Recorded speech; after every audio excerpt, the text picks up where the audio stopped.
And o'er the hills and far away, beyond their utmost purple rim, beyond the night, across the day, through all the world it followed him. But they were less applicable to the close than to the opening of the tale, and were dropped before publication. The hero is a great chemist, a lecturer at an old foundation, a man of studious philosophical habits, haunted with recollections of the past o'er which his melancholy sits on brood, thinking his knowledge of the present a worthier substitute, and at last parting with that portion of himself which he thinks he can safely cast away. The recollections are of a great wrong done him in early life, and of all the sorrow consequent upon it, and the ghost he holds nightly conference with is the darker presentiment of himself embodied in those bitter recollections. This part is finely managed. Out of heaped up images of gloomy and wintry fancies, the supernatural takes a shape which is not forced or violent, and the dialogue which is no dialogue, but a kind of dreary, dreamy echo, is a piece of ghostly imagination better than Mrs. Radcliffe. The boon desired is granted, and the bargain struck. He is not only to lose his own recollection of grief and wrong, but to destroy the like memory in all whom he approaches. By this means, the effect is shown in humble as well as higher minds, in the worst poverty as in competence or ease, always with the same result. The overthinking sage loses his own affections and sympathy, sees them crushed in others, and is brought to the level of the only creature whom he cannot change or influence, an outcast of the streets, a boy whom the mere animal appetites have turned into a small fiend. Never having had his mind awakened, evil is this creature's good. Avarice, irreverence, and vindictiveness are his nature. Sorrow has no place in his memory, and from his brutish propensities the philosopher can take nothing away. The juxtaposition of two people whom such opposite means have put in the same moral position is a stroke of excellent art. There are plenty of incredibilities and inconsistencies, just as in the pleasant cricket on the hearth, which one does not care about, but enjoy rather than otherwise. And, as in that charming little book, there were minor characters as delightful as anything in Dickens. The Tetterby group, in whose humble, homely, kindly, ungainly figures there is everything that could suggest itself to a clear eye, a piercing wit, and a loving heart, became enormous favorites. Tilly Slowboy and her little dot of a baby charging folks with it as if it were an offensive instrument, or handing it about as if it were something to drink, were not more popular than poor Johnny Tetterby staggering under his Moloch of an infant, the juggernaut that crushes all his enjoyments. The story itself consists of nothing more than the effects of the ghost's gift upon the various groups of people introduced, and the way the end is arrived at is very specially in Dickens's manner. What the highest exercise of the intellect had missed is found in the simplest form of the affections. The wife of the custodian of the college, where the chemist is professor, in whom are all the unselfish virtues that can beautify and endear the humblest condition, is the instrument of the change. Such sorrow as she had suffered had made her only zealous to relieve others' sufferings, and the discontented wise man learns from her example that the world is, after all, a much happier compromise than it seems to be, and life easier than wisdom is apt to think it. That grief gives joy its relish, purifying what it touches truly, and that sweet are the uses of adversity when its clouds are not the shadow of dishonor. All this can be shown but lightly within such space, it is true, and in the machinery, a good deal has to be taken for granted. But Dickens was quite justified in turning aside from objections of that kind. You must suppose, he wrote to me 21st of November, that the ghost's saving clause gives him those glimpses without which it would be impossible to carry out the idea. Of course, my point is that bad and good are inextricably linked in remembrance, and that you could not choose the enjoyment of recollecting only the good. To have all the best of it, you must remember the worst also. My intention in the other point you mention is that he should not know himself how he communicates the gift, whether by look or touch, and that it should diffuse itself in its own way in each case. I can make this clearer by a very few lines in the second part. It is not only necessary to be so, for the variety of the story, but I think it makes the thing wilder and stranger. Critical niceties are indeed out of place, where wildness and strangeness in the means matter less than that there should be clearness in the drift and intention. Dickens leaves no doubt as to this. He thoroughly makes out his fancy, that no man should so far question the mysterious dispensations of evil in this world as to desire to lose the recollection of such injustice or misery as he may suppose it to have done to himself. There may have been sorrow, but there was the kindness that assuaged it. There may have been wrong, but there was the charity that forgave it. And with both are connected inseparably so many thoughts that soften and exalt whatever else is in the sense of memory, that what is good and pleasurable in life would cease to continue so if these were forgotten. The old proverb does not tell you to forget that you may forgive, but to forgive that you may forget. It is forgiveness of wrong, for forgetfulness of the evil that was in it, such as poor old Lear begged of Cordelia. The design for his much the tough new periodical was still dim, as we have seen, when the first cogitation of it at Bonchurch occupied him. But the expediency of making it clearer came soon after with a visit from Mr. Evans, who brought his half-year's accounts of sales, and some small disappointment for him in those of Copperfield. The accounts are rather shy, after Dommy, and what you said comes true after all. I am not sorry I cannot bring myself to care much for what opinions people may form, and I have a strong belief that, if any of my books are read years hence, Dommy will be remembered as among the best of them. But passing influences are important for the time, and as Chuzzlewit with its small sail sent me up, Dommy's large sail has tumbled me down. Not very much, however, in real truth. These accounts only include the first three numbers, have of course been burdened with all the heavy expenses of number one, and ought not in reason to be complained of. But it is clear to me that the periodical must be set a-going in the spring, and I have already been busy, at odd half-hours, in shadowing forth a name and an idea. Evans says they have but one opinion repeated to them of Copperfield, and they feel very confident about it. A steady 25,000, which it is now on the verge of, will do very well. The back numbers are always going off. Read the enclosed. It was a letter from a Russian man of letters, dated from St. Petersburg, and signed Trinarch Ivanovich Redenskaya, sending him a translation of Dommy into Russian, and informing him that his works, which before had only been translated in the journals, and with certain omissions, had now been translated in their entire form by his correspondent, though even he had found an omission to be necessary in his version of Pickwick. He adds, with an exquisite courtesy to our national tongue, which is yet not forgetful of the claims of his own nationality, that his difficulties in the Sam Weller direction and others had arisen from the impossibility of portraying faithfully the beauties of the original in the Russian language, which, though the richest in Europe in its expressiveness, is far from being elaborate enough for literature like other civilized languages. He had, however, he assured Dickens, been unremitting in his efforts to live with his thoughts, and the exalted opinion he had formed of them was attended by only one wish, that such a writer could but have expanded under a Russian sky. Still, his fate was an enviable one. For the last 11 years your name has enjoyed a wide celebrity in Russia, and from the banks of the Neva to the remotest parts of Siberia, you are read with avidity.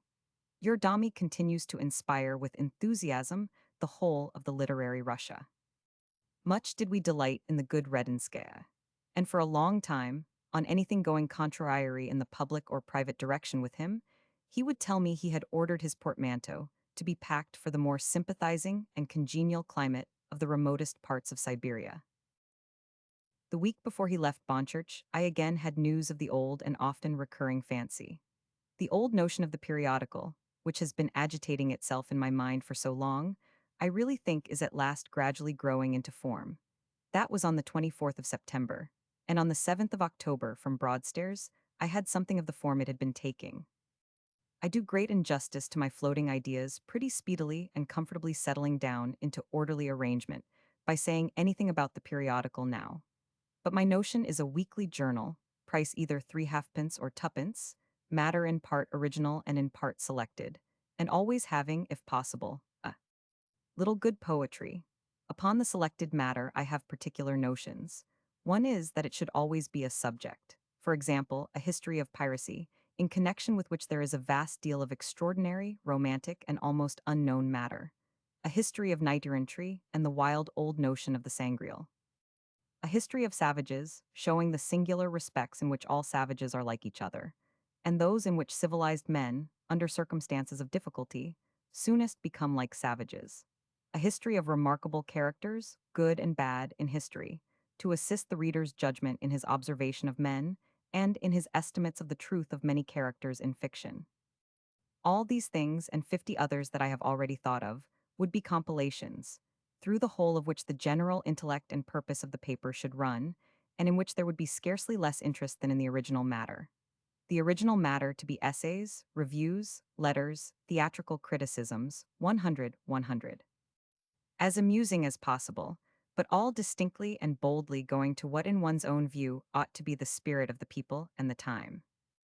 Now to bind all this together, and to get a character established as it were which any of the writers may maintain without difficulty, I want to suppose a certain shadow, which may go into any place, by sunlight, moonlight, starlight, firelight, candlelight, and be in all homes, and all nooks and corners, and be supposed to be cognizant of everything, and go everywhere without the least difficulty.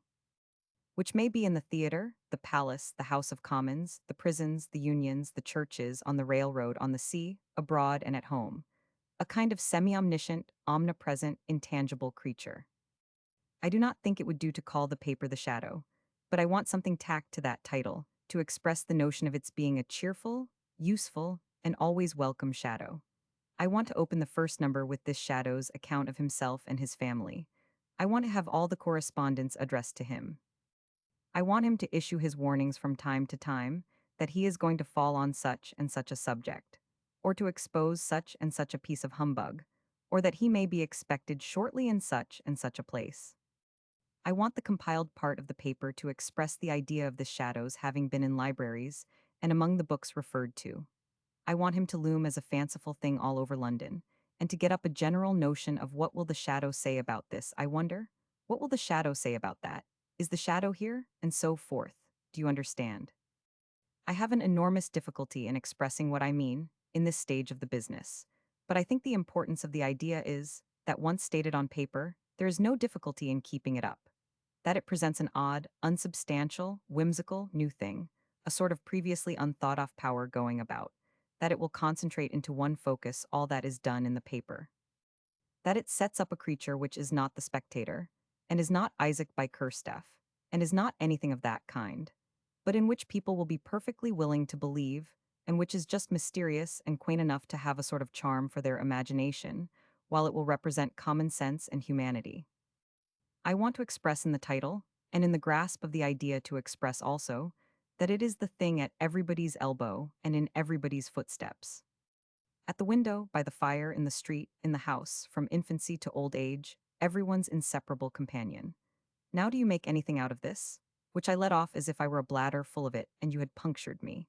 I have not breathed the idea to anyone, but I have a lively hope that it is an idea, and that out of it the whole scheme may be hammered.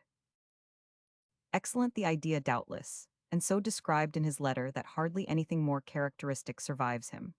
But I could not make anything out of it that had a quite feasible look. The ordinary ground of miscellaneous reading, selection, and compilation, out of which it was to spring, seemed to me no proper soil for the imaginative produce it was meant to bear.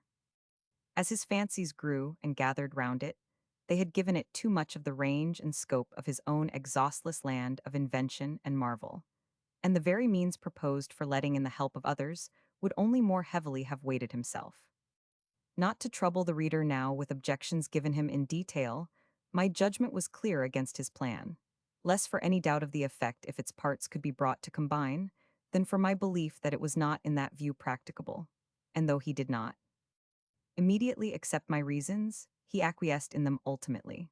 I do not lay much stress on your grave doubts about periodical, but more anon. The more anon resolved itself into conversations out of which the shape given to the project was that which it finally took.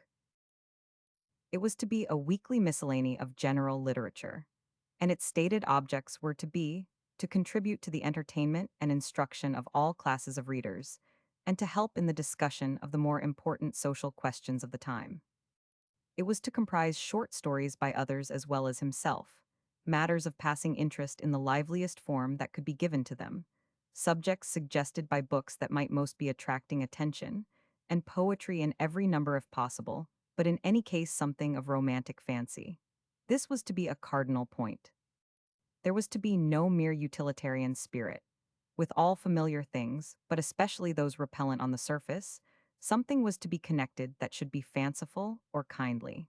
And the hardest workers were to be taught that their lot is not necessarily excluded from the sympathies and graces of imagination. This was all finally settled by the close of 1849, when a general announcement of the intended adventure was made. There remained only a title and an assistant editor, and I am happy now to remember that, for the latter important duty, Mr. Wills was chosen at my suggestion. He discharged his duties with admirable patience and ability for 20 years, and Dickens's later life had no more intimate friend. The title took some time and occupied many letters. One of the first thought of has now the curious interest of having foreshadowed, by the motto proposed to accompany it, the title of the series of All the Year Round, which he was led to substitute for the older series in 1859, The Robin.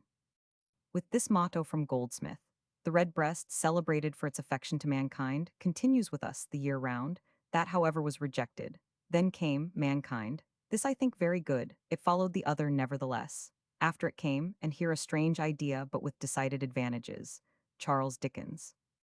A weekly journal designed for the instruction and entertainment of all classes of readers, conducted by himself. Still, there was something wanting in that also. Next day arrived. I really think if there be anything wanting in the other name, that this is very pretty and just supplies it. The household voice. I have thought of many others as the household guest, the household face, the comrade, the microscope, the highway of life, the lever, the rolling years, the holly tree with two lines from Southey for a motto. Everything, but I rather think the voice is it. It was near indeed, but the following day came household words. This is a very pretty name, and the choice was made. The first number appeared on Saturday, the 30th of March, 1850, and contained, among other things, the beginning of a story by a very original writer, Mrs. Gaskell, for whose powers he had a high admiration, and with whom he had friendly intercourse during many years.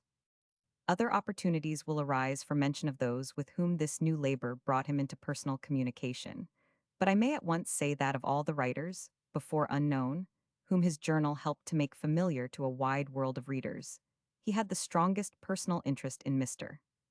Sala, and placed at once in the highest rank his capabilities of help in such an enterprise. An illustrative trait of what I have named as its cardinal point to him will fitly close my account of its establishment.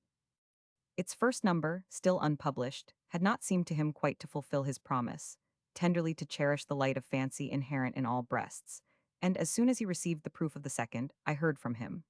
Looking over the suggested contents of number 2 at breakfast this morning, Brighton, 14th of March, 1850, I felt an uneasy sense of there being a want of something tender, which would apply to some universal household knowledge. Coming down in the railroad, the other night, always a wonderfully suggestive place to me, when I am alone I was looking at the stars, and revolving a little idea about them. Putting now these two things together, I wrote the enclosed little paper, straightway, and should like you to read it before you send it to the printers. It will not take you 5 minutes, and let me have a proof by return. This was the child's dream of a star, which opened his second number, and not appearing among his reprinted pieces, may justify a word or two of description. It is of a brother and sister, constant child companions, who used to make friends of a star, watching it together until they knew when and where it would rise, and always bidding it good night. So that when the sister dies, the lonely brother still connects her with the star, which he then sees opening as a world of light, and its rays making a shining pathway from earth to heaven. And he also sees angels waiting to receive travelers up that sparkling road, his little sister among them, and he thinks ever after that he belongs less to the earth than to the star where his sister is, and he grows up to youth and through manhood and old age, consoled still under the successive domestic bereavements that fall to his earthly lot by renewal of that vision of his childhood, until at last, lying on his own bed of death, he feels that he is moving as a child to his child sister, and he thanks his heavenly Father that the star had so often opened before to receive the dear ones who awaited him. His sister Fanny and himself, he told me long before this paper was written, used to wander at night about a churchyard near their house, looking up at the stars, and her early death, of which I am now to speak, had vividly reawakened all the childish associations which made her memory dear to him. Chapter 20, Last Years in Devonshire Terrace. 18,480,1851. Sentiment about Place's personal revelations at his sister's sickbed, sister's death book, to be written in first person, visiting the scene of a tragedy. First sees Yarmouth birth, of sixth, son title, of Copperfield chosen difficulties, of opening memorable dinner Rogers and Benedict wit of Fonblanque Proctor, and Macready the Sheridan's dinner to Halevy and Scribe expedition, with Lord Mulgrave the Duke at Vauxhall Carlisle, and Thackeray Marryat's delight with children Monckton Milnes, and Lord Lytton Lords Dudley, Stewart, and Nugent Kemble, Harness and Dice Misses. Siddons and John Kemble Mazzini, and Edinburgh, Friends Artist Acquaintance Friends, from America Roman 1000. Van de Weyer Doubtful Complimente Hint for London Citizen's Letter, Against Public Executions and American Observer, in England Marvels of English Manners Letter, from Rockingham Private Theatricals A, Family Scene Death of Francis Jeffrey Progress of Copperfield A Run 2. Paris Third Daughter born at Great Malvern Macrides, Farewell the Home, at Shepherd's Bush Death of John Dickens Tribute, by his son Theatricafund, Dinner Plea, for small actor's death of his little daughter advocating sanitary reform Lord Shaftesbury realities of his books to Dickens. Accepting always the haunts and associations of his childhood, Dickens had no particular sentiment of locality, and any special regard for houses he had lived in was not a thing noticeable in him. But he cared most for Devonshire Terrace, perhaps for the bit of ground attached to it, and it was with regret he suddenly discovered, at the close of 1847, that he should have to resign it next Lady Day 3 years. I had thought the least 2 years more. To that brief remaining time belong some incidents of which I have still to give account, and I connect them with the house in which he lived during the progress of what is generally thought his greatest book, and of what I think were his happiest years. We had never had such intimate confidences as in the interval since his return from Paris. But these have been used in my narrative of the childhood and boyish experiences, and what remain are incidental only. Of the fragment of autobiography they're also given, the origin has been told, but the intention of leaving such a record had been in his mind, we now see, at an earlier date. And it was the very depth of our interest in the opening of his fragment that led to the larger design in which it became absorbed. I hardly know why I write this, was his own comment on one of his personal revelations, but the more than friendship which has grown between us seems to force it on me in my present mood. We shall speak of it all, you and I, heaven grant, wisely and wonderingly many and many a time in after years. In the meanwhile I am more at rest for having opened all my heart and mind to you. This day 11 years, poor dear Mary died. That was written on the 7th of May, 1848, but another sadness impending at the time was taking his thoughts still farther back, to when he trotted about with his little elder sister in the small garden to the house at Portsea.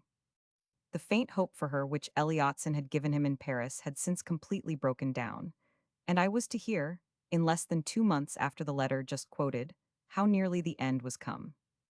A change took place in poor Fanny, he wrote on the 5th of July, about the middle of the day yesterday, which took me out there last night.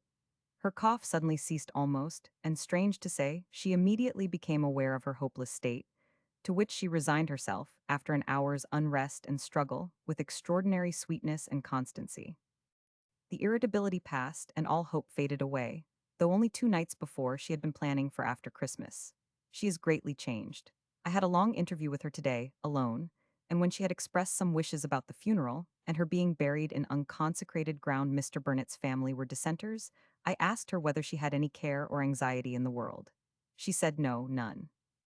It was hard to die at such a time of life, but she had no alarm whatever in the prospect of the change, felt sure we should meet again in a better world, and although they had said she might rally for a time, did not really wish it. She said she was quite calm and happy, relied upon the mediation of Christ, and had no terror at all. She had worked very hard, even when ill, but believed that was in her nature, and neither regretted nor complained of it. Burnet had been always very good to her. They had never quarreled. She was sorry to think of his going back to such a lonely home, and was distressed about her children, but not painfully so. She showed me how thin and worn she was, spoke about an invention she had heard of that she would like to have tried, for the deformed child's back, called to my remembrance all our sister Letitia's patience and steadiness, and, though she shed tears sometimes, clearly impressed upon me that her mind was made up and at rest. I asked her very often if she could ever recall anything that she could leave to my doing, to put it down, or mention it to somebody if I was not there. And she said she would, but she firmly believed that there was nothing. Her husband being young, she said, and her children infants, she could not help thinking sometimes that it would be very long in the course of nature before they were reunited, but she knew that was a mere human fancy, and could have no reality after she was dead. Such an affecting exhibition of strength and tenderness in all that early decay is quite indescribable. I need not tell you how it moved me. I cannot look round upon the dear children here, without some misgiving that this sad disease will not perish out of our blood with her. But I am sure I have no selfishness in the thought, and God knows how small the world looks to one who comes out of such a sick room. On a bright summer day, I do not know why I write this before going to bed. I only know that in the very pity and grief of my heart, I feel as if it were doing something. After not many weeks she died, and the little child who was her last anxiety did not long survive her. In all the latter part of the year, Dickens's thoughts were turning much to the form his next book should assume. A suggestion that he should write it in the first person, by way of change, had been thrown out by me, which he took at once very gravely. And this, with other things, though as yet not dreaming of any public use of his own personal and private recollections, conspired to bring about that resolve. The determination once taken, with what a singular truthfulness he contrived to blend the fact with the fiction may be shown by a small occurrence of this time. It has been inferred, from the vividness of the boy impressions of Yarmouth in David's earliest experiences, that the place must have been familiar to his own boyhood. But the truth was that, at the close of 1848, he first saw that celebrated seaport. One of its earlier months had been signalized by an adventure in which Leach, Lemon, and myself took part with him.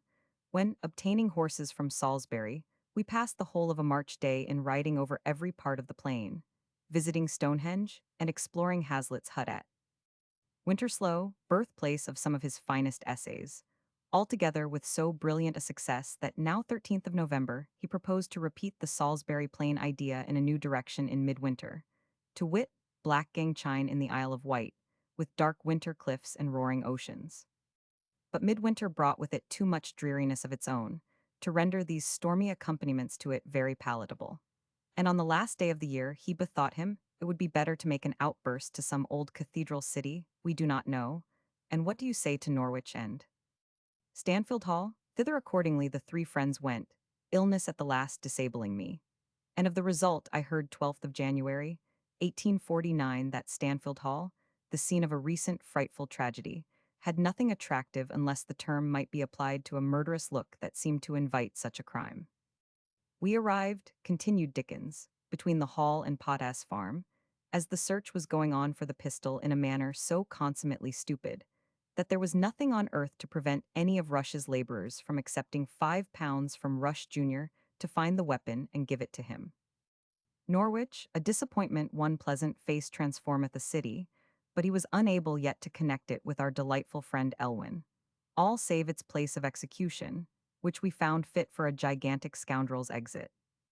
But the success of the trip, for me, was to come. Yarmouth, sir, where we went afterwards, is the strangest place in the wide world, 146 miles of hillless marsh between it and London. More when we meet. I shall certainly try my hand at it. He made it the home of his little Emily. Everything now was taking that direction with him, and soon, to give his own account of it, his mind was upon names running like a high sea.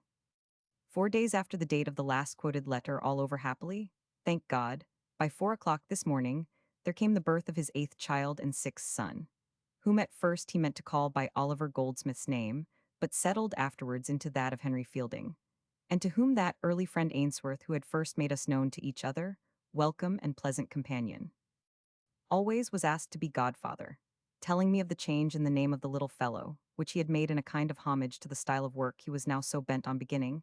He added, "What should you think of this for a notion of a character?" "Yes, that is very true. But now, what's his motive?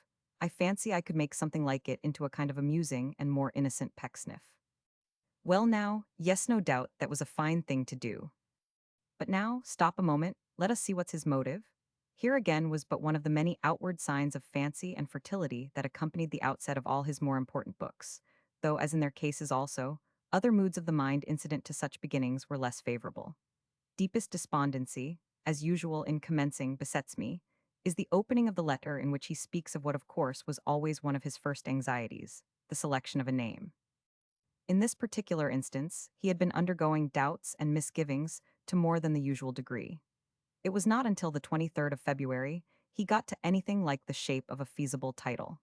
I should like to know how the enclosed one of those I have been thinking of strikes you, on a first acquaintance with it. It is odd, I think, and new, but it may have A's difficulty of being too comic, my boy. I suppose I should have to add, though, by way of motto, and in short, it led to the very mag's diversions. Old saying. Or would it be better there being equal authority for either, and in short, they all played mag's diversions? Old saying. Mag's diversions, being the personal history of Mr. Thomas Mag the Younger, of Blunderstone House. This was hardly satisfactory, I thought, and it soon became apparent that he thought so too, although within the next 3 days I had it in 3 other forms. Mag's diversions, being the personal history, adventures, experience, and observation of Mr. David Mag the Younger, of Blunderstone House. The second omitted adventures, and called his hero Mr. David Mag the Younger, of Copperfield House. The third made nearer approach to what the destinies were leading him to, and transformed Mr. David Mag into Mr. David Copperfield the Younger and his great aunt Margaret, retaining still as his leading title, Mag's Diversions. It is singular that it should never have occurred to him, while the name was thus strangely as by accident bringing itself together, that the initials were but his own reversed. But he was much startled when I pointed this out, and protested it was just in keeping with the fates and chances which were always befalling him. Why else, he said, should I so obstinately have kept to that name, when once it turned up? It was quite true that he did so, as I had curious proof following close upon the heels of that third proposal. I wish, he wrote on the 26th of February, you would look over carefully the titles now enclosed, and tell me to which you most incline. You will see that they give up Mag altogether, and refer exclusively to one name that which I last sent you. I doubt whether I could, on the whole, get a better name. 1. The Copperfield Disclosures, being the personal history, experience, and observation of Mr. David Copperfield the Younger, of Blunderstone House. 2. The Copperfield Records, being the personal history, experience, and observation of Mr. David Copperfield the Younger, of Copperfield Cottage. 3. The last living speech and confession of David Copperfield Jr., of Blunderstone Lodge, who was never executed at the Old Bailey, being his personal history found among his papers. 4. The Copperfield Survey of the World as it rolled, being the personal history, experience, and observation of David Copperfield the Younger, of Blunderstone Rookery. 5. The Last Will and Testament of Mr. David Copperfield, being his personal history left as a legacy. 6. Copperfield Complete, being the whole personal history and experience of Mr. David Copperfield of Blunderstone House, which he never meant to be published on any account. Or the opening words of number 6 might be Copperfield's entire, and the Copperfield Confessions might open nose 1 and 2. Now what say you? What I said is to be inferred from what he wrote back on the 28th. The survey has been my favorite from the first. Kate picked it out from the rest without my saying anything about it. Georgie, too, you hit upon it on the first glance. Therefore, I have no doubt that it is indisputably the best title, and I will stick to it. There was a change, nevertheless. His completion of the second chapter defined to himself, more clearly than before, the character of the book, and the propriety of rejecting everything not strictly personal from the name given to it. The words proposed, therefore, became ultimately these only: the personal history, adventures, experience, and observation of David Copperfield the Younger, of Blunderstone Rookery, which he never meant to be published on any account. And the letter which told me that with this name it was finally to be launched on the 1st of May, told me also 19th April the difficulties that still beset him at the opening. My hand is out in the matter of Copperfield. Today and yesterday I have done nothing. Though I know what I want to do, I am lumbering on like a stage wagon. I cannot even dine at the temple today. I feel it so important to stick at it this evening and make some head. I am quite aground, quite a literary Benedict, as he appeared when his heels would not stay upon the carpet, and the long Copperfieldian perspective looks snowy and thick this fine morning. The allusion was to a dinner at his house the night before, when not only Rogers had to be borne out, having fallen sick at the table, but, as we rose soon after to quit the dining-room, Mr. Jules Benedict had quite suddenly followed the poet's laid, and fallen prostrate on the carpet in the midst of us. Amid the general consternation, there seemed a want of proper attendance on the sick. The distinguished musician faring in this respect hardly so well as the famous bard, by whose protracted sufferings in the library, whither he had been removed, the sanitary help available on the establishment was still absorbed, and as Dickens had been eloquent during dinner on the atrocities of a pauper farming case, at Tooting, which was then exciting a fury of indignation. Fonblanc now declared him to be no better himself than a second Drouet, reducing his guests to a lamentable state by the food he had given them, and aggravating their sad condition by absence of all proper nursing.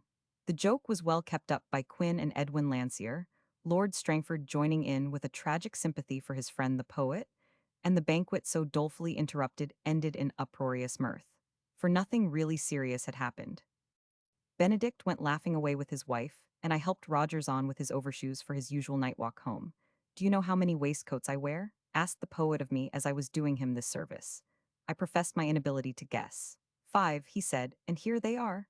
Upon which he opened them, in the manner of the gravedigger in Hamlet, and showed me every one. That dinner was in the April of 1849, and among others present were Mrs. Proctor and Mrs. Macready, dear and familiar names always in his house. No swifter or surer perception than Dickens's for what was solid and beautiful in character. He rated it higher than intellectual effort, and the same lofty place, first in his affection and respect, would have been Macready's and Proctor's, if the one had not been the greatest of actors, and the other a poet as genuine as old Fletcher or Beaumont. There were present at this dinner also the American minister and Mrs. Bancroft. It was the year of that visit of Macready to America, which ended in the disastrous forest riots, and it had among its guests Lady Graham, the wife of Sir James Graham, than whom not even the wit and beauty of her nieces, Mrs.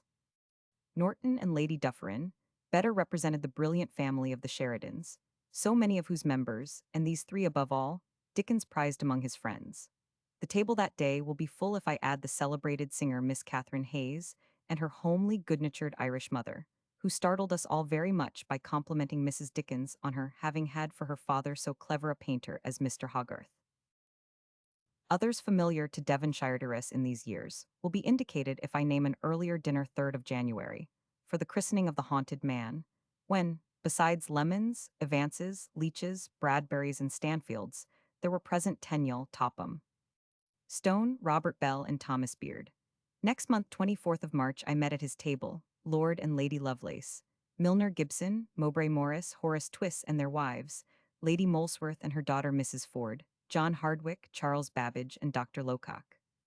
That distinguished physician had attended the poor girl, Miss Abercrombie, whose death by strychnine led to the exposure of Wainwright's murders, and the opinion he had formed of her chances of recovery, the external indications of that poison being then but imperfectly known, was first shaken, he told me, by the gloomy and despairing cries of the old family nurse, that her mother and her uncle had died exactly so.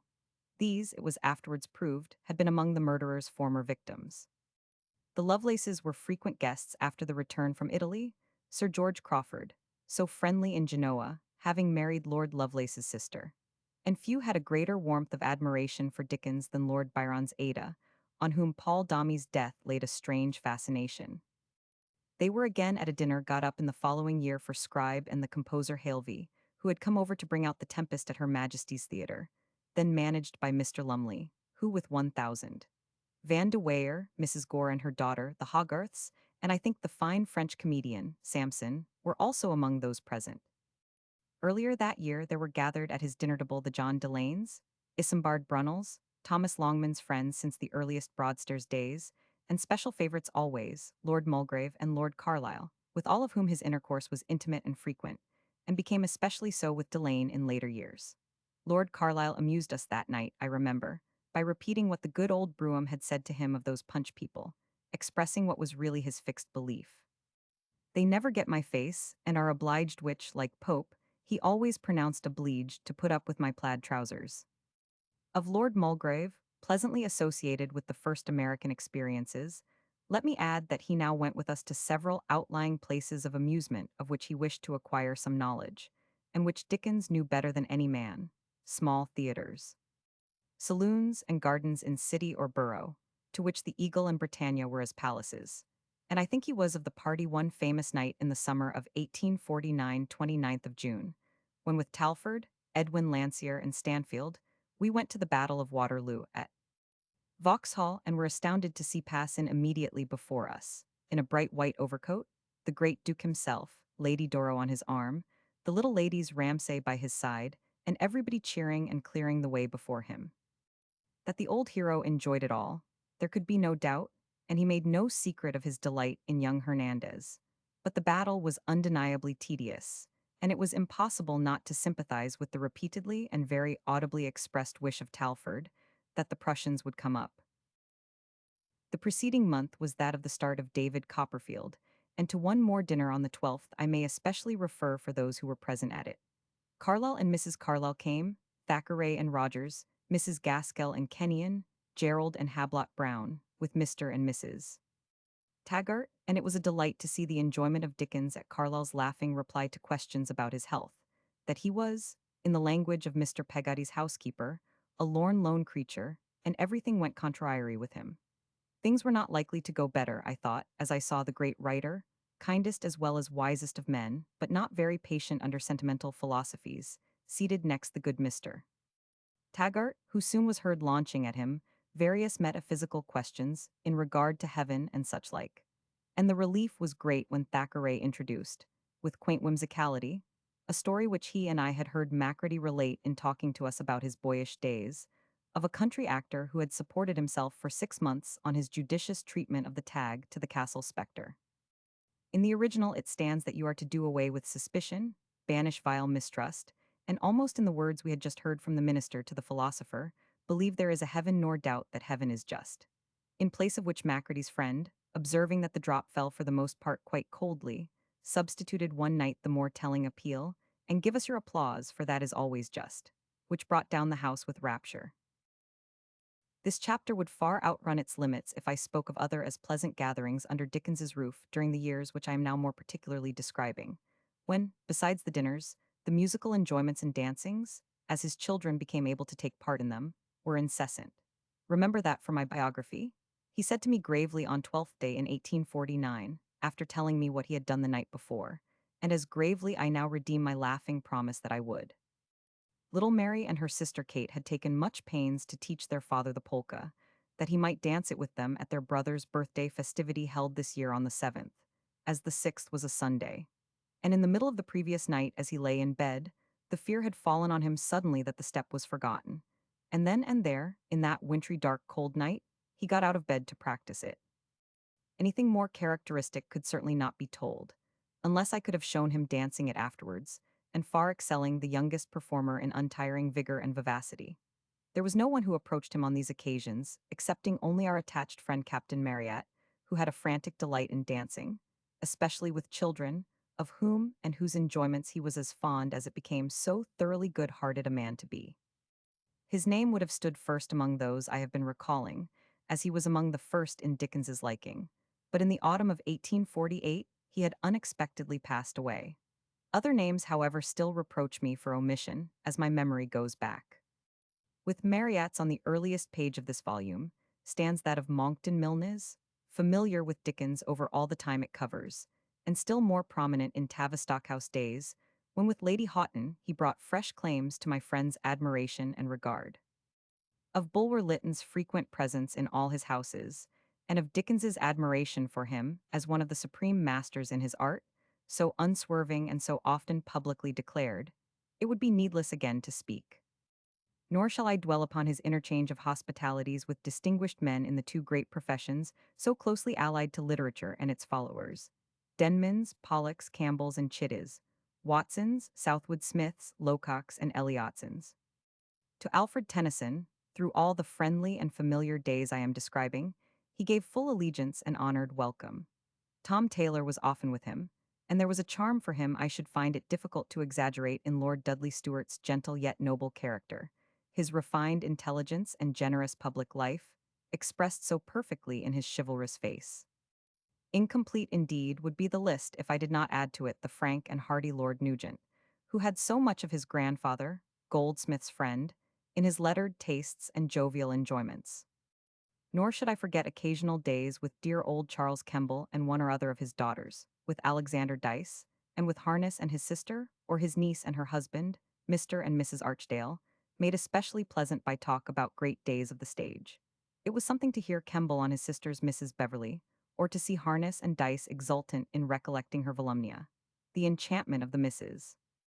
Beverly, her brother, would delightfully illustrate by imitation of her manner of restraining Beverly's intemperance to their only friend. "You are too busy, sir." When she quietly came down the stage from a table at which she had seemed to be occupying herself, laid her hand softly on her husband's arm, and in a gentle half-whisper, "No, not too busy," mistaken perhaps, but not only stayed his temper but reminded him of obligations forgot in the heat of it.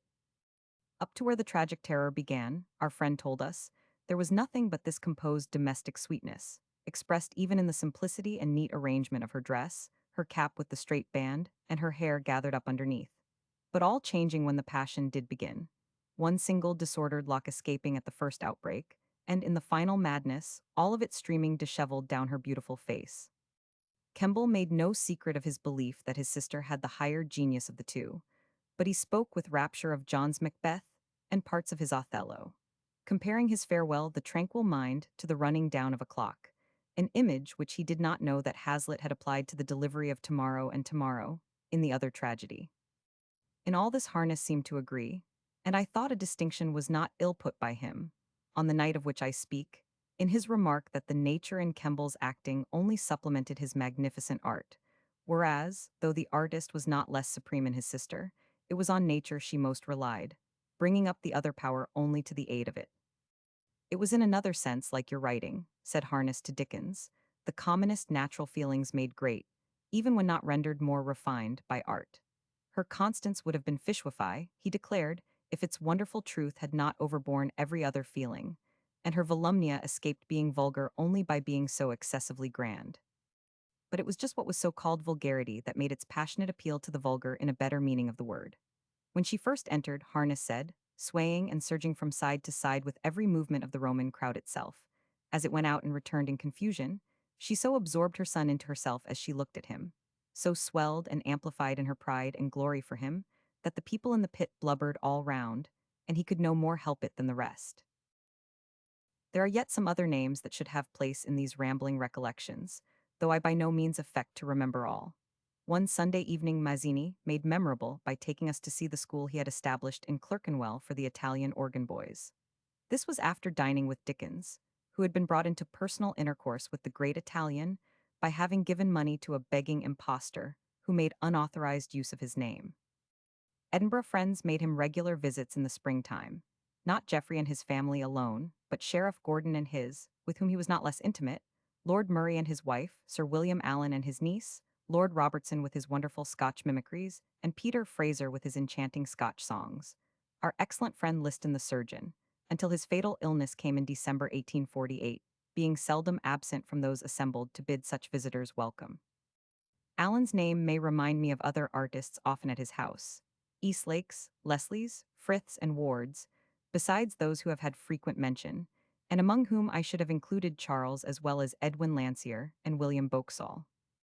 Nor should I drop from this section of his friends, than whom none were more attractive to him, such celebrated names in the sister arts as those of Miss Helen Fawcett, an actress worthily associated with the brightest days of our friend Macready's managements, Mr. Sims Reeves, Mr. John Perry, Mr. Phelps, Mr. Webster, Mr. Harley, Mr. and Mrs. Keeley, Mr. Whitworth, and Miss Dolby. Mr. George Henry Lewes he had an old and great regard for. Among other men of letters should not be forgotten the cordial Thomas Ingoldsby, and manicited true-hearted Charles Knight. Mr. R. H. Horne and his wife were frequent visitors both in London and at seaside holidays, and I have met at his table Mr. and Mrs. S. 100. Hall. There were the Duff Gordons too, the Lyells, and very old friends of us both, the Emerson tenants. There was the good George Raymond, Mr. Frank Beard and his wife, the Porter Smiths, valued for Macready's sake as well as their own, Mr. and Mrs. Charles Black, near connections by marriage of George Cattermole, with whom there was intimate intercourse both before and during the residence in Italy, Mr. Thompson, brother of Mrs. Smithson formerly named, and his wife, whose sister Frederick Dickens married, Mr. Mitten, his own early companion, and Mrs. Torrens, who had played with the amateurs in Canada. These are all in my memory so connected with Devonshire tourists as friends or familiar acquaintance that they claim this word before leaving it, and visitors from America, I may remark, had always a grateful reception.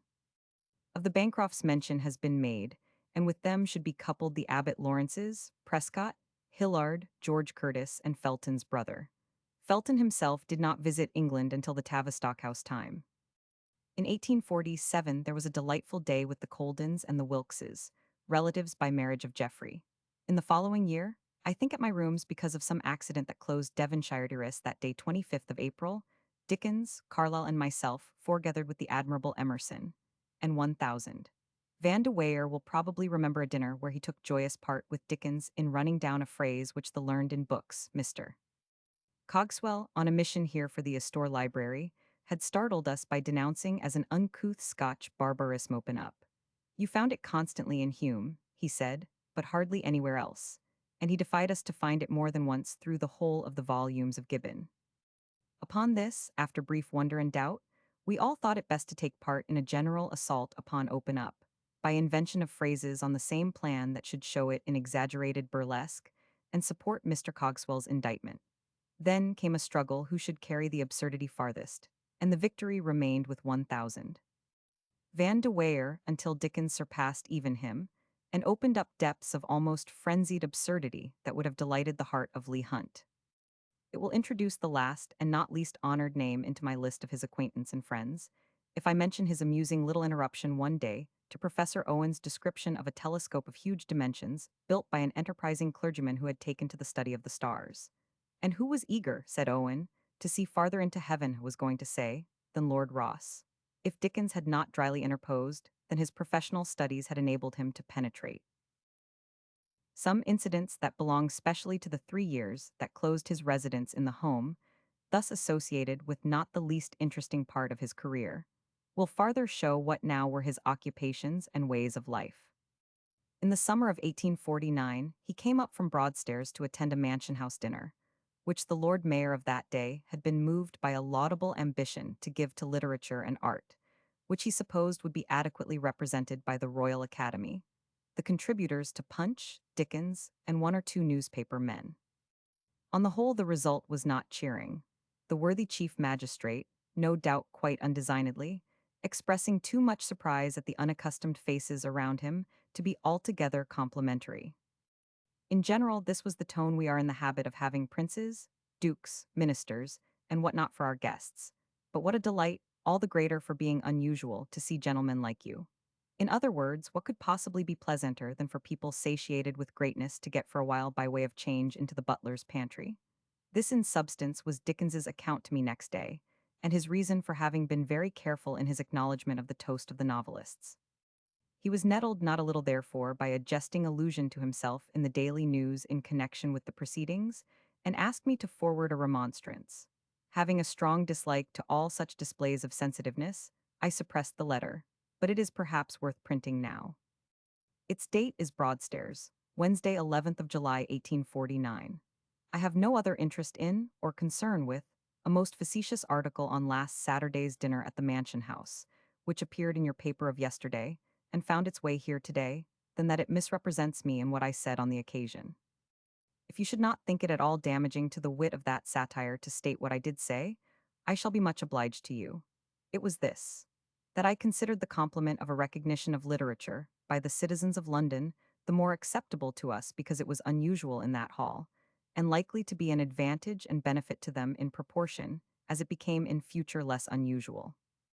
That, on behalf of the novelists, I accepted the tribute as an appropriate one, inasmuch as we had sometimes reason to hope that our imaginary worlds afforded an occasional refuge to men busily engaged in the toils of life, from which they came forth none the worse to a renewal of its strivings, and certainly that the chief magistrate of the greatest city in the world might be fitly regarded as the representative of that class of our readers.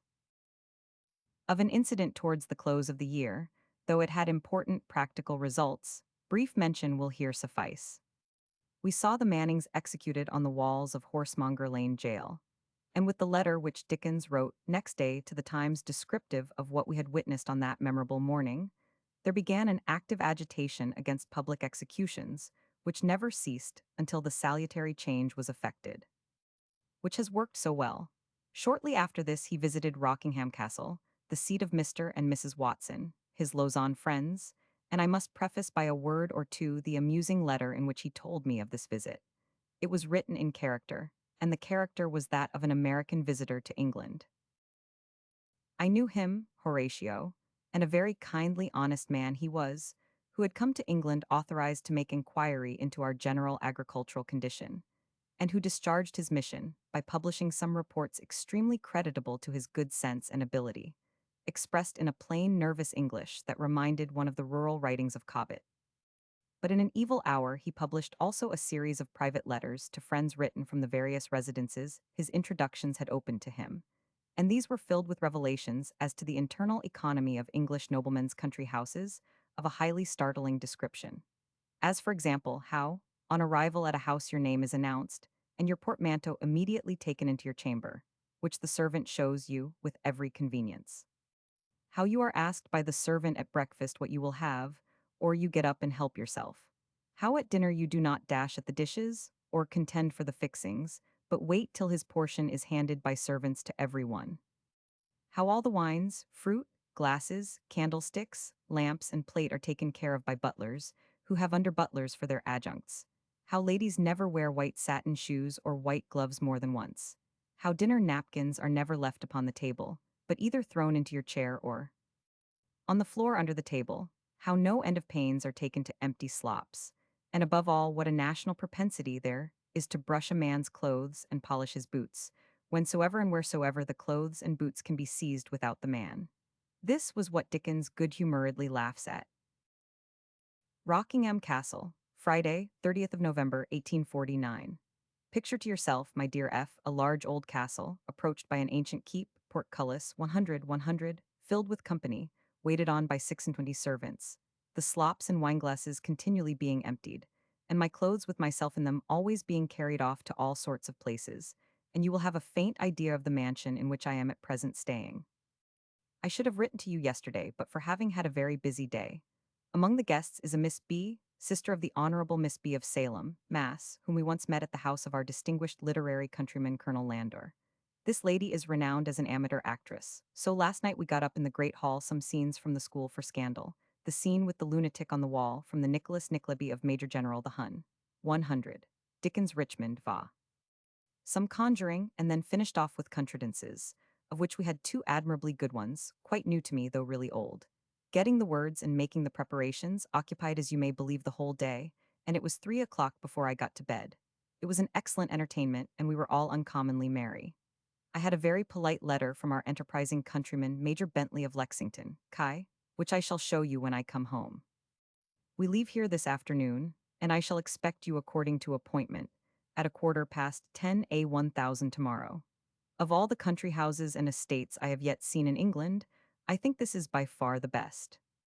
Everything undertaken eventuates in a most magnificent hospitality, and you will be pleased to hear that our celebrated fellow citizen General Vauxhall Pittsburgh, Penn, is engaged in handing down to posterity the face of the owner of the mansion and of his youthful son and daughter. At a future time, it will be my duty to report on the turnips, mangel-wurzel, plows, and livestock. And for the present, I will only say that I regard it as a fortunate circumstance for the neighboring community that this patrimony should have fallen to my spirited and enlightened host. Everyone has profited by it, and the laboring people in especial are thoroughly well cared for and looked after. To see all the household, headed by an enormously fat housekeeper, occupying the back benches last night, laughing and applauding without any restraint, and to see a blushing sleek-headed footman produce, for the watch trick, a silver watch of the most portentous dimensions, amidst the rapturous delight of his brethren and sisterhood, was a very pleasant spectacle, even to a conscientious republican like yourself or me, who cannot but contemplate the parent country with feelings of pride in our own land, which, as was well observed by the Honorable Elias Dees of Hertford, Con, is truly the land of the free. Best remembrances from Columbia's daughters. Ever thine, my dear F. 100, H. Dickens, during the too brief time this excellent friend was spared to him, often repeated his visits to Rockingham, always a surpassing enjoyment. And in the winter of 1851 he accomplished there, with help of the country carpenter, a very elegant little theatre of which he constituted himself manager, and had among his actors a brother of the lady referred to in his letter, a very good comic actor, but loose in words.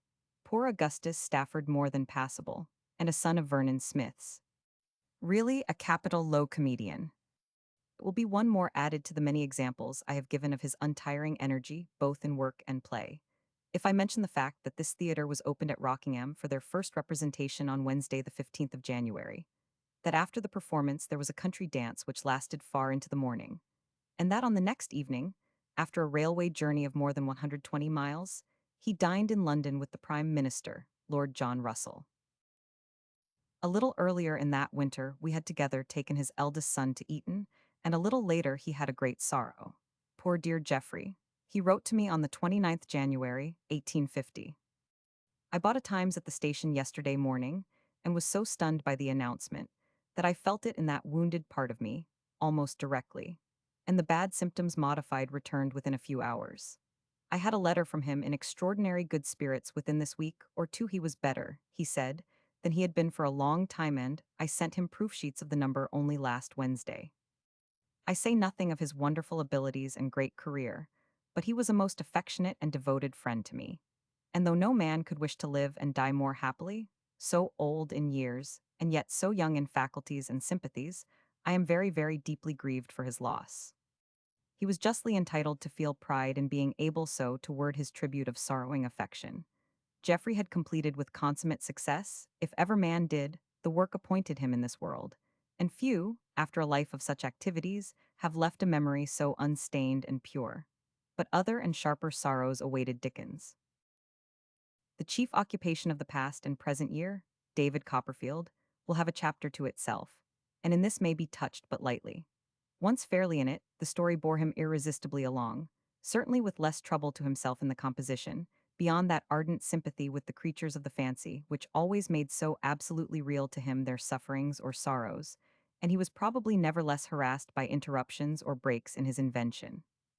His principal hesitation occurred in connection with the childwife Dora, who had become a great favorite as he went on, and it was shortly after her fate had been decided, in the early autumn of 1850, but before she breathed her last, that a third daughter was born to him, to whom he gave his dying little heroine's name.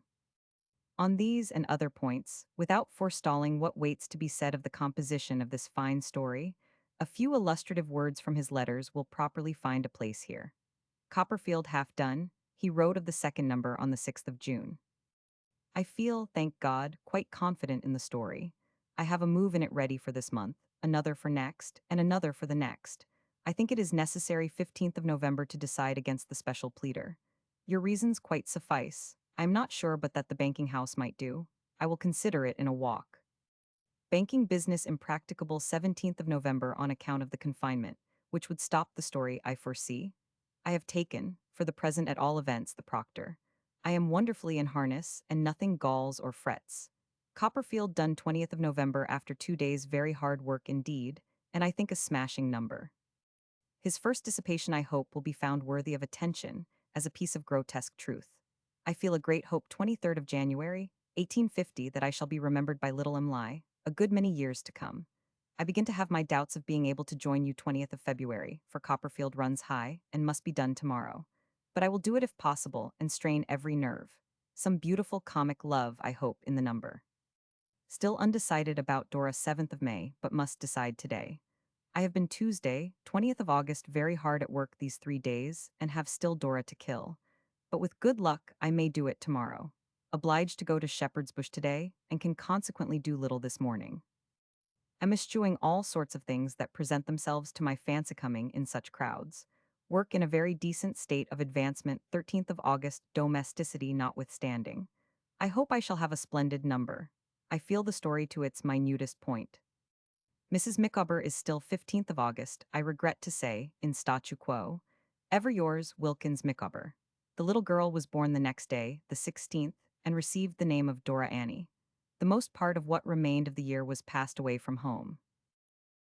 The year following did not open with favorable omen, both the child and its mother having severe illness. The former rallied, however, and little Dora is getting on bravely, thank God, was his bulletin of the early part of February. Soon after, it was resolved to make trial of Great Malvern for Mrs. Dickens, and lodgings were taken there in March, Dickens and her sister accompanying her, and the children being left in London. It is a most beautiful place, he wrote to me 15th of March. Oh heaven, to meet the cold waterers as I did this morning, when I went out for a shower bath dashing down the hills. with severe expressions on their countenances, like men doing matches and not exactly winning. Then, a young lady in a gray polka going up the hills, regardless of legs, and meeting a young gentleman a bad case, I should say with a light black silk cap on under his hat, and the pimples of I do not know how many douches under that. Likewise an old man who ran over a milk-child, rather than stop, with no neckcloth on principle, and with his mouth wide open to catch the morning air. This was the month, as we have seen, when the performances for the Guild were in active preparation, and it was also the date of the farewell dinner to our friend Macready on his quitting the stage. Dickens and myself came up for it from Malvern, to which he returned the next day, and from the spirited speech in which he gave the health of the chairman at the dinner, I will add a few words for the sake of the truth expressed in them. There is a popular prejudice, a kind of superstition, that authors are not a particularly united body, and I am afraid that this may contain half a grain or so of the veracious. But of our chairman I have never in my life made public mention without adding what I can never repress, that in the path we both tread I have uniformly found him to be, from the first, the most generous of men, quick to encourage, slow to disparage, and ever anxious to assert the order of which he is so great an ornament. That we men of letters are, or have been, invariably or inseparably attached to each other, it may not be possible to say, formerly or now, but there cannot now be, and there cannot ever have been, among the followers of literature, a man so entirely without the grudging little jealousies that too often disparage its brightness, as Sir Edward Bulwer-Lytton. That was as richly merited as it is happily said. Dickens had to return to London after the middle of March for business connected with a charitable home established at Shepherd's Bush by Miss Coutts, in the benevolent hope of rescuing fallen women by testing their fitness for emigration, of which future mention will be made, and which largely and regularly occupied his time for several years. On this occasion his stay was prolonged by the illness of his father. His health had been failing latterly, and graver symptoms were now spoken of. I saw my poor father twice yesterday. He wrote to me on the 27th, the second time between 10 and 11 at night. In the morning I thought him not so well. At night, as well as anyone in such a situation could be. Next day he was so much better that his son went back to Malvern, and even gave us grounds for hope that we might yet have his presence in Hertfordshire to advise on some questions connected with the comedy which Sir Edward Lytton had written for the Guild. But the end came suddenly. I returned from Nebworth to London, supposing that some accident had detained him at Malvern, and at my house this letter waited me. Devonshire, Monday, 3rd of 1st of March, 1851. My poor father died this morning at 5:20 to 6.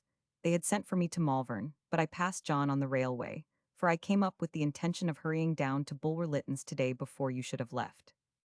I arrived at 11 last night and was in Keppel Street at 11:15, but he did not know me, nor anyone. He began to sink at about noon yesterday and never rallied afterwards. I remained there until he died oh so quietly. I hardly know what to do. I am going up to Highgate to get the ground. Perhaps you may like to go, and I should like it if you do. I will not leave here before 2 o'clock. I think I must go down to Malvern again, at night, to know what is to be done about the children's mourning. And as you are returning to Bulwer's, I should like to have gone that way, if Bradshaw gave me any hope of doing it. I wish most particularly to see you, I needn't say. I must not let myself be distracted by anything, and God knows I have left a sad sight, from the scheme on which so much depends. Most part of the alterations proposed I think good. Mr. John Dickens was laid in Highgate Cemetery on the 5th of April, and the stone placed over him by the son who has made his name a famous one in England bore tribute to his zealous, useful, cheerful spirit. What more is to be said of him will be most becomingly said in speaking of David Copperfield.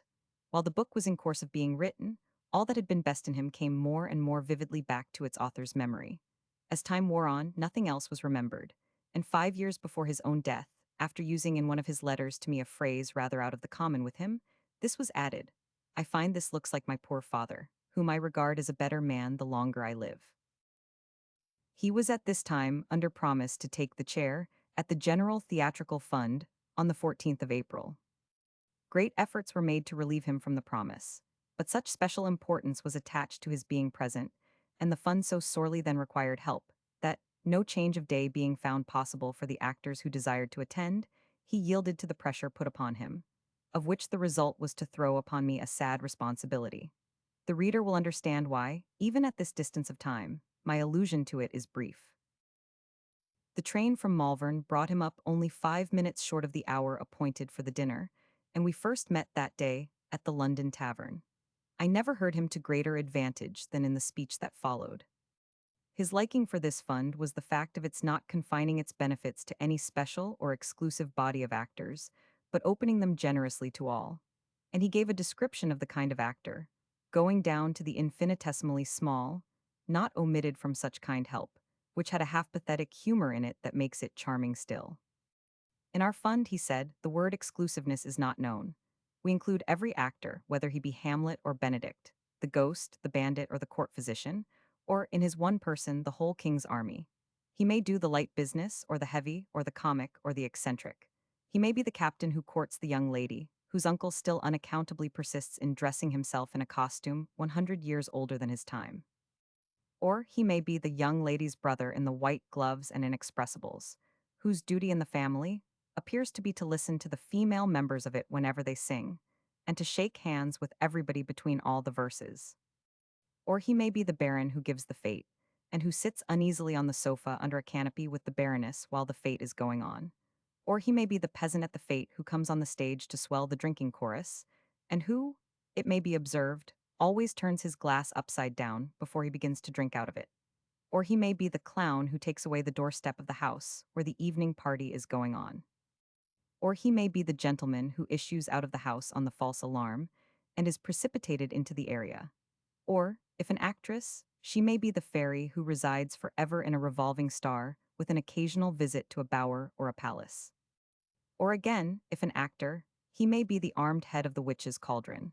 Or even that extraordinary witch, concerning whom I have observed in country places, that he is much less like the notion formed from the description of Hopkins than the Malcolm or Donalbain of the previous scenes. This society, in short, says, be you what you may, be you actor or actress, be your path in your profession never so high or never so low, never so haughty or never so humble, we offer you the means of doing good to yourselves, and of doing good to your brethren. Half an hour before he rose to speak, I had been called out of the room. It was the servant from Devonshire to tell me his child Dora was suddenly dead. She had not been strong from her birth, but there was just at this time no cause for special fear, when unexpected convulsions came, and the frail little life passed away. My decision had to be formed at once, and I satisfied myself that it would be best to permit his part of the proceedings to close before the truth was told to him. But as he went on, after the sentences I have quoted, to speak of actors having to come from scenes of sickness, of suffering, aye, even of death itself, to play their parts before us, my part was very difficult. Yet how often is it with all of us? He proceeded to say, and I remember to this hour with what anguish I listened to words that had for myself alone, in all the crowded room, their full significance. How often is it with all of us, that in our several spheres we have to do violence to our feelings, and to hide our hearts in carrying on this fight of life, if we would bravely discharge in it our duties and responsibilities. In the disclosure that followed when he left the chair, Mr. Lemon, who was present, assisted me, and I left this good friend with him next day, when I went myself to Malvern and brought back Mrs. Dickens and her sister. The little child lies in a grave at Highgate near that of Mr. and Mrs. John Dickens, and on the stone which covers her is now written also her father's name and those of two of her brothers. One more public discussion he took part in, before quitting London for the rest of the summer, and what he said it was a meeting, with Lord Carlisle in the chair, in aid of sanitary reform, very pregnantly illustrates what was remarked by me on a former page. He declared his belief that neither education nor religion could do anything really useful in social improvement until the way had been paved for their ministrations by cleanliness and decency. He spoke warmly of the services of Lord Ashley in connection with ragged schools, but he put the case of a miserable child tempted into one of those schools out of the noisome places in which his life was passed, and he asked what a few hours' teaching could effect against the ever-renewed lesson of a whole existence. But give him and his a glimpse of heaven through a little of its light and air. Give them water, help them to be clean, light the heavy atmosphere in which their spirits flag, and which makes them the callous things they are. Take the body of the dead relative from the room where the living live with it, and where such loathsome familiarity deprives death itself of awe. And then, but not before, they will be brought willingly to hear of him whose thoughts were so much with the wretched, and who had compassion for all human sorrow. He closed by proposing Lord Ashley's health as having preferred the higher ambition of laboring for the poor to that of pursuing the career open to him in the service of the state, and as having also had the courage on all occasions to face the cant, which is the worst and commonest of all, the cant about the cant of philanthropy. Lord Shaftesbury first dined with him in the following year at Tavistock House. Shortly after the sanitary meeting came the first guild performances, and then Dickens left Devonshire never to return to it. What occupied him in the interval before he took possession of his new abode has before been told, but two letters were overlooked in describing his progress in the labor of the previous year, and brief extracts from them will naturally lead me to the subject of my next chapter. I have been 15th of September tremendously at work these 2 days, 8 hours at a stretch yesterday, and 6 hours and a half today, with the Ham and Steerforth chapter, which has completely knocked me over, utterly defeated me. I am 21st of October within 3 pages of the shore, and am strangely divided, as usual in such cases, between sorrow and joy. Oh, my dear Forster, if I were to say half of what Copperfield makes me feel tonight, how strangely, even to you, I should be turned inside out. I seem to be sending some part of myself into the shadowy world. End of the second volume. The Life of Signature Charles Dickens. Roman 2. Charles Dickens. Roman 3. The Life of Charles Dickens. By John Forster. Vol. 3, 1870. Roman 4. V. Illustrations. Page. Autograph of Charles Dickens Flyleaf. Charles Dickens T56. From the last photograph taken in America in 1868, engraved by J. 100, Armitage. Frontispiece. Devonshire Terrace, from a drawing by Daniel Maclise, RA 41. Tavistock House 53. Facsimile of plan prepared for first number of David Copperfield, 157. Facsimile of plan prepared for first number of Little Dorrit, 158. The Porch at Gad's Hill, 204. The Chalet, 213. House and Conservatory, from the Meadow, 216. The Study at Gad's Hill, 222.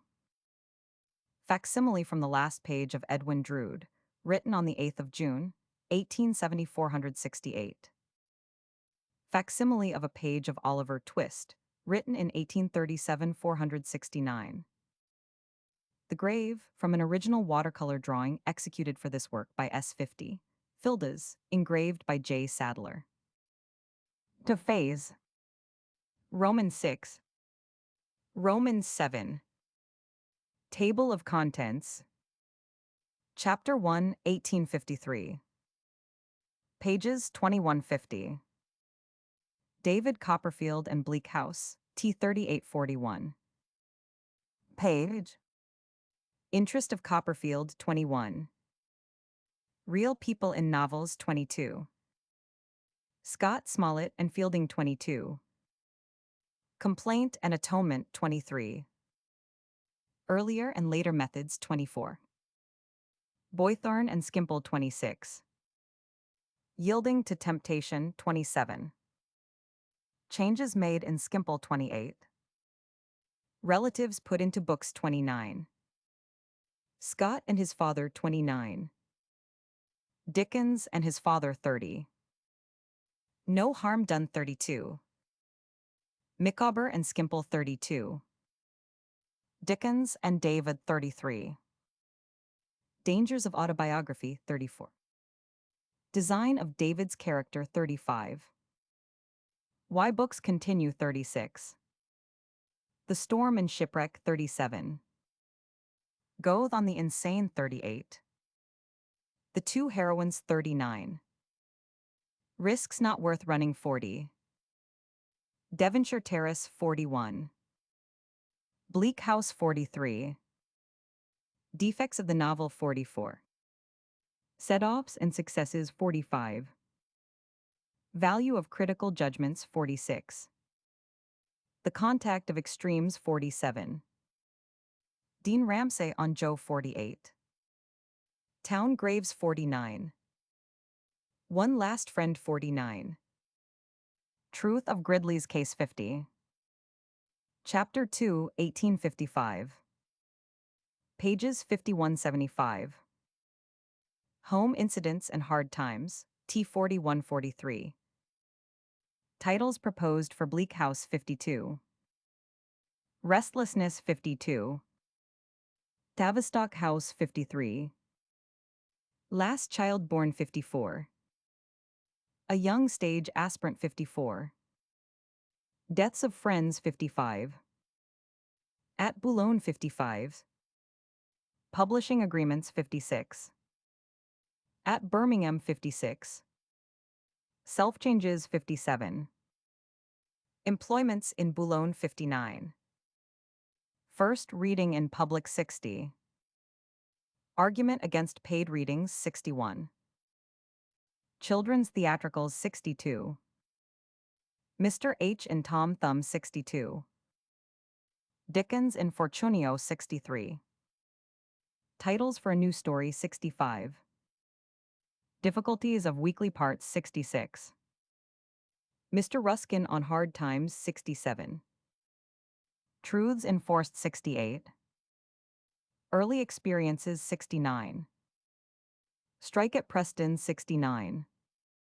Speaking at Drury Lane 70. Stanfield Scenes 71. Tavistock House Theatricals 71. Peter Cunningham 73. Incident of a November Night 74.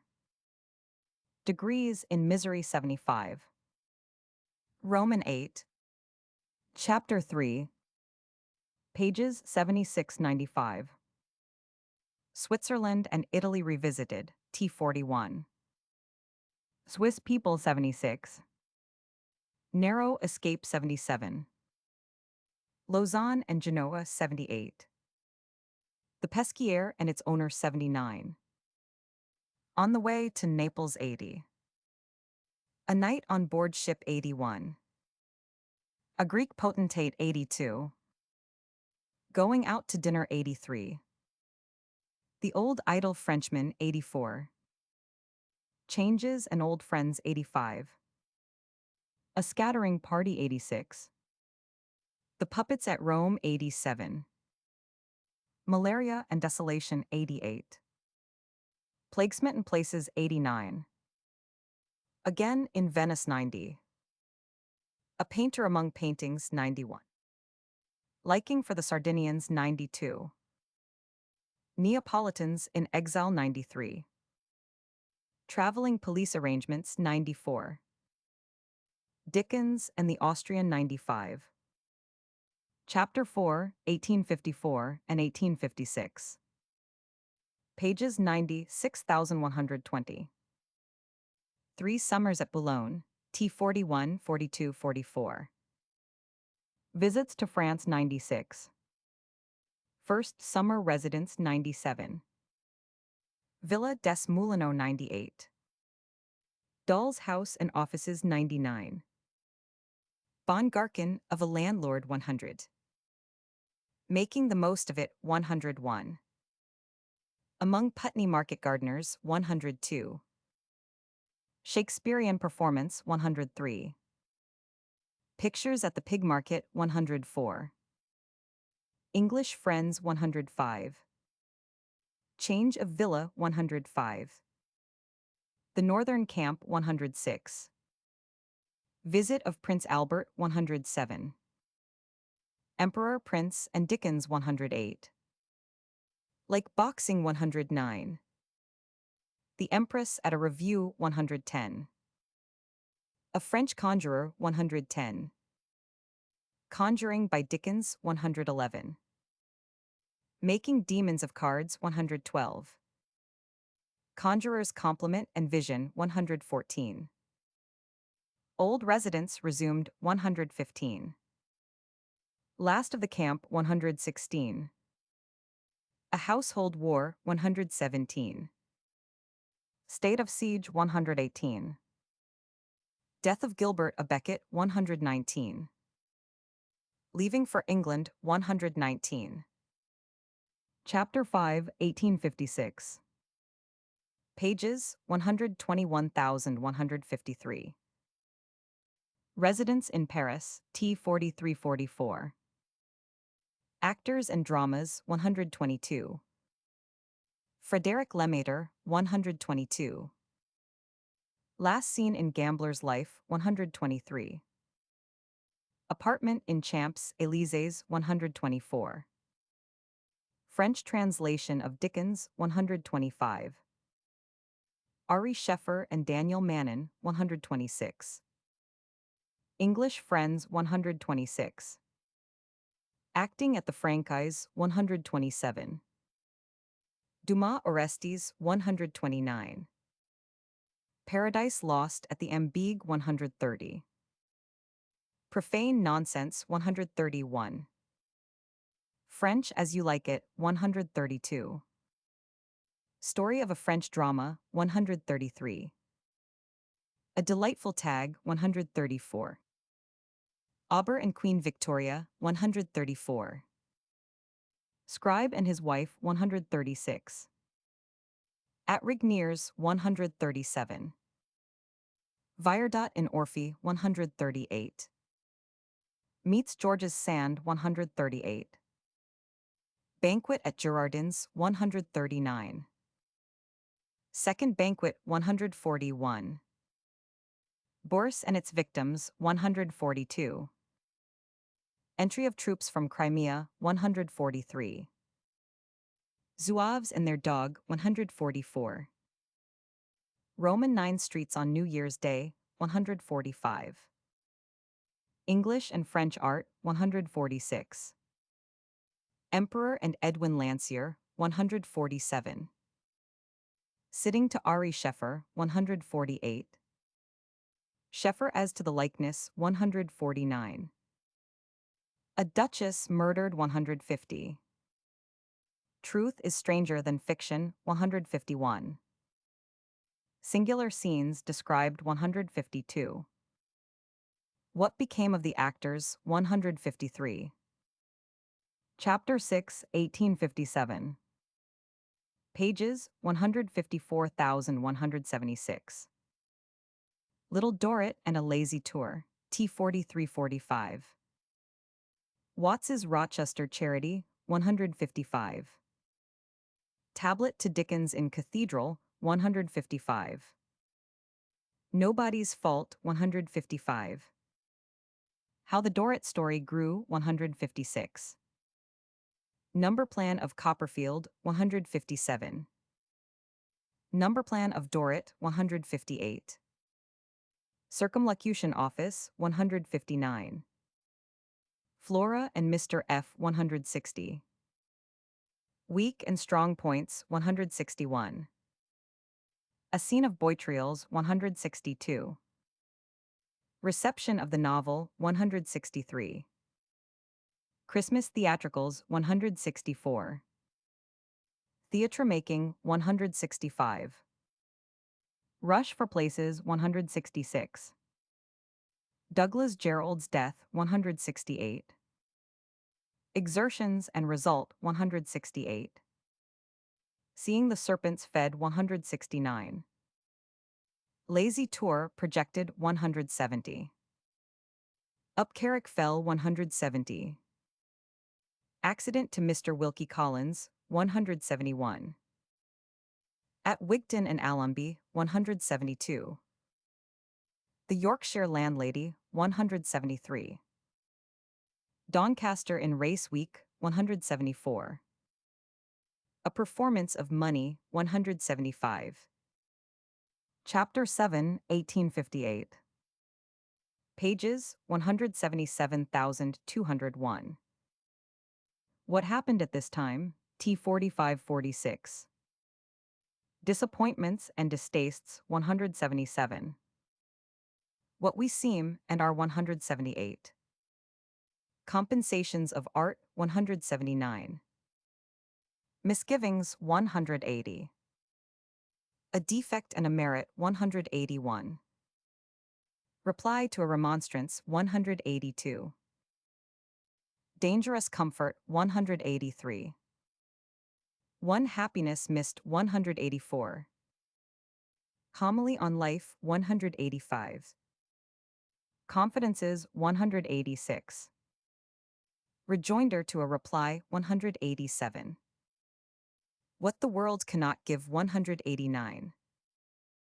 An old project revived 189. Shakespeare on acting 191. Hospital for sick children 192. Charities of the very poor 192. Unsolved mysteries 194. Appeal for sick children 195. Reading for Child's Hospital 195. Proposal for paid readings 196. Question of the Plunge 198. Mr. Arthur Smith 199. Separation from Mrs. Dickens 200. What alone concerned the public 201. Chapter 8 1870. Pages 202,222.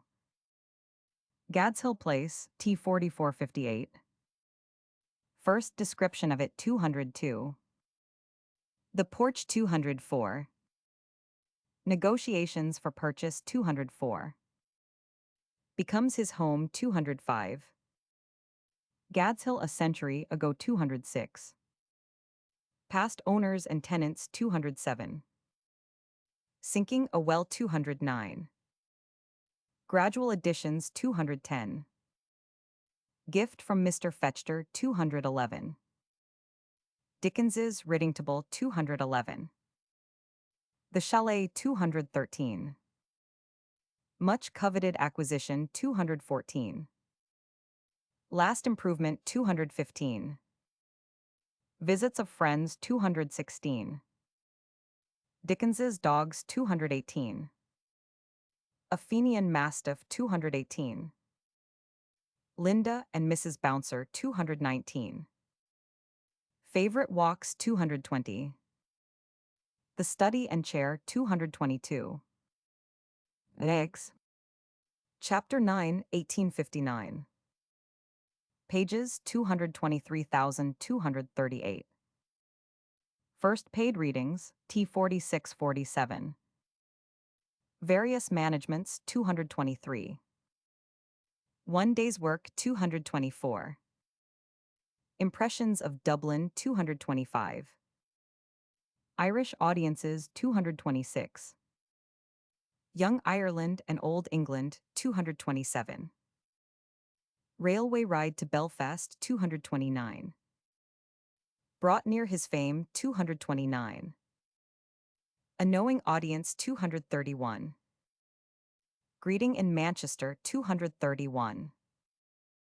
Joined by his daughters 232. Strange Life 233. Scotch audiences 234. When most successful in reading 235. At public meetings 236. Miss Marie Wilton as Pippo 237. Ed Landseer on Frith's portrait 238. Chapter 10 1861. Pages 230 9254. All the Year Round and the Uncommercial. Traveler T 4749. Household Words discontinued 240. Earliest and latest publishers 240. Dickens and Mr. Bentley 241. In Search of a Title 242. A Title Found 243. Success of New Periodical 244. Difference from the Old 245. At Nebworth 246. Commercial Travelers' Schools 247. A Traveler for Human Interests 248. Personal References in Writing 249. Birds and Low Company 250. Bethnal Green Fowls 251. An Incident of Doughty Street 252. Offers from America 253. Chapter 11, 1863. Pages 255,274. Second series of readings, T4951. Daughter Kate's Marriage 255. Charles Alston Collins 257. Sale of Tavistock House 257. Brother Alfred's Death 258. Metropolitan Readings 258. Provincial Circuit 259. New Subjects for Readings 260. Death of Mr. Arthur Smith 261. Death of Mr. Henry Austen 262. Readings at Brighton 263. At Canterbury and Dover 264. Alarming Scene 265. Impromptu Reading Hall 266. Scenes in Scotland 267. At Torquay 268. Death of 100, Felton 269. Offers for Australia 270. Writing or Reading 271. Home Arguments 272. Religious Richardson's Show 273. Exiled Expotentate 274. Chapter 12, 1865. Pages 275,297. Hints for Books Written and Unwritten, T4353. Book of Ms. Memoranda 275.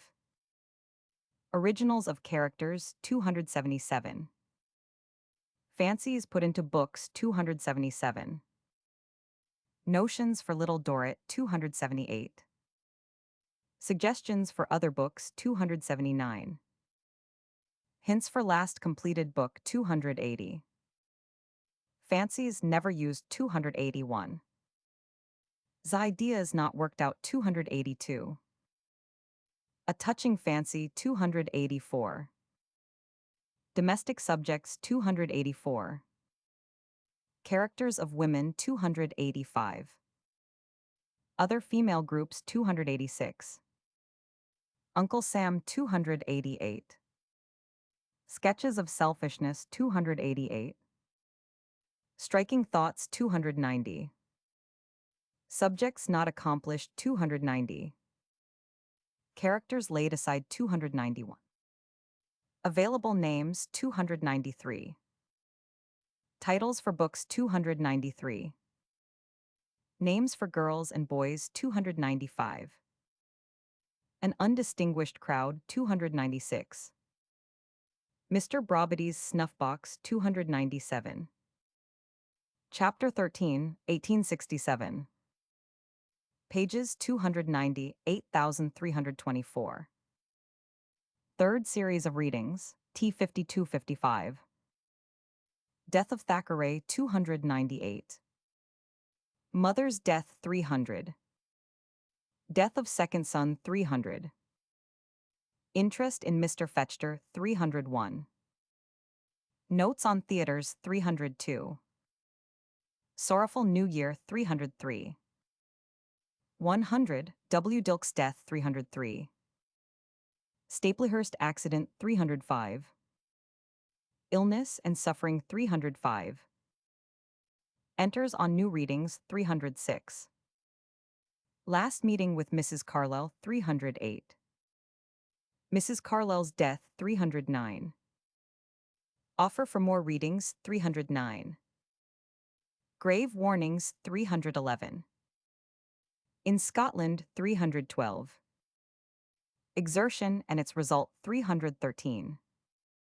Self-deception 314.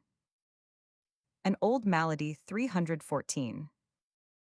Scene at Tynemouth 316. In Dublin with the Fenians 317. Yielding to Temptation 318. Pressure from America 319. At bay at last 320. Warning unheeded 321. Discussion useless 322. The case in a nutshell 323. Decision to go 324. Chapter 14, 1870. Pages 325,386. Dickens as a novelist, T 2458. See before you oversee 326. 1000, Taine's criticism 326. What is overlooked in it 327. A popularity explained 328. National excuses for Dickens 330. Comparison with Balzac 330.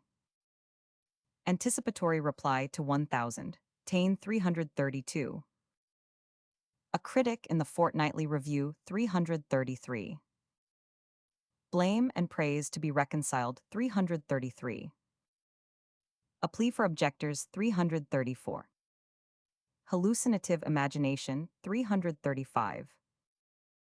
Vain critical warnings 336. The critic and the criticized 336. An opinion on the Micawbers 338. Hallucinative phenomena 338. Scott writing Bride of Lammermoor 339. Claim to be fairly judged 340. Dickens's leading quality 341. Dangers of humor 342. His earlier books 343. Mastery of dialogue 344. Character drawing 345. Realities of fiction 346. Fielding and Dickens 347. Touching of extremes 347. Why the creations of fiction live 349. Enjoyment of his own humor 350. Unpublished note of Lord Lytton 350. Exaggerations of humor 351. Temptations of all great humorists 352. A word for fanciful descriptions 353. Tale of Two Cities 355. Difficulties and Success 355. Specialty of Treatment 356. Reply to Objections 357. Roman 12 Care with which Dickens worked 358. An American Critic 359. Great Expectations 360. Pip and Magwitch 361. Another Boychild for Hero 362. Unlikeness in Likeness 363. Vivid Descriptive Writing 364. Masterly Drawing of Character 365. A Day on the Thames 366. Homely and Shrewd Satire 367. Incident changed for Lytton 368. As originally written 369. Christmas Sketches 370. Our Mutual Friend 370. Writing Numbers in Advance 373. Working Slowly 374. Death of John Leech 375. A Fatal Anniversary 376. Effects on Himself and His Novel 376.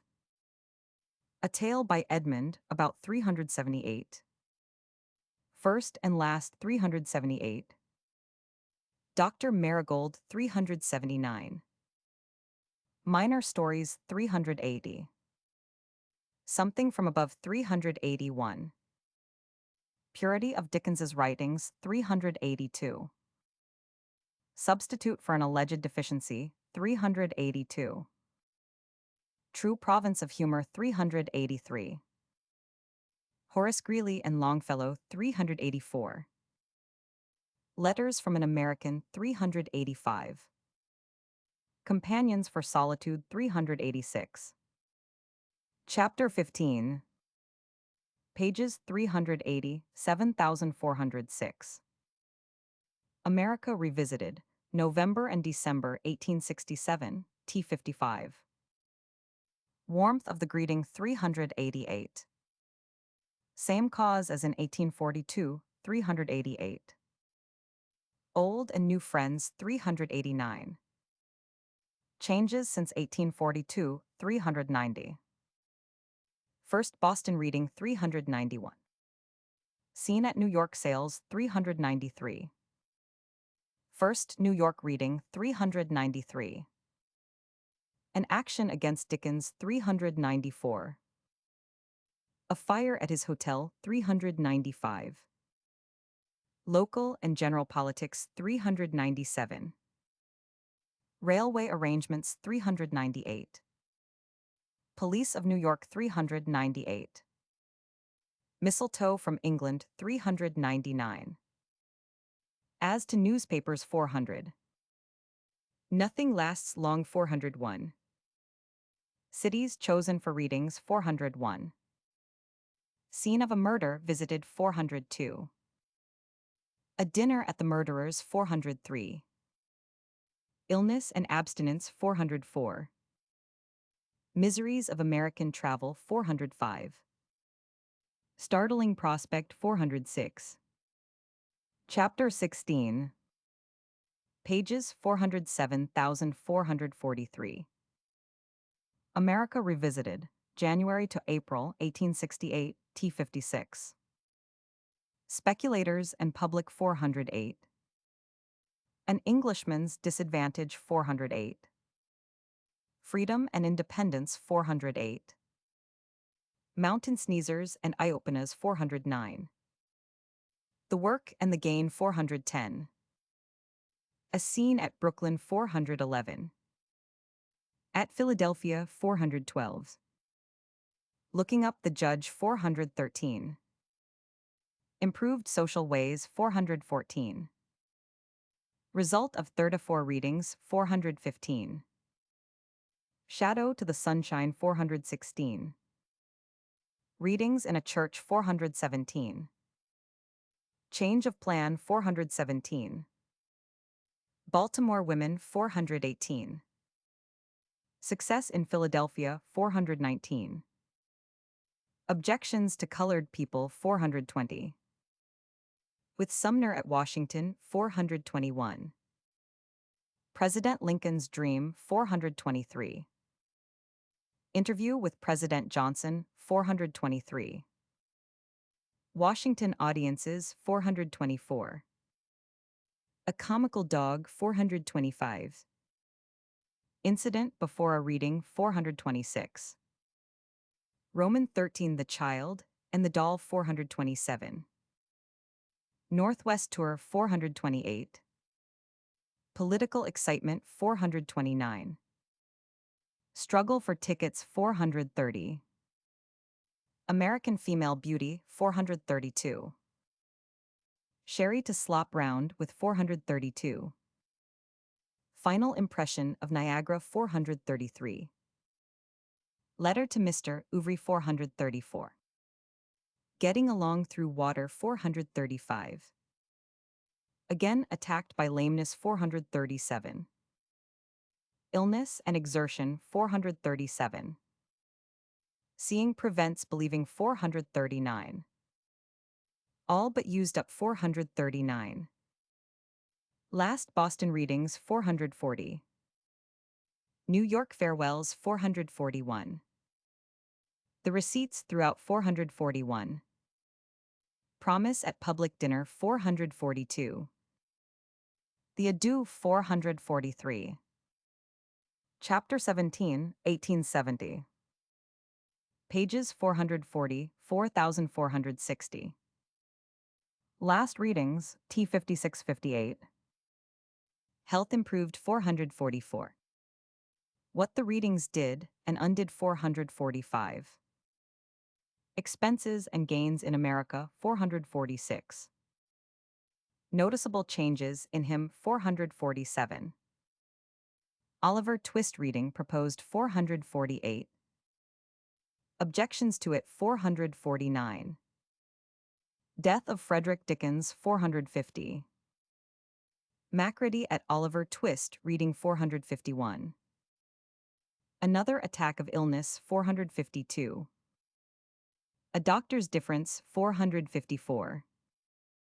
At Emerson Tennant's funeral 454. The illness at Preston 455. Brought to London 456. Sir Thomas Watson consulted 456.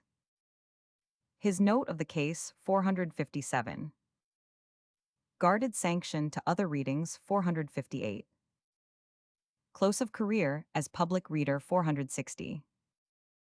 Chapter 18, 1870. Pages 461,477. Last book T5758.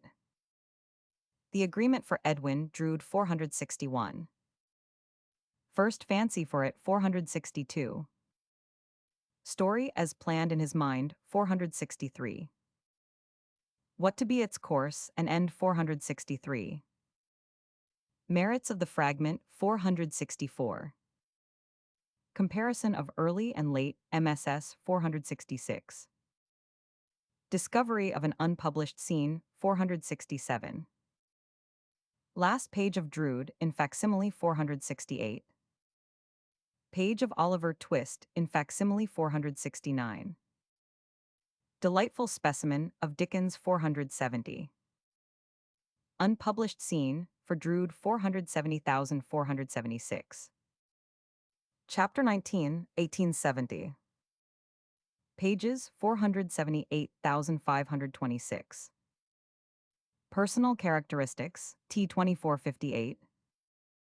Dickens not a bookish man 479. Books and their critics 479. Design of present book stated 480. Dickens made to tell his own story 480. Charge of personal obtrusiveness 481. Lord Russell on Dickens's letters 481. Shallower judgments 481. Absence of self-conceit in Dickens 482. Letter to youngest son 483. As to religion and prayer 485. Letter to a clergyman in 1856 485. Letter to a layman in 1870 486. Objection to posthumous honors 487. Roman 14 as to patronage of literature 488. Vanity of human wishes 488. As to writers and publishers 489. Editorship of his weekly serials 490. Work for his contributors 491. Editorial troubles and pleasures 493. Letter to an author 493. Help to younger novelists 495. Adelaide Proctor's poetry 495. Effect of periodical writing 496. Proposed satirical papers 497. Political opinions 498. Not the Man for Finsbury 499. The Liverpool Dinner in 1869 500. Reply to Lord Houghton 501. Tribute to Lord Russell 501. People governing and governed 502. Alleged offers from Her Majesty 503. Silly rigmarole 504. The Queen sees him act 505. Desires to hear him read 506. Interview at the Palace 507. What passed at the interview 507. Dickens's grateful impression 508. A hope at the close of life 509. Games in Gadshill Meadow 510. Home enjoyments 512. Habits of life everywhere 513. Family dependence on him 514. Carlyle's opinion of Dickens 514. Street walks and London haunts 515. Christmas Eve and Christmas Day 517. The first attack of lameness 518. Effect upon his dogs 518. Why right things to be done 519. Silent heroisms 519. At social meetings 520. Delight in assumption 520. Humoring a joke 522. Unlucky hits 522. Ghost stories 524. Predominant feeling of his life 525. Sermon of the Master of Balliol 525. Chapter 20, 1870. Pages 527,545. The end T5758. Last summer and autumn 527. Showing London to a visitor 528. His son Henry's scholarship 529. 12 more readings 530. Medical attendance at them 531. Excitement incident to them 532. The farewell 533. Last public appearances 535. At Royal Academy dinner 535. Eulogy of Daniel Maclise 536. Return of illness 537.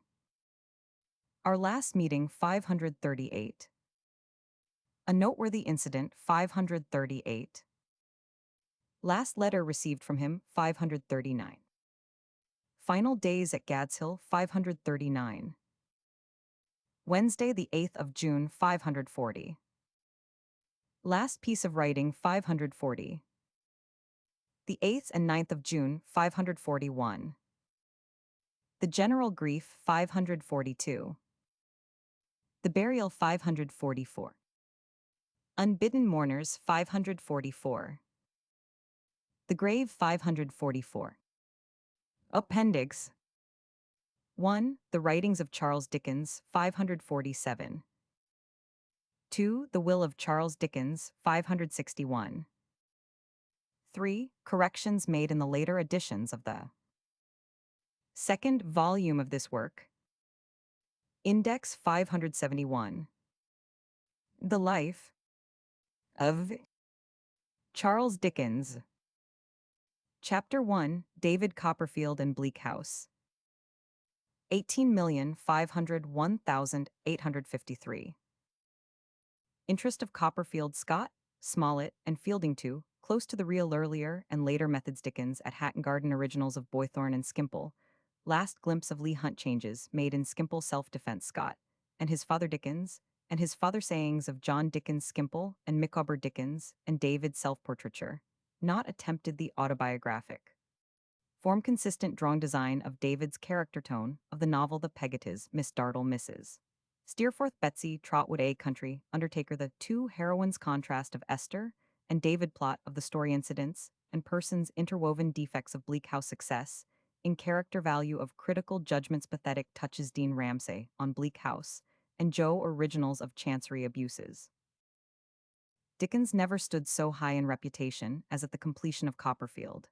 The popularity it obtained at the outset increased to a degree not approached by any previous book excepting Pickwick.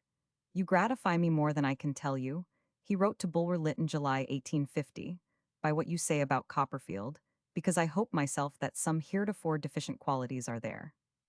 If the power was not greater than in Chuzzlewit, the subject had more attractiveness. There was more variety of incident, with a freer play of character, and there was withal a suspicion, which though general and vague had sharpened interest not a little, that underneath the fiction lay something of the author's life. How much was not known by the world until he had passed away. To be acquainted with English literature is to know that, into its most famous prose fiction, autobiography has entered largely in disguise, and that the characters most familiar to us in the English novel had originals in actual life. Smollett never wrote a story that was not in some degree a recollection of his own adventures. And Fielding, who put something of his wife into all his heroines, had been as fortunate in finding, not Trolloper only, but Parson Adams himself, among his living experiences.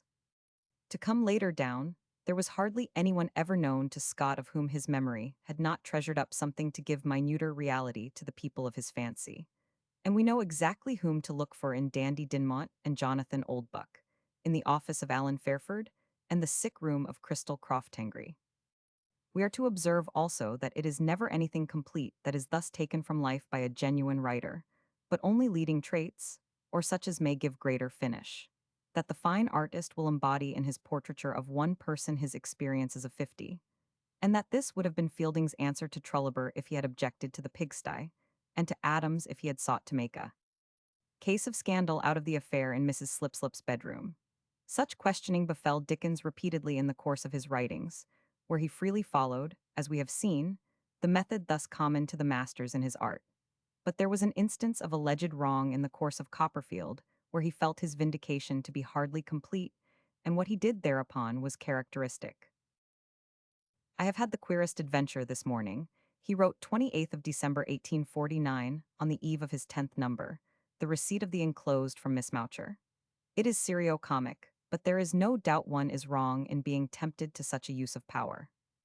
Thinking a grotesque little oddity among his acquaintance to be safe from recognition, he had done what Smollett did sometimes, but never Fielding, and given way, in the first outburst of fun that had broken out around the fancy, to the temptation of copying too closely peculiarities of figure and face amounting in effect to deformity.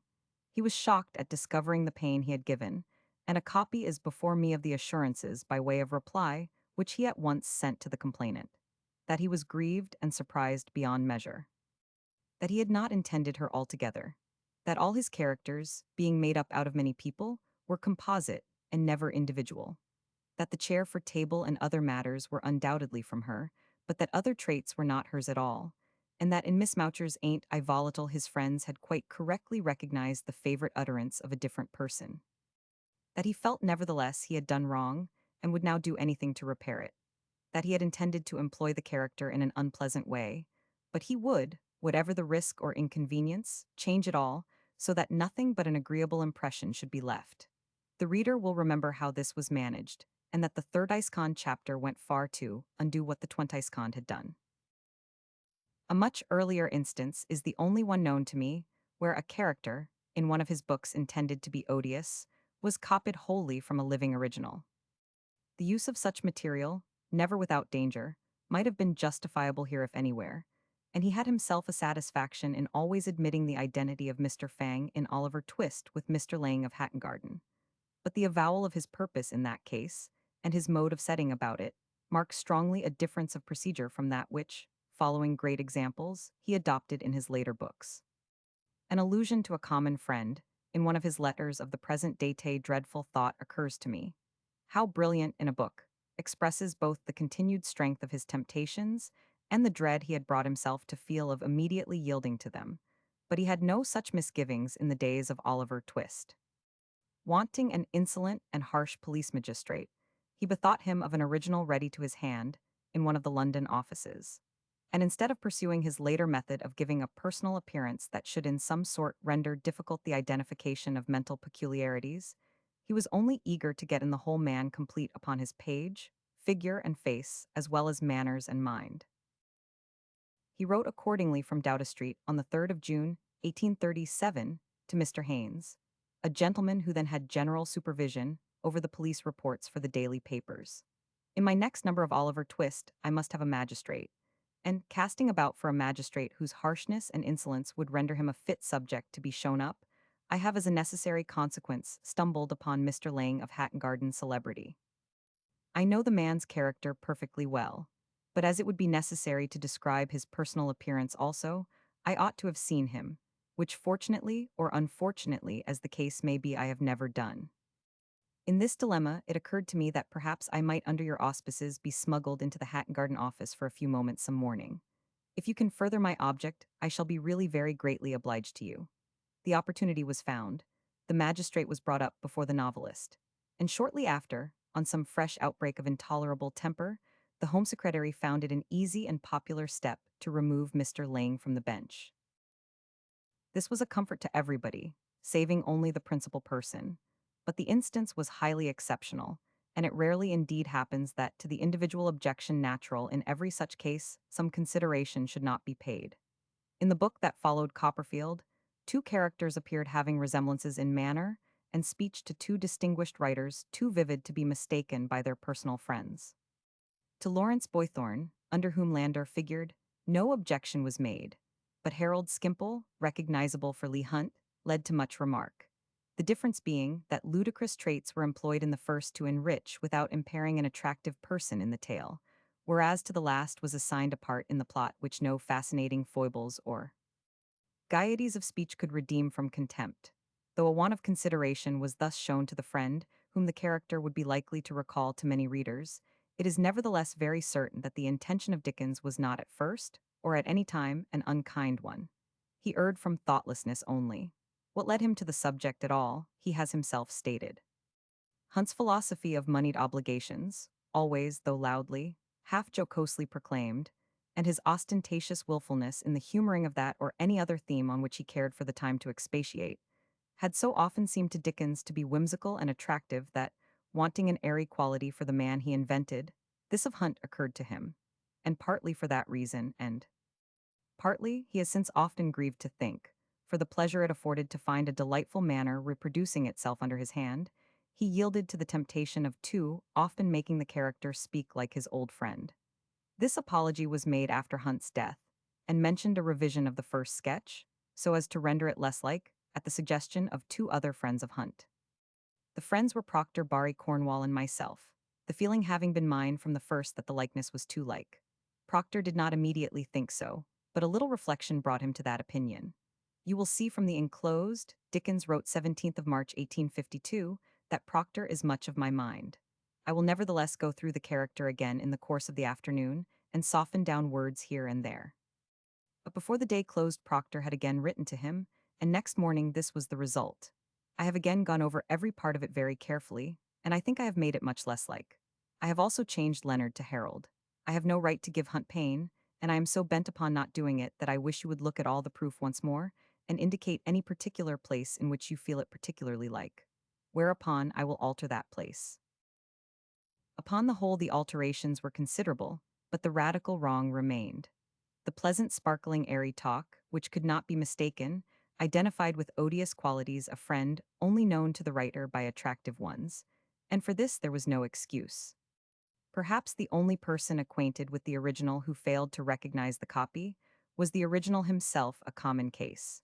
But good-natured friends in time told Hunt everything, and painful explanations followed, where nothing was possible to Dickens but what amounted to a friendly evasion of the points really at issue. The time for redress had gone. I yet well remember with what eager earnestness, on one of these occasions, he strove to set Hunt up again in his own esteem. Separate in your own mind, he said to him, what you see of yourself from what other people tell you that they see. As it has given you so much pain, I take it at its worst and say I am deeply sorry, and that I feel I did wrong in doing it. I should otherwise have taken it at its best, and ridden off upon what I strongly feel to be the truth, that there is nothing in it that should have given you pain. Everyone in writing must speak from points of his experience, and so I have mine with you. But when I have felt it was going too close, I stopped myself, and the most blotted parts of my mise are those in which I have been striving hard to make the impression I was writing from, unlike you. The diary writing I took from Haydon, not from you. I now first learn from yourself that you ever set anything to music, and I could not have copied that from you. The character is not you, for there are traits in it common to 50,000 people besides, and I did not fancy you would ever recognize it. Under similar disguises my own father and mother are in my books, and you might as well see your likeness in Micawber. The distinction is that the foibles of Mr. Micawber and of Mrs. Nickleby, however laughable, make neither of them in speech or character less lovable, and that this is not to be said of Skimpole's. The kindly or unkindly impression makes all the difference where liberties are taken with a friend, and even this entirely favorable condition will not excuse the practice to many, where near relatives are concerned. For what formerly was said of the Micawber resemblances, Dickens has been sharply criticized, And in like manner, it was thought objectionable in Scott that for the closing scenes of Crystal Croftangry, he should have found the original of his fretful patient at the deathbed of his own father. Lockhart, who tells us this, adds with a sad significance that he himself lived to see the curtain fall at Abbotsford upon even such another scene. But to no purpose will such objections still be made. All great novelists will continue to use their experiences of nature and fact, whensoever derivable, and a remark made to Lockhart by Scott himself suggests their vindication. If a man will paint from nature, he will be most likely to interest and amuse those who are daily looking at it. The Micawber offense otherwise was not grave. We have seen in what way Dickens was moved or inspired by the rough lessons of his boyhood, and the groundwork of the character was then undoubtedly laid. But the rhetorical exuberance impressed itself upon him later, and from this, as it expanded and developed in 1,000 amusing ways, the full-length figure took its great charm. Better illustration of it could not perhaps be given than by passages from letters of Dickens, written long before Micawber was thought of, in which this peculiarity of his father found frequent and always agreeable expression. Several such have been given in this work from time to time, and one or two more may here be added. It is proper to preface them by saying that no one could know the elder Dickens without secretly liking him the better for these flourishes of speech, which adapted themselves so readily to his gloom as well as to his cheerfulness, that it was difficult not to fancy they had helped him considerably in both, and had rendered more tolerable to him, if also more possible, the shade and sunshine of his checkered life. If you should have an opportunity pendant light, as my father would observe indeed did on some memorable ancient occasions, when he informed me that the Bandogs would shortly have him at Bay, Dickens wrote in December 1847. I have a letter from my father, May 1841, lamenting the fine weather, invoking congenial tempests, and informing me that it will not be possible for him to stay more than another year in Devonshire, as he must then proceed to Paris to consolidate Augustus's French. There has arrived, he writes from the Pesquier in September 1844, a characteristic letter for Kate from my father. He dates it Manchester, and says he has reason to believe that he will be in town with the pheasants on or about the 1st of October. He has been with Fanny in the Isle of Man for nearly 2 months, finding there, as he goes on to observe, troops of friends and every description of continental luxury at a cheap rate. Describing in the same year the departure from Genoa of an English physician and acquaintance, he adds, "We are very sorry to lose the benefit of his advice here, as my father would say, to be deprived, to a certain extent, of the concomitant advantages, whatever they may be, resulting from his medical skill, such as it is, and his professional attendance, in so far as it may be so considered." Thus also it delighted Dickens to remember that it was of one of his connections his father wrote a celebrated sentence. And I must express my tendency to believe that his longevity is, to say the least of it, extremely problematical, and that it was to another, who had been insisting somewhat obtrusively on dissenting and nonconformist superiorities, he addressed words which deserve to be no less celebrated. The Supreme Being must be an entirely different individual from what I have every reason to believe him to be, if he would care in the least for the society of your relations. There was a laugh in the enjoyment of all this, no doubt, but with it much personal fondness, and the feeling of the creator of Micawber, as he thus humored and remembered the foibles of his original, found its counterpart in that of his readers for the creation itself, as its part was played out in the story. Nobody likes Micawber less for his follies, and Dickens liked his father more, the more he recalled his whimsical qualities. "The longer I live, the better man I think him," he exclaimed afterwards. The fact and the fancy had united whatever was most grateful to him in both. It is a tribute to the generally healthful and manly tone of the story of Copperfield that such should be the outcome of the eccentricities of this leading personage in it. And the superiority in this respect of Micawber over Skimpole is one of many indications of the inferiority of Bleak House to its predecessor. With leading resemblances that make it difficult to say which character best represents the principle or no principle of impecuniosity, there cannot be any doubt which has the advantage in moral and intellectual development. It is genuine humor against personal satire. Between the worldly circumstances of the two, there is nothing to choose, but as to everything else, it is the difference between shabbiness and greatness. Skimpole's sunny talk might be expected to please as much as Micawber's gorgeous speech, the design of both being to take the edge off poverty. But in the one we have no relief from attendant meanness or distress, and we drop down from the airiest fancies into sordidness and pain, whereas in the other nothing pitiful or merely selfish ever touches us. At its lowest depth of what is worst, we never doubt that something better must turn up, and of a man who sells his bedstead that he may entertain his friend, we altogether refuse to think nothing but badly. This is throughout the free and cheery style of Copperfield. The masterpieces of Dickens's humor are not in it, but he has nowhere given such variety of play to his invention, and the book is unapproached among his writings for its completeness of effect and uniform pleasantness of tone. What has to be said hereafter of those writings generally will properly restrict what is said here, as in previous instances, mainly to personal illustration. The Copperfield disclosures formerly made will forever connect the book with the author's individual story, but too much has been assumed, from those revelations, of a full identity of Dickens with his hero, and of a supposed intention that his own character, as well as parts of his career, should be expressed in the narrative. It is right to warn the reader as to this.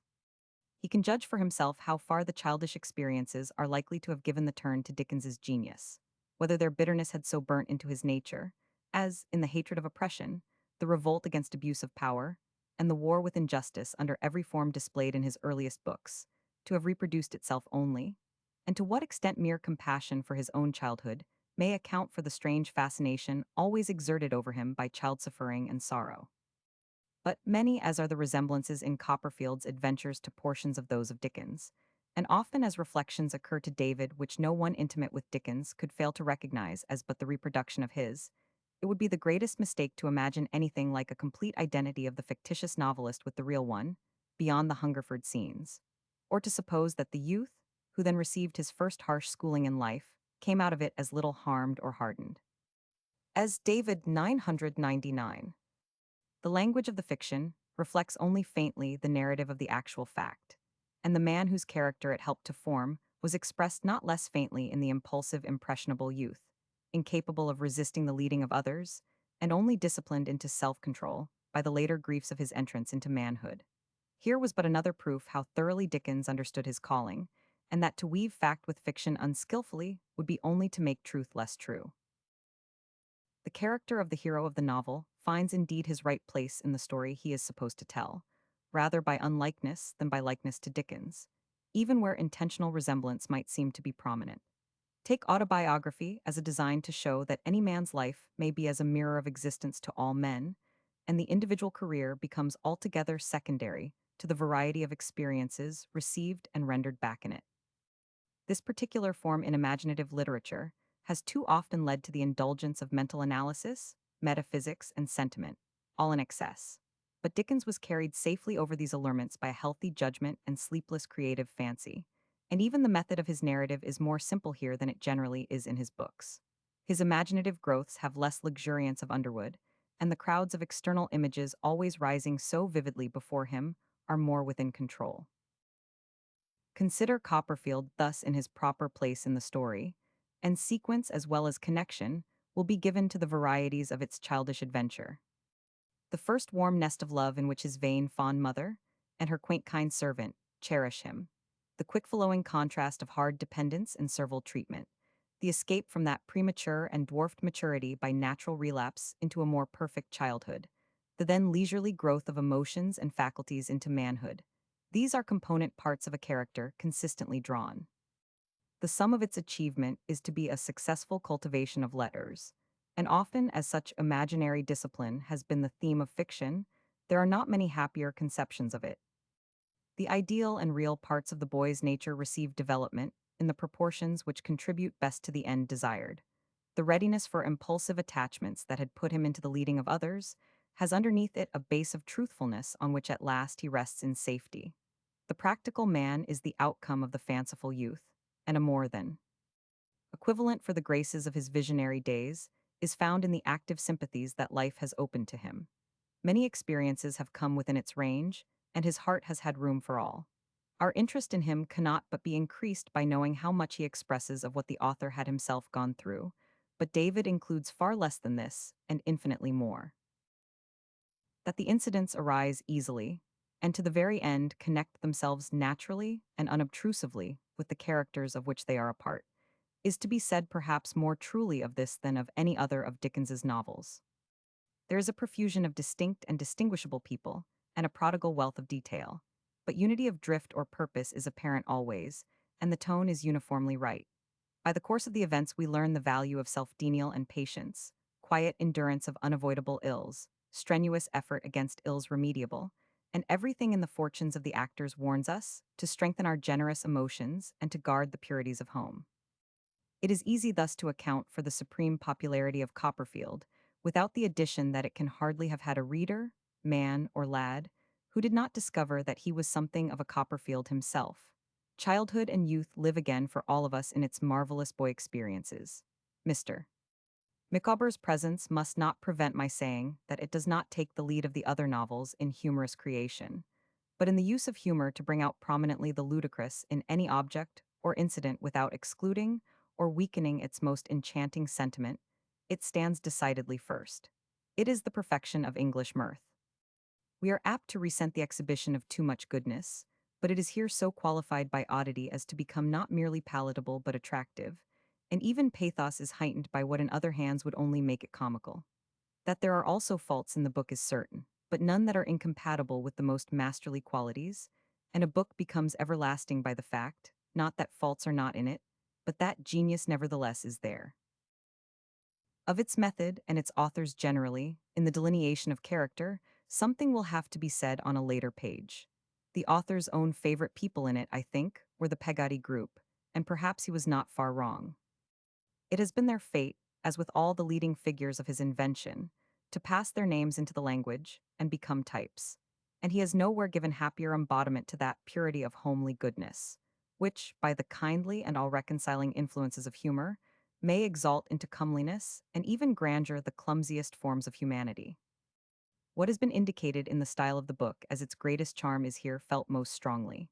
The ludicrous so helps the pathos, and the humor so uplifts and refines the sentiment, that mere rude affection and simple manliness in these Yarmouth boatmen, passed through the fires of unmerited suffering and heroic endurance, take forms half chivalrous, half sublime. It is one of the cants of critical superiority to make supercilious mention of the serious passages in this great writer. But the storm and shipwreck at the close of Copperfield, when the body of the seducer is flung dead upon the shore, amid the ruins of the home he has wasted, and by the side of the man whose heart he has broken, the one as unconscious of what he had failed to reach as the other of what he has perished to save, is a description that may compare with the most impressive in the language. There are other people drawn into this catastrophe who are among the failures of natural delineation in the book. But though Miss Dartle is curiously unpleasant, there are some natural traits in her which Dickens's least lifelike people are never without. And it was from one of his lady friends, very familiar to him indeed, he copied her peculiarity of never saying anything outright, but hinting it merely, and making more of it that way. Of Mrs. Steerforth, it may also be worth remembering that Thackeray had something of a fondness for her. I knew how it would be when I began, says a pleasant letter all about himself, written immediately after she appeared in the story. My letters to my mother are like this, but then she likes like Mrs. Steerforth. Do not you like Mrs. Steerforth? Turning to another group, there is another elderly lady to be liked without a shadow of misgiving. Abrupt, angular, extravagant, but the very soul of magnanimity and rectitude. A character thoroughly made out in all its parts. A gnarled and knotted piece of female timber, sound to the core. A woman Captain Shandy would have loved for her startling oddities, and who is linked to the gentlest of her sex by perfect womanhood. Dickens has done nothing better, for solidness and truth all round, than Betsy Trotwood. It is one of her oddities to have a fool for a companion, but this is one of them that has also most pertinence and wisdom. By a line thrown out in Wilhelm Meister, that the true way of treating the insane was, in all respects possible, to act to them as if they were sane, Goethe anticipated what it took a century to apply to the most terrible disorder of humanity, and what Mrs. Trotwood does for Mr. Dick goes a step farther, by showing how often asylums might be dispensed with, and how large might be the number of deficient intellects manageable with patients in their own homes. Characters hardly less distinguishable for truth as well as oddity are the kind old nurse and her husband the carrier, whose vicissitudes alike of love and of mortality are condensed into the three words since become part of universal speech: Barkey's is willin'. There is wholesome satire of much utility in the conversion of the brutal schoolmaster of the earlier scenes into the tender Middlesex magistrate at the close. Nor is the humor anywhere more subtle than in the country undertaker, who makes up in fullness of heart for scantness of breath, and has so little of the vampire propensity of the town undertaker in Chuzzlewit that he dares not even inquire after friends who are ill for fear of unkindly misconstruction. The test of a master in creative fiction, according to Hazlitt, is less in contrasting characters that are unlike than in distinguishing those that are like. And to many examples of the art in Dickens, such as The Shepherd and Chadbend, Creakle and Squeers, Charlie Bates and the Dodger, The Guppies and the Wemmicks, Mr. Jaggers and Mr. V. Holes, Sampson Brass and Conversation Kenge, Jack Bunsby, Captain Cuttle and Bill Barley, the Perkers and Pells, the Dodsons and Foggs, Sarah Gamp and Betsy Prigg, and a host of others, is to be added the nicety of distinction between those eminent furnishers of funerals, Mr. Mould and Messrs. Omer and Joram. All the mixed mirth and sadness of the story are skillfully drawn into the handling of this portion of it, and, amid wooings and preparations for weddings and chirkinging bells for baptisms, the steadiligwing rat-at of the hammer on the coffin is heard. Of the heroines who divide so equally between them, the impulsive, easily swayed, not disloyal but sorely distracted affections of the hero, the spoilt foolishness and tenderness of the loving little childwife, Dora, is more attractive than the too unfailing wisdom and self-sacrificing goodness of the angel wife, Agnes. The scenes of the courtship and housekeeping are matchless, and the glimpses of Doctors' Commons, opening those views, by Mr. Spenlow, of man's vanity of expectation and inconsistency of conduct in neglecting the sacred duty of making a will, on which he largely moralizes the day before he dies intestate, form a background highly appropriate to David's domesticities. This was among the reproductions of personal experience in the book, but it was a sadder knowledge that came with the conviction some years later that David's contrasts in his earliest married life between his happiness enjoyed and his happiness once anticipated, the vague, unhappy loss or want of something of which he so frequently complains, reflected also a personal experience which had not been supplied in fact so successfully as in fiction. A closing word may perhaps be allowed to connect with Devonshire Dearest, the last book written there. On the page opposite is engraved a drawing by Maclise of the house where so many of Dickens's masterpieces were composed, done on the first anniversary of the day when his daughter Kate was born. Bleak House followed Copperfield, which in some respects it copied in the autobiographical form by means of extracts from the personal relation of its heroine. But the distinction between the narrative of David and the diary of Esther, like that between Micawber and Skimpole, marks the superiority of the first to its successor. To represent a storyteller as giving the most surprising vividness to manners, motives, and characters of which we are to believe her, all the time as artlessly unconscious, as she is also entirely ignorant of the good qualities in herself she is naively revealing in the story, was a difficult enterprise, full of hazard in any case, not worth success, and certainly not successful. Ingenuity is more apparent than freshness, the invention is neither easy nor unstrained, and though the old marvelous power over the real is again abundantly manifest, there is some alloy of the artificial. Nor can this be said of Esther's relation without some general application to the book of which it forms so large a part. The novel is nevertheless, in the very important particular of construction, perhaps the best thing done by Dickens. In his later writings, he had been assiduously cultivating this essential of his art, and here he brought it very nearly to perfection. Of the tendency of composing a story piecemeal to induce greater concern for the part than for the whole, he had been always conscious. But I remember a remark also made by him to the effect that to read a story in parts had no less a tendency to prevent the reader's noticing how thoroughly a work so presented might be calculated for perusal as a whole. Look back from the last to the first page of the present novel, and not even in the highest examples of this kind of elaborate care will it be found that event leads more closely to event, or that the separate incidents have been planned with a more studied consideration of the bearing they are severally to have on the general result. Nothing is introduced at random, everything tends to the catastrophe, the various lines of the plot converge and fit to its center, and to the larger interest all the rest is irresistibly drawn. The heart of the story is a chancery suit. On this the plot hinges, and on incidents connected with it, trivial or important, the passion and suffering turn exclusively. Chance words, or the deeds of chance people, to appearance irrelevant, are found everywhere, influencing the course taken by a train of incidents of which the issue is life or death, happiness or misery, to men and women perfectly unknown to them, and to whom they are unknown.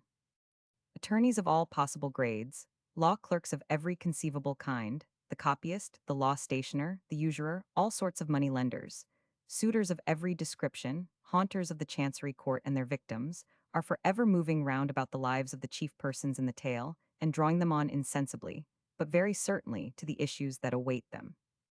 Even the fits of the little law stationer's servant help directly in the chain of small things that lead indirectly to Lady Dedlock's death.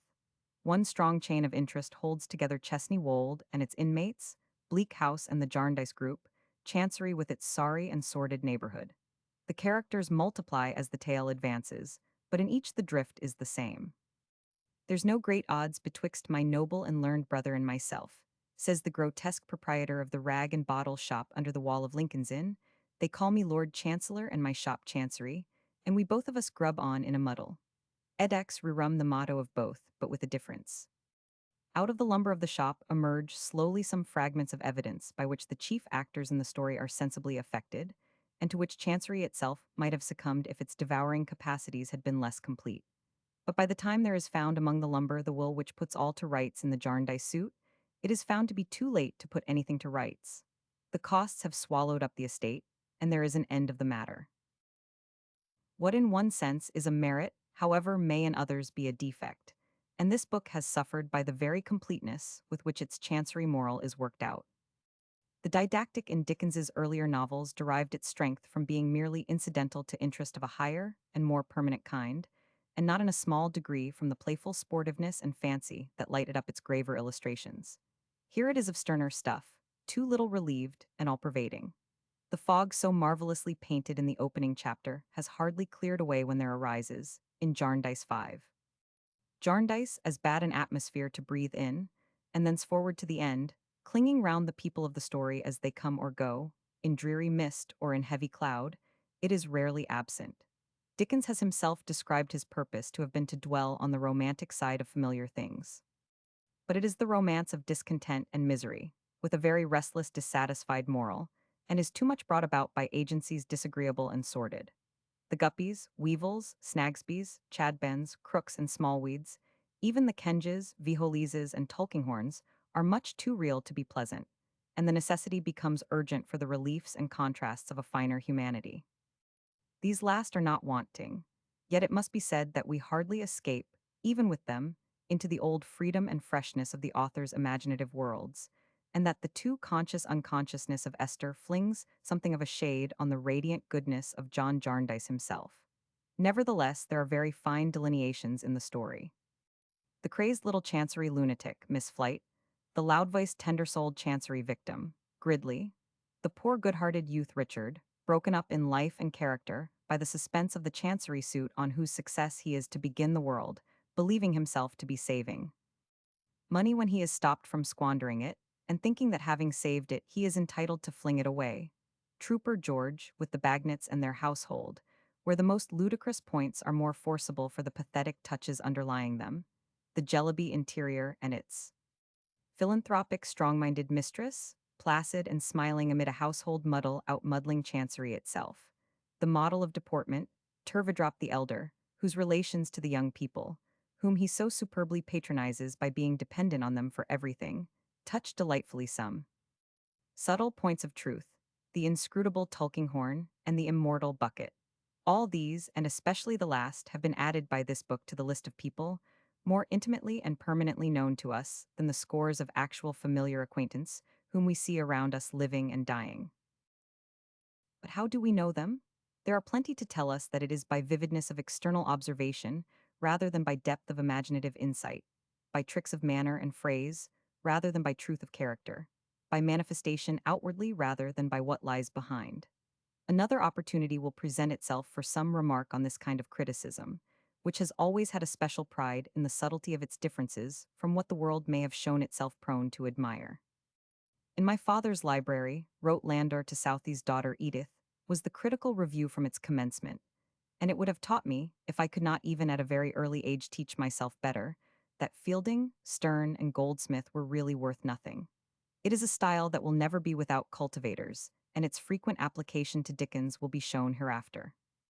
But in speaking of a book in which some want of all the freshness of his genius first became apparent, it would be wrong to omit to add that his method of handling a character is as strongly impressed on the better portions of it as on the best of his writings. It is difficult to say when a peculiarity becomes too grotesque or an extravagance too farcical to be within the limits of art, for it is the truth of these as of graver things that they exist in the world in just the proportions and degree in which genius can discover them. But no man had ever so surprising a faculty as Dickens of becoming himself what he was representing, and of entering into mental phases and processes so absolutely, in conditions of life the most varied, as to reproduce them completely in dialogue without need of an explanatory word. He only departed from this method once, with a result which will then be pointed out. In speaking on a former page of the impression of reality thus to a singular degree conveyed by him, it was remarked that where characters so revealed themselves, the author's part in them was done. And in the book under notice there is none, not excepting those least attractive, which apparently present only prominent or salient qualities, in which it will not be found that the characteristic feature embodied, or the main idea personified, contains as certainly also some human truth universally applicable. To expound or discuss his creations, to lay them psychologically bare, to analyze their organisms, to subject to minute demonstration their fibrous and other tissues, was not at all Dickens's way. His genius was his fellow feeling with his race. His mere personality was never the bound or limit to his perceptions, however strongly sometimes it might color them. He never stopped to dissect or anatomize his own work, but no man could better adjust the outward and visible oddities in a delineation to its inner and unchangeable veracities. The rough estimates we form of character, if we have any truth of perception, are on the whole correct. But men touch and interfere with one another by the contact of their extremes, and it may very often become necessarily the main business of a novelist to display the salient points, the sharp angles, or the prominences merely.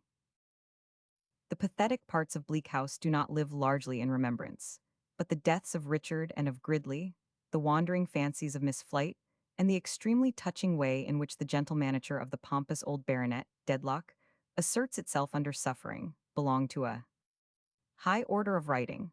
There is another most affecting example, taking the lead of the rest, in the poor street sweeper Joe, which has made perhaps as deep an impression as anything in Dickens. We have been reading Bleak House aloud. The good Dean Ramsay wrote to me very shortly before his death. Surely it is one of his most powerful and successful? What a triumph is Joe! Uncultured nature is there indeed. The intimations of true heart feeling, the glimmerings of higher feeling, all are there, but everything still consistent and in harmony. Wonderful is the genius that can show all this, yet keep it only and really part of the character itself, low or common as it may be, and use no morbid or fictitious coloring. To my mind, nothing in the field of fiction is to be found in English literature surpassing the death of Joe. What occurs at and after the inquest is as worth remembering. Joe's evidence is rejected because he cannot exactly say what will be done to him after he is dead if he should tell a lie. But he manages to say afterwards very exactly what the deceased while he lived did to him. That one cold winter night, when he was shivering in a doorway near his crossing, a man turned to look at him and came back, and having questioned him and found he had not a friend in the world, said, "Neither have one." Not one, and gave him the price of a supper and a night's lodging. That the man had often spoken to him since and asked him if he slept of a night, and how he bore cold and hunger, or if he ever wished to die, and would say in passing, "I am as poor as you today," Joe when he had no money, but when he had any would always give some. "He was worry good to me," says the boy, wiping his eyes with his wretched sleeve. "When I see him a layin' so stritched out just now, I wished he could have heard me tell him so. He was werry good to me, he was." The inquest over, the body is flung into a pestiferous churchyard in the next street, houses overlooking it on every side, and a reeking little tunnel of a court giving access to its iron gate. With the night comes a slouching figure through the tunnel court to the outside of the iron gate. It holds the gate with its hands and looks in within the bars, stands looking in for a little while. It then, with an old broom it carries, softly sweeps the step and makes the archway clean. It does so very busily and trimly, looks in again a little while, and so departs. These are among the things in Dickens that cannot be forgotten, and if Bleak House had many more faults than have been found in it, such salt and savor as this might freshen it for some generations. The first intention was to have made Joe more prominent in the story, and its earliest title was taken from the tumbling tenements in Chancery, Tomal Alones, where he finds his wretched habitation, but this was abandoned. On the other hand, Dickens was encouraged and strengthened in his design of assailing Chancery abuses and delays by receiving, a few days after the appearance of his first number, a striking pamphlet on the subject containing details so apposite that he took from them, without change in any material point, the memorable case related in his 15th chapter. Anyone who examines the tract will see how exactly true is the reference to it made by Dickens in his preface. The case of Gridley is in no essential altered from one of actual occurrence, made public by a disinterested person who was professionally acquainted with the whole of the monstrous wrong from beginning to end.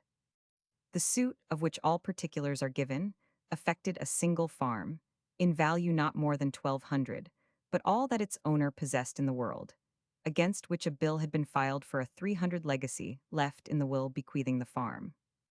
In reality, there was only one defendant, but in the bill, by the rule of the court, there were 17, and, after 2 years had been occupied over the 17 answers, everything had to begin over again because an 18th had been accidentally omitted. What a mockery of justice this is, says Mr. Challoner. The facts speak for themselves, and I can personally vouch for their accuracy. The costs already incurred in reference to this 300 legacy are not less than from 800 to 900, and the parties are no forwarder. Already near 5 years have passed by, and the plaintiff would be glad to give up his chance of the legacy if he could escape from his liability to costs, while the defendants who own the little farm left by the testator have scarce any other prospect before them than ruin. Chapter 2: Home Incidents and Hard Times.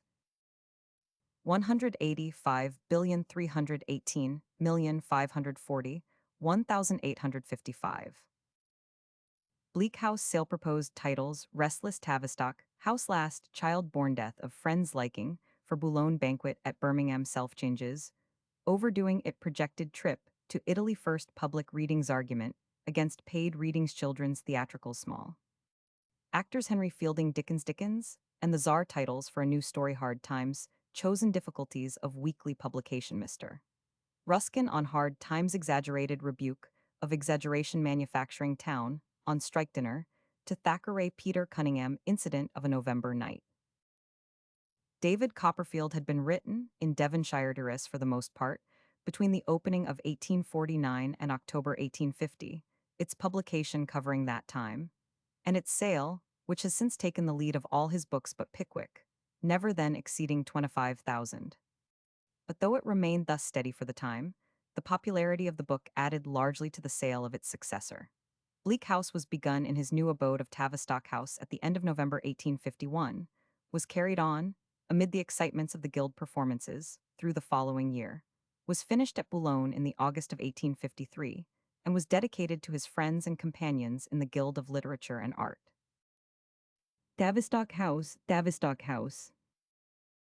In March 1852, the first number appeared, and its sale was mentioned in the same letter from Tavistock House, 7th of March, which told of his troubles in the story at its outset, and of other anxieties incident to the common lot and inseparable, equally from its joys and sorrows, through which his life was passing at the time. My Highgate journey yesterday was a sad one. Sad to think how all journeys tend that way. I went up to the cemetery to look for a piece of ground, in no hope of a government bill, and in a foolish dislike to leaving the little child shut up in a vault there, I think of pitching a tent under the sky. Nothing has taken place here, but I believe every hour that it must next hour. Wild ideas are upon me of going to Paris, Rouen, Switzerland somewhere, and writing the remaining 2/3 of the next number aloft in some queer inn-room. I have been hanging over it and have got restless. Want a change, I think. Stupid. We were at 30,000 when I last heard. I am sorry to say that after all kinds of evasions, I am obliged to dine at Lansdowne House tomorrow. But maybe the affair will come off tonight and give me an excuse? I enclose proofs of number 2. Brown has done Skimpole and helped to make him singularly unlike the great original. Look it over and say what occurs to you. Do not you think Mrs. Gaskell charming? With one ill-considered thing that looks like a want of natural perception, I think it masterly. His last allusion is to the story by a delightful writer, then appearing in household words. And of the others, it only needs to say that the family affair which might have excused his absence at the Lansdowne dinner did not come off until 4 days later. On the 13th of March, his last child was born, and the boy, his seventh son, bears his godfather's distinguished name, Edward Bulwer Lytton. The inability to grind sparks out of his dull blade, as he characterized his present labor at Bleak House, still fretting him, he struck out a scheme for Paris. I could not get to Switzerland very well at this time of year. The Jura would be covered with snow, and if I went to Geneva, I do not know where I might not go to. It ended at last in a flight to Dover, but he found time before he left, amid many occupations and some anxieties, for a good-natured journey to Walworth to see a youth rehearse who was supposed to have talents for the stage, and he was able to gladden Mr. Toole's friends by thinking favorably of his chances of success.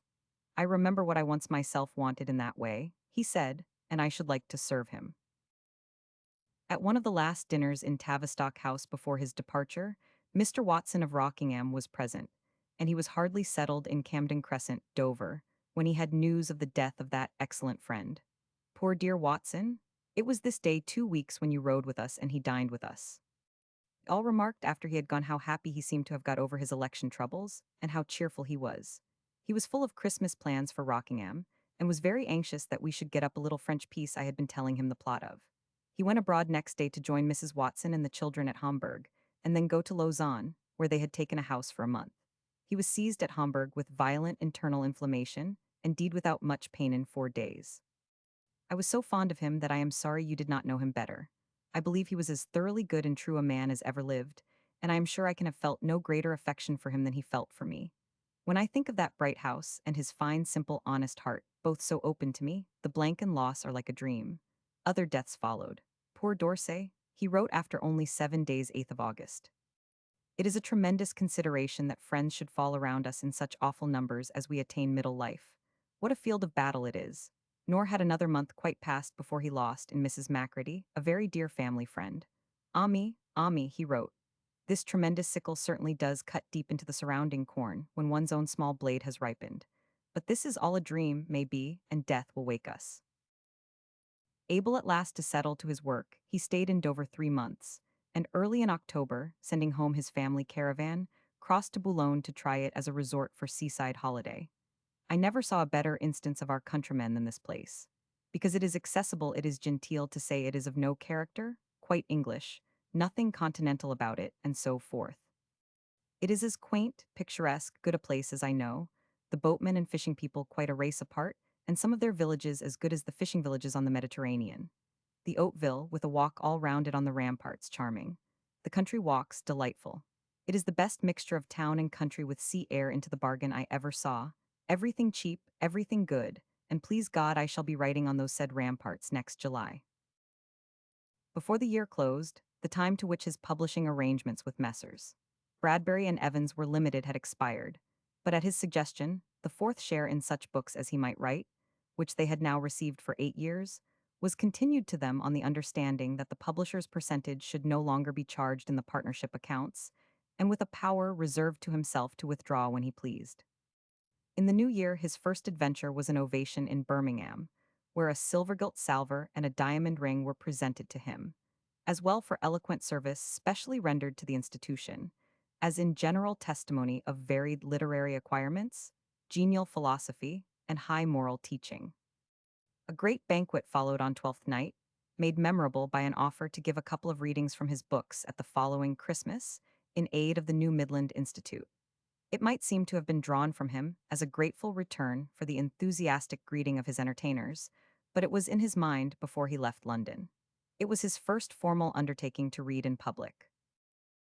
His eldest son had now left Eton, and, the boy's wishes pointing at the time to a mercantile career, he was sent to Leipzig for completion of his education. At this date it seemed to me that the overstrain of attempting too much, brought upon him by the necessities of his weekly periodical, became first apparent in Dickens. Not unfrequently, a complaint strange upon his lips fell from him. Hypochondriacal whisperings tell me that I am rather overworked. The spring does not seem to fly back again directly, as it always did when I put my own work aside, and had nothing else to do. Yet I have everything to keep me going with a brave heart, heaven knows. Courage and hopefulness he might well derive from the increasing sale of Bleak House, which had risen to nearly 40,000. But he could no longer bear easily what he carried so lightly of old, and enjoyments with work were too much for him. What with Bleak House and household words, and child's history he dictated from week to week the papers which formed that little book, and cannot be said to have quite hit the mark with it. And Miss Couts's home, and the invitations to feasts and festivals, I really feel as if my head would split like a fired shell if I remained here. He tried Brighton first, but did not find it answer, and returned. A few days of unalloyed enjoyment were afterwards given to the visit of his excellent American friend Felton, and on the 13th of June he was again in Boulogne, thanking heaven for escape from a breakdown. If I had substituted anybody's knowledge of myself for my own, and lingered in London, I never could have got through. What befell him in Boulogne will be given, with the incidents of his second and third summer visits to the place, on a later page. He completed, by the third week of August, his novel of Bleak House, and it was resolved to celebrate the event by a 2 months' trip to Italy, in company with Mr. Wilkie Collins and Mr. Augustus Egg. The start was to be made from Boulogne in the middle of October, when he would send his family home, and he described the intervening weeks as a fearful reaction and prostration of laziness only broken by the child's history. At the end of September, he wrote, "I finished the little history yesterday, and am trying to think of something for the Christmas number. After which I shall knock off, having had quite enough to do, small as it would have seemed to me at any other time, since I finished Bleak House." He added, a week before his departure, "I get letters from Genoa and Lausanne as if I were going to stay in each place at least a month. If I were to measure my deserts by people's remembrance of me, I should be a prodigy of intolerability. Have recovered my Italian, which I had all but forgotten, and am one entire and perfect chrysolite of idleness." From this trip, of which the incidents have an interest independent of my ordinary narrative, Dickens was home again in the middle of December 1853, and kept his promise to his Birmingham friends by reading in their town hall his Christmas Carol on the 27th, and his Cricket on the Hearth on the 29th. The enthusiasm was great, and he consented to read his carol a second time, on Friday the 30th, if seats were reserved for working men at prices within their means. The result was an addition of between £400 and £500 to the funds for establishment of the new institute, and a prettily worked flower basket in silver, presented to Mrs. Dickens commemorated these first public readings to nearly 6,000 people, and the design they had generously helped.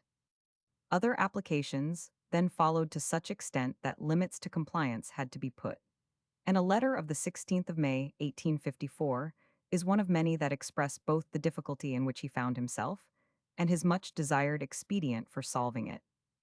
The objection you suggest to paid public lecturing does not strike me at all. It is worth consideration, but I do not think there is anything in it. On the contrary, if the lecturing would have any motive power at all like my poor father this, in the sound, I believe it would tend the other way. In the Colchester matter, I had already received a letter from a Colchester magnate, to whom I had honestly replied that I stood pledged to Christmas readings at Bradford and at Reading, and could in no kind of reason do more in the public way. The promise to the people of Reading was for Talfourd's sake. The other was given after the Birmingham nights, when an institute in Bradford asked similar help and offered a fee of £50. At first this was entertained, but was abandoned, with some reluctance, upon the argument that to become publicly, a reader must alter without improving his position publicly as a writer, and that it was a change to be justified only when the higher calling should have failed of the old success. Thus yielding for the time, he nevertheless soon found the question rising again with the same importunity, his own position to it being always that of a man assenting against his will that it should rest in abeyance. But nothing farther was resolved on yet. The readings mentioned came off as promised, in aid of public objects, and besides others 2 years later for the family of a friend, he had given the like liberal help to institutes in Folkestone, Chatham, and again in Birmingham, Peterborough, Sheffield, Coventry, and Edinburgh, before the question settled itself finally in the announcement for paid public readings issued by him in 1858. Carrying memory back to his home in the first half of 1854, there are few things that rise more pleasantly in connection with it than the children's theatricals. These began with the first Twelfth Night at Tavistock House, and were renewed until the principal actors ceased to be children. The best of the performances were Tom Thumb and Fortunio, in and 55. Dickens now joining first in the revel, and Mr. Mark Lemon bringing into it his own clever children and a very mountain of child-pleasing fun in himself. Dickens had become very intimate with him, and his merry genial ways had given him unbounded popularity with the young uns, who had no such favorite as Uncle Mark. In Fielding's burlesque, he was the giantess Glumdalka, and Dickens was the ghost of Gaffer Thumb, the names by which they respectively appeared being the infant phenomenon and the modern Garrick. But the younger actors carried off the palm. There was a Lord Grizzle, at whose ballad of Miss Villikins, introduced by Desire, Thackeray rolled off his seat in a burst of laughter that became absurdly contagious. Yet even this, with hardly less fun from the Noodles, Doodles, and King Arthur's, was not so good as the pretty, fantastic, comic grace of Dalalala, Huncamunca, and Tom. The girls wore steadily the grave airs irresistible when put on by little children, and an actor not out of his fourth year, who went through the comic songs and the tragic exploits without a wrong note or a victim unslain, represented the small helmeted hero. He was in the bills as Mr. H, but bore in fact the name of the illustrious author whose conception he embodied, and who certainly would have hugged him for Tom's opening song, delivered in the arms of Huncamunca, if he could have forgiven the later master in his own craft for having composed it afresh to the air of a ditty, then wildly popular at the coal hole. The encores were frequent, and for the most part the little fellow responded to them. But the misplaced enthusiasm that took similar form at the heroic intensity with which he stabbed Dalalala, he rebuked by going gravely on to the close. His Fortunio, the next 12th night, was not so great. Yet when, as a prelude to getting the better of the dragon, he adulterated his drink, Mr. Lemon played the dragon with sherry. The sly relish with which he watched the demoralization, by this means, of his formidable adversary into a helpless imbecility, was perfect. Here Dickens played the testy old baron, and took advantage of the excitement against the Tsar raging in 1855 to denounce him in a song as no other than own cousin to the very bear that Fortunio had gone forth to subdue. He depicted him, in his desolation of autocracy, as the Robinson Crusoe of absolute state, who had at his court many a show day and many a high day, but had not in all his dominions a Friday. The bill, which attributed these interpolations to the dramatic poet of the establishment, deserves also mention for the fun of the 6 large-lettered announcements which stood at the head of it, and could not have been bettered by Mr. Crummles himself. Re-engagement of that irresistible comedian, the performer of Lord Grizzle Mr. Anger. Reappearance of Mr. H, who created so powerful an impression last year. Return of Mr. Charles Dickens Jr. from his German engagements. Engagement of Miss Kate, who declined the munificent offers of the management last season. Mr. Pass, Mr. Mud Period, Mr. Measley Serval, and Mr. Wilkini Collini. First appearance on any stage of Mr. Plornish Maruntagunter, who has been kept out of bed at a vast expense. The last performer mentioned was yet at some distance from the 3rd year of his age. Dickens was Mr. Pass. Gravities were mixed with these gaieties.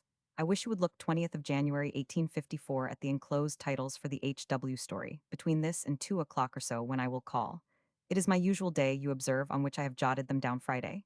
It seems to me that there are 3 very good ones among them. I should like to know whether you hit upon the same. On the paper enclosed was written, 1. According to Cocker. 2. Prove it. 3. Stubborn things. 4. Mr. Gradgrind's facts. 5. The grindstone. 6. Hard times. 7. 2 and 2 are 4. 8. Something tangible. 9. Our hard-headed friend. 10. Rust and dust. 11. Simple arithmetic. 12. A matter of calculation. 13. A mere question of figures. 14. The Gradgrind philosophy. The 3 selected by me were 2, 6, and 11. The 3 that were his own favorites were 6, 13, and 14, and as 6 had been chosen by both, that title was taken. It was the first story written by him for Household Words, and in the course of it the old troubles of the clock came back, with the difference that the greater brevity of the weekly portions made it easier to write them up to time, but much more difficult to get sufficient interest into each. The difficulty of the space, he wrote after a few weeks' trial, is crushing. Nobody can have an idea of it who has not had an experience of patient fiction writing with some elbow room always, and open places in perspective. In this form, with any kind of regard to the current number, there is absolutely no such thing. He went on, however, and, of the 2 designs he started with, accomplished one very perfectly and the other at least partially. He more than doubled the circulation of his journal, And he wrote a story which, though not among his best, contains things as characteristic as any he has written. I may not go as far as Mr. Ruskin in giving it a high place, but to anything falling from that writer, however one may differ from it, great respect is due, and every word here said of Dickens's intention is in the most strict sense just. The essential value and truth of Dickens's writings, he says, have been unwisely lost sight of by many thoughtful persons, merely because he presents his truth with some color of caricature. Unwisely, because Dickens's caricature, though often gross, is never mistaken. Allowing for his manner of telling them, the things he tells us are always true. I wish that he could think it right to limit his brilliant exaggeration to works written only for public amusement. And when he takes up a subject of high national importance, such as that which he handled in Hard Times, that he would use severer and more accurate analysis. The usefulness of that work to my mind, in several respects, the greatest he has written, is with many persons seriously diminished, because Mr. Bounderby is a dramatic monster, instead of a characteristic example of a worldly master, and Stephen Blackpool a dramatic perfection, instead of a characteristic example of an honest workman. But let us not lose the use of Dickens's wit and insight, because he chooses to speak in a circle of stage fire. He is entirely right in his main drift and purpose in every book he has written, and all of them, but especially Hard Times, should be studied with close and earnest care by persons interested in social questions. They will find much that is partial, and because partial, apparently unjust. But if they examine all the evidence on the other side, which Dickens seems to overlook, it will appear after all their trouble that his view was the finally right one, grossly and sharply told. The best points in it, out of the circle of stage fire, an expression of wider application to this part of Dickens's life than its inventor supposed it to be, were the sketches of the Ridding Circus people and the Bounderby household. But it is a wise hint of Mr. Ruskin's that there may be, in the drift of a story, truths of sufficient importance to set against defects of workmanship, and here they challenged wide attention. You cannot train anyone properly, unless you cultivate the fancy and allow fair scope to the affections. You cannot govern men on a principle of averages, and to buy in the cheapest and sell in the dearest market is not the summum bonum of life. You cannot treat the working man fairly unless, in dealing with his wrongs and his delusions, you take equally into account the simplicity and tenacity of his nature, arising partly from limited knowledge, but more from honesty and singleness of intention. Fiction cannot prove a case, but it can express forcibly a righteous sentiment, and this is here done unsparingly upon matters of universal concern. The book was finished at Boulogne in the middle of July, and is inscribed to Carlyle. An American admirer accounted for the vivacity of the circus scenes by declaring that Dickens had arranged with the master of Astley's circus to spend many hours behind the scenes with the riders and among the horses. A thing just as likely as that he went into training as a stroller to qualify for Mr. Crummles in Nickleby. Such successes belonged to the experiences of his youth. He had nothing to add to what his marvelous observation had made familiar from almost childish days, and the glimpses we get of them in the sketches by Boz are in these points as perfect as anything his later experience could supply. There was one thing, nevertheless, which the choice of his subject made him anxious to verify while Hard Times was in hand, and this was a strike in a manufacturing town. He went to Preston to see one at the end of January, and was somewhat disappointed. I am afraid I shall not be able to get much here, except the crowds at the street corners reading the placards pro and con, and the cold absence of smoke from the mill chimneys. There is very little in the streets to make the town remarkable. I am told that the people sit at home and mope. The delegates with the money from the neighboring places come in today to report the amounts they bring, and tomorrow the people are paid. When I have seen both these ceremonies, I shall return.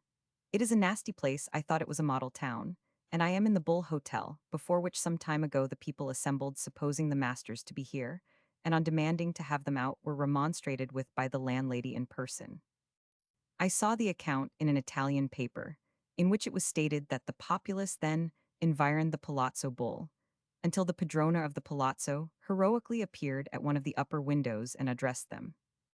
One can hardly conceive anything less likely to be represented to an Italian mind by this description than the old, grubby, smoky, mean, intensely formal red brick house with a narrow gateway and a dingy yard to which it applies. At the theater last night I saw Hamlet, and should have done better to sit at home and mope like the idle workman. In the last scene, Laertes, on being asked how it was with him, replied verbatim, "Why, like a woodcock, an account of my treachery." 29th Jan. The home incidents of the summer and autumn of 1855 may be mentioned briefly. It was a year of much unsettled discontent with him, and upon return from a short trip to Paris with Mr. Wilkie Collins, he flung himself rather hotly into agitation with the administrative reformers and spoke at one of the great meetings in Drury Lane Theatre. In the following month, April, he took occasion, even from the chair of the General Theatrical Fund, to give renewed expression to political dissatisfactions. In the summer, he threw open to many friends his Tavistock House Theatre, having secured for its lessee and manager Mr. Crummles, for its poet Mr. Wilkie Collins, in an entirely new and original domestic melodrama, and for its scene-painter Mr. Stanfield, R.A. The Lighthouse, by Mr. Wilkie Collins, was then produced, its actors being Mr. Crummles the manager, Dickens in other words, the author of the play, Mr. Lemon and Mr. Egg, and the manager's sister-in-law and eldest daughter. It was followed by the guild farce of Mr. Nightingale's Diary, in which besides the performers named, and Dickens in his old personation part, the manager's youngest daughter and Mr. Frank Stone assisted. The success was wonderful, and in the three delighted audiences who crowded to what the bills described as the smallest theatre in the world were not a few of the notabilities of London. Mr. Carlyle compared Dickens's wild picturesqueness in The Old Lighthouse Keeper to the famous figure in Nicholas Poussin's Bacchanalian dance in the National Gallery. And at one of the joyous suppers that followed on each night of the play, Lord Campbell told the company that he had much rather have written Pickwick than be Chief Justice of England and a peer of Parliament. Then came the beginning of Nobody's Fault, as Little Dorrit continued to be called by him up to the eve of its publication, a flight to Folkestone to help his sluggish fancy, and his return to London in October to preside at a dinner to Thackeray on his going to lecture in America. It was a muster of more than 60 admiring entertainers, and Dickens's speech gave happy expression to the spirit that animated all, telling Thackeray not alone how much his friendship was prized by those present, and how proud they were of his genius, but offering him in the name of the tens of thousands absent who had never touched his hand or seen his face, lifelong thanks for the treasures of mirth, wit, and wisdom within the yellow-covered numbers of Pendennis and Vanity Fair. Peter Cunningham, one of the sons of Allen, was secretary to the banquet, and for many pleasures given to the subject of this memoir, who had a hearty regard for him, should have a few words to his memory. His presence was always welcome to Dickens, and indeed to all who knew him, for his relish of social life was great, and something of his keen enjoyment could not but be shared by his company. His geniality would have carried with it a pleasurable glow, even if it had stood alone, and it was invigorated by very considerable acquirements. He had some knowledge of the works of eminent authors and artists, and he had an eager interest in their lives and haunts, which he had made the subject of minute and novel inquiry. This store of knowledge gave substance to his talk, yet never interrupted his buoyancy and pleasantry, because only introduced when called for, and not made matter of parade or display.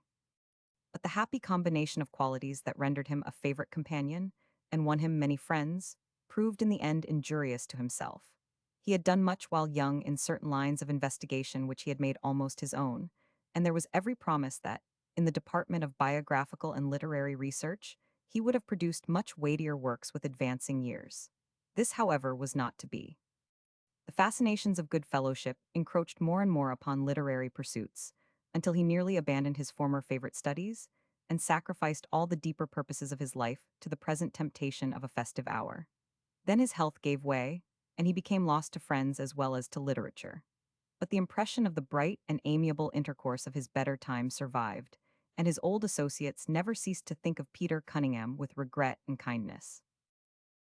Dickens went to Paris early in October, and at its close was brought again to London by the sudden death of a friend, much deplored by himself, and still more so by a distinguished lady who had his loyal service at all times.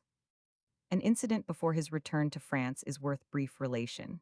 He had sallied out for one of his night walks, full of thoughts of his story, one wintry rainy evening the 8th of November, and pulled himself up, outside the door of Whitechapel Workhouse, at a strange sight which arrested him there.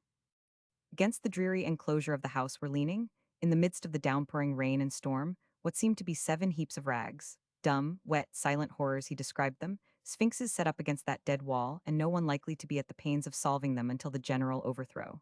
He sent in his card to the master. Against him there was no ground of complaint. He gave prompt personal attention, but the casual ward was full and there was no help. The rag heaps were all girls, and Dickens gave each a shilling. One girl, 20 or so, had been without food a day and night. "Look at me," she said, as she clutched the shilling and without thanks shuffled off. So with the rest. There was not a single thank you. A crowd, meanwhile, only less poor than these objects of misery, had gathered round the scene. But though they saw the 7 shillings given away, they asked for no relief to themselves. They recognized in their sad wild way the other greater wretchedness, and made room in silence for Dickens to walk on. Not more tolerant of the way in which laws meant to be most humane, are too often administered in England. He left in a day or two to resume his little Dorrit in Paris. But before his life there is described some sketches from his holiday trip to Italy with Mr. Wilkie Collins and Mr. Augustus Egg, and from his 3 summer visits to Boulogne, claim to themselves 2 intervening chapters. Chapter 3: Switzerland and Italy Revisited.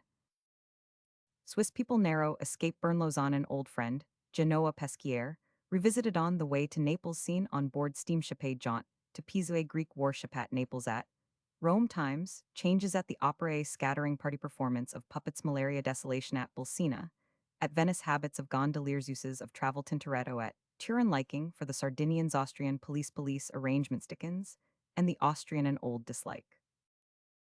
The first news of the 3 travelers was from Chamonix, on the 20th of October, and in it there was little made of the fatigue and much of the enjoyment of their Swiss travel. Great attention and cleanliness at the inns, very small windows and very bleak passages, doors opening to wintry blasts, overhanging eaves and external galleries, plenty of milk, honey, cows, and goats, much singing towards sunset on mountain-sides, mountains almost too solemn to look at hat was the picture of it, with the country everywhere in one of its finest aspects, as winter began to close in. They had started from Geneva the previous morning at 4, and in their day's travel Dickens had again noticed what he spoke of formerly, the ill-favored look of the people in the valleys owing to their hard and stern climate. All the women were like used-up men, and all the men like a sort of fagged dogs. But the good, genuine, grateful Swiss recognition of the commonest kind, word not too often thrown to them by our countrymen, made them quite radiant. I walked the greater part of the way, which was like going up the monument. On the day the letter was written they had been up to the Mer de Glace, finding it not so beautiful in color as in summer, but grander in its desolation. The green ice, like the greater part of the ascent, being covered with snow. We were alarmingly near to a very dismal accident. We were a train of 4 mules and 2 guides, going along an immense height like a chimney-piece, with sheer precipice below, when there came rolling from above, with fearful velocity, a block of stone about the size of one of the fountains in Trafalgar Square, which Egg, the last of the party, had preceded by not a yard, when it swept over the ledge, breaking away a tree, and rolled and tumbled down into the valley.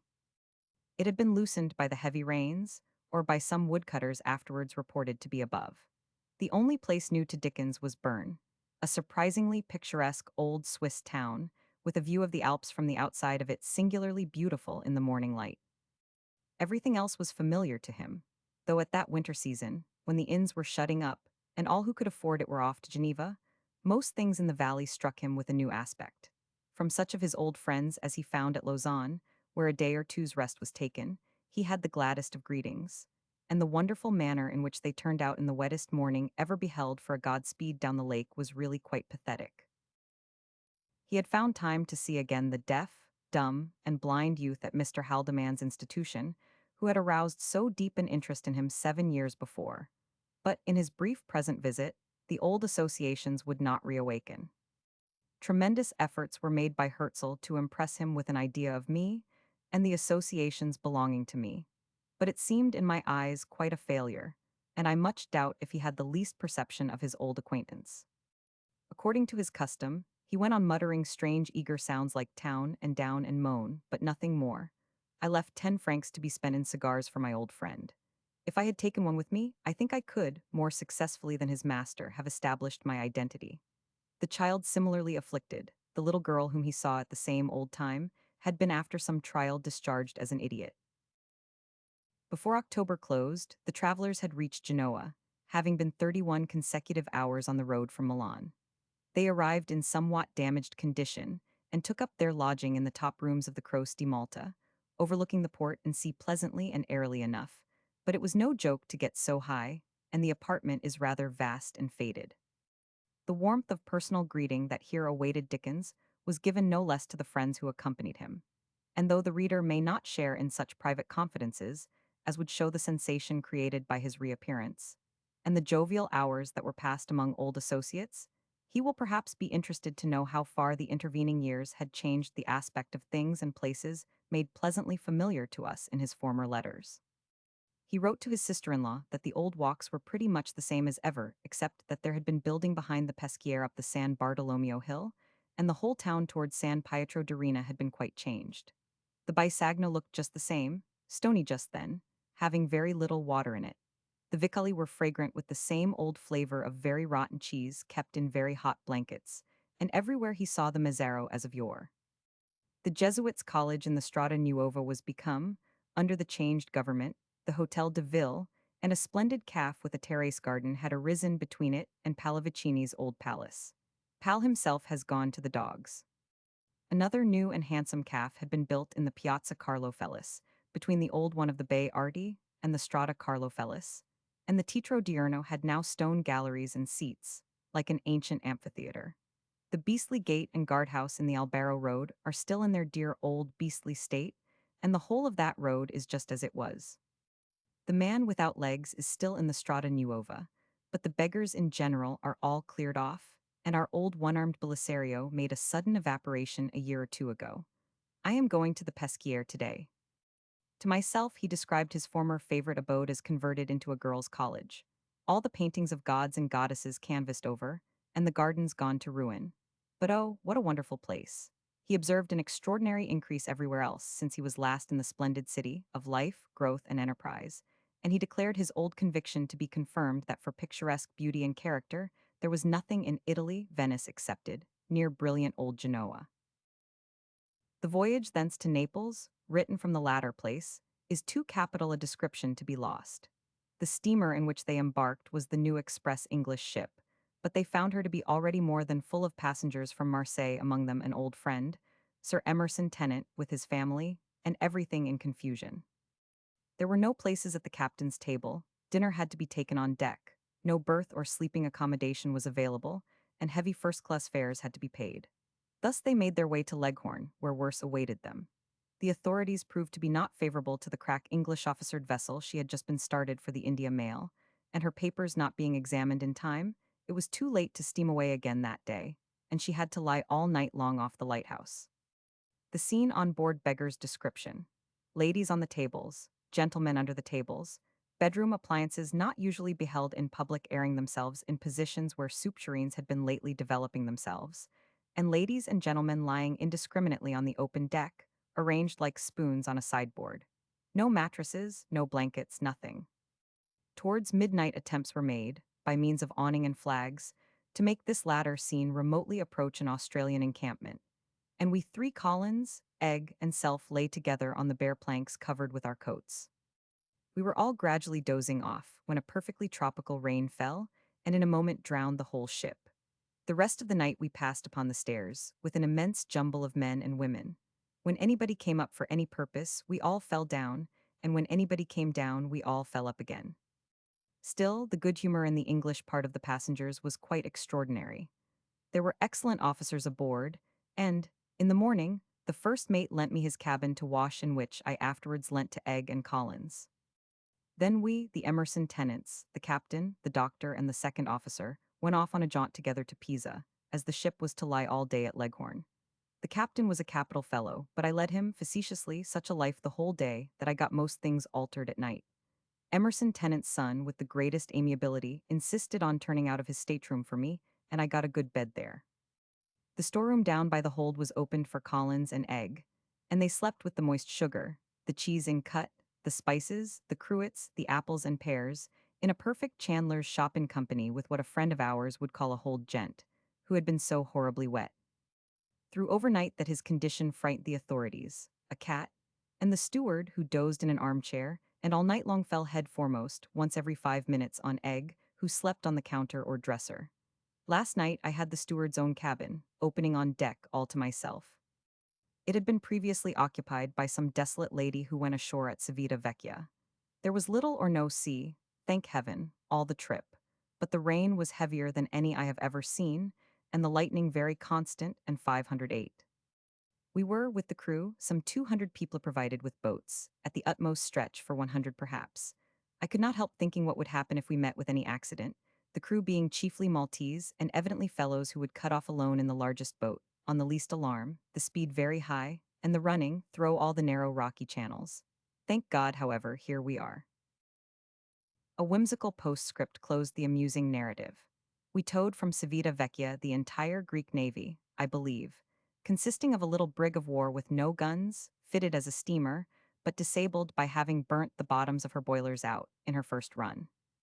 She was just big enough to carry the captain and a crew of 6 or so, but the captain was so covered with buttons and gold that there never would have been room for him on board to put those valuables away, if he had not worn them, which he consequently did all night.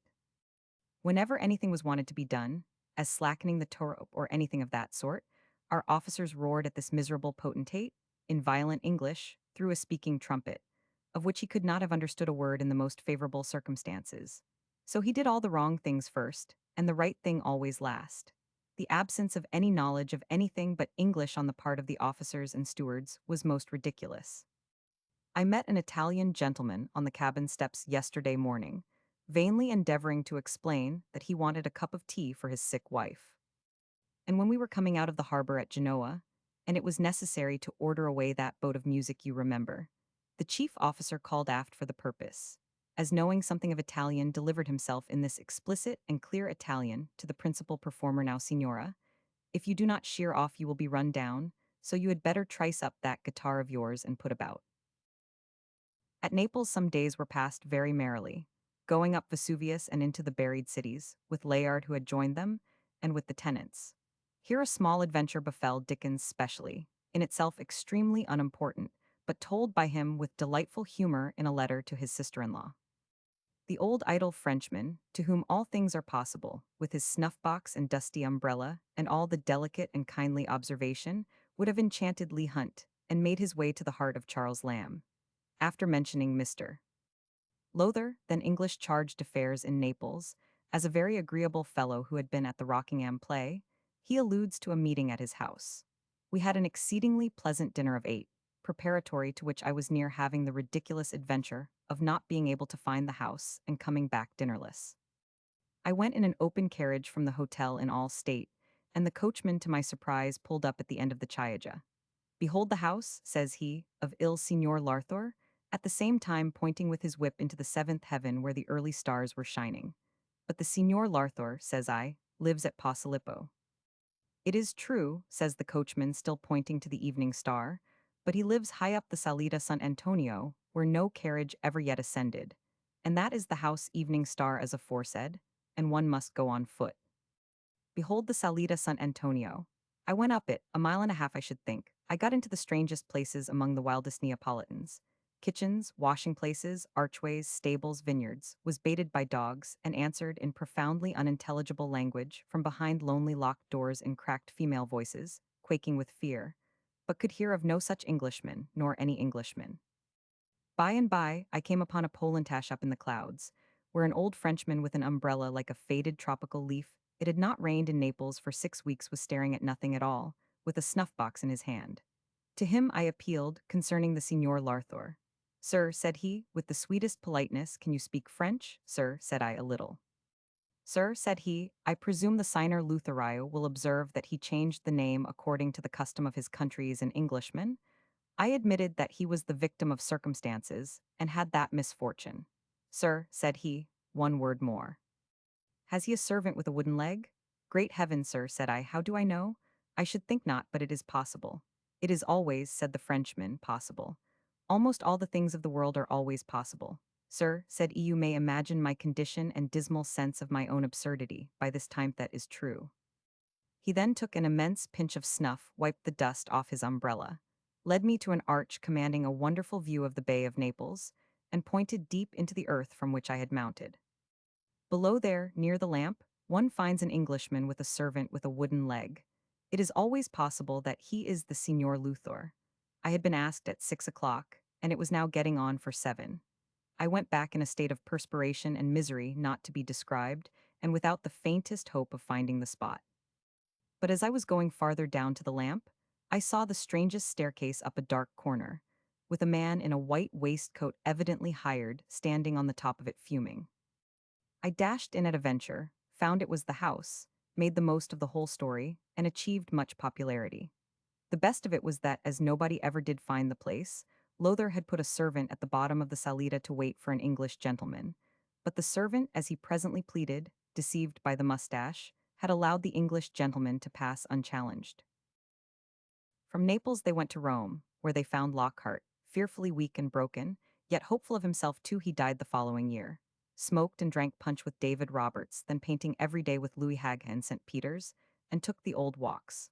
The Colosseum, Appian Way, and streets of tombs seemed desolate and grand as ever. But generally, Dickens adds, I discovered the Roman antiquities to be smaller than my imagination in 9 years had made them. The electric telegraph now goes like a sunbeam through the cruel old heart of the Calaisuma, suggestive thing to think about, I fancied. The Pantheon I thought even nobler than of yore. The amusements were of course an attraction, and nothing at the opera amused the party of 3 English more than another party of 4 Americans who sat behind them in the pit. All the seats are numbered armchairs, and you buy your number at the pay place, and go to it with the easiest direction on the ticket itself. We were early, and the 4 places of the Americans were on the next row behind yous altogether. After looking about them for some time, and seeing the greater part of the seats empty, because the audience generally wait in a calf which is part of the theatre, one of them said, Vol, I dunno, I expect. We ain't no call to set so nigh to one another, neither will you scatter, Colonel. Will you scatter, sir? Upon this the Colonel scattered some 20 benches off, and they distributed themselves for no earthly reason apparently, but to get rid of one another all over the pit. As soon as the overture began, in came the audience in a mass. Then the people who had got the numbers into which they had scattered had to get them out, and as they understood nothing that was said to them, and could make no reply but Americani, you may imagine the number of cocked hats it took to dislodge them. At last they were all got back into their right places, except one. About an hour afterwards, when Moses in Egypt was, the opera was invoking the darkness, and there was a dead silence all over the house.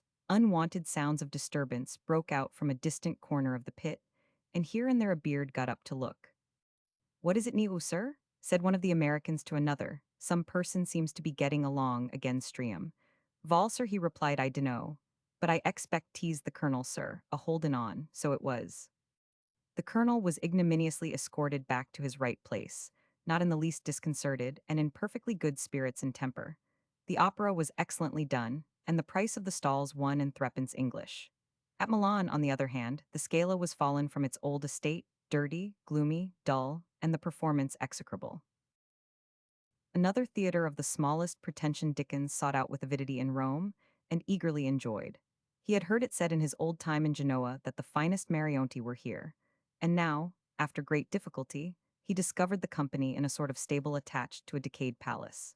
It was a wet night, and there was no audience but a party of French officers and ourselves.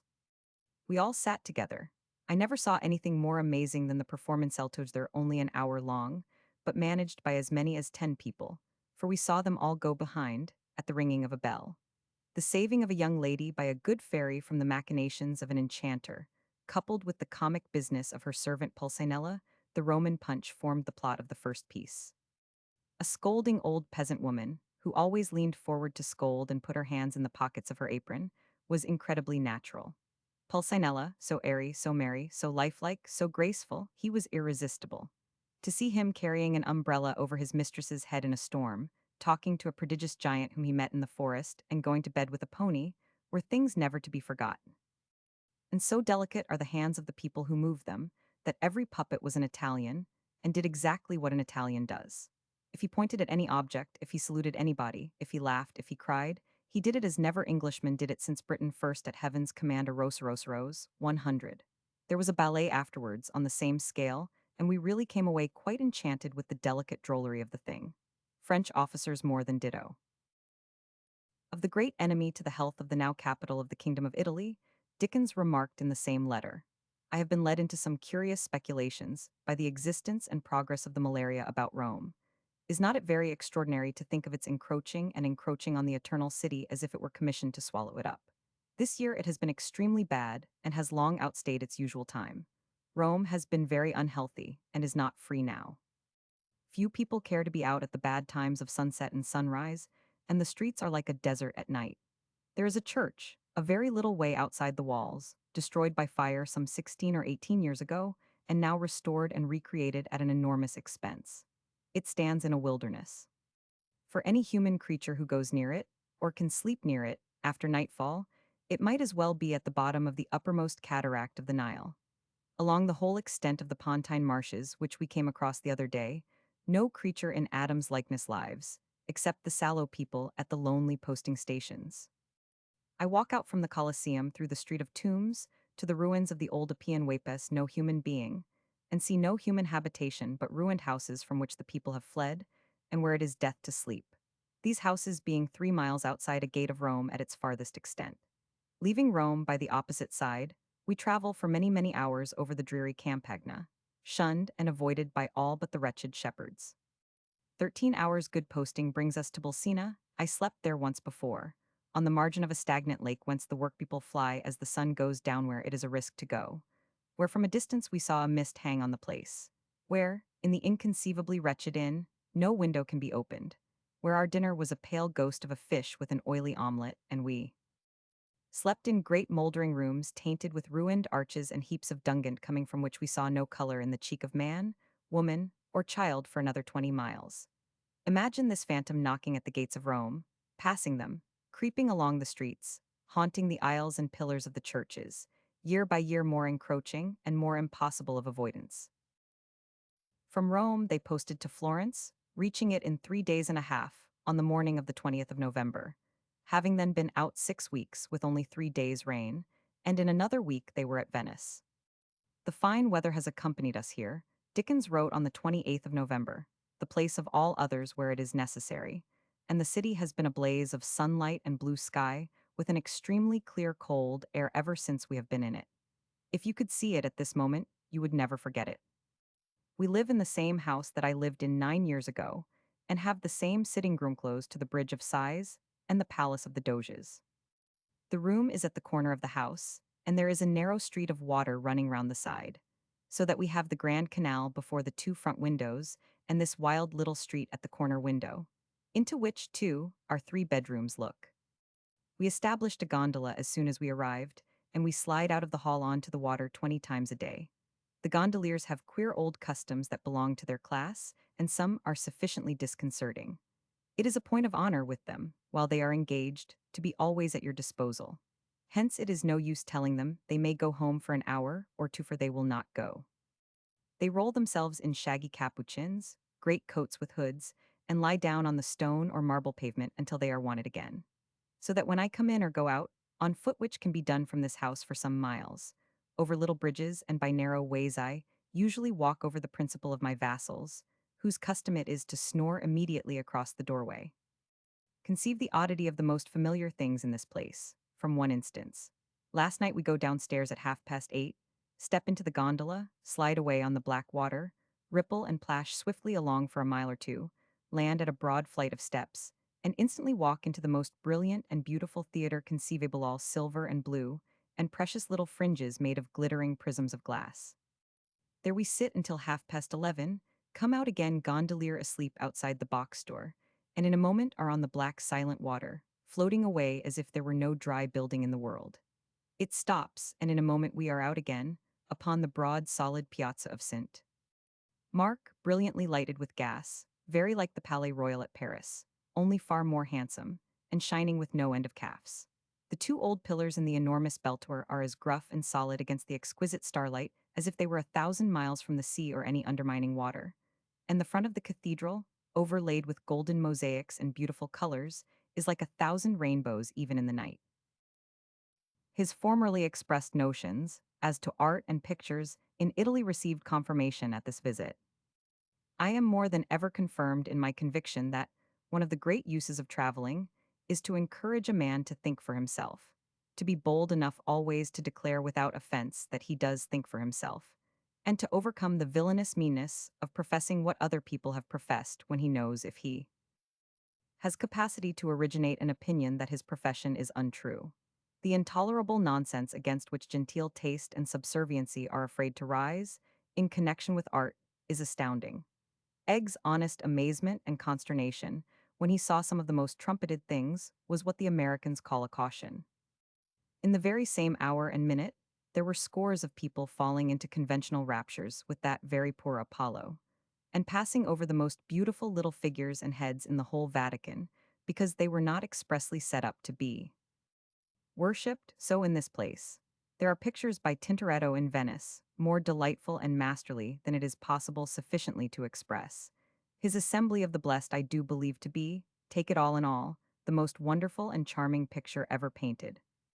Your guidebook writer, representing the general swarming of humbugs, rather patronizes Tintoretto as a man of some sort of merit, and bound to follow Eustace, Forsyth, and all the rest of them directs you, on pain of being broke for want of gentility and appreciation, to go into ecstasies with things that have neither imagination, nature, proportion, possibility, nor anything else in them.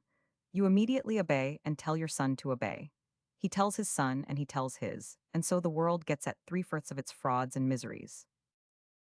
The last place visited was Turin, where the travelers arrived on the 5th of December, finding it, with a brightly shining sun, intensely cold and freezing hard.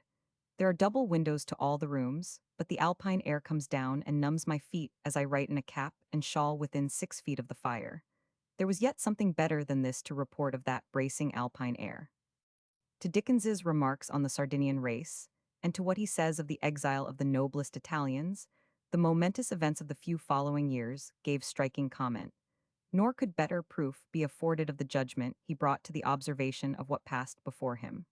The letter had in all respects much interest and attractiveness.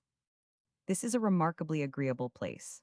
A beautiful town, prosperous, thriving, growing prodigiously as Genoa is, crowded with busy inhabitants, full of noble streets and squares. The Alps, now covered deep with snow, are close upon it, and here and there seem almost ready to tumble into the houses. The contrast this part of Italy presents to the rest is amazing. Beautifully made railroads, admirably managed, cheerful, active people, spirit, energy, life, progress. In Milan, in every street, the noble palace of some exile is a barrack, and dirty soldiers are lolling out of the magnificent windows. It seems as if the whole place were being gradually absorbed into soldiers. In Naples, something like 100,000 troops. I said to a certain Neapolitan Marchese there, whom I had known before, and who came to see me the night after I arrived, I knew a very remarkable gentleman when I was last here, who had never been out of his own country, but was perfectly acquainted with English literature, and had taught himself to speak English in that wonderful manner that no one could have known him for a foreigner. I am very anxious to see him again, but I forget his name. He named him, and his face fell directly. Dead, said one. In exile, oh dear me, said I had looked forward to seeing him again, more than anyone I was acquainted with in the country. What would you have? Says the Marquise in a low voice. He was a remarkable man, full of knowledge, full of spirit, full of generosity. Where should he be but in exile? Where could he be? We said not another word about it, but I shall always remember the short dialogue. On the other hand, there were incidents of the Austrian occupation, as to which Dickens thought the ordinary style of comment unfair, and his closing remark on their police is well worth preserving. I am strongly inclined to think that our countrymen are to blame in the matter of the Austrian vexations to travelers that have been complained of. Their manner is so very bad, they are so extraordinarily suspicious, so determined to be done by everybody, and give so much offense. Now, the Austrian police are very strict, but they really know how to do business, and they do it. And if you treat them like gentlemen, they will always respond. When we first crossed the Austrian frontier, and were ushered into the police office, I took off my hat. The officer immediately took off his, and was as polite, still doing his duty, without any compromise as it was possible to be. When we came to Venice, the arrangements were very strict, but were so businesslike that the smallest possible amount of inconvenience consistent with strictness ensued. Here is the scene. A soldier has come into the railway carriage, a saloon on the American plan some miles off, has touched his hat, and asked for my passport. I have given it. Soldier has touched his hat again, and retired as from the presence of superior officer. Alighted from carriage, we pass into a place like a banking house, lighted up with gas. Nobody bullies us or drives us there, but we must go because the road ends there. Several soldierly clerks, one very sharp chief. My passport is brought out of an inner room, certified to be en règle. Very sharp chief takes it, looks at it, it is rather longer now than Hamlet, calls out Signor Carlo Dickens. Here I am, sir. Do you intend remaining long in Venice, sir? Probably 4 days, sir. Italian is known to you, sir. You have been in Venice before, once before, sir. Perhaps you remained longer than, sir. No, indeed, I merely came to see and went as I came. Truly, sir, do I infer that you are going by Trieste? No, I am going to Parma and Turin and by Paris home. A cold journey, sir, I hope it may be a pleasant one. Thank you. He gives me one very sharp look all over, and wishes me a very happy night. I wish him a very happy night, and it's done. The thing being done at all, could not be better done, or more politely, though I dare say, if I had been sucking a gentish cane all the time, or talking in English to my compatriots, it might not unnaturally have been different. At Turin and at Genoa there are no such stoppages at all, but in any other part of Italy, give me an Austrian in preference to a native functionary. At Naples it is done in a beggarly, shambling, bungling, tardy, vulgar way, but I am strengthened in my old impression that Naples is one of the most odious places on the face of the earth. The general degradation oppresses me like foul air. Chapter 4: 3 Summers at Boulogne. 1853, 1854, and 1856. Boulogne visits to France his first residence fisherman's quarter villa, Des Moulineaux Roman 1000. Beaucourt tenant and landlord French prices, Beaucourt's visit to England preparations for the fair English friend's northern camp visit of Prince Albert Grand, review Beaucourt's excitement emperor, Prince, and Dickens Jactar's legerdemain, Imperfection Conjuring, by Dickens making demons of Card's old residence resumed last, of the Campe household war feline, foe's state of siege preparing for Christmas Gilbert a Becket. Dickens was in Boulogne in 1853 from the middle of June to the end of September, and for the next 3 months, as we have seen, was in Switzerland and Italy. In the following year he went again to Boulogne in June, and stayed, after finishing Hard Times, until far into October. In February of 1855 he was for a fortnight in Paris with Mr. Wilkie Collins, not taking up his more prolonged residence there until the winter. From November 1855 to the end of April 1856, he made the French capital his home, working at Little Dorrit during all those months. Then, after a month's interval in Dover and London, he took up his third summer residence in Boulogne, whither his younger children had gone direct from Paris, and stayed until September, finishing Little Dorrit in London in the spring of 1857. Of the first of these visits, a few lively notes of humor and character out of his letters will tell the story sufficiently. The second and third had points of more attractiveness. Those were the years of the French-English alliance, of the great exposition of English paintings, of the return of the troops from the Crimea, and of the visit of the prince consort to the emperor. Such interest as Dickens took in these several matters appearing in his letters with the usual vividness, and the story of his continental life coming out with amusing distinctness in the successive pictures they paint with so much warmth and color. Another chapter will be given to Paris. This deals only with Boulogne. For his first summer residence, in June 1853, he had taken a house on the high ground near the Calais road, an odd French place with the strangest little rooms and halls, but standing in the midst of a large garden, with wood and waterfall, a conservatory opening on a great bank of roses, and paths and gates on one side to the ramparts, on the other to the sea. Above all there was a capital proprietor and landlord, by whom the cost of keeping up gardens and wood which he called a forest was defrayed, while he gave his tenant the whole range of both and all the flowers for nothing, sold him the garden produce as it was wanted, and kept a cow on the estate to supply the family milk. If this were but 300 miles farther off, wrote Dickens, how the English would rave about it. I do assure you that there are picturesque people, and town, and country about this place that quite fill up the eye and fancy. As to the fishing people whose dress can have changed neither in color, nor in form for many, many years, and their quarter of the town cobweb hung with great brown nets across the narrow uphill streets, they are as good as Naples, every bit. His description both of house and landlord, of which I tested the exactness when I visited him, was in the old pleasant vein, requiring no connection with himself to give it interest, but by the charm and ease with which everything picturesque or characteristic was disclosed, placed in the domain of art. Oh, the rain here yesterday, 26th of June. A great sea fog rolling in, a strong wind blowing, and the rain coming down in torrents all day long. This house is on a great hillside, backed up by woods of young trees. It faces the Oatville with the ramparts, and the unfinished cathedral which capital object is exactly opposite the windows.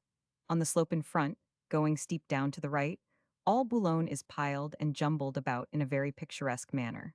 The view is charming closed in at last by the tops of swelling hills, and the door is within 10 minutes of the post office, and within quarter of an hour of the sea. The garden is made in terraces up the hillside, like an Italian garden, the top walks being in the beforementioned woods. The best part of it begins at the level of the house and goes up at the back, a couple of 100 feet perhaps. There are at present thousands of roses all about the house, and no end of other flowers. There are 5 great summer houses, and I think 15 fountains, not one of which according to the invariable French custom ever plays. The house is a doll's house of many rooms. It is 1 story high, with 8 and 30 steps up and down tribune waisto the front door, the noblest French demonstration I have ever seen, I think. It is a double house, and as there are only 4 windows and a pigeonhole to be beheld in front, you would suppose it to contain about 4 rooms. Being built on the hillside, the top story of the house at the back there are 2 stories there opens on the level of another garden.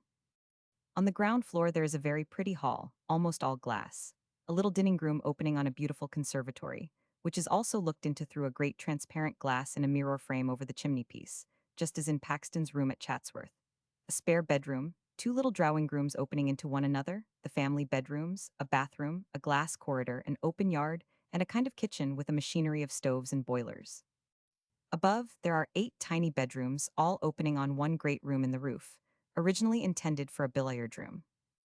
In the basement, there is an admirable kitchen with every conceivable requisite in it, a noble cellar, first-rate man's room and pantry, coach house, stable, coal store, and wood store, and in the garden is a pavilion containing an excellent spare bedroom on the ground floor. The getting up of these places, the looking glasses, clocks, little stoves, all manner of fittings, must be seen to be appreciated. The conservatory is full of choice flowers and perfectly beautiful. Then came the charm of the letter, his description of his landlord, lightly sketched by him in print as 1000. Loyal Devasseur, but here filled in with the most attractive touches his loving hand could give. But the landlord Roman 1000, Beaucourt's wonderful. Everybody here has 2 surnames I cannot conceive why, and 1000. Beaucourt, as he is always called, is by rights 1000. Beaucourt Mudel. He is a portly jolly fellow with a fine open face, lives on the hill behind, just outside the top of the garden, and was a linen draper in the town, where he still has a shop, but is supposed to have mortgaged his business and to be in difficulties all along of this place, which he has planted with his own hands, which he cultivates all day, and which he never on any consideration speaks of but as the property. He is extraordinarily popular in Boulogne, the people in the shops invariably brightening up at the mention of his name, and congratulating us on being his tenants, and really seems to deserve it. He is such a liberal fellow that I cannot bear to ask him for anything, since he instantly supplies it whatever it is. The things he has done in respect of unreasonable bedsteads and washing stands, I blush to think of. I observed the other day in one of the side gardens there, are gardens at each side of the house to a place, where I thought the comic countryman, a name he was giving just then to his youngest boy, must infallibly trip over, and make a little descent of a dozen feet. So I said, 1000. Beaucourt, who instantly pulled off his cap and stood bareheaded, there are some spare pieces of wood lying by the cowhouse. If you would have the kindness to have one laid across here, I think it would be safer. Ah, mon Dieu, sir, said 1000. Beaucourt, it must be iron. This is not a portion of the property where you would like to see wood. But iron is so expensive, said I, and it really is not worthwhile, sir. Pardon me 1,000 times, said 1000. Beaucourt, it shall be iron. Assuredly and perfectly it shall be iron. Then 1000. Beaucourt, said I shall be glad to pay a moiety of the cost. Sir, said 1000. Beaucourt never. Then to change the subject, he slided from his firmness and gravity into a graceful conversational tone, and said, in the moonlight last night, the flowers on the property appeared, oh heaven, to be bathing themselves in the sky. You like the property? 1000. Beaucourt, said I am enchanted with it. I am more than satisfied with everything. And I, sir, said 1000. Beaucourt, laying his cap upon his breast and kissing his hand, I equally. Yesterday 2 blacksmiths came for a day's work, and put up a good solid handsome bit of iron railing, mortised into the stone parapet. If the extraordinary things in the house defied description, the amazing phenomena in the gardens never could have been dreamed of by anybody but a Frenchman bent upon one idea. Besides a portrait of the house in the dining room, there is a plan of the property in the hall. It looks about the size of Ireland, and to every one of the extraordinary objects, there is a reference with some portentous name. There are 51 such references, including the cottage of Tom Thumb, the bridge of Austerlitz, the bridge of Jena, the hermitage, the bower of the old guard, the labyrinth I have no idea which is which. And there is guidance to every room in the house, as if it were a place on that stupendous scale that without such a clue you must infallibly lose your way, and perhaps perish of starvation between bedroom and bedroom. On the 3rd of July, there came a fresh trait of the good fellow of a landlord. Fancy what Beaucourt told me last night. When he conceived the inspiration of planting the property 10 years ago, he went over to England to buy the trees, took a small cottage in the market gardens at Putney, lived there 3 months, held a symposium every night attended by the principal gardeners of Fulham, Putney, Kew, and Hammersmith, which he calls Hamsterdam, and wound up with a supper at which the market gardeners rose, clinked their glasses, and exclaimed with one accord, I quote him exactly, Vive Beaucourt. He was a captain in the National Guard, and Cavaignac his general. Brave Capitaine Beaucourt, said Cavaignac, you must receive a decoration. My general, said Beaucourt, no, it is enough for me that I have done my duty. I go to lay the first stone of a house upon a property I have it, that house shall be my decoration. Regard that house. Addition to the picture came in a letter of the 24th of July, with a droll glimpse of Shakespeare at the theatre and of the Saturday's pig market. I may mention that the great Beaucourt daily changes the orthography of this place. He has now fixed it by having painted up outside the garden gate, Entrée particulière de la Villa des Moulineaux. On another gate a little higher up, he has had painted Entrée des Écuries de la Villa des Moulineaux. On another gate a little lower down applicable to one of the innumerable buildings in the garden, Entrée du Temps House. On the highest gate of the lot, leading to his own house, Entrée du Château Napoléonien. All of which inscriptions you will behold in black and white when you come. I see little of him now, as, all things being by an arranges, he is delicate of appearing. His wife has been making a trip in the country during the last 3 weeks, but as he mentioned to me with his hat in his hand, it was necessary that he should remain here, to be continually at the disposition of the tenant of the property. The better to do this, he has had roaring dinner parties of 15 daily, and the old woman who milks the cows has been fainting up the hill under vast burdens of champagne. We went to the theater last night to see the Midsummer Night's Dream off the Opera Comique. It is a beautiful little theater now, with a very good company, and the nonsense of the piece was done with a sense quite confounding in that connection. William Shakespeare, Sir Jean Falstaff, Lord Latimer, and that celebrated maid of honor to Queen Elizabeth, Mies Olivier, were the principal characters. Outside the old town, an army of workmen are and have been for a week or so, already employed upon an immense building which I supposed might be a fort, or a monastery, or a barrack, or other something designed to last for ages. I find it is for the annual fair, which begins on the 5th of August and lasts a fortnight. Almost every Sunday we have a fete, where there is dancing in the open air, and where immense men with prodigious beards revolve on little wooden horses like Italian irons, in what we islanders call a roundabout, by the hour together. But really the good humor and cheerfulness are very delightful. Among the other sights of the place, there is a pig market every Saturday, perfectly insupportable in its absurdity. An excited French peasant, male or female, with a determined young pig, is the most amazing spectacle. I saw a little drama enacted yesterday week, the drollery of which was perfect. Dram, pers, one a pretty young woman with short petticoats and trim blue stockings, riding a donkey with 2 baskets and a pig in each. 2 an ancient farmer in a blouse, driving 4 pigs, his 4 in hand, with an enormous whip end being drawn against walls and into smoking shops by any one of the 4. 3. A cart with an old pig manacled looking out of it, and terrifying 650 young pigs in the market by his terrific grunts.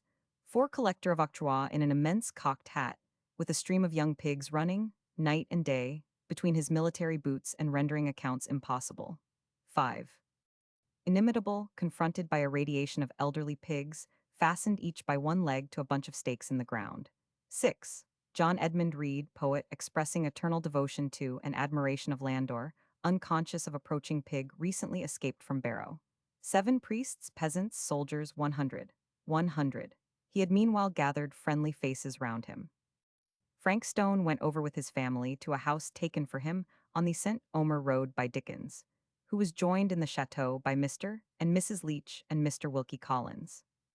Leach says that when he stepped from the boat after their stormy passage, he was received by the congregated spectators with a distinct round of applause, as by far the most intensely and unutterably miserable-looking object that had yet appeared.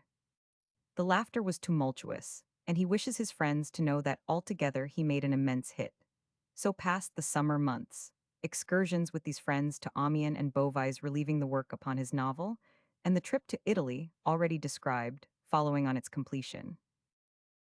In June 1854, 1000, Beaucourt had again received his famous tenant, but in another cottage or chateau to him convertible terms on the much-cherished property, placed on the very summit of the hill with a private road leading out to the column. A really pretty place, rooms larger than in the other house, a noble sea view, everywhere nice prospects, good garden, and plenty of sloping turf. It was called the Villa du Camp de Droit, and here Dickens stayed, as I have intimated, until the eve of his winter residence in Paris.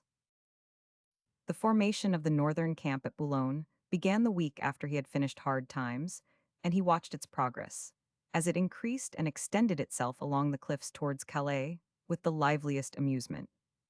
At first he was startled by the suddenness with which soldiers overran the roads, became billeted in every house, made the bridges red with their trousers, and sprang upon the pier like fantastic mustard and cress when boats were expected, many of them never having seen the sea before, but the good behavior of the men had a reconciling effect, and their ingenuity delighted him. The quickness with which they raised whole streets of mud huts, less picturesque than the tents, but like most unpicturesque things more comfortable, was like an Arabian Night's Tale. Each little street holds 144 men, and every corner door has the number of the street upon it as soon as it is put up, and the postman can fall to work as easily as in the Rue de Rivoli at Paris. His patience was again a little tried when he found baggage wagons plowing up his favorite walks, and trumpeters in twos and threes teaching newly recruited trumpeters in all the sylvan places and making the echoes hideous. But this had its amusement too. I met today a weazened, sunburnt youth from the south with such an immense regimental shako on that he looked like a sort of Lucifer matchbox, evidently blowing his life rapidly out under the auspices of two magnificent creatures all hair and lungs, of such breadth across the shoulders that I could not see their breastpins when I stood in front of them. The interest culminated as the visit of the prince consort approached with its attendant glories of illuminations and reviews. Beaucourt's excitement became intense. The Villa du Camp de Droit was to be a blaze of triumph on the night of the arrival. Dickens, who had carried over with him the meteor flag of England and set it streaming over a haystack in his field, now hoisted the French colors over the British Jack in honor of the National Alliance. The Emperor was to subside to the station of a general officer, so that all the rejoicings should be in honor of the prince. And there was to be a review in the open country near Wimereux, when at one stage of the maneuvers I am too excited to spell the word, but you know what I mean, the whole 100,000 men in the camp of the north were to be placed before the prince's eyes to show him what a division of the French army might be. I believe everything I hear, said Dickens. It was the state of mind of Hood's country gentlemen after the fire at the Houses of Parliament. Beaucourt, as one of the town council, receives summonses to turn out and debate about something, or receive somebody every 5 minutes. Whenever I look out of window or go to the door, I see an immense black object at Beaucourt's porch like a boat set up on end in the air with a pair of white trousers below it. This is the cocked hat of an official huissier, newly arrived with a summons, whose head is thrown back as he is in the act of drinking Beaucourt's wine. The day came at last, and all Boulogne turned out for its holiday. But I Dickens wrote, had by this cooled down a little, and, reserving myself for the illuminations, I abandoned the great men and set off upon my usual country walk. See my reward. Coming home by the Calais road, covered with dust, I suddenly find myself face to face with Albert and Napoleon, jogging along in the pleasantest way, a little in front, talking extremely loud about the view, and attended by a brilliant staff of some 60 or 70 horsemen, with a couple of our royal grooms with their red coats riding oddly enough in the midst of the magnates. I took off my wide awake without stopping to stare, whereupon the emperor pulled off his cocked hat, and Albert, seeing, I suppose, that it was an Englishman, pulled off his. Then we went our several ways. The emperor is broader across the chest than in the old times when we used to see him so often at Gore House, and stoops more in the shoulders. Indeed, his carriage thereabouts is like Fonblanc's. The town he described as one great flag for the rest of the visit. And to the success of the illuminations, he contributed largely himself by leading off splendidly with 120 wax candles blazing in his 17 front windows, and visible from that great height over all the place. On the first eruption, Beaucourt danced and screamed on the grass before the door, and when he was more composed, set off with Madame Beaucourt to look at the house from every possible quarter, and, he said, collect the suffrages of his compatriots. Their suffrages seemed to have gone, however, mainly in another direction. It was wonderful, Dickens wrote, to behold about the streets the small French soldiers of the line seizing our guards by the hand and embracing them. It was wonderful, too, to behold the English sailors in the town, shaking hands with everybody and generally patronizing everything. When the people could not get hold of either a soldier or a sailor, they rejoiced in the royal grooms and embraced them. I do not think the Boulogne people were surprised by anything so much as by the 3 cheers the crew of the yacht gave when the emperor went aboard to lunch. The prodigious volume of them, and the precision, and the circumstance that no man was left straggling on his own account either before or afterwards, seemed to strike the general mind with amazement. Beaucourt said it was like boxing. That was written on the 10th of September. But in a very few days Dickens was unwillingly convinced that whatever the friendly disposition to England might be, the war with Russia was decidedly unpopular. He was present when the false report of the taking of Sebastopol reached the Emperor and Empress. I was at the review 8th of October yesterday week, very near the Emperor and Empress, when the taking of Sebastopol was announced. It was a magnificent show on a magnificent day, and if any circumstance could make it special, the arrival of the telegraphic dispatch would be the culminating point, one might suppose. It quite disturbed and mortified me to find how faintly, feebly, miserably, the men responded to the call of the officers to cheer, as each regiment passed by. 50 excited Englishmen would make a greater sign and sound than 1,000 of these men do. The Empress was very pretty, and her slight figure sat capitally on her gray horse. When the Emperor gave her the dispatch to read, she flushed and fired up in a very pleasant way, and kissed it with as natural an impulse as one could desire to see. On the night of that day, Dickens went up to see a play acted at a cafe at the camp, and found himself one of an audience composed wholly of officers and men, with only 4 ladies among them, officers' wives. The steady, working, sensible faces all about him told their own story, and as to kindness and consideration towards the poor actors, it was real benevolence. Another attraction at the camp was a conjurer, who had been called to exhibit twice before the imperial party, and whom Dickens always afterwards referred to as the most consummate master of legerdemain he had seen. Nor was he a mean authority as to this, being himself, with his tools at hand, a capital conjurer. But the Frenchman scorned help, stood among the company without any sort of apparatus, and, by the mere force of sleight of hand and an astonishing memory, performed feats having no likeness to anything Dickens had ever seen done, and totally inexplicable to his most vigilant reflection. So far as I know, a perfectly original genius, and that puts any sort of knowledge of legerdemain, such as I supposed that I possessed, at utter defiance. The account he gave dealt with 2 exploits only, the easiest to describe, and not being with cards, not the most remarkable, for he would also say of this Frenchman that he transformed cards into very demons. He never saw a human hand touch them in the same way, fling them about so amazingly, or change them in his, one's own, or another's hand, with a skill so impossible to follow. You are to observe that he was with the company, not in the least removed from them, and that we occupied the front row. He brought in some writing paper with him when he entered, and a black-lead pencil, and he wrote some words on half-sheets of paper. One of these half-sheets he folded into 2 and gave to Catherine to hold. Madame, he says aloud, will you think of any class of objects? I have done so. Of what class, Madame? Animals, will you think of a particular animal, Madame? I have done so. Of what animal? The lion. Will you think of another class of objects, Madame? I have done so. Of what class? Flowers. The particular flower? The rose. Will you open the paper you hold in your hand? She opened it, and there was neatly and plainly written in pencil the lion. The rose. Nothing whatever had led up to these words, and they were the most distant conceivable from Catherine's thoughts when she entered the room. He had several common school slates about a foot square. He took one of these to a field officer from the camp, decor and what not, who sat about 6 from us, with a grave, saturnine friend next him. My general, says he, will you write a name on this slate after your friend has done so? Do not show it to me. The friend wrote a name, and the general wrote a name. The conjurer took the slate rapidly from the officer, threw it violently down on the ground with its written side to the floor, and asked the officer to put his foot upon it and keep it there, which he 999.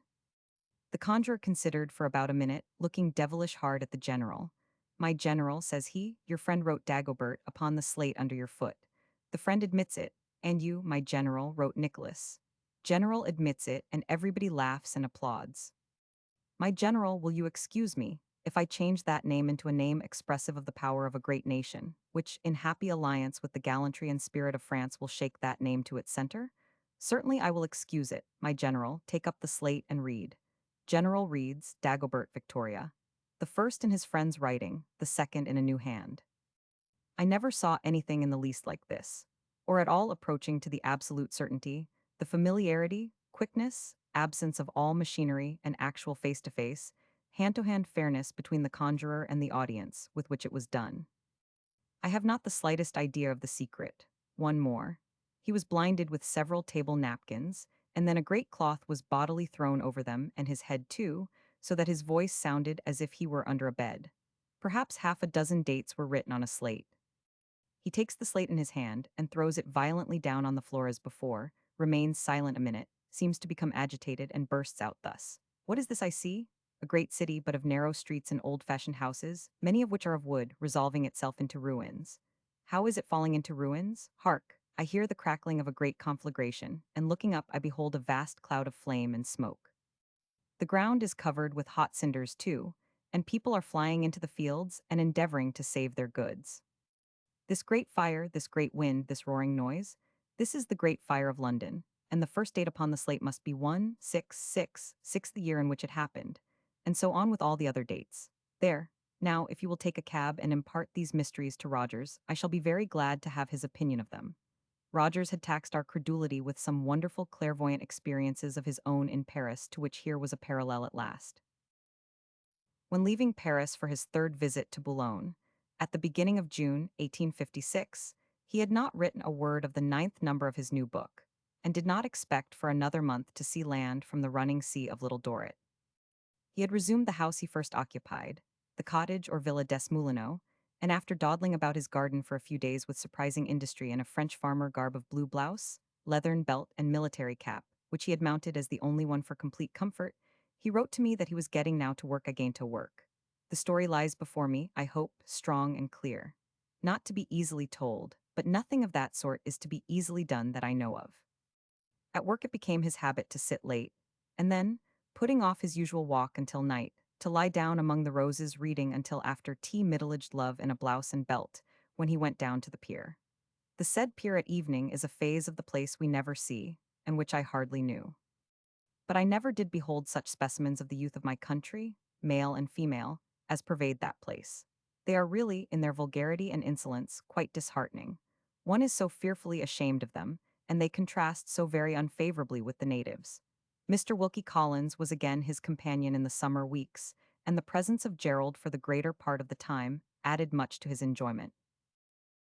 The last of the camp was now at hand. It had only a battalion of men in it, and a few days would see them out. At first there was horrible weather, storms of wind, rushes of rain, heavy squalls, cold airs, sea fogs, banging shutters, flapping doors, and beaten-down rose trees by the hundred. But then came a delightful week among the cornfields and bean fields, and afterwards the end. It looks very singular and very miserable. The soil being sand, and the grass having been trodden away these 2 years, the wind from the sea carries the sand into the chinks and ledges of all the doors and windows, and chokes them, just as if they belonged to Arab huts in the desert. A number of the non-commissioned officers made turf couches outside their huts, and there were turf orchestras for the bands to play in, all of which are fast getting sanded over in a most Egyptian manner. The fair is on, under the walls of the Hauteville over the way. At one popular show, the Malakoff is taken every half-hour between 4 and 11. Bouncing explosions announce every triumph of the French arms. The English have nothing to do with it, and in the intervals, a man outside blows a railway whistle straight into the dining room. Do you know that the French soldiers call the English medal the salvage medal, meaning that they got it for saving the English army? I do not suppose there are 1,000 people in all France who believe that we did anything but get rescued by the French. And I am confident that the Norsult of our precious Chelsea inquiry has wonderfully strengthened this conviction. Nobody at home has yet any adequate idea, I am deplorably sure, of what the barnacles and the circumlocution office have done for us. But whenever we get into war again, the people will begin to find out. His own household had got into a small war already, of which the commander-in-chief was his manservant French, the bulk of the forces engaged being his children, and the invaders 2 cats. Business brought him to London on the hostilities breaking out, and on his return after a few days, the story of the war was told. Dick, it should be said, was a canary very dear both to Dickens and his eldest daughter, who had so tamed to her loving hand its wild little heart that it was become the most docile of companions. The only thing new in this garden is that war is raging against 2 particularly tigerish and fearful cats from the mill, I suppose, which are always glaring in dark corners, after our wonderful little Dick. Keeping the house open at all points, it is impossible to shut them out, and they hide themselves in the most terrific manner, hanging themselves up behind draperies, like bats, and tumbling out in the dead of night with frightful caterwaulings.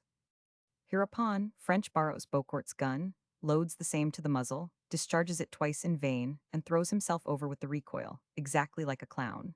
But at last, while I was in town, he aims at the more amiable cat of the two, and shoots that animal dead. Insufferably elated by this victory, he is now engaged from morning to night in hiding behind bushes to get aim at the other. He does nothing else whatever.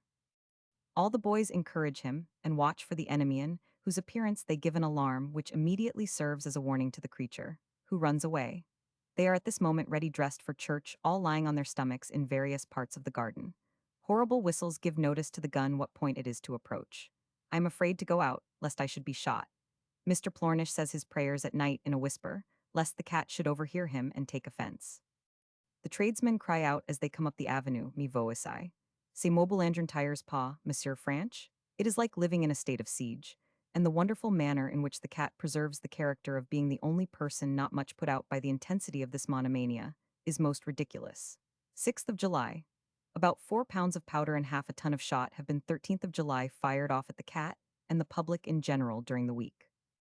The finest thing is that immediately after I have heard the noble sportsman blazing away at her in the garden in front, I look out of my room door into the drawing room, and am pretty sure to see her coming in after the birds, in the calmest manner, by the back window. Intelligence has been brought to me from a source on which I can rely, that French has newly conceived the atrocious project of tempting her into the coach-house by meat and kindness, and there, from an elevated portmanteau, blowing her head off. This I mean sternly to interdict, and to do so today as a work of piety. Besides the graver work which Mr. Wilkie Collins and himself were busy with, in these months, and by which household words mainly was to profit, some lighter matters occupied the leisure of both. There were to be, at Christmas, theatricals again at Tavistock House, in which the children, with the help of their father and other friends, were to follow up the success of the lighthouse by again acquitting themselves as grown-up actors, and Mr. Collins was busy preparing for them a new drama to be called The Frozen Deep, while Dickens was sketching a farce for Mr. Lemon to fill in.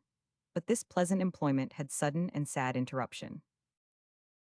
An epidemic broke out in the town, affecting the children of several families known to Dickens, among them that of his friend Mr. Gilbert à Becket, who, upon arriving from Paris and finding a favorite little son stricken dangerously, sank himself under an illness from which he had been suffering, and died 2 days after the boy. He had for 3 days shown symptoms of rallying, and we had some hope of his recovery, but he sank and died, and never even knew that the child had gone before him. A sad, sad story. Dickens meanwhile had sent his own children home with his wife, and the rest soon followed. Poor 1,000. Beaucourt was inconsolable. The desolation of the place is wretched. When Mamie and Katie went, Beaucourt came in and wept. He really is almost broken-hearted about it. He had planted all manner of flowers for next month, and has thrown down the spade and left off weeding the garden, so that it looks something like a dreary bird cage with all manner of grasses and chickweeds sticking through the bars and lying in the sand. Such a loss, too, he says, for Monsieur Dickens. Then he looks in at the kitchen window, which seems to be his only relief, and sighs himself up the hill home. The interval of residence in Paris between these 2 last visits to Boulogne is now to be described. Chapter 5. Residence in Paris. 18,551,856.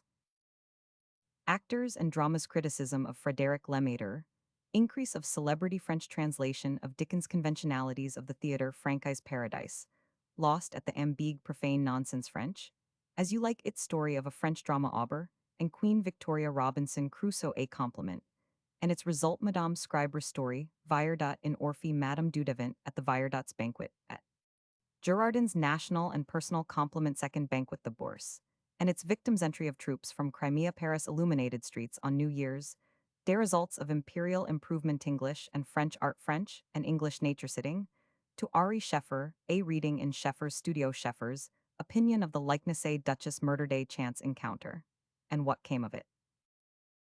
In Paris, Dickens's life was passed among artists, and in the exercise of his own art. His associates were writers, painters, actors, or musicians, and when he wanted relief from any strain of work, he found it at the theater.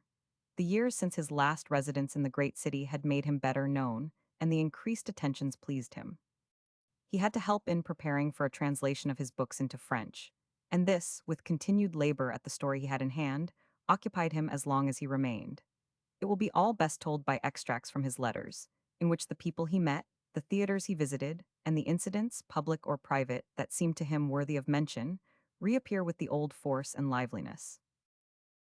Nor is anything better worth preserving from them than choice bits of description of an actor or a drama, for this perishable enjoyment has only so much as may survive out of such recollections to witness for itself to another generation, and an unusually high place may be challenged for the subtlety and delicacy of what is said in these letters of things theatrical, when the writer was especially attracted by a performer or a play. Frédéric Lemaître has never had a higher tribute than Dickens paid to him during his few days' earlier stay at Paris in the spring. Incomparably the finest acting I ever saw, I saw last night at the Ambigue. They have revived that old piece, once immensely popular in London under the name of 30 Years of a Gambler's Life. Old Lemaître plays his famous character, and never did I see anything, in art, so exaltedly horrible and awful. In the earlier acts he was so well made up and so light and active that he really looked sufficiently young. But in the last two, when he had grown old and miserable, he did the finest things, I really believe, that are within the power of acting. 2 or 3 times a great cry of horror went all round the house. When he met, in the inn-yard, the traveller whom he murders, and first saw his money, the manner in which the crime came into his head and ice was as truthful as it was terrific. This traveller, being a good fellow, gives him wine. You should see the dim remembrance of his better days that comes over him as he takes the glass, and in a strange, dazed way makes as if he were going to touch the other man's, or do some airy thing with it, and then stops and flings the contents down his hot throat, as if he were pouring it into a lime kiln. But this was nothing to what follows after he has done the murder, and comes home, with a basket of provisions, a ragged pocket full of money, and a badly washed bloody right hand which his little girl finds out. After the child asked him if he had hurt his hand, his going aside, turning himself round, and looking over all his clothes for spots, was so inexpressibly dreadful that it really scared one. He called for wine, and the sickness that came upon him when he saw the color was one of the things that brought out the curious cry I have spoken of from the audience. Then he fell into a sort of bloody mist, and went on to the end groping about, with no mind for anything, except making his fortune by staking this money, and a faint, dull kind of love for the child. It is quite impossible to satisfy oneself by saying enough of such a magnificent performance. I have never seen him come near its finest points in anything else. He said 2 things in a way that alone would put him far apart from all other actors. One to his wife, when he has exultingly shewn her the money, and she has asked him how he got a tie found it, and the other to his old companion and tempter, when he charged him with having killed that traveller. And he suddenly went headlong mad, and took him by the throat, and howled out, "It was not I who murdered him, it was misery." And such a dress, such a face, and, above all, such an extraordinary guilty wicked thing as he made of a knotted branch of a tree which was his walking stick, from the moment when the idea of the murder came into his head. I could write pages about him. It is an impression quite ineffaceable. He got half boastful of that walking staff to himself, and half afraid of it, and did not know whether to be grimly pleased that it had the jagged end, or to hate it and be horrified at it. He sat at a little table in the inn-yard, drinking with the traveller, and this horrible stick got between them like the devil, while he counted on his fingers the uses he could put the money to. That was at the close of February. In October, Dickens's longer residence began. He betook himself with his family, after two unsuccessful attempts in the new region of the Rue Balzac and Rue Lord Byron, to an apartment in the Avenue des Champs-Élysées. Over him was an English bachelor with an establishment consisting of an English groom and 5 English horses. The concierge and his wife told us that his name was Six, which drove me nearly mad until we discovered it to be Sykes. The situation was a good one, very cheerful for himself, and with amusement for his children. It was a quarter of a mile above Franconi's on the other side of the way, and within a door or two of the Jardin de Hiver. The exposition was just below, the Barrière de l'Étoile from a quarter to half a mile below, and all Paris, including Emperor and Empress coming from and returning to St. Cloud, thronged past the windows in open carriages or on horseback, all day long. Now it was he found himself more of a celebrity than when he had wintered in the city 9 years before. The feuilleton of the Monitor was filled daily with a translation of Chuzzlewit, and he had soon to consider the proposal I have named, to publish in French his collected novels and tales. Before he had been a week in his new abode, Ari Scheffer, a frank and noble fellow, had made his acquaintance, introduced him to several distinguished Frenchmen, and expressed the wish to paint him. To Scheffer was also due an advantage obtained for my friends, 2 little daughters of which they may always keep the memory with pride.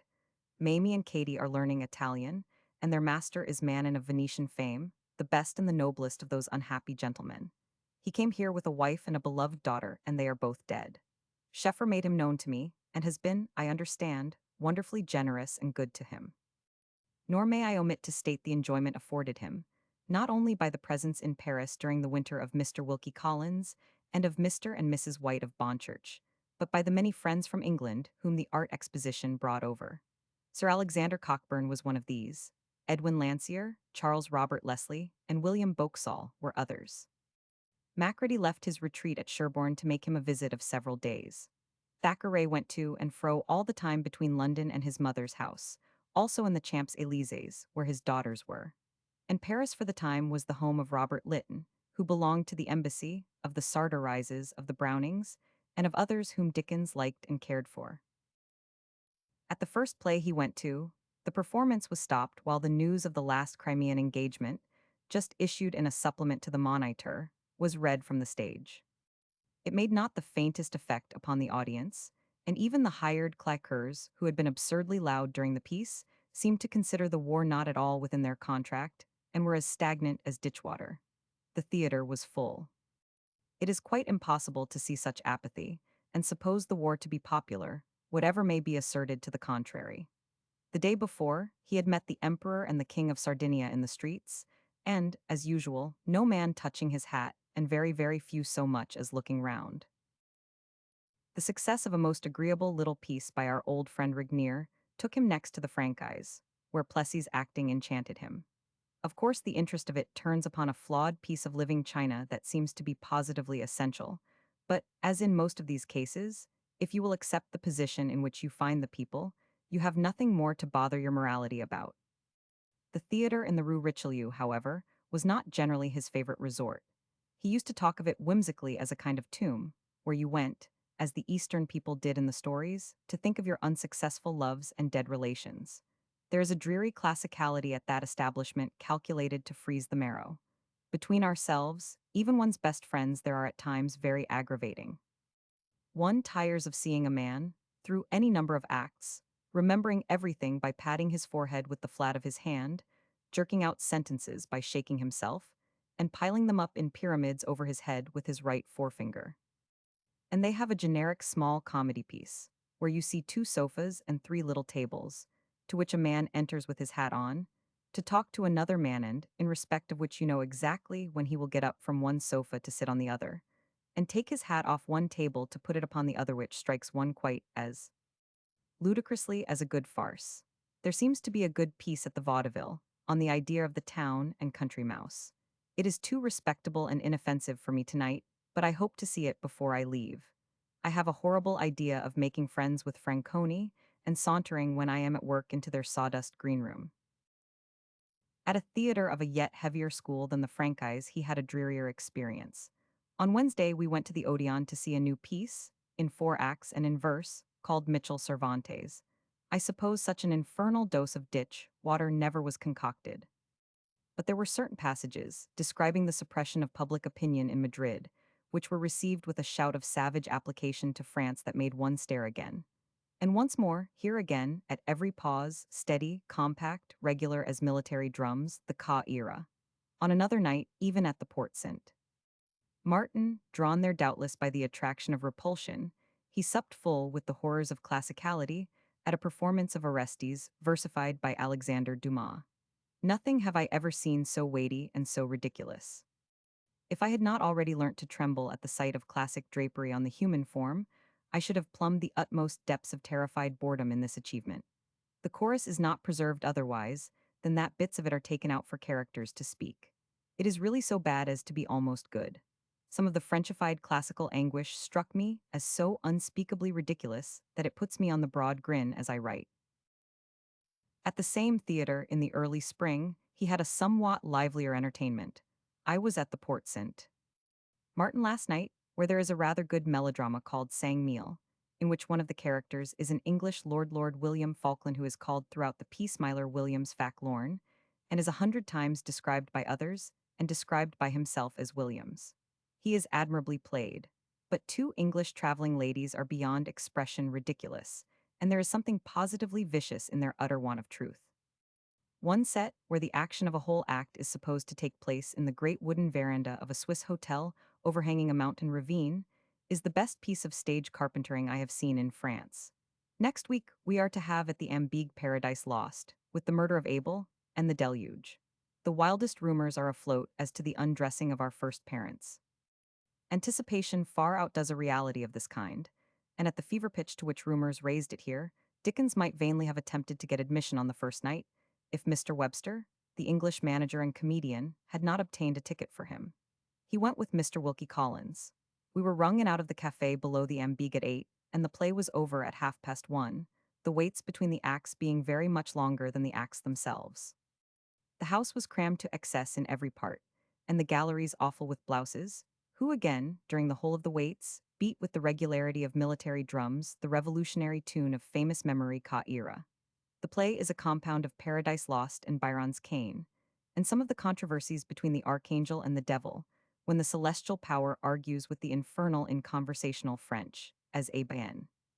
Satan, crois tu donc, que notre Seigneur t'aurait expose aux tourments que tiendres à present, sans avoir prévu 100. 100 are very ridiculous.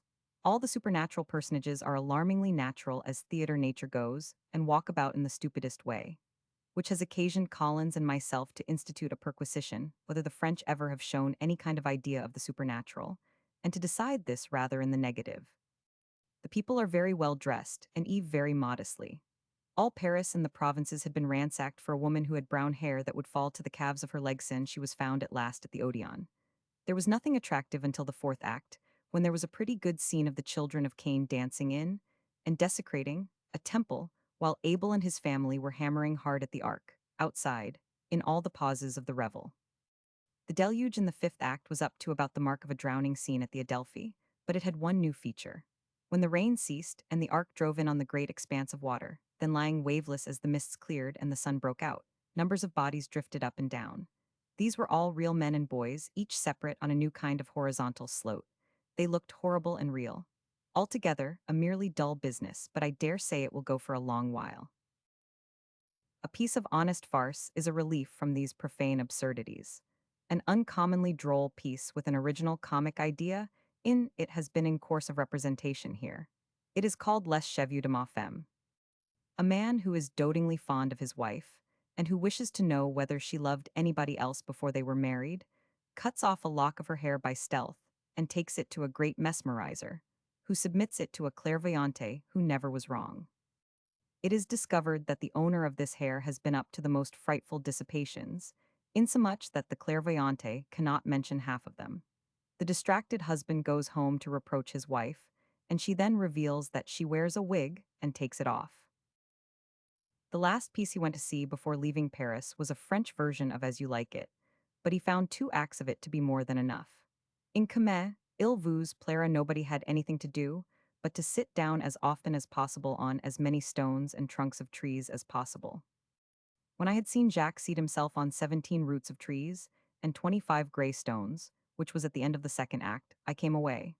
Only one more sketch taken in a theater, and perhaps the best I will give from these letters. It simply tells us what is necessary to understand a particular tag to a play, but it is related so prettily that the thing it celebrates could not have a nicer effect than is produced by this account of it. The play in question, Memoirs du Diable, and another piece of enchanting interest, The Medicine des Enfants, were his favorites among all he saw at this time. As I have no news, I may as well tell you about the tag that I thought so pretty to the Memoirs du Diable, in which piece, by the way, there is a most admirable part, most admirably played, in which a man says merely yes or no all through the piece, until the last scene. A certain 1000. Robin has got hold of the papers of a deceased lawyer, concerning a certain estate which has been swindled away from its rightful owner, a baron's widow, into other hands. They disclose so much roguery that he binds them up into a volume, lettered Memoirs du Diable. The knowledge he derives from these papers not only enables him to unmask the hypocrites all through the piece in an excellent manner, but induces him to propose to the Baroness that if he restores to her her estate and good name for even her marriage to the deceased Baron, his denage shall give him her daughter in marriage. The daughter herself, on hearing the offer, accepts it, and a part of the plot is her going to a masked ball, to which he goes as the devil, to see how she likes him when she finds, of course, that she likes him very much. The country people about the chateau in dispute suppose him to be really the devil, because of his strange knowledge and his strange comings and goings, and he, being with this girl in one of its old rooms in the beginning of the third act, shows her a little coffer on the table with a bell in it. They suppose he tells her that whenever this bell is rung, I appear and obey the summons. Very ignorant, is not it? But if you ever want me particularling the little bell and try. The plot proceeds to its development. The wrongdoers are exposed, the missing document proving the marriage is found, everything is finished, they are all on the stage, and 1000. Robin hands the paper to the Baroness. You are reinstated in your rights, madame. You are happy. I will not hold you to a compact made when you did not know me. I release you and your fair daughter. The pleasure of doing what I have done is my sufficient reward. I kiss your hand and take my leave. Farewell. He backs himself courteously out. The piece seems concluded. Everybody wonders. The girl, little M. Deal. Luther stands amazed when she suddenly remembers the little bell. In the prettiest way possible, she runs to the coffer on the table, takes out the little bell, rings it, and he comes rushing back and folds her to his heart. I never saw a prettier thing in my life. It made me laugh in that most delightful of ways with the tears in my eyes, so that I can never forget it and must go and see it again. But great as was the pleasure thus derived from the theater, he was, in the matter of social intercourse, even more indebted to distinguished men connected with it by authorship or acting. At Scribe's he was entertained frequently, and very handsome and pleasant was his account of the dinners, as of all the belongings of the prolific dramatist, a charming place in Paris. A fine estate in the country, capital carriage, handsome pair of horses, all made, as he says, by his pen. One of the guests the first evening was Auber, a stolid little elderly man, rather petulant in manner, who told Dickens he had once lived at Stoke Newington to study English, but had forgotten it all. Louis Philippe had invited him to meet the Queen of England, and when 50 presented him, the Queen said, "We are such old acquaintances through 1000. Auber's works that an introduction is quite unnecessary." They met again a few nights later, with the author of the History of the Girondins, at the hospitable table of 1000. Pichat, to whom Lamartine had expressed a strong desire again to meet Dickens as un des grands amis de son imagination. He continues to be precisely as we formerly knew him, both in appearance and manner, highly prepossessing, and with a sort of calm passion about him, very taking indeed.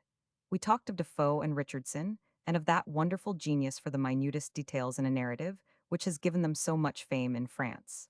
I found him frank and unaffected, and full of curious knowledge of the French common people. He informed the company at dinner that he had rarely met a foreigner who spoke French so easily as your inimitable correspondent, whereat your correspondent blushed modestly, and almost immediately afterwards so nearly choked himself with the bone of a fowl which is still in his throat, that he sat in torture for 10 minutes with a strong apprehension that he was going to make the good Pichat famous by dying like the little hunchback at his table. Scribe and his wife were of the party, but had to go away at the Eisdime because it was the first representation at the Opera Comique of a new opera by Auber and himself, of which very great expectations have been formed. It was very curious to see him, the author of 400 pieces, getting nervous as the time approached and pulling out his watch every minute. At last he dashed out as if he were going into what a friend of mine calls a plunge bath, whereat she rose and followed. She is the most extraordinary woman I ever beheld, for her eldest son must be 30, and she has the figure of 25, and is strikingly handsome. So graceful, too, that her manner of rising, curtsying, laughing, and going out after him was pleasanter than the pleasantest thing I have ever seen done on the stage. The opera Dickens himself saw a week later, and wrote of it as most charming. Delightful music, an excellent story, immense stage tact, capital scenic arrangements, and the most delightful little prima donna ever seen or heard, in the person of Marie Cable.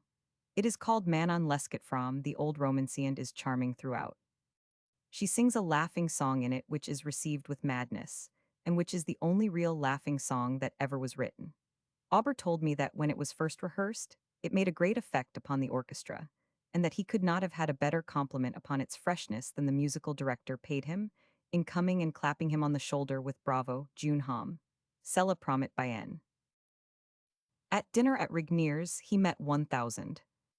Legouvet, in whose tragedy Rachel, after its acceptance, had refused to act Medea, a caprice which had led not only to her condemnation in costs of so much a night until she did act it, but to a quasi-rivalry against her by Ristori, who was now on her way to Paris to play it in Italian. To this performance Dickens and Macready subsequently went together, and pronounced it to be hopelessly bad. In the day entertainments and little melodrama theaters of Italy, I have seen the same thing 50 times, only not at once so conventional and so exaggerated.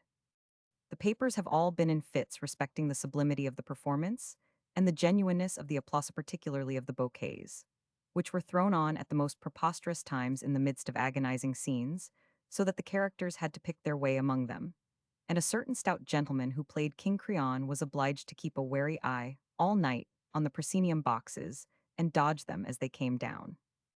Now Scribe, who dined here next day and who follows on the Ristori side, being offended, as everybody has been, by the insolence of Rachel, could not resist the temptation of telling us that, going round at the end of the first act to offer his congratulations, he met all the bouquets coming back in men's arms to be thrown on again in the second act. By the by, I see a fine actor lost in Scribe.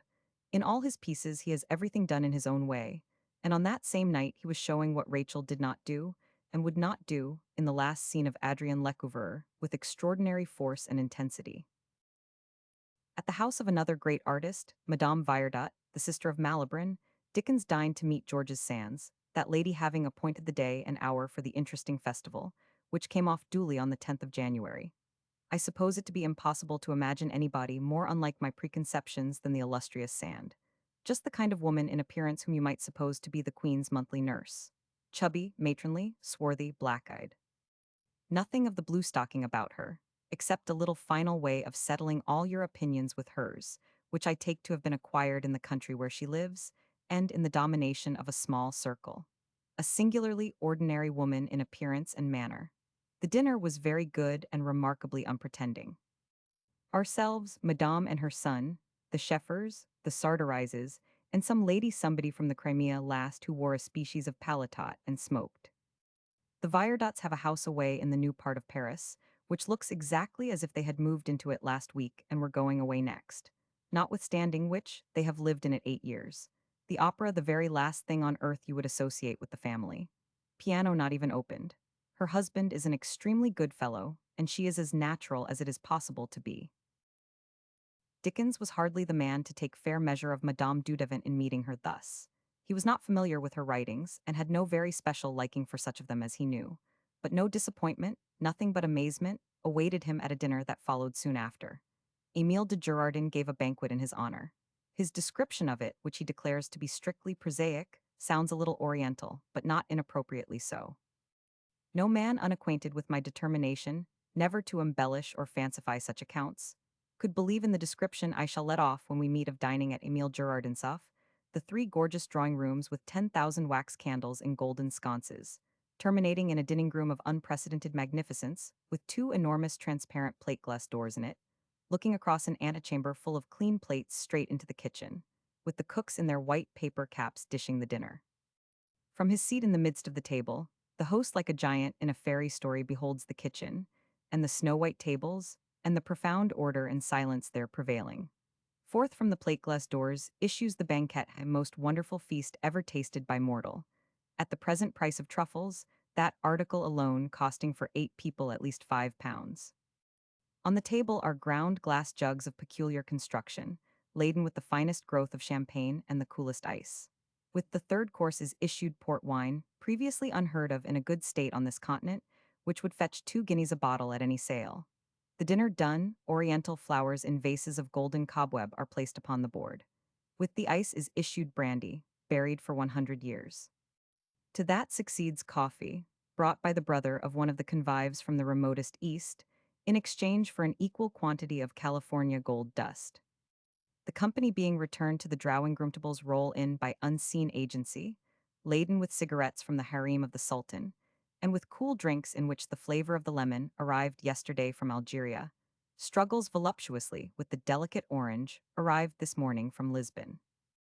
That period passed, and the guests reposing on divans worked with many-colored blossoms, big table rolls in, heavy with massive furniture of silver, and breathing incense in the form of a little present of tea direct from Chinatable and all, I believe, but cannot swear to it, and am resolved to be prosaic.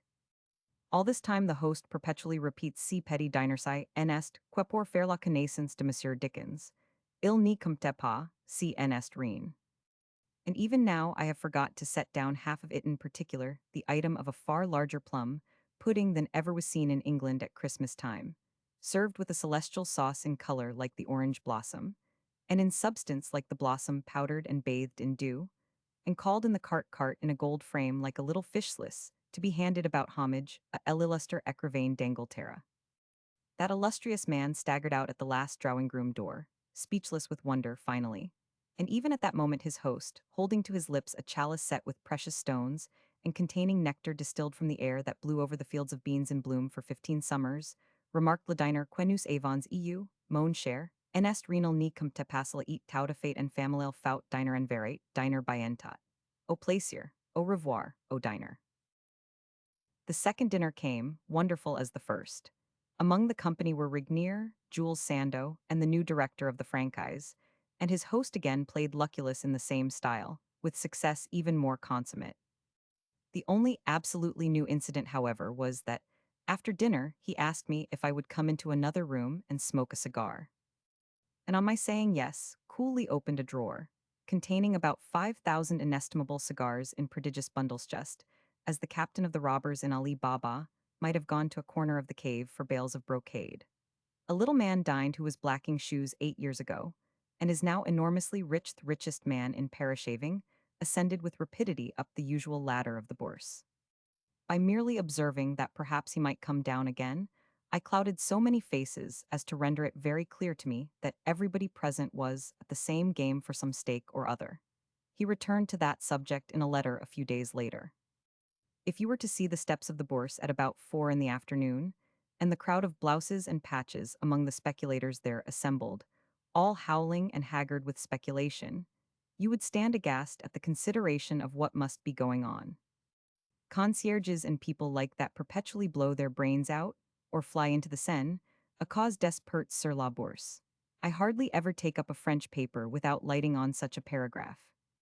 On the other hand, thoroughbred horses without end, and red velvet carriages with white kid harness on jet black horses, go by here all day long, and the pedestrians who turn to look at them, laugh, and say c'est la bourse. Such crashes must be staved off every week as have not been seen since Law's time. Another picture connects itself with this, and throws light on the speculation thus raging. The French loans connected with the war, so much puffed and praised in England at the time for the supposed spirit in which they were taken up, had in fact only ministered to the commonest and lowest gambling, and the war had never in the least been popular. Emile Girardin, wrote Dickens on the 23rd of March, was here yesterday, and he says that peace is to be formally announced at Paris tomorrow amid general apathy.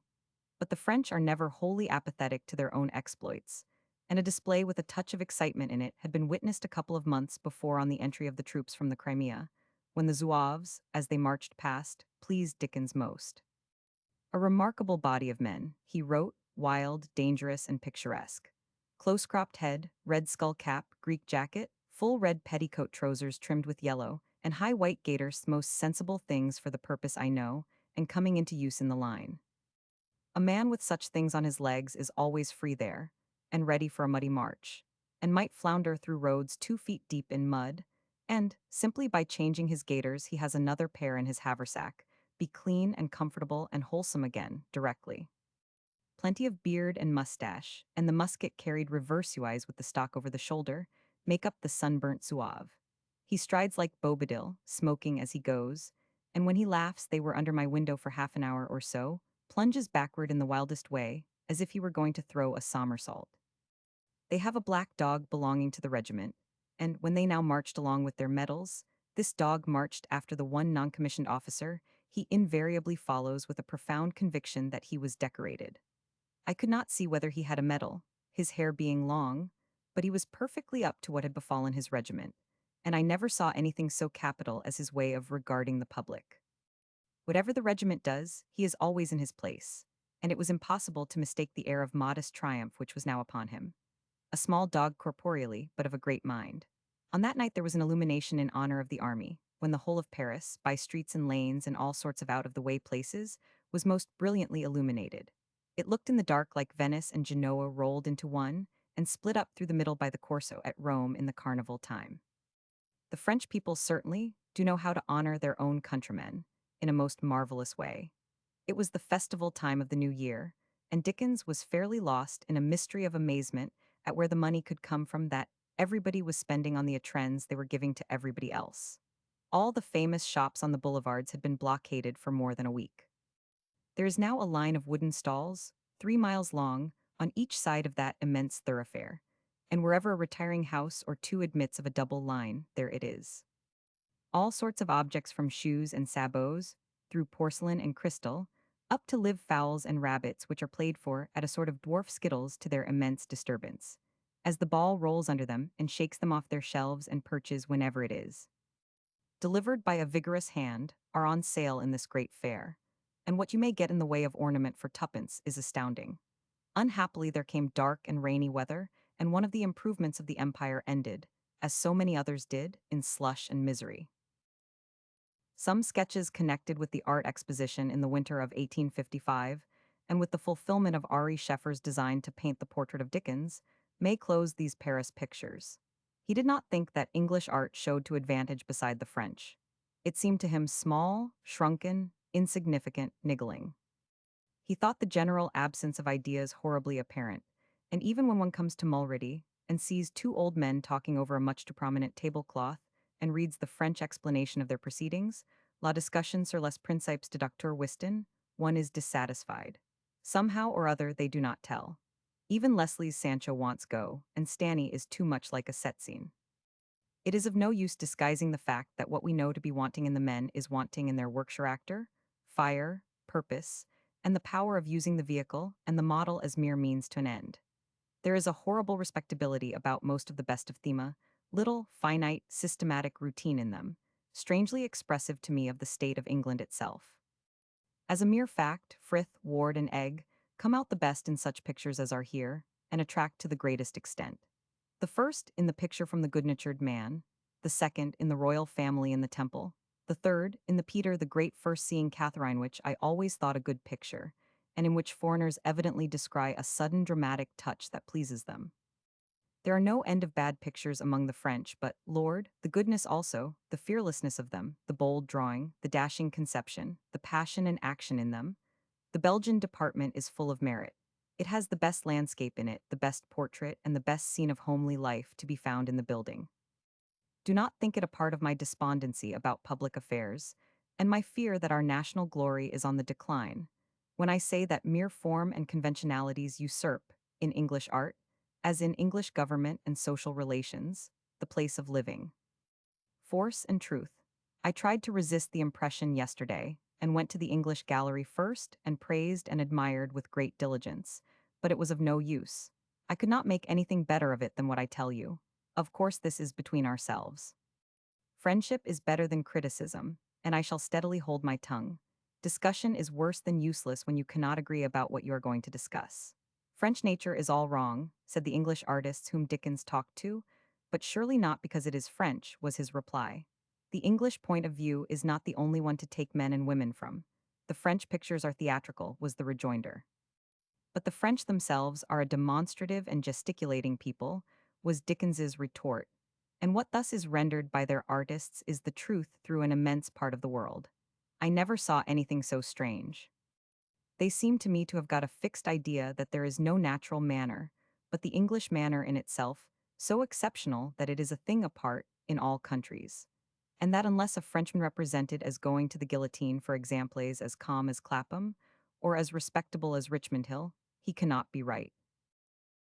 To the sittings at Ari, Scheffer's some troubles as well as many pleasures were incident, and both had mention in his letters. You may faintly imagine what I have suffered from sitting to Scheffer every day since I came back. He is a most noble fellow, and I have the greatest pleasure in his society, and have made all sorts of acquaintances at his house. But I can scarcely express how uneasy and unsettled it makes me to have to sit, with little Dorrit on my mind, and the Christmas business tutho that is now happily dismissed. On Monday afternoon and all day on Wednesday, I am going to sit again. And the crowning feature is that I do not discern the slightest resemblance, either in his portrait or his brother's. They both peg away at me at the same time. The sittings were varied by a special entertainment, when Scheffer received some 60 people in his long Aitler, including a lot of French who say, but I do not believe it, that they know English, to whom Dickens, by special entreaty, read his cricket on the hearth. That was at the close of November. January came, and the end of the sittings was supposed to be at hand. The nightmare portrait is nearly done, and Scheffer promises that an interminable sitting next Saturday, beginning at 10 o'clock in the morning, shall finish it.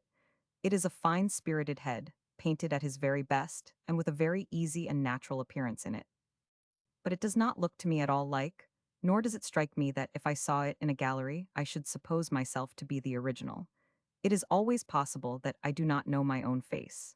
It is going to be engraved here, in two sizes and waist, mere head, and the whole thing.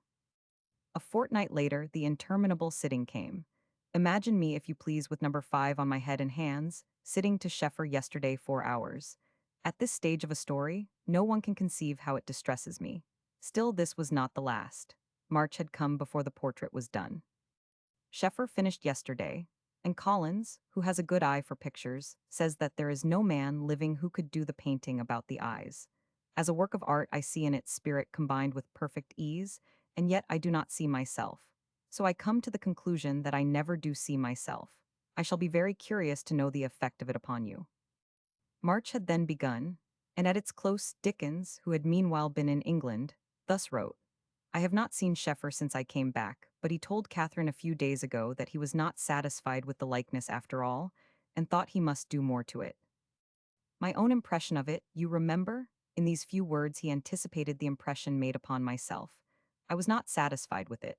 The picture had much merit, but not as a portrait. From its very resemblance in the eyes and mouth, one derived the sense of a general unlikeness. But the work of the artist's brother, Henry Scheffer, painted from the same sittings, was in all ways greatly inferior. Before Dickens left Paris in May, he had sent over 2 descriptions that the reader most anxious to follow him to a new scene would perhaps be sorry to lose. A duchess was murdered in the Champs-Élysées. The murder over the way, the third or fourth event of that nature in the Champs-Élysées, since we have been here, seems to disclose the strangest state of things. The duchess who is murdered lived alone in a great house which was always shut up, and passed her time entirely in the dark. In a little lodge outside lived a coachman, the murderer, and there had been a long succession of coachmen who had been unable to stay there, and upon whom, whenever they asked for their wages, she plunged out with an immense knife, by way of an immediate settlement. The coachman never had anything to do, for the coach had not been driven out for years, neither would she ever allow the horses to be taken out for exercise. Between the lodge and the house is a miserable bit of garden, all overgrown with long rank grass, weeds, and nettles, and in this the horses used to be taken out to swim in a dead green vegetable sea, up to their haunches. On the day of the murder there was a great crowd, of course, and in the midst of it up comes the Duke, her husband, from whom she was separated, and rings at the gate. The police open the grate. C'est vrai donc, says the Duke, que Madame la Duchesse en est plus? C'est trop vrai, Monseigneur. Tant mia, says the Duke, and walks off deliberately, to the great satisfaction of the assemblage. The second description relates an occurrence in England of only 3 years' previous date, belonging to that wildly improbable class of realities which Dickens always held, with Fielding, to be properly closed to fiction. Only, he would add, critics should not be so eager to assume that what had never happened to themselves could not, by any human possibility, ever be supposed to have happened to anybody else. B was with me the other day, and among other things that he told me, described an extraordinary adventure in his life, at a place not 1,000 miles from my property at Gadshill, 3 years ago. He lived at the tavern and was sketching one day when an open carriage came by with a gentleman and lady in it. He was sitting in the same place working at the same sketch next day when it came by again. So, another day, when the gentleman got out and introduced himself. Fond of art, lived at the great house yonder, which perhaps he knew, was an Oxford man and a Devonshire squire, but not resident on his estate for domestic reasons, would be glad to see him to dinner tomorrow. He went, and found among other things a very fine library.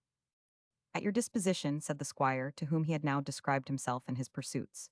Use it for your writing and drawing. Nobody else uses it. He stayed in the house 6 months. The lady was a mistress, aged 25 and very beautiful, drinking her life away. The squire was drunken and utterly depraved and wicked, but an excellent scholar, an admirable linguist, and a great theologian. 2 other mad visitors stayed the 6 months. One, a man well known in Paris here, who goes about the world with a crimson silk stocking in his breast pocket, containing a toothbrush and an immense quantity of ready money. The other, a college chum of the squire's, now ruined, with an insatiate thirst for drink, who constantly got up in the middle of the night, crept down to the dining room, and emptied all the decanters. B. Stayed on in the place, under a sort of devilish fascination to discover what might come of it. Tea or coffee never seen in the house, and very seldom water. Beer, champagne, and brandy were the 3 drinkables. Breakfast, leg of mutton, champagne, beer, and brandy. Lunch, shoulder of mutton, champagne, beer, and brandy. Dinner, every conceivable dish squire's income, 7,000 iyer, champagne, beer, and brandy. The squire had married a woman of the town from whom he was now separated, but by whom he had a daughter. The mother, to spite the father, had bred the daughter in every conceivable vice. Daughter, then 13, came from school once a month. Intensely coarse in talk and always drunk. As they drove about the country in 2 open carriages, the drunken mistress would be perpetually tumbling out of one, and the drunken daughter perpetually tumbling out of the other.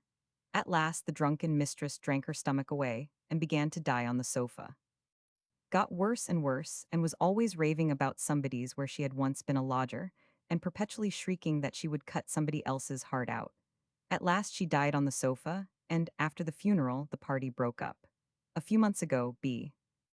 met the man with the crimson silk stocking at Brighton, who told him that the squire was dead of a broken heart, that the chum was dead of delirium tremens, and that the daughter was heiress to the fortune. He told me all this, which I fully believed to be true, without any embellishment, just in the offhand way in which I have told it to you.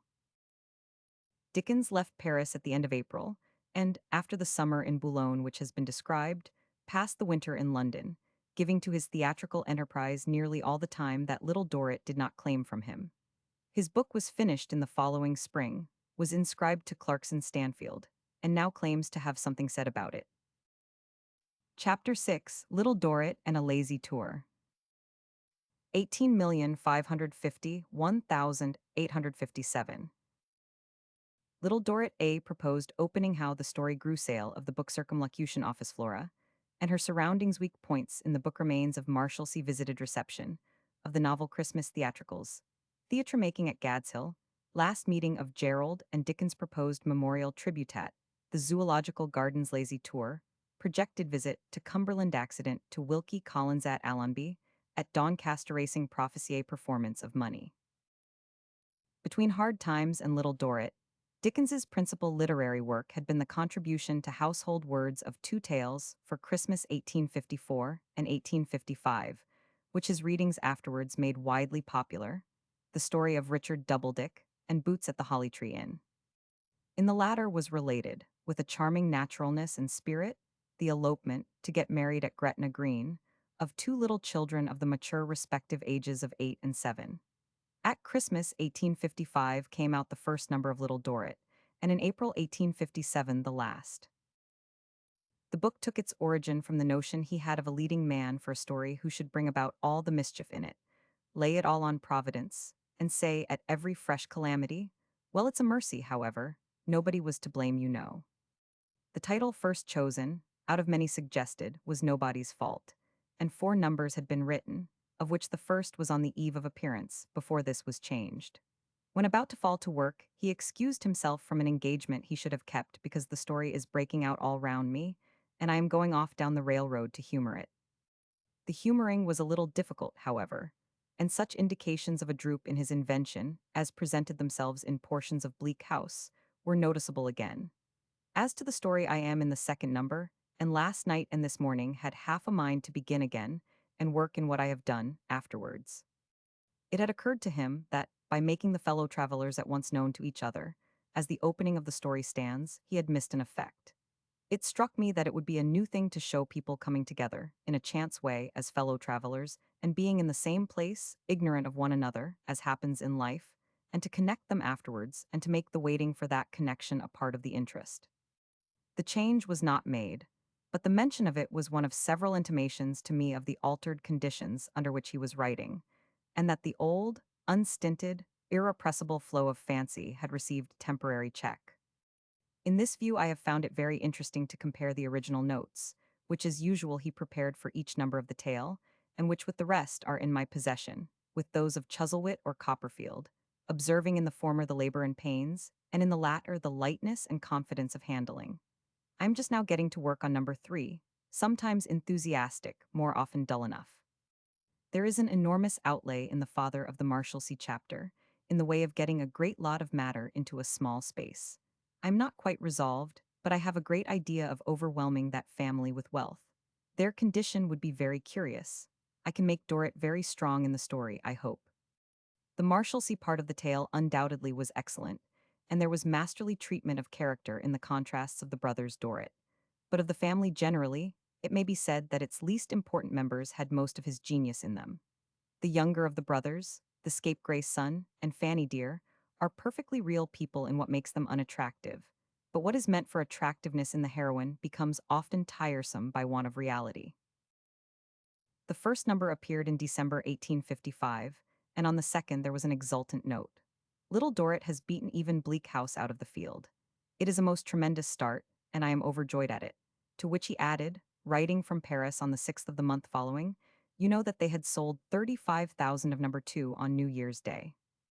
He was still in Paris on the day of the appearance of that portion of the tale, by which it will always be most vividly remembered, and thus wrote on the 30th of January, 1856.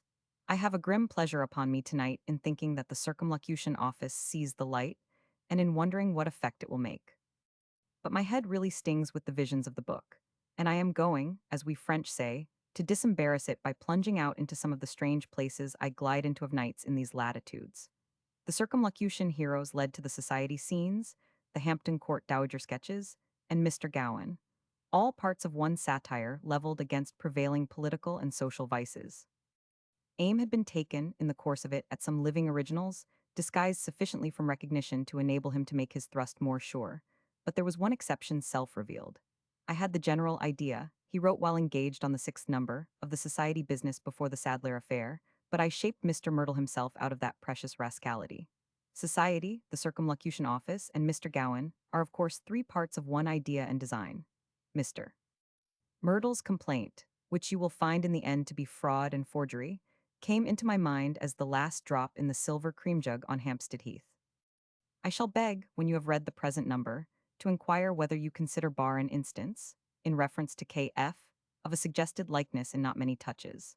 The likeness no one could mistake, and though that particular bar has since been moved into a higher and happier sphere, Westminster Hall is in no danger of losing the insinuating juridroop and persuasive doubliéglace, by which this keen observer could express a type of character in half a dozen words. Of the other portions of the book that had a strong personal interest for him, I have spoken on a former page, and I will now only add an allusion of his own. There are some things in Flora in number 7 that seem to me to be extraordinarily droll, with something serious at the bottom of them after all. Ah, well, was there not something very serious in it once? I'm glad to think of being in the country with the long summer mornings as I approach number 10, where I have finally resolved to make Dorrit rich. It should be a very fine point in the story. Nothing in Flora made me laugh so much as the confusion of ideas between Gout flying upwards and its soaring with Mr. F to another sphere. He had himself no inconsiderable enjoyment also of Mr. F. S. Aunt, and in the old rascal of a patriarch, the smooth-surfaced Casby, and other surroundings of poor Flora, there was fun enough to float an argosy of second rates, assuming such to have formed the staple of the tale. It would be far from fair to say they 999. The defect in the book was less the absence of excellent character or keen observation than the want of ease and coherence among the figures of the story and of a central interest in the plan of it. Agencies that bring about its catastrophe, too, are less agreeable even than in Bleak House. And most unlike that well-constructed story, some of the most deeply considered things that occur in it have really little to do with the tale itself. The surface painting of both Miss Wade and Tattycoram, to take an instance, is anything but attractive, yet there is under it a rare force of likeness in the unlikeness between the two which has much subtlety of intention, and they must both have had, as well as Mr. Gowan himself, a striking effect in the novel, if they had been made to contribute in a more essential way to its interest or development. The failure, nevertheless, had not been for want of care and study, as well of his own design as of models by masters in his art. A happier hint of apology, for example, could hardly be given for Fielding's introduction of such an episode as the man of the hill between the youth and manhood of Blifil and Tom Jones, than is suggested by what Dickens wrote of the least interesting part of Little Dorrit. In the mere form, Fielding, of course, was only following the lead of Cervantes and Lesage, but Dickens rightly judged his purpose also to have been to supply a kind of connection between the episode and the story. I do not see the practicability of making the history of a self-tormentor, with which I took great pains, a written narrative. But I do see the possibility he saw the other practicability before the number was published of making it a chapter by itself, which might enable me to dispense with the necessity of the turned commas. Do you think that would be better? I have no doubt that a great part of Fielding's reason for the introduced story, and Smollett's also, was that it is sometimes really impossible to present, in a full book, the idea it contains which yet it may be on all accounts desirable to present, without supposing the reader to be possessed of almost as much romantic allowance as would put him on a level with the writer. In Miss Wade, I had an idea, which I thought a new one, of making the introduced story so fit into surroundings impossible of separation from the main story, as to make the blood of the book circulate through both. But I can only suppose, from what you say, that I have not exactly succeeded in this. Shortly after the date of his letter, he was in London on business connected with the purchase of Gad's Hill Place, and he went over to the borough to see what traces were left of the prison of which his first impression was taken in his boyhood, which had played so important a part in this latest novel, and every brick and stone of which he had been able to rebuild in his book by the mere vividness of his marvelous memory. Went to the borough yesterday morning, before going to Gad's Hill, to see if I could find any ruins of the Marshalsea. Found a great part of the original building no Marshalsea Place. Found the rooms that have been in my mind's eye in the story. Found, nursing a very big boy, a very small boy, who, seeing me standing on the Marshalsea pavement, looking about, told me how it all used to be. God knows how he learned it, for he was a world too young to know anything about it, but he was right enough. There is a room there still standing, to my amazement, that I think of taking. It is the room through which the ever-memorable signers of Captain Porter's petition filed off in my boyhood. The spikes are gone, and the wall is lowered, and anybody can go out now who likes to go, and is not bedridden, and I said to the boy who lives there, and he said, Jack Pithick. Who is Jack Pithick? I asked him. And he said, Joe Pithick's uncle. Mention was made of this visit in the preface that appeared with the last number, and all it is necessary to add of the completed book will be that, though in the humor and satire of its finer parts not unworthy of him, and though it had the clear design, worthy of him in an especial degree, of contrasting, both in private and in public life, and in poverty equally as in wealth, duty done and duty not done, it made no material addition to his reputation. His public, however, showed no falling off in its enormous numbers, and what is said in one of his letters, noticeable for this touch of character, illustrates his anxiety to avoid any set-off from the disquiet that critical discourtesies might give. I was ludicrously foiled here the other night in a resolution I have kept for 20 years not to know of any attack upon myself, by stumbling, before I could pick myself up, on a short extract in the Globe from Blackwood's magazine, informing me that Little Dorrit is twaddle. I was sufficiently put out by it to be angry with myself for being such a fool, and then pleased with myself for having so long been constant to a good resolution. There was a scene that made itself part of history not 4 months after his death, which, if he could have lived to hear of it, might have more than consoled him. It was the meeting of Bismarck and Jules Favre under the walls of Paris. The Prussian was waiting to open fire on the city. The Frenchman was engaged in the arduous task of showing the wisdom of not doing it.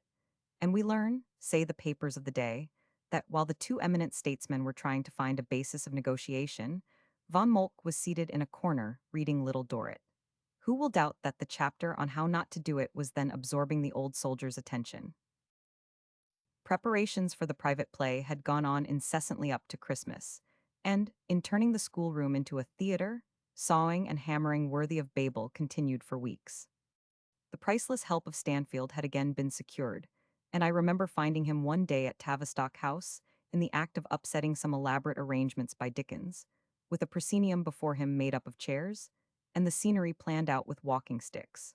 But Dickens's art in a matter of this kind was to know how to take advice, and no suggestion came to him that he was not ready to act upon, if it presented the remotest likelihood. In one of his great difficulties of obtaining more space, for audience as well as actors, he was told that Mr. Cook of Astley's was a man of much resource in that way, and to Mr. Cook he applied, with the following result. One of the finest things 18th of October 1856 I have ever seen in my life of that kind was the arrival of my friend Mr. Cook one morning this week, in an open phaeton drawn by two white ponies with black spots all over them evidently stenciled, who came in at the gate with a little jolt and a rattle, exactly as they come into the ring when they draw anything, and went round and round the center bed of the front court, apparently looking for the clown. A multitude of boys who felt them to be no common ponies rushed up in a breathless stat at wind themselves, like ivy about the railing sand, were only deterred from storming the enclosure by the glare of the inimitable's eye. Some of these boys had evidently followed from Astley's. I grieve to add that my friend, being taken to the point of difficulty, had no sort of suggestion in him, no gleam of an idea, and might just as well have been the popular minister from the tabernacle in Tottenham Court Road. All he could say was censoring me, posed in the garden, precisely as if I were the clown asking him a riddle at night that two of their stable tents would be home in November, and that they were foot square, and I was heartily welcome to M. Also, he said, you might have half a dozen of my trapezes or my middle distance itables, but they are all 6 foot and all too low, sir. Since then, I have arranged to do it in my own way, and with my own carpenter. You will be surprised by the look of the place. It is no more like the schoolroom than it is like the sign of the Salutation Inn at Ambleside in Westmoreland. The sounds in the house remind me, as to the present time, of Chatham Dockyard as to a remote epoch, of the building of Noah's Ark. Joiners are never out of the house, and the carpenter appears to be unsettled or settled for life. Of course, time did not mend matters, and as Christmas approached, the house was in a state of siege. All day long, a labor heat sighs over the fire in a great crucible. We eat it, drink it, breathe it, and smell it. 70 paint pots which came in a van adorn the stage, and thereon may be beheld Stanny and 3 Dansons from the Surrey Zoological Gardens, all painting at once. Meanwhile, Telbin, in a secluded bower in Brewer Street, Golden Square, plies his part of the little undertaking. How worthily it turned out in the end, the excellence of the performances and the delight of the audiences became known to all London, and the pressure for admittance at last took the form of a tragicomedy, composed of ludicrous makeshifts and gloomy disappointments, with which even Dickens's resources could not deal. My audience is now 93, he wrote one day in despair, and at least 10 will neither hear nor see. There was nothing for it but to increase the number of nights, and it was not until the 20th of January he described the workmen smashing the last atoms of the theater. His book was finished soon after at Gadshill Place, to be presently described, which he had purchased the previous year, and taken possession of in February, subscribing himself, in the letter announcing the fact, as the Kentish freeholder on his native heath, his name. Protection. The new abode occupied him in various ways in the early part of the summer, and Hans Andersen, the Dane, had just arrived upon a visit to him there, when Douglas Jerrold's unexpected death befell. It was a shock to every one, and an especial grief to Dickens. Jerrold's wit and the bright, shrewd intellect that had so many triumphs need no celebration from me, But the keenest of satirists was one of the kindliest of men, and Dickens had a fondness for Gerald as genuine as his admiration for him. I chanced to know a good deal about the poor fellow's illness, for I was with him on the last day he was out. It was 10 days ago, when we dined at a dinner given by Russell at Greenwich. He was complaining much when we met, said he had been sick 3 days, and attributed it to the inhaling of white paint from his study window. I did not think much of it at the moment, as we were very social, but while we walked through Leicester Square, he suddenly fell into a white, hot, sick perspiration and had to lean against the railings. Then, at my urgent request, he was to let me put him in a cab and send him home, but he rallied a little after that, and on our meeting Russell determined to come with us. We three went down by steamboat that we might see the great ship, and then got an open fly and rowed about Blackheath. Poor Gerald mightily enjoying the air, and constantly saying that it set him up. He was rather quiet at dinner, sat next to Lane, but was very humorous and good, and in spirits, though he took hardly anything. We parted with references to coming down here Gadshill, and I never saw him again. Next morning he was taken very ill when he tried to get up. On the Wednesday and Thursday he was very bad, but rallied on the Friday and was quite confident of getting well. On the Sunday he was very ill again, and on the Monday forenoon died, at peace with all the world he said, and asking to be remembered to friends. He had become indistinct and insensible, until for but a few minutes at the end.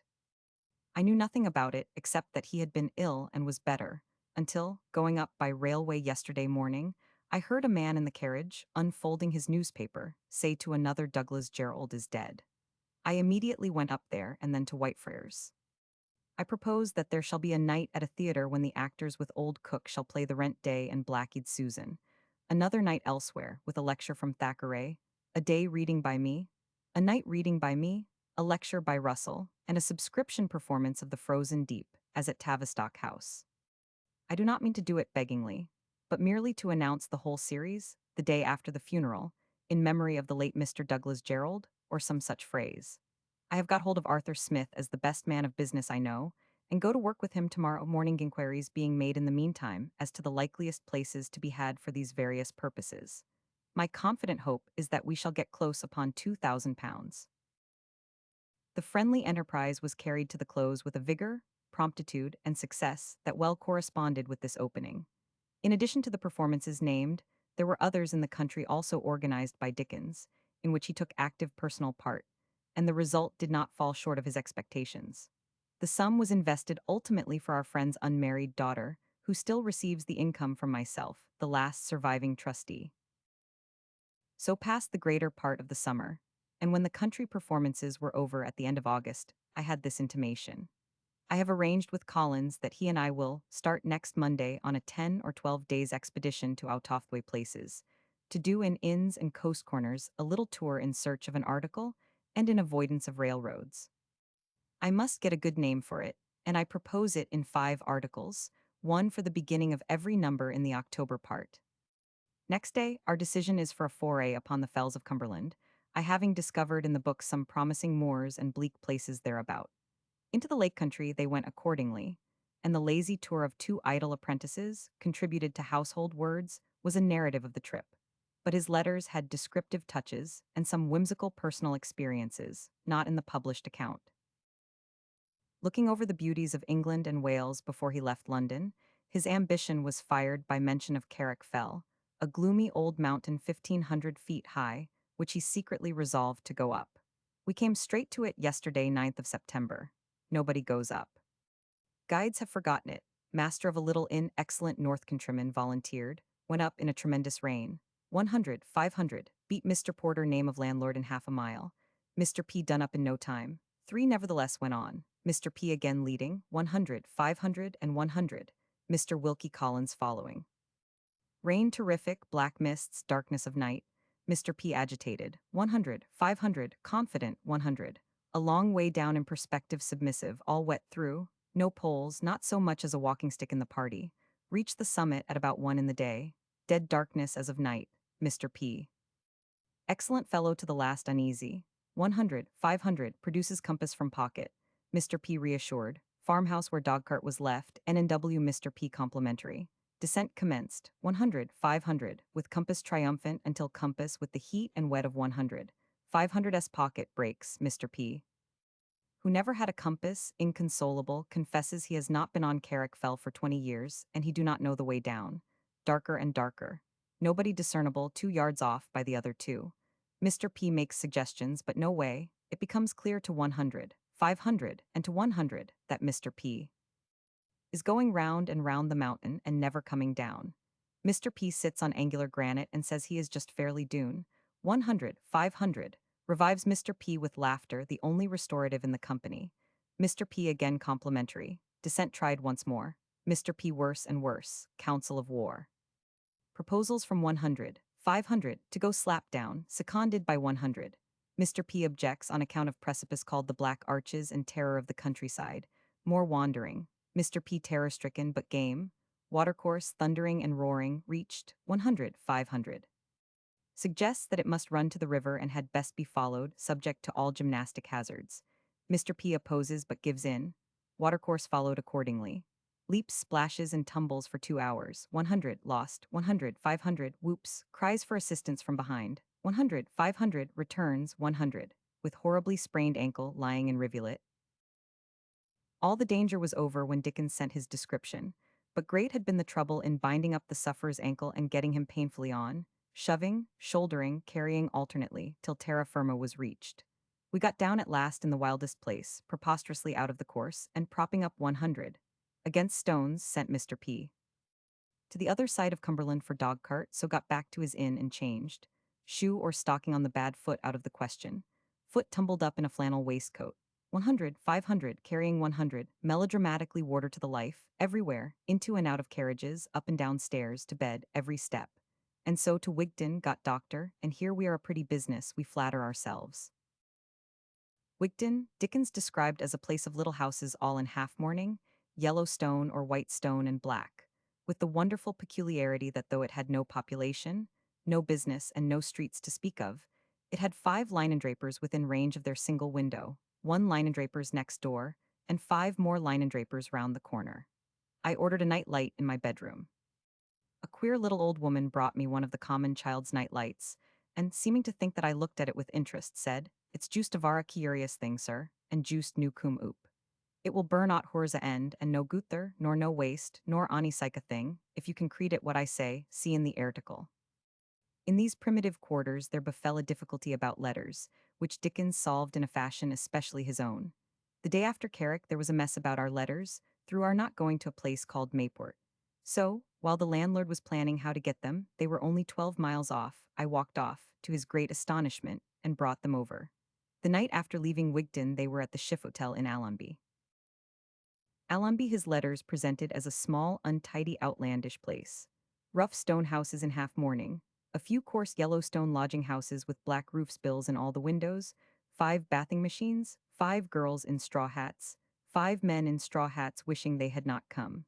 Very much what Broadstairs would have been if it had been born Irish and had not inherited a cliff. But this is a capital little homely inn, looking out upon the sea, with the coast of Scotland, mountainous and romantic, over against the windows, and though I can just stand upright in my bedroom, we are really well lodged. It is a clean, nice place in a rough, wild country, and we have a very obliging and comfortable landlady. He had found, indeed, in the latter, an acquaintance of old date. The landlady at the little inn at Allonby lived at Greta Bridge in Yorkshire when I went down there before Nickleby, and was smuggled into the room to see me, after I was secretly found out. She is an immensely fat woman now, but I could tuck my arm round her waist then, Mr. Dickens, the landlord said when she told me the story as I was going to bed the night before last. "And cannot you do it now?" I said. "You insensible dog, look at me. Here's a picture." Accordingly, I got round as much of her as I could, and this gallant action was the most successful I have ever performed on the whole. On their way home, the friends were at Doncaster, and this was Dickens's first experience of the St. Leger and its Saturnalia. His companion had by this time so far recovered as to be able, doubled up, to walk with a thick stick, in which condition, being exactly like the gouty admiral in a comedy, I have given him that name. The impressions received from the race week were not favorable. It was noise and turmoil all day long, and a gathering of vagabonds from all parts of the racing earth. Every bad face that had ever caught wickedness from an innocent horse had its representative in the streets. And as Dickens, like Gulliver looking down upon his fellow men after coming from the horse country, looked down into Doncaster High Street from his inn window, He seemed to see everywhere a then notorious personage who had just poisoned his betting companion. Everywhere I see the late Mr. Palmer with his betting book in his hand. Mr. Palmer sits next me at the theater, Mr. Palmer goes before me down the street, Mr. Palmer follows me into the chemist's shop where I go to buy rose water after breakfast, and says to the chemist, give a sum sal volatile or sum damned thing o' that sort in water me head's bad. And I look at the back of his bad head repeated in long, long lines on the race course, and in the betting stand and outside the betting rooms in the town, and I vow to God that I can see nothing in it but cruelty, covetousness, calculation, insensibility, and low wickedness. Even a half appalling kind of luck was not absent from my friend's experiences at the race course, when what he called a wonderful, paralyzing coincidence befell him. He bought the card, facetiously wrote down 3 names for the winners of the 3 chief races, never in his life having heard or thought of any of the horses, except that the winner of the Derby, who proved to be nowhere, had been mentioned to him. And if you can believe it without your hair standing on end, those 3 races were won, one after another, by those 3 horses that was the scent. Ledger Day, of which he also thought it noticeable, that, though the losses were enormous, nobody had won, for there was nothing but grinding of teeth and blaspheming of a luck. Nor had matters mended on the cup day, after which celebration a groaning phantom lay in the doorway of his bedroom and howled all night. The landlord came up in the morning to apologize, and said it was a gentleman who had lost 1,500 or 2,000, and he had drunk a deal afterwards. And then they put him to bed, and then Heddock the oars and got up, and yelled till morning. Dickens might well believe, as he declared at the end of his letter, that if a boy with any good in him, but with a dawning propensity to sporting and betting, were but brought to the Doncaster races soon enough, it would cure him. Chapter 7. What happened at this time? 18,570,1858. Disappointments and distastes compensations of art misgivings restlessness, and impatience reply, to a remonstrance visions of places, to write books in fruitless aspirations what lay behind sorrowful convictions no desire, for immunity from blame counteracting influences, weakened old project. Revived disadvantages of public reading speech, for children's hospital unsolved, mysteries hospital described appeal, for sick children reasons, for and against paid readings a proposal, from Mr. Beale question of the plunge Mr. Arthur Smith change in home unwise printed statement a violated letter. An unsettled feeling greatly in excess of what was usual with Dickens, more or less observable since his first residence at Boulogne, became at this time almost habitual, and the satisfactions which home should have supplied, and which indeed were essential requirements of his nature, he had failed to find in his home. He had not the alternative that under this disappointment some can discover in what is called society. It did not suit him, and he set no store by it.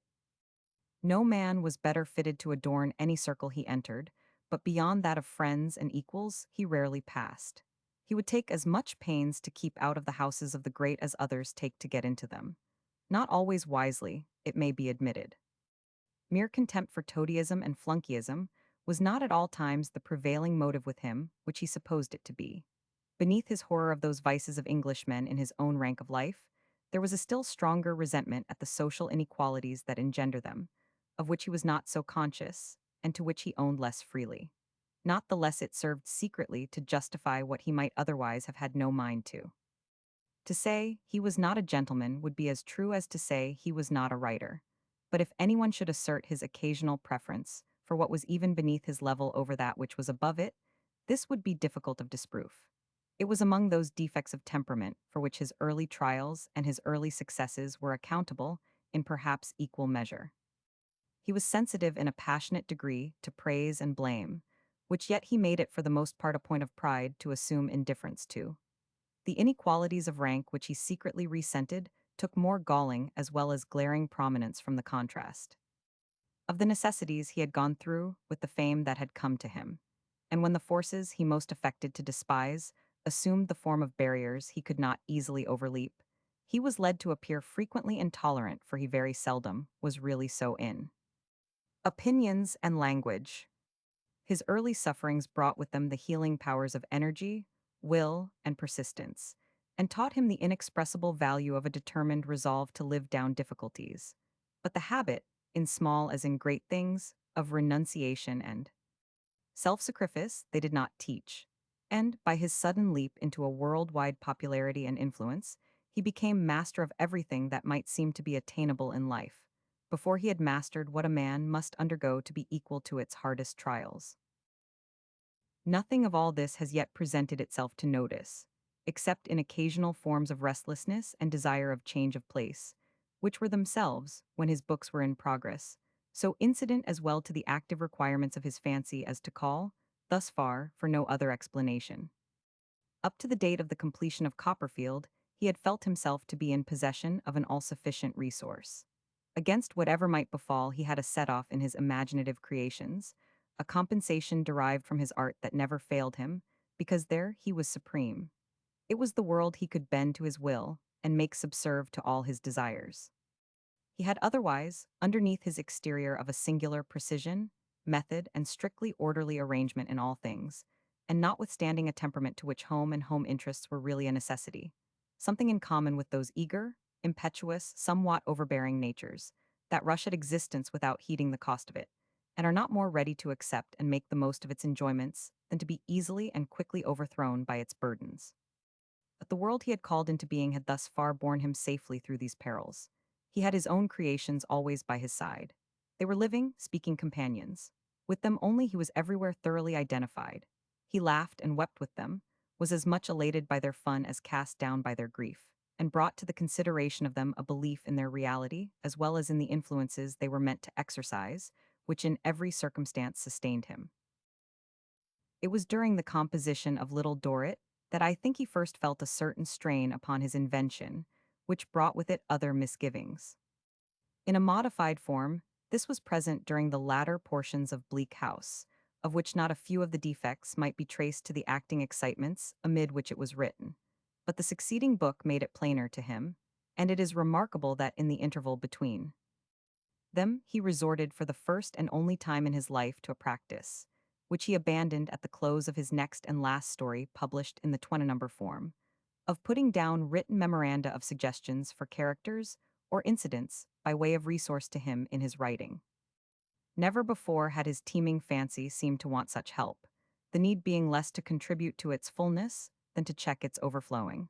But it is another proof that he had been secretly bringing before himself, at least, the possibility that what had ever been his great support might some day desert him. It was strange that he should have had such doubt, and he would hardly have confessed it openly. But apart from that wonderful world of his books, the range of his thoughts was not always proportioned to the width and largeness of his nature. His ordinary circle of activity, whether in likings or thinkings, was full of such surprising animation that one was apt to believe it more comprehensive than it really was. And again, when a wide horizon might seem to be ahead of him, he would pull up suddenly and stop short as though nothing lay beyond. For the time, though each had its term and change, he was very much a man of one idea, each having its turn of absolute predominance, and this was one of the secrets of the thoroughness with which everything he took in hand was done.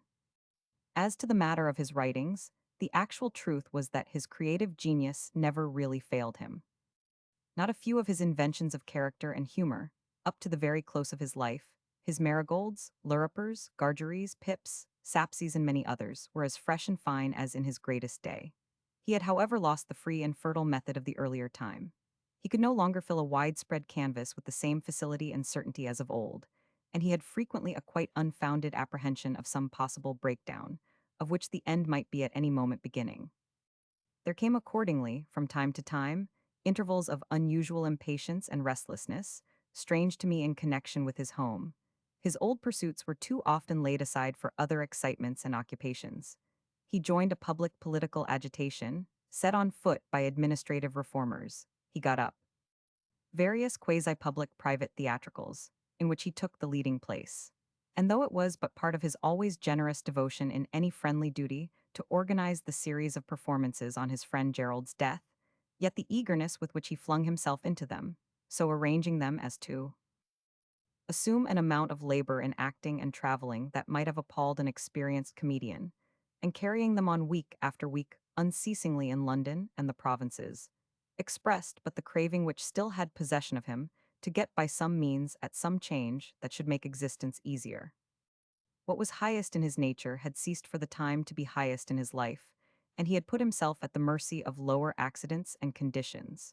The mere effect of the strolling wandering, ways into which this acting led him, could not be other than unfavorable. But remonstrance as yet was unavailing. To one very earnestly made in the early autumn of 1857, in which opportunity was taken to compare his recent rush-up, Carrick fell to his rush into other difficulties. Here was the reply. Too late to say, put the curb on, and do not rush at hills the wrong man to say it to. I have now no relief but in action. I am become incapable of rest. I am quite confident I should rust, break, and die if I spared myself. Much better to die doing.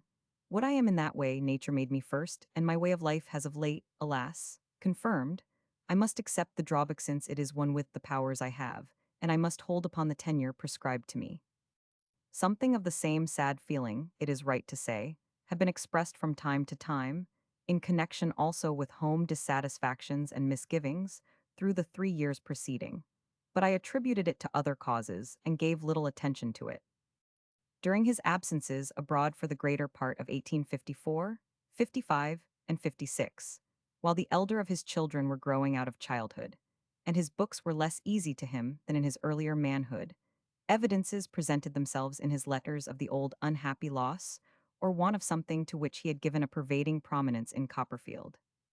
In the first of those years, he made express allusion to the kind of experience which had been one of his descriptions in that favorite book, and, mentioning the drawbacks of his present life, had first identified it with his own.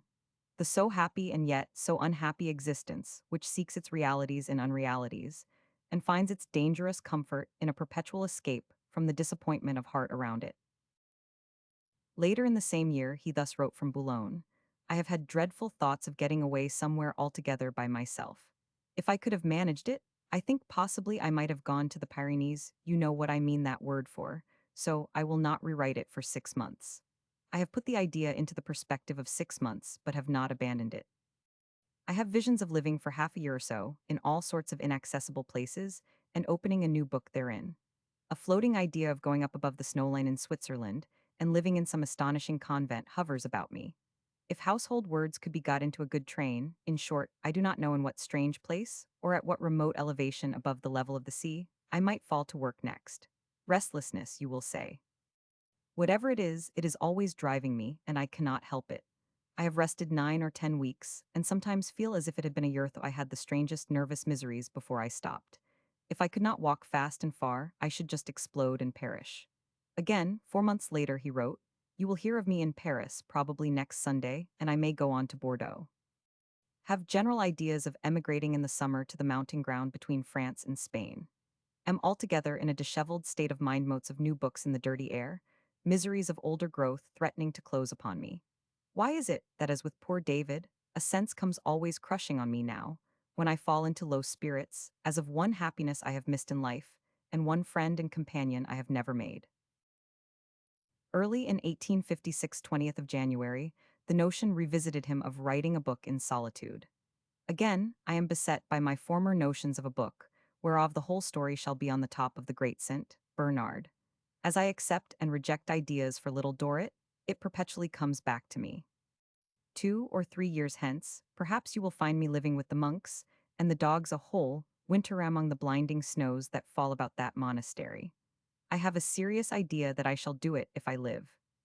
He was at this date in Paris, and during the visit to him of Macready in the following April, the self-revelations were resumed. The great actor was then living in retirement at Sherborne, to which he had gone on quitting the stage, and Dickens gave favorable report of his enjoyment of the change to his little holiday at Paris. Then, after recurring to his own old notion of having some slight idea of going to settle in Australia, only he could not do it until he should have finished Little Dorrit, he went on to say that perhaps Macready, if he could get into harness again, would not be the worse. For some such troubles as were worrying himself, it fills me with pity to think of him away in that lonely Sherborne place. I have always felt of myself that I must, please God, die in harness, but I have never felt it more strongly than in looking at and thinking of him. However strange it is to be never at rest, and never satisfied, and ever trying after something that is never reached, and to be always laden with plot and plan and care and worry, how clear it is that it must be, and that one is driven by an irresistible might until the journey is worked out. It is much better to go on and fret than to stop and fret. As to repose for some men, there's no such thing in this life. The foregoing has the appearance of a small sermon, but it is so often in my head in these days that it cannot help coming out. The old days, the old days. Shall I ever, I wonder, get the frame of mind back as it used to be then? Something of it perhaps, but never quite as it used to be. I find that the skeleton in my domestic closet is becoming a pretty big one. It would be unjust and uncandid not to admit that these and other similar passages in the letters that extended over the years while he lived abroad had served in some degree as a preparation for what came after his return to England in the following year. It came with a great shock, nevertheless, because it told plainly what before had never been avowed, but only hinted at more or less obscurely. The opening reference is to the reply which had been made to a previous expression of his wish for some confidences, as in the old time. I give only what is strictly necessary to account for what followed, and even this with deep reluctance. Your letter of yesterday was so kind and hearty, and sounded so gently the many chords we have touched together, that I cannot leave it unanswered, though I have not much to any purpose to say. My reference to confidences was merely to the relief of saying a word of what has long been pent up in my mind. Poor Catherine and I are not made for each other, and there is no help for it.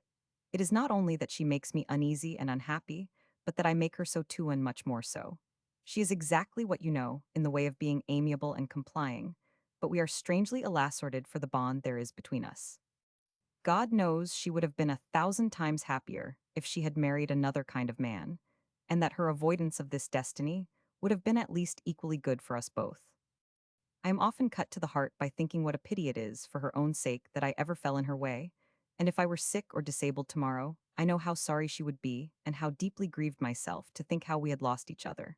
But exactly the same incompatibility would arise the moment I was well again, and nothing on earth could make her understand me or suit us to each other.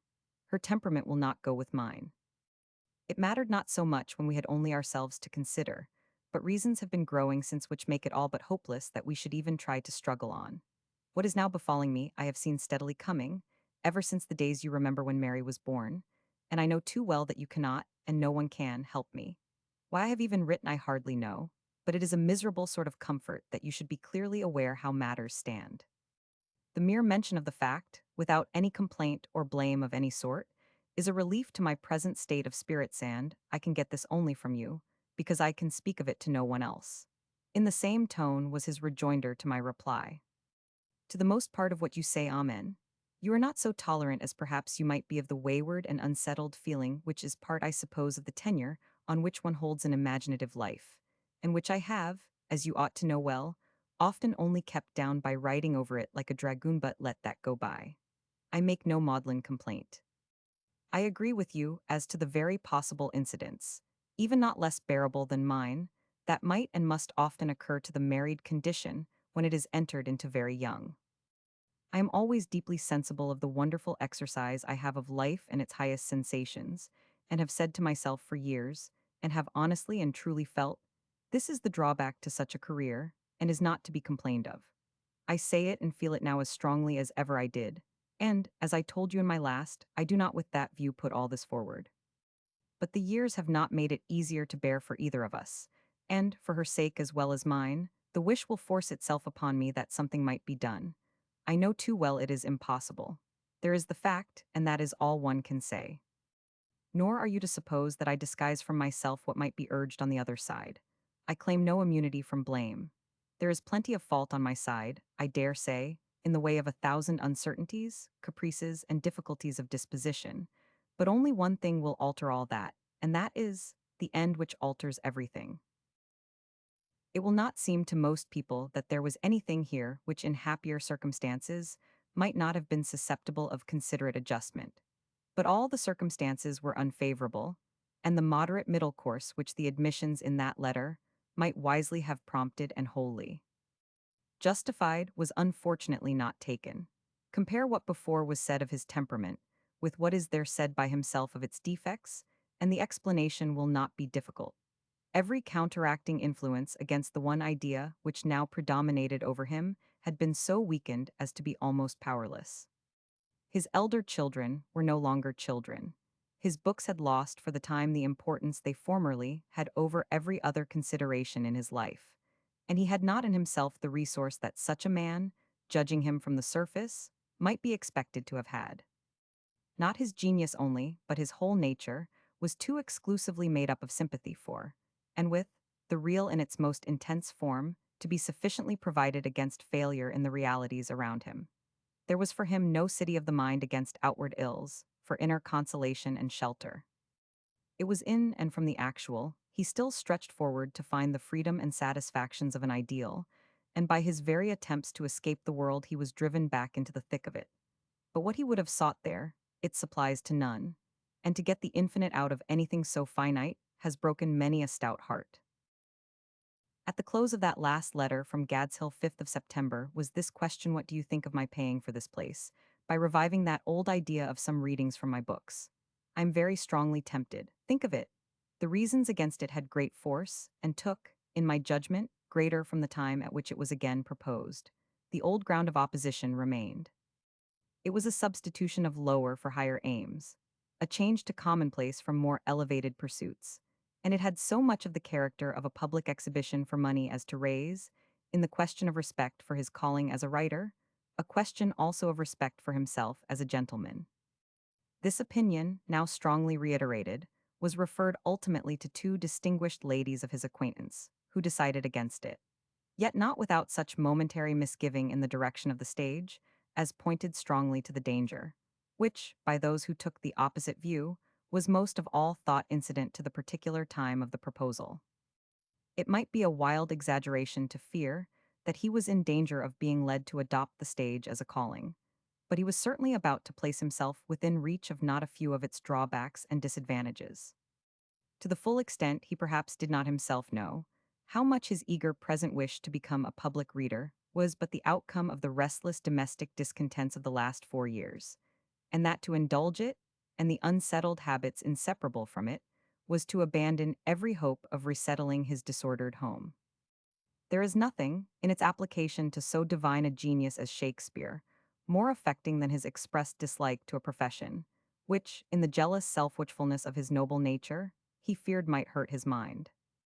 The long subsequent line of actors admirable in private as in public life, and all the gentle and generous associations of the histrionic art, have not weakened the testimony of its greatest name against its less favorable influences, against the laxity of habits it may encourage, and its public manners, bred of public means, not always compatible with home felicities and duties.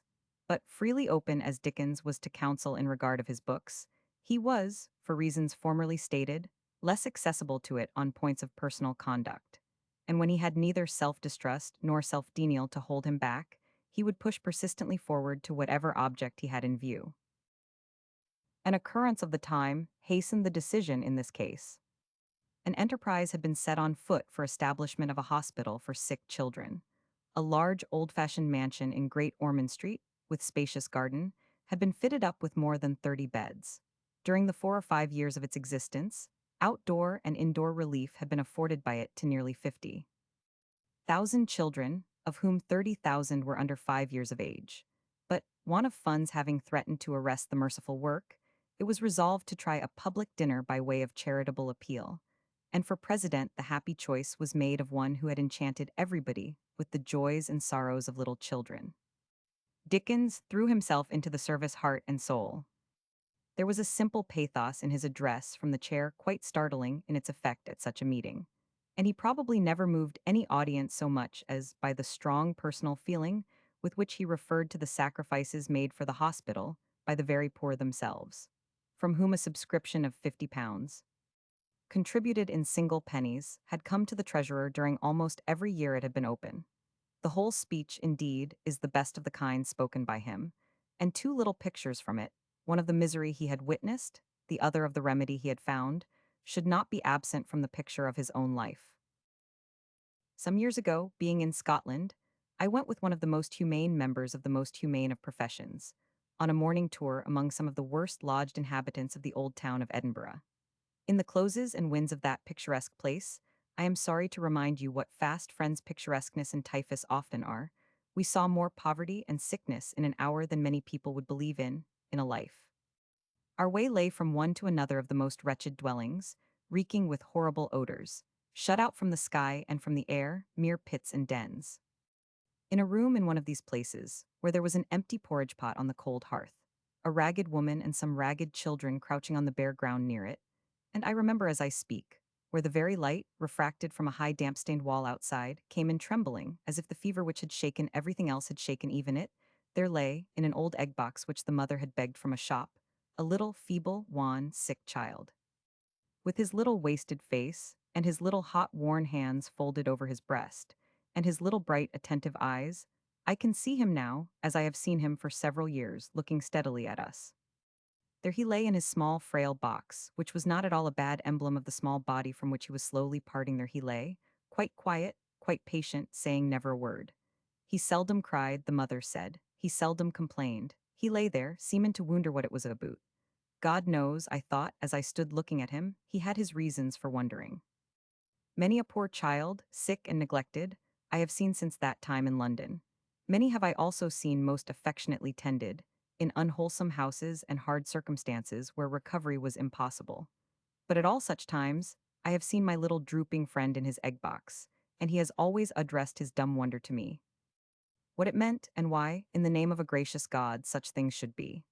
But, ladies and gentlemen, Dickens added, such things need not be, and will not be, if this company, which is a drop of the lifeblood of the great compassionate public heart, will only accept the means of rescue and prevention which it is mine to offer.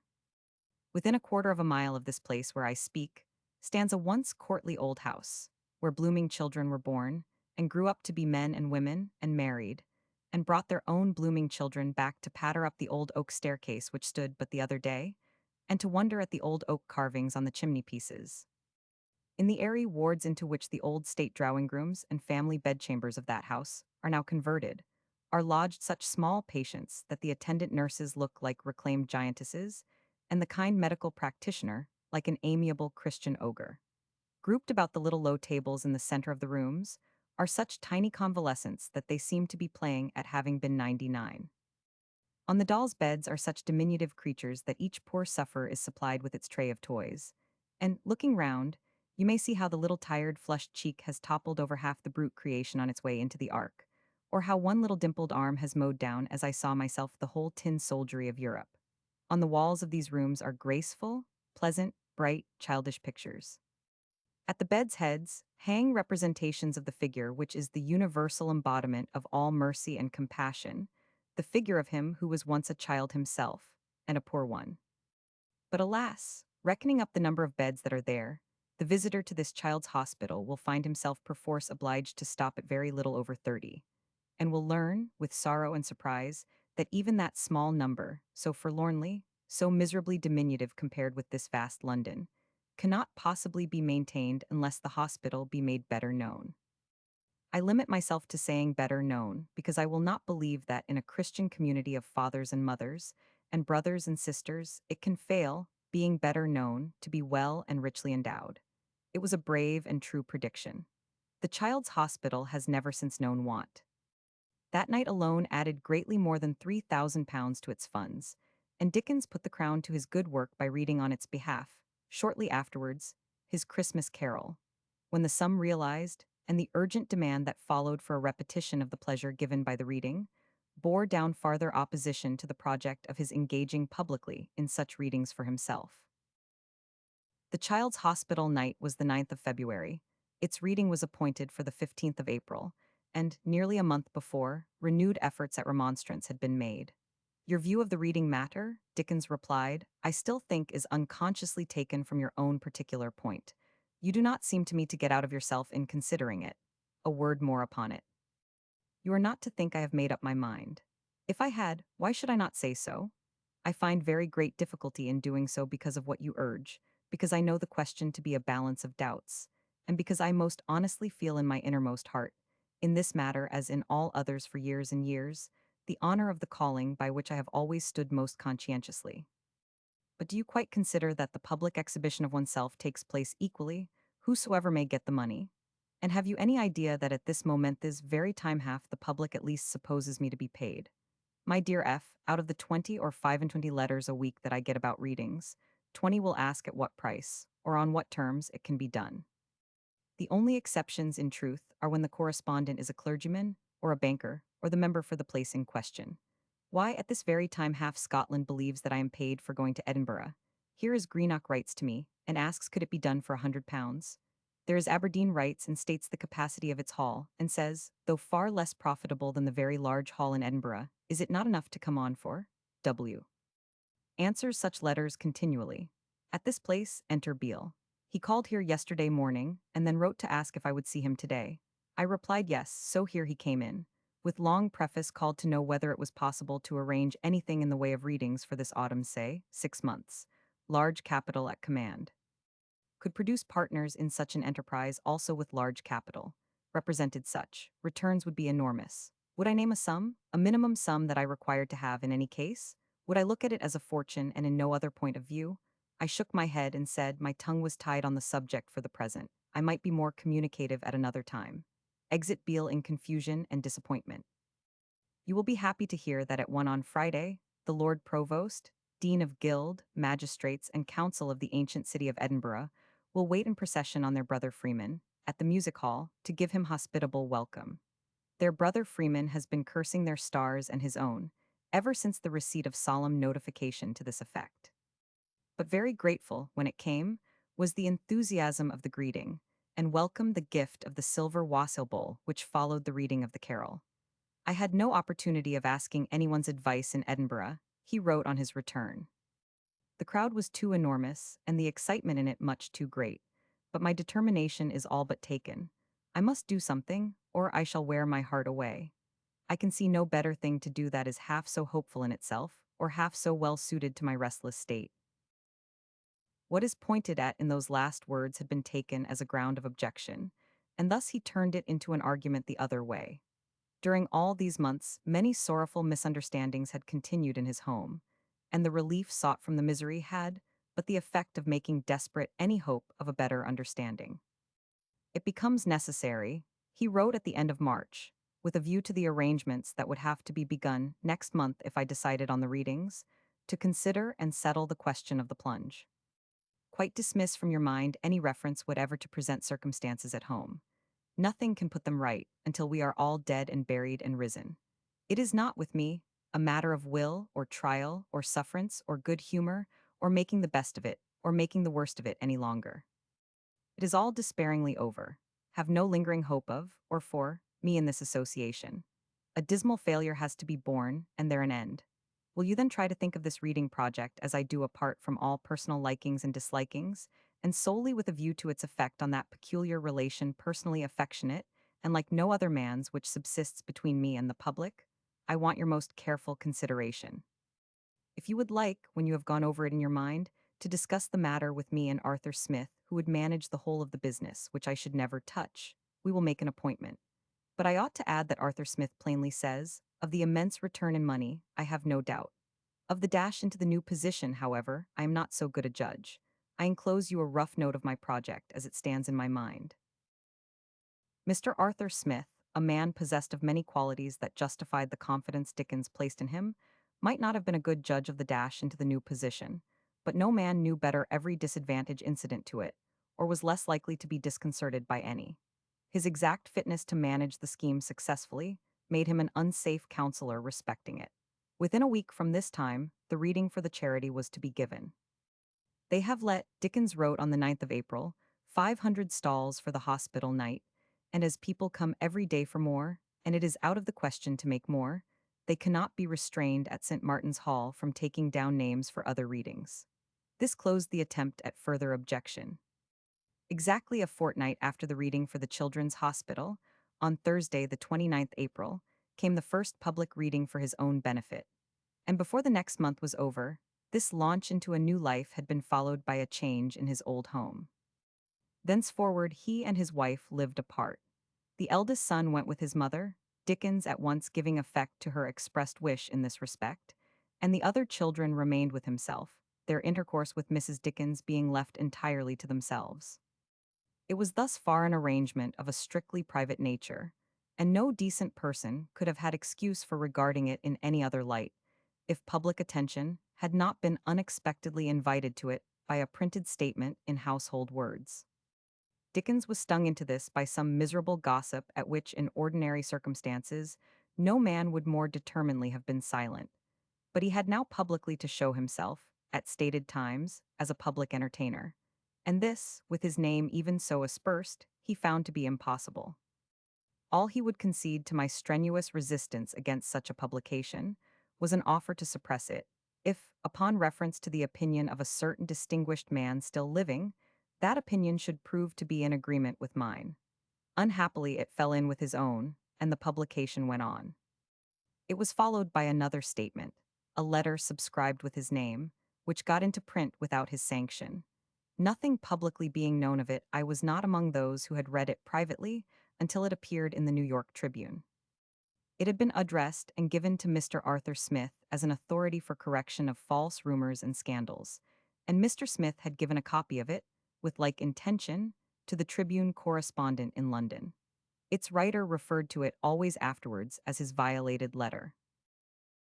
The course taken by the author of this book at the time of these occurrences will not be departed from here. Such illustration of grave defects in Dickens's character as the passage in his life affords, I have not shrunk from placing side by side with such excuses in regard to it as he had unquestionable right to claim, should be put forward also. How far what remained of his story took tone or color from it, and especially from the altered career on which at the same time he entered, will thus be sufficiently explained, and with anything else the public have nothing to do. Chapter 8, Gad's Hill Place. 18,560,1870. First description of Gad's Hill Place, negotiations for purchase becomes his home, in 1859, Gad's Hill, a century ago antecedents of Dickens's house exterior, and porch gradual additions later changes Swiss. Chalet, presented by Mr. Fetcher Dickens's, Ridingtable making Gad's Hill, his home planting trees new conservatory course of daily life Dickens's Dog's a Dog, with a taste favorite walk schooling churchyard. I was better pleased with Gad's Hill Place last Saturday. He wrote to me from Paris on the 13th of February 1856, on going down there, even than I had prepared myself to be. The country, against every disadvantage of season, is beautiful, and the house is so old-fashioned, cheerful, and comfortable that it is really pleasant to look at. The good old rector now there has lived in it 26 years, so I have not the heart to turn him out. He is to remain till Lady Day next year, when I shall go in, please God, make my alterations, furnish the house, and keep it for myself that summer. Returning to England through the Kentish country with Mr. Wilkie Collins in July, other advantages occurred to him. A railroad opened from Rochester to Maidstone, which connects Gad's Hill at once with the whole sea coast, is certainly an addition to the place, and an enhancement of its value. By and by we shall have the London, Chatham, and Dover, too, and that will bring it within an hour of Canterbury and an hour and a half of Dover. I am glad to hear of your having been in the neighborhood. There is no healthier marshes avoided, and none in my eyes more beautiful. One of these days I shall show you some places up the Medway with which you will be charmed. The porch at Gad's Hill, the porch at Gad's Hill. The association with his youthful fancy that first made the place attractive to him has been told, and it was with wonder he had heard one day, from his friend and fellow worker at Household Words, Mr. W. H. Wills, that not only was the house for sale to which he had so often looked wistfully, but that the lady chiefly interested as its owner had been long known and much esteemed by himself. Such curious chances led Dickens to his saying about the smallness of the world. But the close relation, often found thus existing between things and persons far apart, suggests not so much the smallness of the world as the possible importance of the least things done in it, and is better explained by the grander teaching of Carlyle, that causes and effects, connecting every man and thing with every other, extend through all space and time.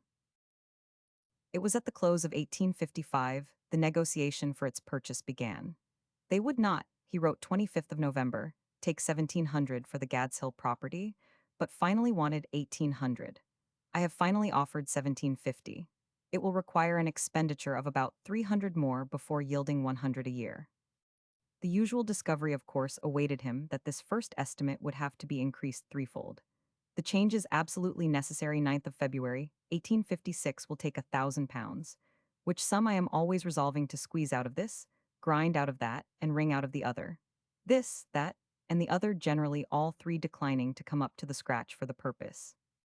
This day, he wrote on the 14th of March, I have paid the purchase money for Gad's Hill Place. After drawing the check 1790, I turned round to give it to Wills, and said, Now is not it an extraordinary thing? Look at the day Friday. I have been nearly drawing it half a dozen times when the lawyers have not been ready, and here it comes round upon a Friday as a matter of course. He had no thought at this time of reserving the place wholly for himself, or of making it his own residence except at intervals of summer. He looked upon it as an investment only. You will hardly know Gad's Hill again, he wrote in January 1858. I am improving it so much yet I have no interest in the place. But continued ownership brought increased liking.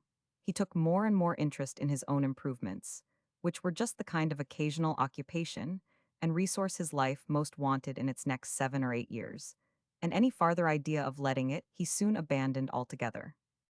It only once passed out of his possession thus, for 4 months in 1859. In the following year, on the sale of Tavistock House, he transferred to it his books and pictures and choicer furniture, and thenceforward, varied only by houses taken from time to time for the London season, he made it his permanent family abode. Now and then, even during those years, he would talk of selling it, and on his last return from America, when he had sent the last of his sons out into the world, he really might have sold it if he could then have found a house in London suitable to him, and such as he could purchase. But in this he failed, secretly to his own satisfaction, as I believe, and thereupon, in that last autumn of his life, he projected and carried out his most costly addition to Gad's Hill. Already, of course, more money had been spent upon it than his first intention in buying it would have justified. He had so enlarged the accommodation, improved the grounds and offices, and added to the land that, taking also into account this final outlay, the reserve price placed upon the whole after his death more than quadrupled what he had given in 1856 for the house, shrubbery, and 20 years' lease of a meadow field. It was then purchased, and is now inhabited by his eldest son. Its position has been described, and one of the last century histories of Rochester quaintly mentions the principal interest of the locality. Near the 27th stone from London is Gad's Hill, supposed to have been the scene of the robbery mentioned by Shakespeare in his play of Henry Roman IV, there being reason to think also that it was Sir John Falstaff, of truly comic memory, who under the name of Old Castle inhabited Cooling Castle, of which the ruins are in the neighborhood.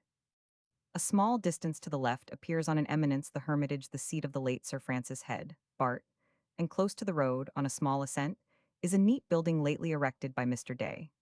In descending Strood Hill is a fine prospect of Strood, Rochester, and Chatham, which three towns form a continued street extending above 2 miles in length. It had been supposed that the neat building lately erected by Mr. Day was that which the great novelist made famous, but Gad's Hill Place had no existence until 8 years after the date of the history. The good rector who so long lived in it told me, in 1859, that it had been built 80 years before by a then well-known character in those parts, one Stevens, father-in-law of Henslow, the Cambridge professor of botany. Stevens, who could only with much difficulty manage to write his name, had begun life as ostler at an inn, had become husband to the landlord's widow, then a brewer, and finally, as he subscribed himself on one occasion, mayor of Rochester. Afterwards the house was inhabited by Mr. Lynn, from some of the members of whose family Dickens made his purchase, and, before the Rev. Mr. Hindle became its tenant, it was inhabited by a macaroni parson named Townshend, whose horses the Prince Regent bought, throwing into the bargain a box of much-desired cigars. Altogether, the place had notable associations, even apart from those which have connected it with the masterpieces of English humor. This house, Gad's Hill Place, stands on the summit of Shakespeare's Gad's Hill, ever memorable for its association with Sir John Falstaff in his noble fancy. But my lads, tomorrow morning, by 4 o'clock, early at Gad's Hill, there are pilgrims going to Canterbury with rich offerings, and traders riding to London with fat purses. I have vizards for you all, you have horses for yourselves. Illuminated by Mr. Owen Jones, and placed in a frame on the first-floor landing, these words were the greeting of the new tenant to his visitors. It was his first act of ownership. All his improvements, it should perhaps be remarked, were not exclusively matters of choice, and to illustrate by his letters what befell at the beginning of his changes, will show what attended them to the close. His earliest difficulty was very grave. There was only one spring of water for gentlefolk and villagers, and from some of the houses or cottages it was 2 miles away. We are still 6th of July boring for water here, at the rate of £2 per day for wages. The men seemed to like it very much and to be perfectly comfortable.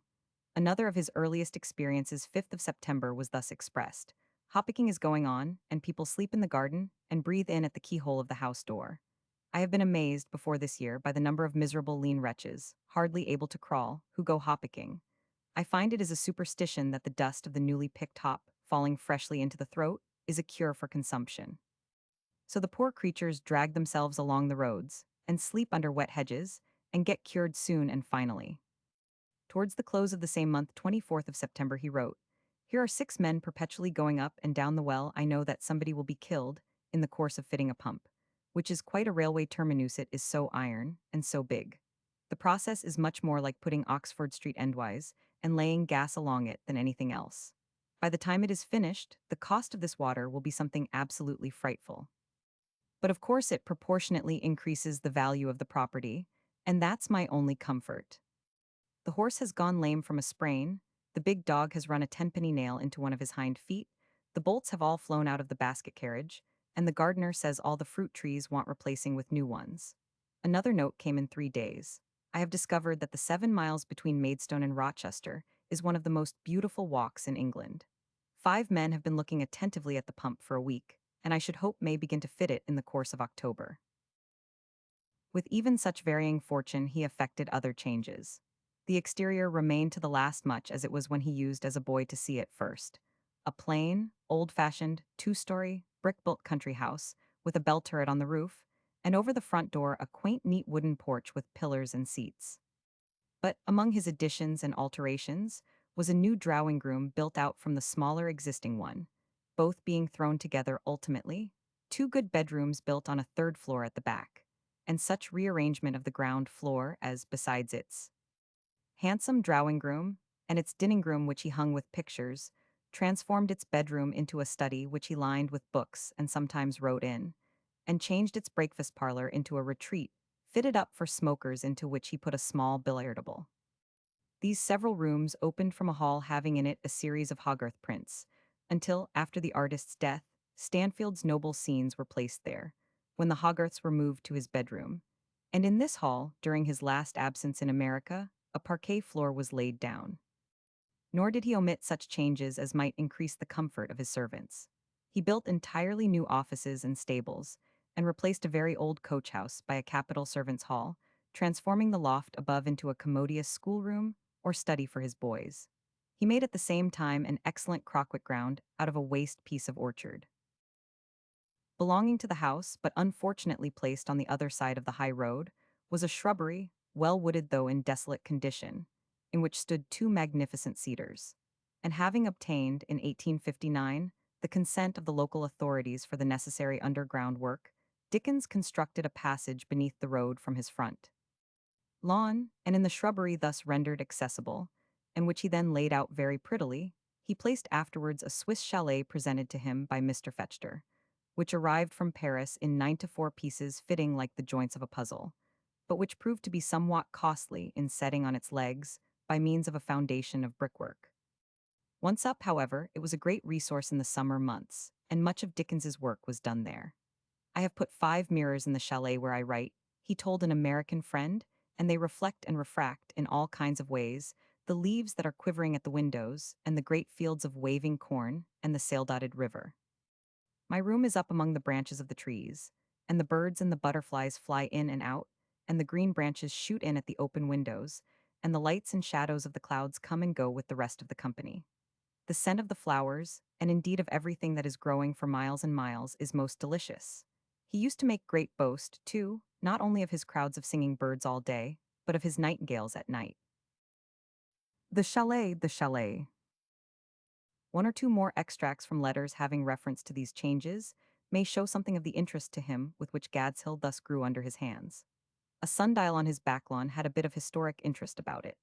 One of the balustrades of the destroyed old Rochester Bridge, he wrote to his daughter in June 1859, has been very nicely presented to me by the contractors for the works, and has been duly stonemasoned and set up on the lawn behind the house. I have ordered a sundial for the top of it, and it will be a very good object indeed.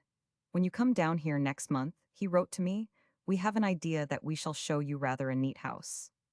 What terrific adventures have been in action. How many overladen vans were knocked up at Gravesend and had to be dragged out of Chalkturnpike in the dead of the night by the whole equine power of this establishment, shall be revealed at another time. That was in the autumn of 1860, when, on the sale of his London house, its contents were transferred to his country home.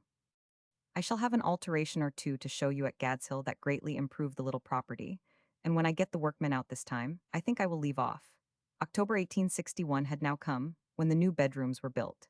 But in the same month of 1863, he announced his transformation of the old coach house. I shall have a small new improvement to show you at Gad's, which I think you will accept as the crowning ingenuity of the inimitable. But of course it was not over yet. My small work in planting, he wrote in the spring of 1866, really, truly, and positively the last, are nearly at an end in these regions, and the result will await summer inspection. No, nor even yet. He afterwards obtained, by exchange of some land with the trustees of Watts's Charity, the much coveted meadow at the back of the house of which heretofore he had the lease only, and he was then able to plant a number of young limes and chestnuts and other quick-growing trees. He had already planted a row of limes in front. He had no idea, he would say, of planting only for the benefit of posterity, but would put into the ground what he might himself enjoy the sight and shade of. He put them in 2 or 3 clumps in the meadow, and in a belt all round. Still there were more last words, for the limit was only to be set by his last year of life. On abandoning his notion, after the American readings, of exchanging Gadshill for London, a new staircase was put up from the hall, a parquet floor laid on the first landing, and a conservatory built, opening into both drawing-room and dining-room, glass and iron, as he described it, brilliant but expensive, with foundations as of an ancient Roman work of horrible solidity. This last edition had long been an object of desire with him, though he would hardly even now have given himself the indulgence, but for the golden shower from America. He saw it first in a completed state on the Sunday before his death, when his younger daughter was on a visit to him. "Well, Katie," he said to her, "now you see positively the last improvement at Gadshill," and every one laughed at the joke against himself. The success of the new conservatory was unquestionable. It was the remark of all around him that he was certainly, from this last of his improvements, drawing more enjoyment than from any of its predecessors, when the scene forever closed. House and conservatory from the meadow, house and conservatory from the meadow. Of the course of his daily life in the country there is not much to be said. Perhaps there was never a man who changed places so much and habits so little. He was always methodical and regular, and passed his life from day to day, divided for the most part between working and walking, the same wherever he was. The only exception was when special or infrequent visitors were with him. When such friends as Longfellow and his daughters, or Charles Eliot Norton and his wife, came, or when Mr. Fields brought his wife and Professor Lowell's daughter, or when he received other Americans to whom he owed special courtesy, he would compress into infinitely few days an enormous amount of sightseeing and country enjoyment, castles, cathedrals, and fortified lines, lunches and picnics among cherry orchards and hop gardens, excursions to Canterbury or Maidstone, and their beautiful neighborhoods, Druidstone and Bluebell Hill.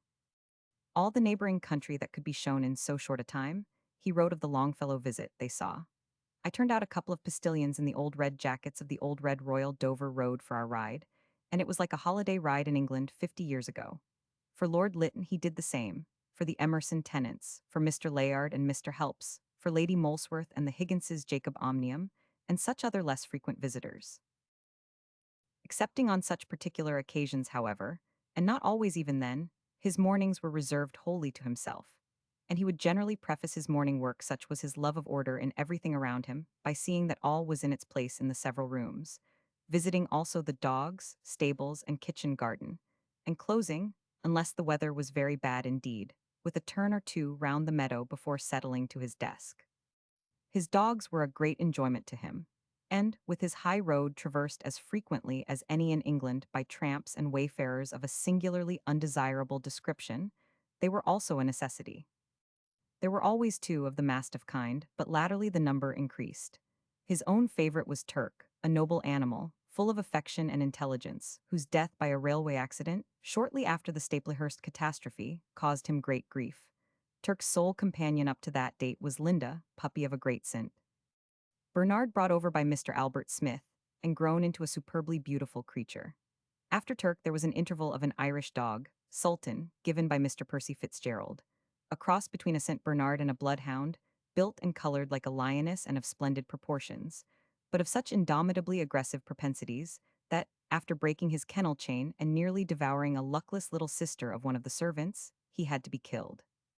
Dickens always protested that Sultan was a Fenian, for that no dog, not a secretly sworn member of that body, would ever have made such a point, muzzled as he was, of rushing at and bearing down with fury anything in scarlet with the remotest resemblance to a British uniform. Sultan's successor was Don, presented by Mr. Frederick Lehman, a grand Newfoundland brought over very young, who with Linda became parent to a couple of Newfoundlands that were still gambolling about their master, huge, though hardly out of puppetdom, when they lost him. He had given to one of them the name of Bumble, from having observed, as he described it, a peculiarly pompous and overbearing manner he had of appearing to mount guard over the yard when he was an absolute infant. Bumble was often in scrapes, describing to Mr. Fields a drought in the summer of 1868, when their poor supply of ponds and surface wells had become waterless. He wrote, "I do not let the great dogs swim in the canal, because the people have to drink of it. But when they get into the Medway, it is hard to get them out again." The other day Bumble the son, Newfoundland dog, got into difficulties among some floating timber and became frightened. Don the father was standing by me, shaking off the wet and looking on carelessly, when all of a sudden he perceived something amiss, and went in with a bound and brought Bumble out by the ear. The scientific way in which he towed him along was charming. The description of his own reception, on his reappearance after America, by Bumble and his brother, by the big and beautiful Linda, and by his daughter Mary's handsome little Pomeranian, may be added from his letters to the same correspondent. The two Newfoundland dogs coming to meet me, with the usual carriage and the usual driver, and beholding me coming in my usual dress out at the usual door, it struck me that their recollection of my having been absent for any unusual time was at once cancelled. They behaved they are both young dogs exactly in their usual manner, coming behind the basket phaeton as we trotted along, and lifting their heads to have their ears pulled, a special attention which they received from no one else. But when I drove into the stable-yard, Linda the St. Bernard was greatly excited, weeping profusely, and throwing herself on her back that she might caress my foot with her great forepaws. Mary's little dog, too, Mrs. Bouncer, barked in the greatest agitation on being called down and asked by Mary, "Who is this?" and tore round and round me like the dog in the Faust outlines. The father and mother and their two sons, four formidable-looking companions, were with him generally in his later walks. The study at Gad's Hill, the study at Gad's Hill. Round Cobham, skirting the park and village and passing the leather bottle famous in the page of Pickwick, was a favorite walk with Dickens. By Rochester and the Medway, to the Chatham lines, was another. He would turn out of Rochester High Street through the Vines, where some old buildings, from one of which called Restoration House, he took Satis House for Great Expectations, had a curious attraction for him, would pass round by Fort Pitt, and coming back by Finsbury would bring himself by some cross fields again into the high road. Or, taking the other side, he would walk through the marshes to Gravesend, return by Chalk Church, and stop always to have greeting with a comical old monk who for some incomprehensible reason sits carved in stone, cross-legged with a jovial pot, over the porch of that sacred edifice. To another drearier churchyard, itself forming part of the marshes beyond the Medway, he often took friends to show them the dozen small tombstones of various sizes, adapted to the respective ages of a dozen small children of one family, which he made part of his story of Great Expectations. Though, with the reserves always necessary in copying nature not to overstep her modesty by copying too closely, he makes the number that appalled little Pip not more than half the reality. About the whole of this cooling churchyard, indeed, and the neighboring castle ruins, there was a weird strangeness that made it one of his attractive walks in the late year or winter, when from Higham he could get to it across country over the stubble fields. And, for a shorter summer walk, he was not less fond of going round the village of Shorne, and sitting on a hot afternoon in its pretty shaded churchyard. But on the whole, though Maidstone had also much that attracted him to its neighborhood, the Cobham neighborhood was certainly that which he had greatest pleasure in, and he would have taken oftener than he did the walk through Cobham Park and Woods, which was the last he enjoyed before life suddenly closed upon him, but that here he did not like his dogs to follow. Don now has his home there with Lord Darnley, and Linda lies under one of the cedars at Gad's Hill. Chapter 9, First Paid Readings. 18,580, 1,859. First Series Exeter Audience Impressions of Dublin Irish Car Driver, Young Ireland and Old England Reception, in Belfast at Harrogate, at York at Manchester Continued Successes Scene, at Edinburgh at Dundee at Aberdeen, and Perth at Glasgow Audience Subjects, of First Readings First Library Edition, of his books at Coventry Frith's Portrait of Dickens. Dickens gave his paid public readings successively, with not long intervals, at 4 several dates. In 18,589, in 186,163, in 186,667, and in 186,870. The first series under Mr. Arthur Smith's management, the second under Mr. Headlands, and the third and fourth in America as well as before and after it, under that of Mr. George Dolby, who, excepting in America, acted for the Messrs. Chappell. The references in the present chapter are to the first series only. It began with 16 nights at St. Martin's Hall, the first on the 29th of April, the last on the 22nd of July, 1858. And there was afterwards a provincial tour of 87 readings, beginning at Clifton on the 2nd of August, ending at Brighton on the 13th of November, and taking in Ireland and Scotland as well as the principal English cities, to which were added in London 3 Christmas readings, 3 in January, with 2 in the following month, and in the provinces in the month of October, 14, beginning at Ipswich and Norwich, taking in Cambridge and Oxford, and closing with Birmingham and Cheltenham. The series had comprised altogether 125 readings when it ended on the 27th of October, 1859, and without the touches of character and interest afforded by his letters written while thus employed, the picture of the man would not be complete. Here was one day's work at the opening, which will show something of the fatigue they involved even at their outset. On Friday we came from Shrewsbury to Chester, saw all right for the evening, and then went to Liverpool. Came back from Liverpool and read at Chester. Left Chester at 11 at night, after the reading, and went to London. Got to Tavistock House at 5 A 1000. On Saturday, left it at 10:15 that morning, and came down here Gad's Hill. 15th of August, 1858. The greatest personal affection and respect had greeted him everywhere. Nothing could have been more strongly marked or warmly expressed, and the readings had gone quite wonderfully. What in this respect had most impressed him, at the outset of his adventures, was Exeter. I think they were the finest audience I ever read to. I do not think I ever read in some respects so well, and I never beheld anything like the personal affection which they poured out upon me at the end. I shall always look back upon it with pleasure. He often lost his voice in these early days, having still to acquire the art of husbanding it, and in the trial to recover it would again waste its power. I think I sang half the Irish melodies to myself as I walked about to test it. An audience of 2,300 people, the largest he had greeted him at Liverpool on his way to Dublin, and besides the tickets sold, more than £200 in money was taken at the doors. This taxed his business staff a little. They turned away hundreds, sold all the books, rolled on the ground of my room knee-deep in checks, and made a perfect pantomime of the whole thing. 20th of August. He had to repeat the reading thrice.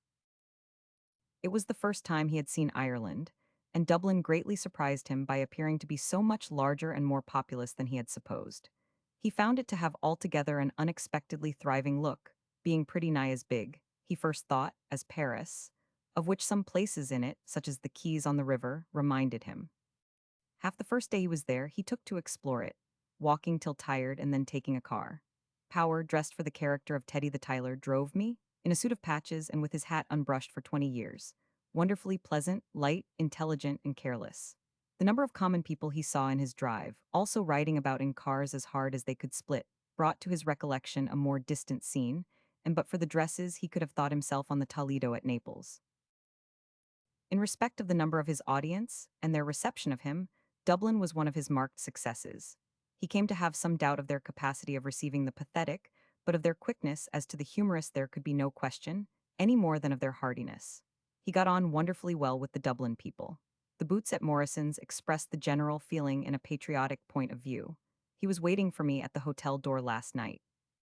"What sort of a hoose, sir?" he asked me, capital. The Lard be praised for the honor o' Dublin.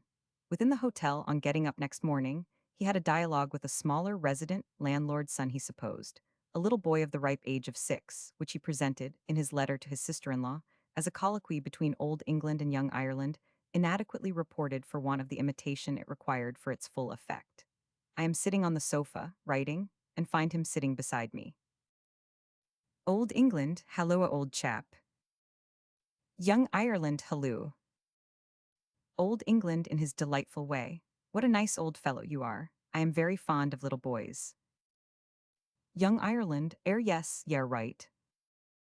Old England, what do you learn, old fellow? Young Ireland very intent on Old England, and always childish except in his brogue. I learn words of 3 syllables and words of 2 syllables and words of 1 syllable. Old England cheerfully. Get out, you humbug, you learn only words of 1 syllable. Young Ireland laughs heartily. You may say that it is mostly words of 1 syllable. Old England, can you write?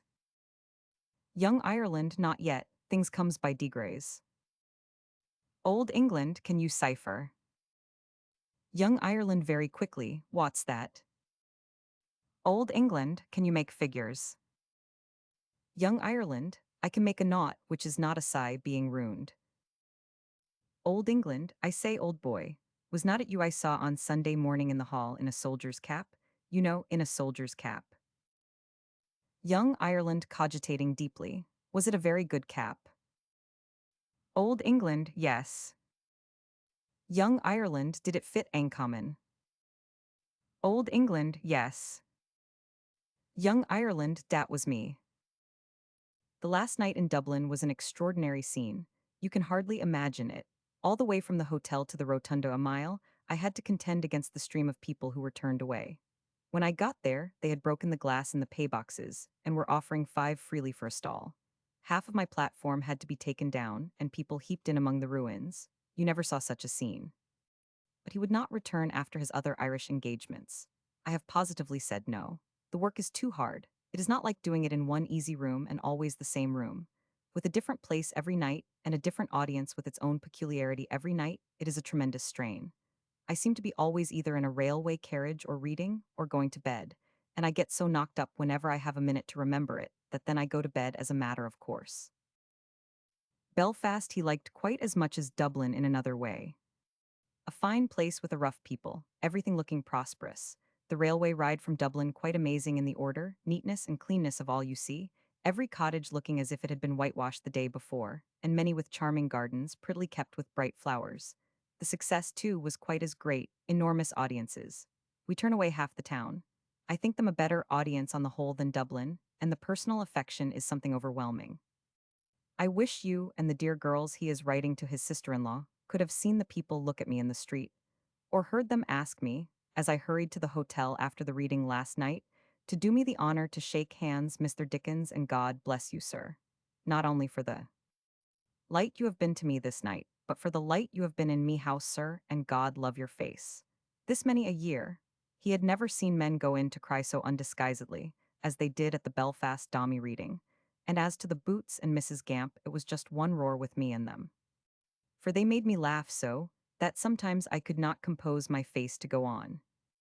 His greatest trial in this way, however, was a little later at Harrogate Queerest Place, with the strangest people in it, leading the oddest lives of dancing, newspaper reading, and tables d'hote where he noticed, at the same reading, embodiments respectively of the tears and laughter to which he has moved his fellow creatures so largely.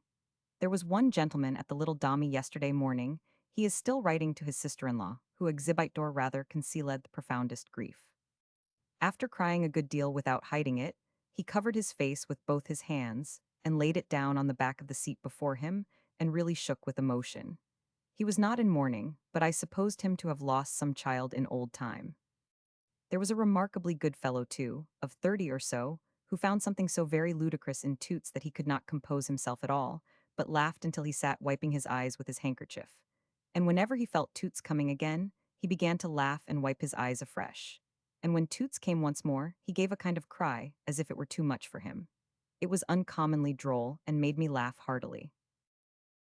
At Harrogate he read twice on one day a Saturday, and had to engage a special engine to take him back that night to York, which, having reached at 1 o'clock in the morning, he had to leave, because of Sunday restrictions on travel, the same morning at 4:30, to enable him to fulfill a Monday's reading at Scarborough.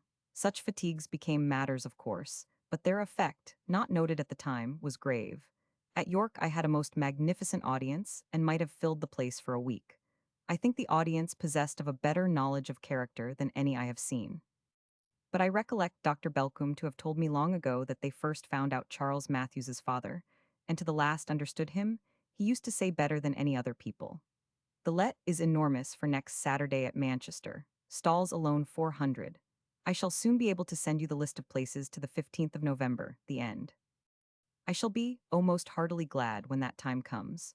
But I must say that the intelligence and warmth of the audiences are an immense sustainment, and one that always sets me up. Sometimes before I go down to read, especially when it is in the day, I am so oppressed by having to do it that I feel perfectly unequal to the task. But the people lift me out of this directly, and I find that I have quite forgotten everything but them and the book in a quarter of an hour. The reception that awaited him at Manchester had very special warmth in it, occasioned by an adverse tone taken in the comment of one of the Manchester daily papers on the letter, which by a breach of confidence had been then recently printed. My violated letter, Dickens always called it. When I came to Manchester on Saturday, I found 700 stalls taken. When I went into the room at night, 2,500 people had paid, and more were being turned away from every door. The welcome they gave me was astounding in its affectionate recognition of the late trouble, and fairly for once unmanned me. I never saw such a sight or heard such a sound. When they had thoroughly done it, they settled down to enjoy themselves, and certainly did enjoy themselves most heartily to the last minute. Nor, for the rest of his English tour, in any of the towns that remained, had he reason to complain of any want of hearty greeting. At Sheffield great crowds came in excess of the places. At Leeds the hall overflowed in half an hour. At Hull the vast concourse had to be addressed by Mr. Smith on the gallery stairs, and additional readings had to be given, day and night, for the people out of town, and for the people in town. The net profit to himself, thus far, had been upwards of £300 a week. But this was nothing to the success in Scotland, where his profit in a week, with all expenses paid, was £500. The pleasure was enhanced, too, by the presence of his two daughters who had joined him over the border. At first the look of Edinburgh was not promising. We began with, for us, a poor room, but the effect of that reading it was the chimes was immense, and on the next night, for little Dommy, we had a full room. It is our greatest triumph everywhere. Next night, poor Traveller, Boots, and Gamp, we turned away hundreds upon hundreds of people. And last night, for the Carol, in spite of advertisements in the morning that the tickets were gone, the people had to be got in through such a crowd as rendered it a work of the utmost difficulty to keep an alley into the room. They were seated about me on the platform, put into the doorway of the waiting room, squeezed into every conceivable place, and a multitude turned away once more. I think I am better pleased with what was done in Edinburgh than with what has been done anywhere, almost. It was so completely taken by storm, and carried in spite of itself. Mary and Katie have been infinitely pleased and interested with Edinburgh. We are just going to sit down to dinner, and therefore I cut my missive short. Traveling, dinner, reading, and everything else come crowding together into this strange life. Then came Dundee, an odd place, he wrote, like Wapping, with high rugged hills behind it. We had the strangest journey here, bits of sea and bits of railroad alternately, which carried my mind back to traveling in America. The room is an immense new one, belonging to Lord Kinnaird and Lord Panmure and some others of that sort. It looks something between the Crystal Palace and Westminster Hall. I cannot imagine who wants it in this place, and has never been tried yet for speaking in. Quite disinterestedly, of course, I hope it will succeed. The people he thought, in respect of taste and intelligence, below any other of his Scotch audiences, but they woke up surprisingly, and the rest of his Caledonian tour was a succession of triumphs. At Aberdeen we were crammed to the street, twice in one day. At Perth, where I thought when I arrived, there literally could be nobody to come, the gentlefolk came posting in from 30 miles round, and the whole town came besides, and filled an immense hall. They were as full of perception, fire, and enthusiasm as any people I have seen. At Glasgow, where I read 3 evenings and 1 morning, we took the prodigiously large sum of £600. And this at the Manchester prices, which are lower than St. Martin's Hall. As to the effect, I wish you could have seen them after Lillian died in the chimes, or when Scrooge woke in the carol and talked to the boy outside the window. And at the end of Dommy yesterday afternoon, in the cold light of day, they all got up, after a short pause, gentle and simple, and thundered and waved their hats with such astonishing heartiness and fondness that, for the first time in all my public career, they took me completely off my legs, and I saw the whole 1,800 of them reel to one side as if a shock from without had shaken the hall. Notwithstanding which, I must confess to you, I am very anxious to get to the end of my readings, and to be at home again, and able to sit down and think in my own study. There has been only one thing quite without alloy. The dear girls have enjoyed themselves immensely, and their trip with me has been a great success. The subjects of his readings during this first circuit were the carol, the chimes, the trial in Pickwick, the chapters containing Paul Domy, Boots at the Holly Tree Inn, the poor traveler Captain Doubledick, and Mrs. Gamp, to which he continued to restrict himself through the supplementary nights that closed in the autumn of 1859. Of these, the most successful in their uniform effect upon his audiences were undoubtedly the carol, the Pickwick scene, Mrs. Gamp, and the Dometh quickness, variety, and completeness of his assumption of character, having greatest scope in these. Here, I think, more than in the pathos or graver level passages, his strength lay. But this is entitled to no weight other than as an individual opinion, and his audiences gave him many reasons for thinking differently. The incidents of the period covered by this chapter that had any general interest in them claim to be mentioned briefly. At the close of 1857, he presided at the fourth anniversary of the warehousemen and clerks' schools, describing and discriminating, with keenest wit and kindliest fun, the sort of schools he liked and he disliked. To the spring and summer of 1858 belongs the first collection of his writings into a succinct library form, each of the larger novels occupying 2 volumes. In March, he paid warm public tribute to Thackeray, who had been induced to take the chair at the General Theatrical Fund as one for whose genius he entertained the warmest admiration, who did honor to literature, and in whom literature was honored. In May, he presided at the Artists' Benevolent Fund dinner and made striking appeal for that excellent charity. In July, he took earnest part in the opening efforts on behalf of the Royal Dramatic College, which he supplemented later by a speech for the establishment of schools for actors' children, in which he took occasion to declare his belief that there were no institutions in England so socially liberal as its public schools, and that there was nowhere in the country so complete an absence of servility to mere rank, position, or riches. A boy, there, is always what his abilities or his personal qualities make him. We may differ about the curriculum and other matters, but of the frank, free, manly, independent spirit preserved in our public schools, I apprehend there can be no kind of question. In December, he was entertained at a public dinner in Coventry on the occasion of receiving, by way of thanks for help rendered to their institute, a gold repeater of special construction by the watchmakers of the town, as to which he kept faithfully his pledge to the givers, that it should be thenceforward the inseparable companion of his workings and wanderings, and reckon off the future labors of his days until he should have done with the measurement of time. Within a day from this celebration, he presided at the Institutional Association of Lancashire and Cheshire in Manchester Free Trade Hall, gave prizes to candidates from 114 local mechanics institutes affiliated to the association, described in his most attractive language the gallant toiling fellows by whom the prizes had been won, and ended with the monition he never failed to couple with his eulogies of knowledge, that it should follow the teaching of the Savior, and not satisfy the understanding merely.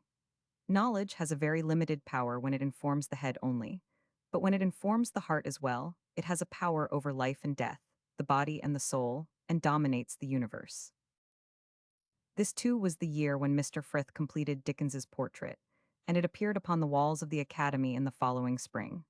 I wish, said Edwin Landseer as he stood before it, he looked less eager and busy, and not so much out of himself or beyond himself. I should like to catch him asleep and quiet now and then. There is something in the objection, and he also would be envious at times of what he too surely knew could never be his lot. On the other hand, who would willingly have lost the fruits of an activity on the whole so healthy and beneficent. Chapter 10, All the Year Round and the Uncommercial Traveler. 18,590,1861. All the Year Round started household words discontinued differences with Mr. Bentley. In Search of a Name, for New Periodical Opening, a story success of New Periodical at Nebworth, with Bulwer Lytton Sale, of Christmas Numbers Commercial Travelers, School's Personal References Remedy, For sleeplessness tramp, experience is reduced bantams, Bethnal Green fouls the goldfinch, and his friend offers from America visit of Mr. Fields. In the interval before the close of the first circuit of readings, painful personal disputes arising out of the occurrences of the previous year were settled by the discontinuance of household words and the establishment in its place of all the year round. The disputes turned upon matters of feeling exclusively, and involved no charge on either side that would render any detailed reference here other than gravely out of place. The question into which the difference ultimately resolved itself was that of the respective rights of the parties as proprietors of household words, and this, upon a bill filed in Chancery, was settled by a winding-up order, under which the property was sold.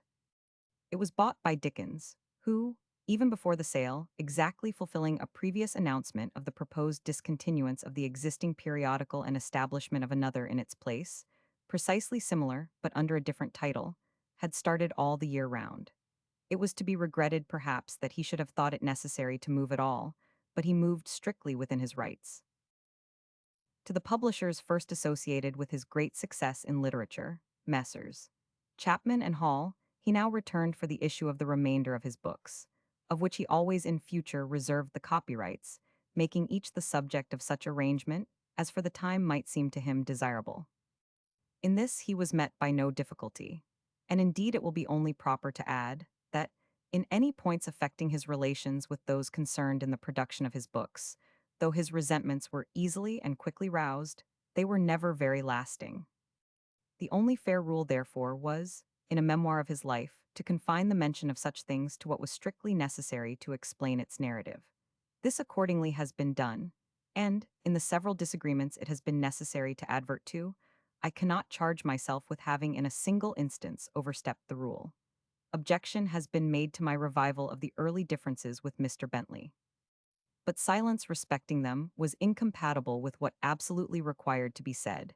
If the picture of Dickens in his most interesting time, at the outset of his career in letters, was not to be omitted altogether, and, suppressing everything of mere temper, that gathered round the dispute, use was made of those letters only containing the young writer's urgent appeal to be absolved, rightly or wrongly, from engagements he had too precipitately entered into.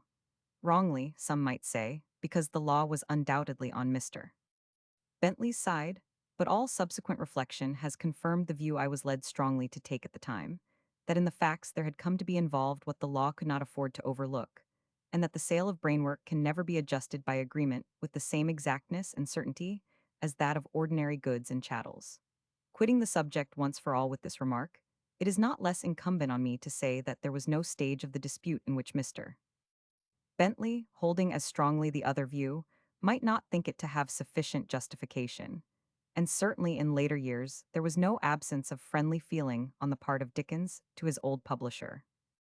This already has been mentioned, and on the occasion of Hans Andersen's recent visit to Gad's Hill, Mr. Bentley was invited to meet the celebrated Dane. Nor should I omit to say that, in the year to which this narrative has now arrived, his prompt compliance with an intercession made to him for a common friend pleased Dickens greatly. At the opening of 1859, bent upon such a successor to household words as should carry on the associations connected with its name, Dickens was deep in search of a title to give expression to them. My determination to settle the title arises out of my knowledge that I shall never be able to do anything for the work until it has a fixed name, also out of my observation that the same odd feeling affects everybody else. He had proposed to himself a title that, as in household words, might be capable of illustration by a line from Shakespeare.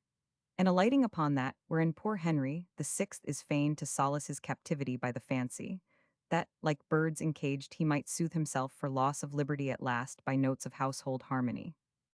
He for the time forgot that this might hardly be accepted as a happy comment on the occurrences out of which the supposed necessity had arisen of replacing the old by a new household friend.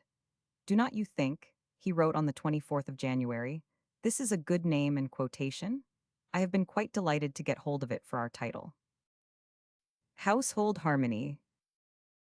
At last, by notes of household harmony, Shakespeare. He was at first reluctant even to admit the objection when stated to him.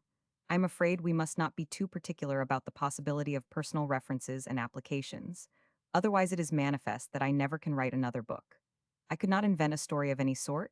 It is quite plain, incapable of being twisted into some such nonsensical shape. It would be wholly impossible to turn one through half a dozen chapters. Of course he yielded, nevertheless, and much consideration followed over sundry other titles submitted. Reviving none of those formerly rejected, here were a few of these now rejected in their turn. The hearth, the forge, the crucible, the anvil of the time. Charles Dickens's own, seasonable leaves, evergreen leaves, home music, change, time and tide, tuppence, English bells, weekly bells, the rocket, good humor. Still the great want was the line adaptable from Shakespeare, which at last exultingly he sent on the 28th of January. I am dining early, before reading, and write literally with my mouth full. But I have just hit upon a name that I think really an admirable one, especially with the quotation before it, in the place where our present HW quotation stands. The story of our lives from year to year, Shakespeare. All the year round. A weekly journal conducted by Charles Dickens. With the same resolution and energy other things necessary to the adventure were as promptly done. I have taken the new office, he wrote from Tavistock House on the 21st of February, have got workmen in, have ordered the paper, settled with the printer, and am getting an immense system of advertising ready. Blow to be struck on the 12th of March. Meantime, I cannot please myself with the opening of my story, The Tale of Two Cities, which all the year round was to start with, and cannot in the least settle at it or take to it. I wish you would come and look at what I flatter myself is a rather ingenious account to which I have turned the Stanfield scenery here. He had placed the lighthouse scene in a single frame, had divided the scene of the frozen deep into two subjects, a British man-of-war and an Arctic sea, which he had also framed, and the schoolroom that had been the theater was now hung with sea pieces by a great painter of the sea. To believe them to have been but the amusement of a few mornings was difficult indeed. Seen from the due distance, there was nothing wanting to the most masterly and elaborate art. The first number of All the Year Round appeared on the 30th of April, and the result of the first quarter's accounts of the sale will tell everything that needs to be said of a success that went on without intermission to the close. A word before I go back to Gadshill, he wrote from Tavistock House in July, which I know you will be glad to receive. So well has All the Year Round gone that it was yesterday able to repay me with 5%. Interest, all the money I advance for its establishment paper, print 100.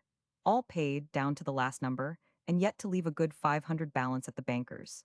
Beside the opening of his tale of Two Cities, its first number had contained another piece of his writing, The Poor Man and His Beer, as to which an interesting note has been sent me. The Rev. T.B. Laws of Rothamsted, St. Albans, had been associated upon a sanitary commission with Mr. Henry Austen, Dickens's brother-in-law and counselor in regard to all such matters in his own houses or in the houses of the poor. And this connection led to Dickens's knowledge of a club that Mr. Laws had established at Rothamsted, which he became eager to recommend as an example to other country neighborhoods. The club had been set on foot to enable the agricultural laborers of the parish to have their beer and pipes independent of the public house. And the description of it, says Mr. Laws, was the occupation of a drive between this place Rothamsted and London, 25 miles, Mr. Dickens refusing the offer of a bed, and saying that he could arrange his ideas on the journey. In the course of our conversation, I mentioned that the laborers were very jealous of the small tradesmen, blacksmiths and others, holding allotment gardens, but that the latter did so indirectly by paying higher rents to the laborers for a share. This circumstance is not forgotten in the verses on the blacksmith in the same number, composed by Mr. Dickens and repeated to me while he was walking about, and which closed the mention of his gains with allusion to a share concealed in the poor man's field, which adds to the poor man's store. The periodical thus established was in all respects, save one, so exactly the counterpart of what it replaced, that a mention of this point of difference is the only description of it called for. Besides his own three-volume stories of the tale of Two Cities and Great Expectations, Dickens admitted into it other stories of the same length by writers of character and name, of which the authorship was avowed.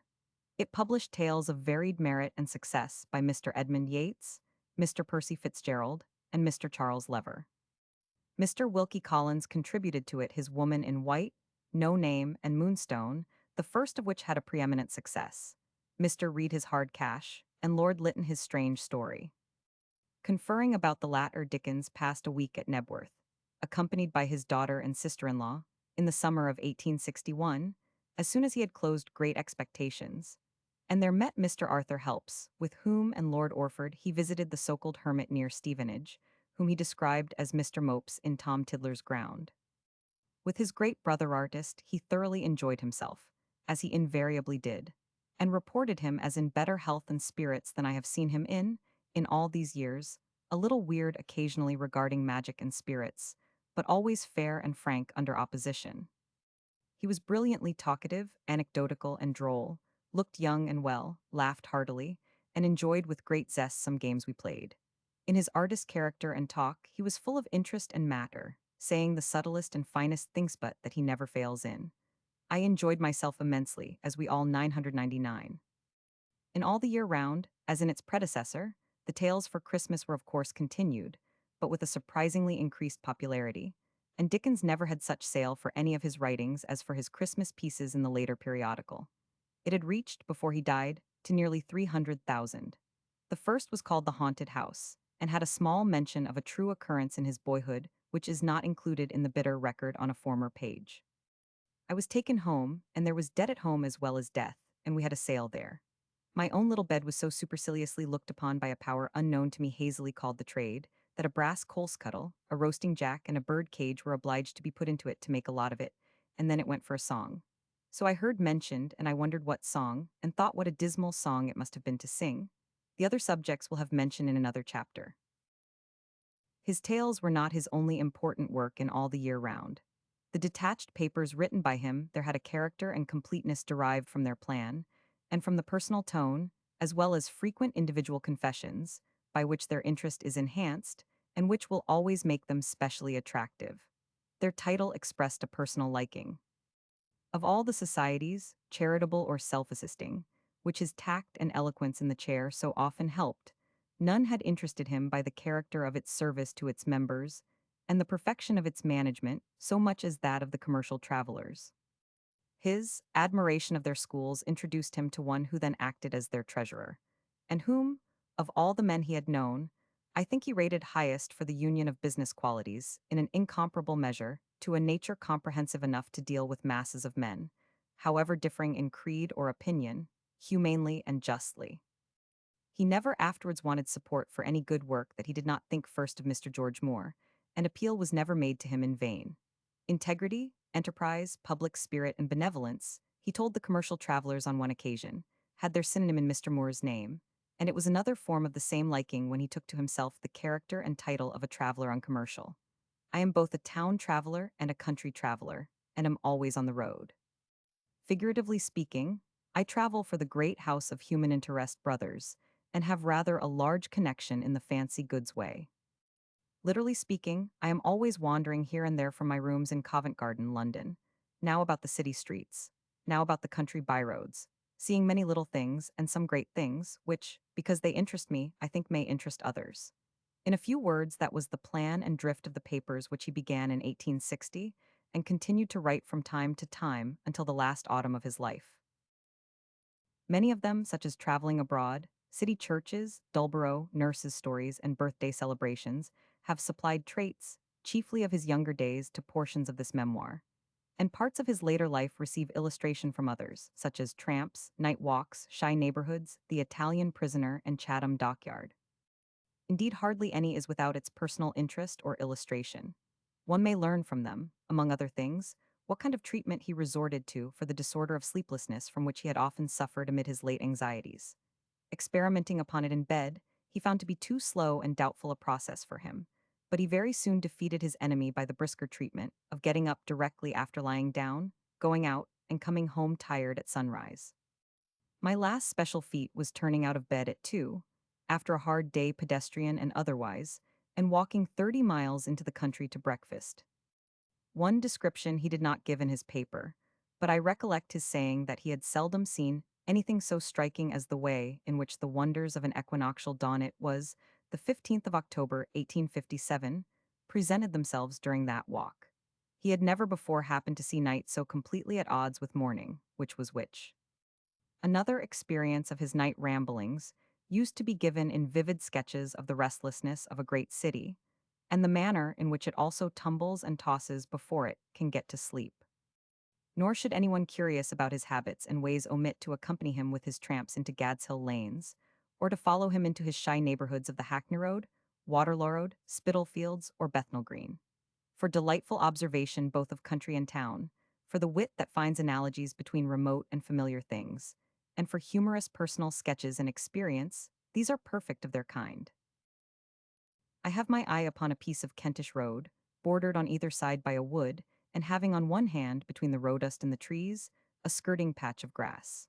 Wild flowers grow in abundance on this spot, and it lies high and airy, with a distant river stealing steadily away to the ocean, like a man's life.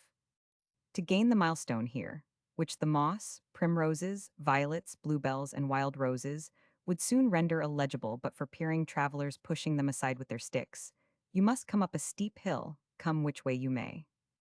So, all the tramps with carts or caravans gypsy tramp, the show tramp, the cheap jack find it impossible to resist the temptations of the place, and all turn the horse loose when they come to it, and boil the pot. Bless the place, I love the ashes of the vagabond fires that have scorched its grass.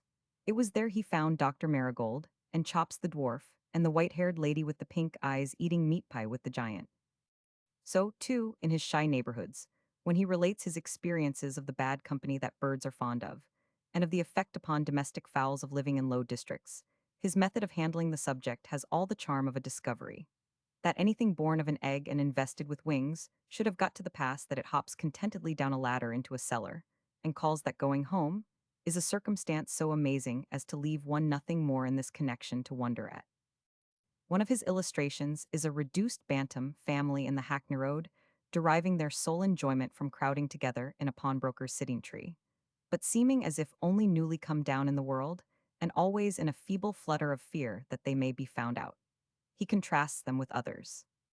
I know a low fellow, originally of a good family from Dorking, who takes his whole establishment of wives, in single file, in at the door of the jug department of a disorderly tavern near the Haymarket, maneuvers them among the company's legs, emerges with them at the bottle entrance, and so passes his life.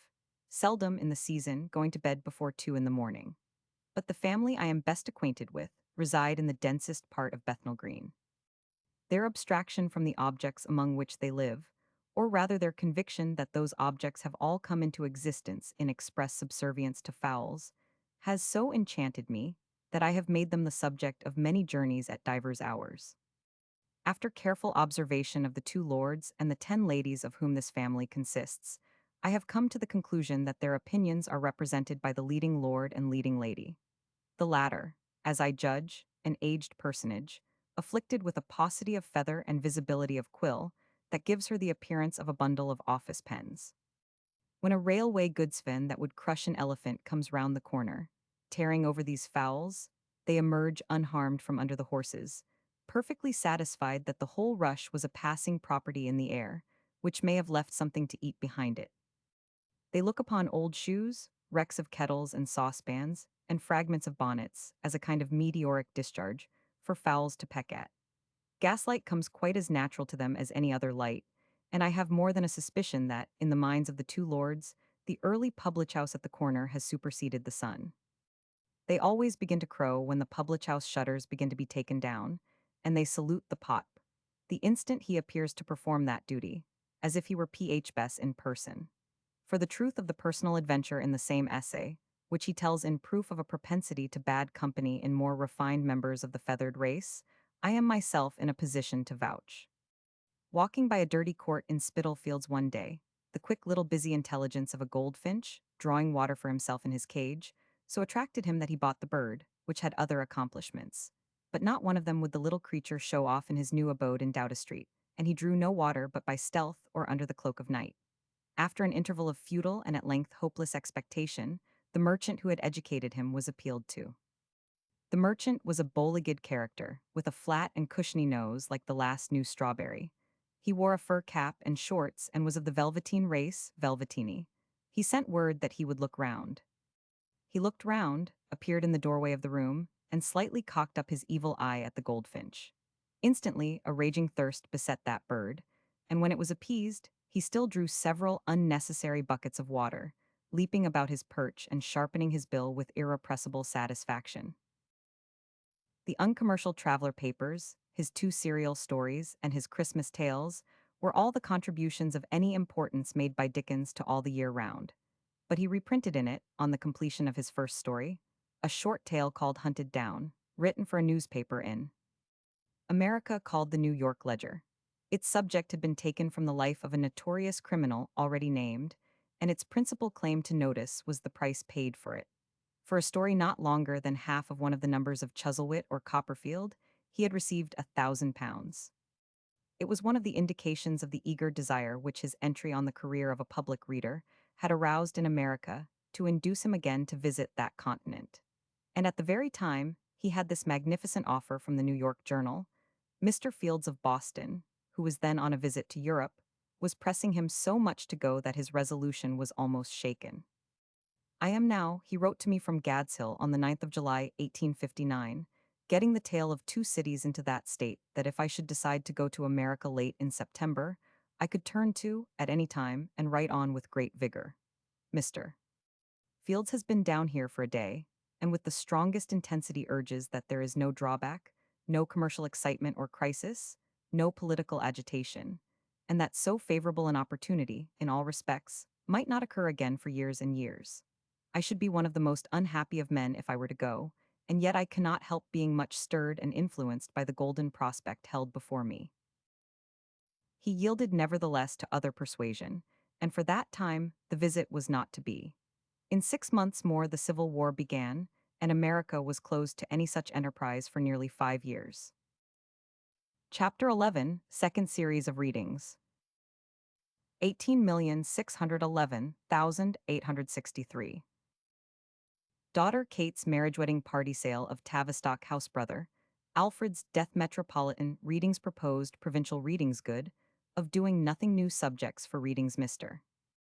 Arthur Smith's death eldest son's marriage audience at Brighton audiences at Canterbury and Dover Larming, seen at Newcastle impromptu reading hall at Berwick and Tweed, in Scotland at Torquay, at Liverpool metropolitan success offer, from Australia writing or reading, not always possible arguments for, and against going to Australia readings in Parisay Religious Richardson's show exiled expotentate. At the end of the first year of residence at Gadshill, it was the remark of Dickens that nothing had gratified him so much as the confidence with which his poorer neighbors treated him. He had tested generally their worth and good conduct, and they had been encouraged in illness or trouble to resort to him for help. There was pleasant indication of the feeling thus awakened, when, in the summer of 1860, his younger daughter Kate was married to Charles Alston Collins, brother of the novelist and younger son of the painter and academician, who might have found, if spared to witness that summer morning scene, subjects not unworthy of his delightful pencil in many a rustic group near Gadshill. All the villagers had turned out in honor of Dickens, and the carriages could hardly get to and from the little church for the succession of triumphal arches they had to pass through. It was quite unexpected by him, and when the feu de joie of the blacksmith in the lane, whose enthusiasm had smuggled a couple of small cannon into his forge, exploded upon him at the return, I doubt if the shyest of men was ever so taken aback at an ovation. To name the principal persons present that day will indicate the faces that, with addition of Miss Mary Boyle, Miss Marguerite Power, Mr. Fetchter, Mr. Charles Kent, Mr. Edmund Yates, Mr. Percy Fitzgerald, and members of the family of Mr. Frank Stone, whose sudden death in the preceding year had been a great grief to Dickens, were most familiar at Gadshill in these later years. Mr. Frederick Lehman was there with his wife, whose sister, Miss Chambers, was one of the bridesmaids. Mr. and Mrs. Wills were there, and Dickens's old fast friend Mr. Thomas Beard, the two nearest country neighbors with whom the family had become very intimate, Mr. Hulks and Mr. Malison, with their wives, joined the party. Among the others were Henry Chorley, Chauncey Townshend, and Wilkie Collins, and for friends special to the occasion, the bridegroom had brought his old fellow-student in art, Mr. Homan Hunt. Mr. Charles Collins had himself been bred as a painter, for success in which line he had some rare gifts, but inclination and capacity led him also to literature, and after much indecision between the two callings, he took finally to letters. His contributions to All the Year Round were among the most charming of its detached papers, and two stories published independently showed strength of wing for higher flights. But his health broke down, and his taste was too fastidious for his failing power. It is possible, however, that he may live by two small books of description, The New Sentimental Journey and The Cruise on Wheels, which have in them unusual delicacy and refinement of humor. And if those volumes should make any readers in another generation curious about the writer, they will learn, if correct reply is given to their inquiries, that no man disappointed so many reasonable hopes. With so little fault or failure of his own, that his difficulty always was to please himself, and that an inferior mind would have been more successful in both the arts he followed. He died in 1873 in his 45th year, and until then it was not known, even by those nearest to him, how great must have been the suffering which he had borne, through many trying years, with uncomplaining patience. His daughter's marriage was the chief event that had crossed the even tenor of Dickens's life since his first paid readings closed, and it was followed by the sale of Tavistock House, with the resolve to make his future home at Gadshill. In the brief interval 29th of July, he wrote to me of his brother Alfred's death. I was telegraphed for to Manchester on Friday night. Arrived there at 10:15, but he had been dead 3 hours, poor fellow. He is to be buried at Highgate on Wednesday. I brought the poor young widow back with me yesterday. All that this death involved, the troubles of his change of home, and some difficulties in working out his story, gave him more than sufficient occupation till the following spring, and as the time arrived for the new readings, the change was a not unwelcome one. The first portion of this second series was planned by Mr. Arthur Smith, but he only superintended the 6 readings in London which opened it. These were the first at St. James's Hall, St. Martin's Hall having been burnt since the last readings there, and were given in March and April 1861. We are all well here and flourishing. He wrote to me from Gadshill on the 28th of April. On the 18th I finished the readings as I purposed. We had between 70 and 80 pounds in the stalls, which, at 4 shillings apiece, is something quite unprecedented in these times. The result of the 6 was that, after paying a large staff of men and all other charges, and Arthur Smith's 10%, on the receipts and replacing everything destroyed in the fire at St. Martin's Hall, including all our tickets, contrabaggage, check boxes, books, and a quantity of gas fittings and what not, I got upwards of 500. A very great result. We certainly might have gone on through the season, but I am heartily glad to be concentrated on my story. It had been part of his plan that the provincial readings should not begin until a certain interval after the close of his story of Great Expectations. They were delayed accordingly until the 28th of October, from which date, when they opened at Norwich, they went on with the Christmas intervals to be presently named to the 30th of January 1862, when they closed at Chester. Kept within England and Scotland, they took in the border town of Berwick, and besides the Scotch cities, comprised the contrasts and varieties of Norwich and Lancaster, Bury St. Edmunds and Cheltenham, Carlisle and Hastings, Plymouth and Birmingham, Canterbury and Torquay, Preston and Ipswich, Manchester and Brighton, Colchester and Dover, Newcastle and Chester. They were followed by 10 readings at the St. James's Hall, between the 13th of March and the 27th of June 1862, and by 4 at Paris in January 1863, given at the Embassy in aid of the British Charitable Fund. The second series had thus in the number of the readings nearly equaled the first, when it closed at London in June 1863 with 13 readings in the Hanover Square Rooms, and it is exclusively the subject of such illustrations or references as this chapter will supply. On Great Expectations closing in June 1861, Bulwer Lytton, at Dickens's earnest wish, took his place in all the year round with the strange story, and he then indulged himself in idleness for a little while. The subsidence of those distressing pains in my face the moment I had done my work made me resolve to do nothing in that way for some time if I could help it. But his doing nothing was seldom more than a figure of speech, and what it meant in this case was soon told. Every day for 2 or 3 hours, I practice my new readings, and except in my office work do nothing else.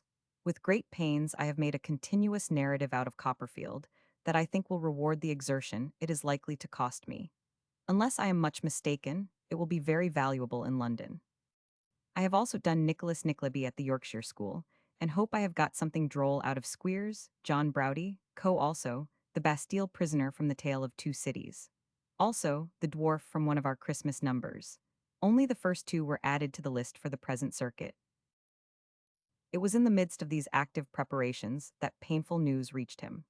An illness under which Mr. Arthur Smith had been some time suffering took unexpectedly a dangerous turn, and there came to be but small chance of his recovery.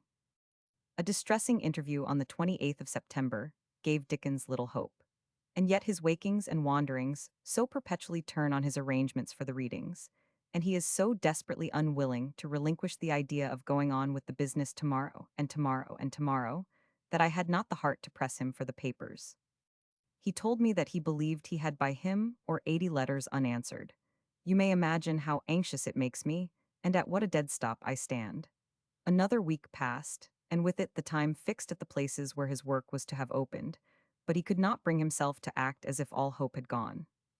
With a sick man who has been so zealous and faithful, I feel bound to be very tender and patient. When I told him the other day about my having engaged Headlantoe do all the personally bustling and fatiguing part of your work, I said nodded his heavy head with great satisfaction, and faintly got out of himself the words, "Of course I pay him, and not you." The poor fellow died in October, and on the day after attending the funeral, Dickens heard of the death of his brother-in-law and friend, Mr. Henry Austen, whose abilities and character he respected as much as he liked the man. He lost much in losing the judicious and safe counsel, which had guided him on many public questions in which he took lively interest, and it was with a heavy heart he set out at last upon his second circuit. With what difficulty I get myself back to the readings, after all this loss and trouble, or with what unwillingness I work myself up to the mark of looking them in the face, I can hardly say. As for poor Arthur Smith at this time, it is as if my right arm were gone. It is only just now that I am able to open one of the books and screw the text out of myself in a flat, dull way. Enclosed is the list of what I have to do. You will see that I have left 10 days in November for the Christmas number, and also a good Christmas margin for our meeting at Gadshill. I shall be very glad to have the money that I expect to get, but it will be earned. That November interval was also the date of the marriage of his eldest son to the daughter of Mr. Evans, so long in connection with Mr. Bradbury, his publisher and printer. The start of the readings at Norwich was not good, so many changes of vexation having been incident to the opening announcements as to leave some doubt of their fulfillment. But the second night, when trial was made of the Nickleby scenes, we had a splendid haul, and I think Nickleby will top all the readings. Somehow it seems to have got in it, by accident, exactly the qualities best suited to the purpose. And it went last night, not only with roars, but with a general hilarity and pleasure that I have never seen surpassed. From this night onward, the success was uninterrupted, and here was his report to me from Brighton on the 8th of November. We turned away half Dover and half Hastings and half Colchester. And, if you can believe such a thing, I may tell you that in round numbers we find 1,000 stalls already taken here in Brighton. I left Colchester in a heavy snowstorm. Today it is so warm here that I can hardly bear the fire, and am writing with the window open down to the ground. Last night I had a most charming audience for Copperfield, with a delicacy of perception that really made the work delightful. It is very pretty to see the girls and women generally, in the matter of Dora, and everywhere I have found that peculiar personal relation between my audience and myself on which I counted most when I entered on this enterprise. Nickleby continues to go in the wildest manner. A storm was at this time sweeping round the coast, and while at Dover he had written of it to his sister-in-law 7th of November. The bad weather has not in the least touched us, and the storm was most magnificent at Dover. All the great side of the Lord Warden next the sea had to be emptied, the break of the waves was so prodigious, and the noise so utterly confounding. The sea came in like a great sky of immense clouds, for ever breaking suddenly into furious rain. All kinds of wreck were washed in, among other things, a very pretty brass-bound chest being thrown about like a feather. The unhappy Ostend packet, unable to get in or go back, beat about the channel all Tuesday night and until noon yesterday, when I saw her come in with 5 men at the wheel, a picture of misery inconceivable. The effect of the readings at Hastings and Dover really seems to have outdone the best usual impression, and at Dover they would not go, but sat applauding like mad. The most delicate audience I have seen in any provincial place is Canterbury, an intelligent and delightful response in them. He wrote to his daughter, like the touch of a beautiful instrument. But the audience with the greatest sense of humor certainly is Dover. The people in the stalls set the example of laughing, in the most curiously unreserved way, and they laughed with such really cordial enjoyment when Squeers read the boys' letters that the contagion extended to me, for one could not hear them without laughing too. So, I am thankful to say, all goes well, and the recompense for the trouble is in every way great. From the opposite quarter of Berwick and Tweed, he wrote again in the midst of storm. But first his mention of Newcastle, which he had also taken on his way to Edinburgh, reading 2 nights there, should be given. At Newcastle, against the very heavy expenses, I made more than 100 guineas profit. A finer audience there is not in England, and I suppose them to be a specially earnest people. For, while they can laugh till they shake the roof, they have a very unusual sympathy with what is pathetic or passionate. An extraordinary thing occurred on the second night.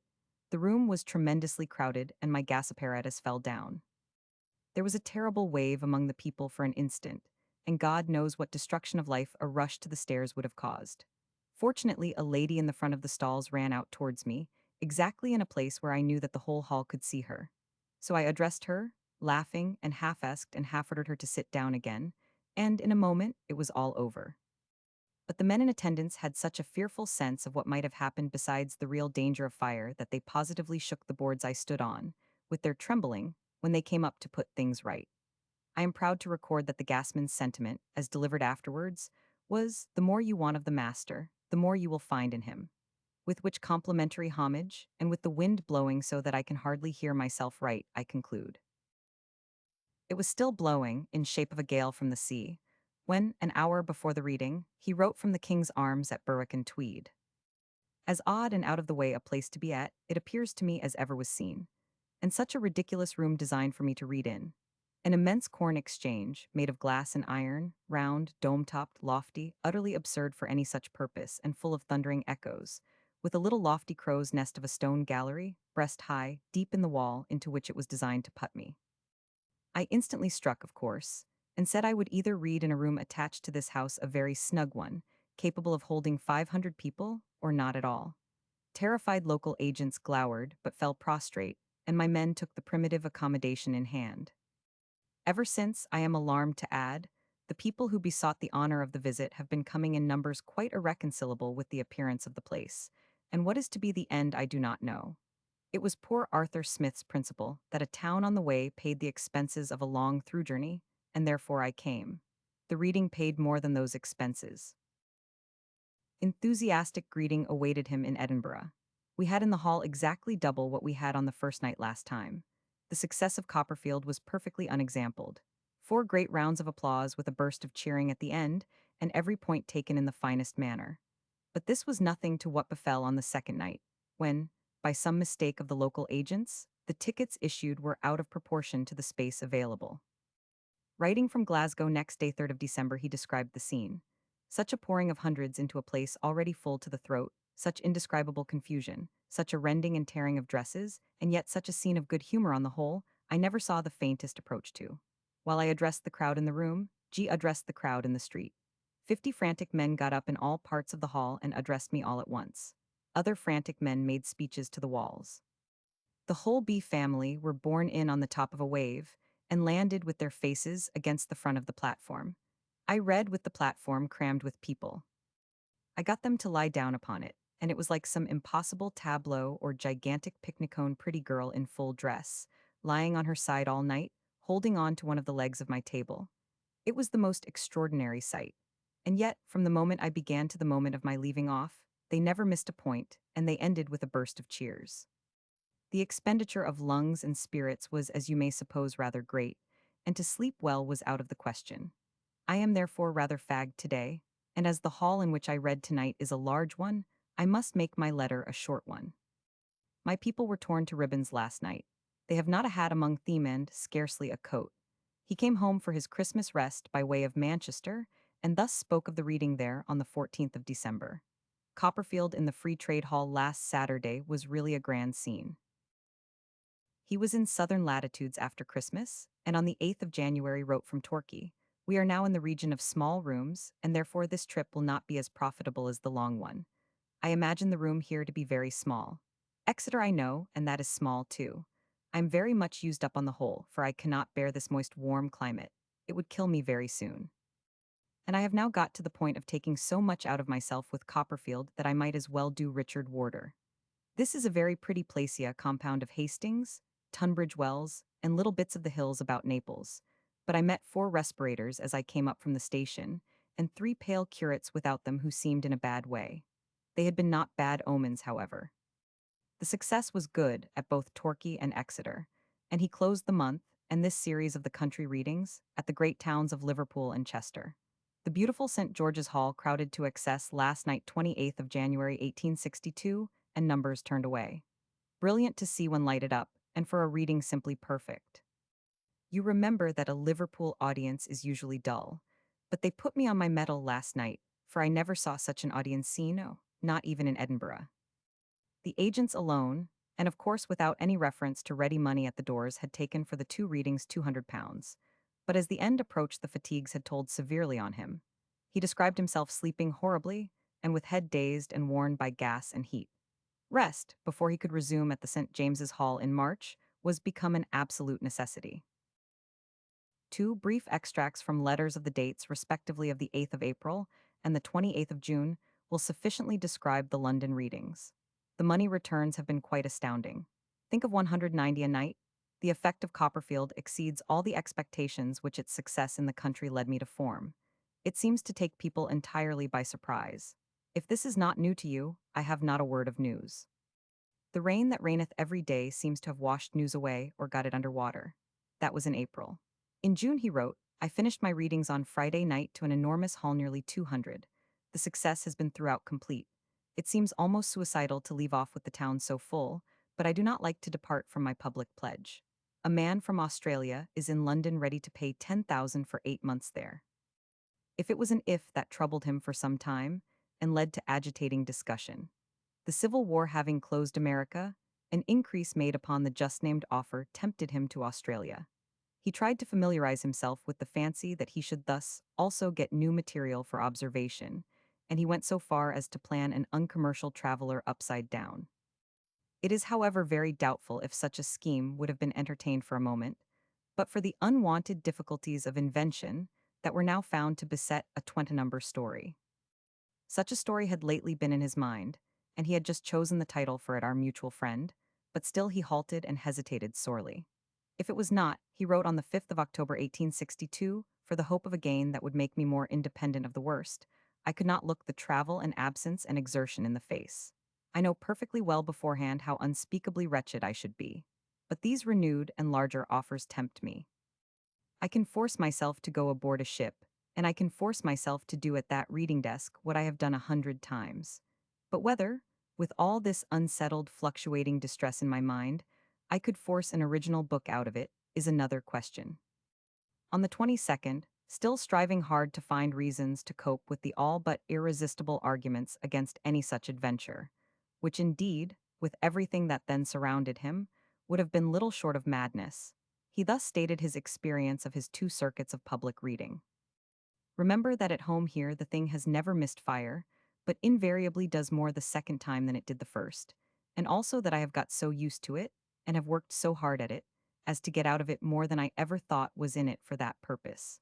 I think all the probabilities for such a country as Australia are immense. The terrible difficulty was that the home argument struck both ways. If I were to go, it would be a penance and a misery, and I dread the thought more than I can possibly express. The domestic life of the readings is all but intolerable to me when I am away for a few weeks at a time merely, and what would it be? On the other hand, it was also a thought of home, far beyond the mere personal loss or gain of it, that made him willing still to risk even so much misery and penance, and he had a fancy that it might be possible to take his eldest daughter with him. It is useless and needless for me to say what the conflict in my own mind is. How painfully unwilling I am to go, and yet how painfully sensible that perhaps I ought to go with all the hands upon my skirts that I cannot fail to feel and see there, whenever I look round. It is a struggle of no common sort, as you will suppose, you who know the circumstances of the struggler. It closed at once when he clearly saw that to take any of his family with him, and make satisfactory arrangement for the rest during such an absence, would be impossible. By this time also he began to find his way to the new story, and better hopes and spirits had returned. In January 1863, he had taken his daughter and his sister-in-law to Paris, and he read twice at the embassy in behalf of the British Charitable Fund, the success being such that he consented to read twice again. He passed his birthday of that year the 7th of the following month at Arras. You will remember me today, I know. Thanks for it. An odd birthday, but I am as little out of heart as you would have me beflored now and then, but coming up again at the call of time. I wanted to see this town, birthplace of our amiable sea-green Robespierre, and I find a grand place so very remarkable and picturesque that it is astonishing how people miss it.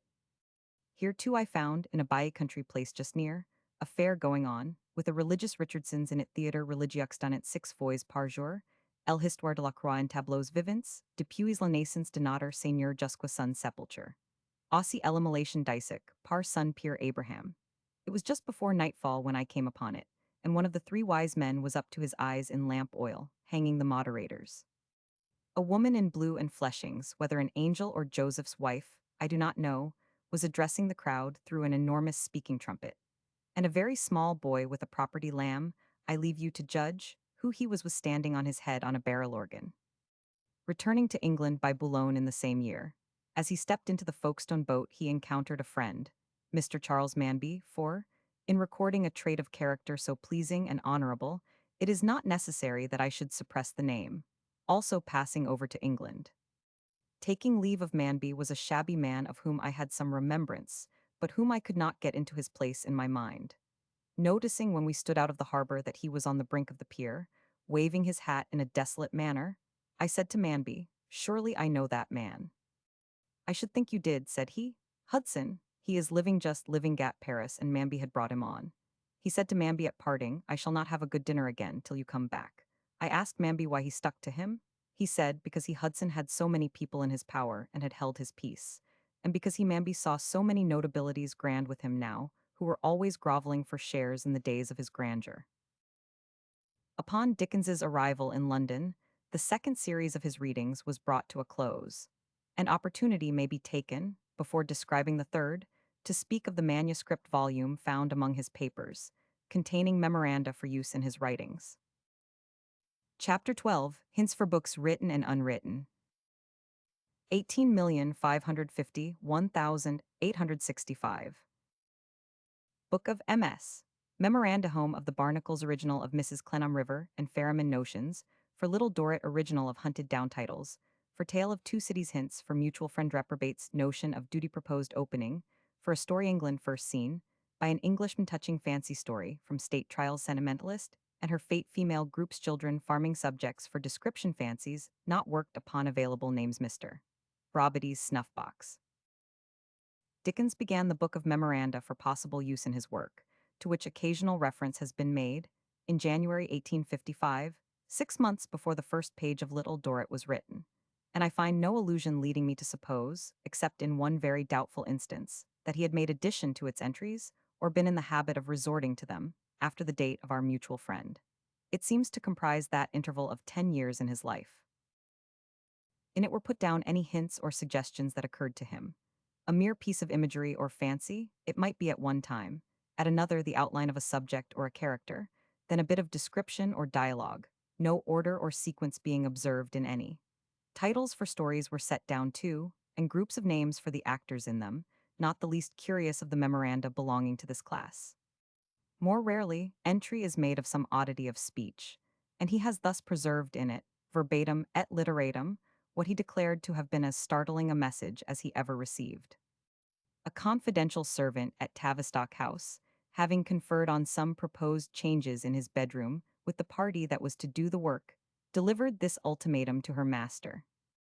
"The gasfitter says, sir, that he cannot alter the fitting of your gas in your bedroom without taking up almost the whole of your bedroom floor and pulling your room to pieces. He says, of course you can have it done if you wish, and he will do it for you and make a good job of it, but he would have to destroy your room first and go entirely under the gists." It is very interesting in this book, last legacy as it is of the literary remains of such a writer, to compare the way in which fancies were worked out with their beginnings entered in its pages. Those therefore will first be taken that in some form or other appeared afterwards in his writings, with such reference to the latter as may enable the reader to make comparison for himself. Our house, whatever it is in a first-rate situation and a fashionable neighborhood. Auctioneer called it a gentlemanly residence. A series of little closets squeezed up into the corner of a dark street, but a duke's mansion round the corner. The whole house just large enough to hold a vile smell. The air breathed in it at the best of times, a kind of distillation of mews.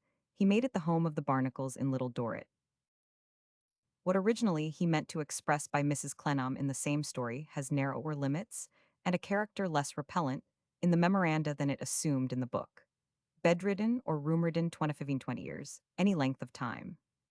As to most things, kept at a standstill all the while. Thinking of altered streets as the old street-changed things as the unchanged thinks the youth or girl I quarreled with all those years ago, as the same youth or girl now.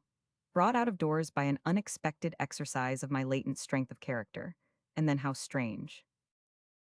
One of the people of the same story who becomes a prominent actor in it, Henry Gowan, a creation on which he prided himself as forcible and new, seems to have risen to his mind in this way. I affect to believe that I would do anything myself for a tempo note, and that anybody else would. I affect to be always bookkeeping in every man's case, and posting up a little account of good and evil with every one. Thus the greatest rascal becomes the dearest old fellow, and there is much less difference than you would be inclined to suppose between an honest man and a scoundrel.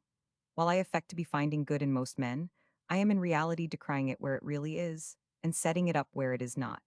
Might not a presentation of this far from uncommon class of character, if I could put it strongly enough, be likely to lead some men to reflect and change a little? I think it has never been done. In Little Dorrit also will be found a picture which seems to live with a more touching effect in his first pleasing fancy of it.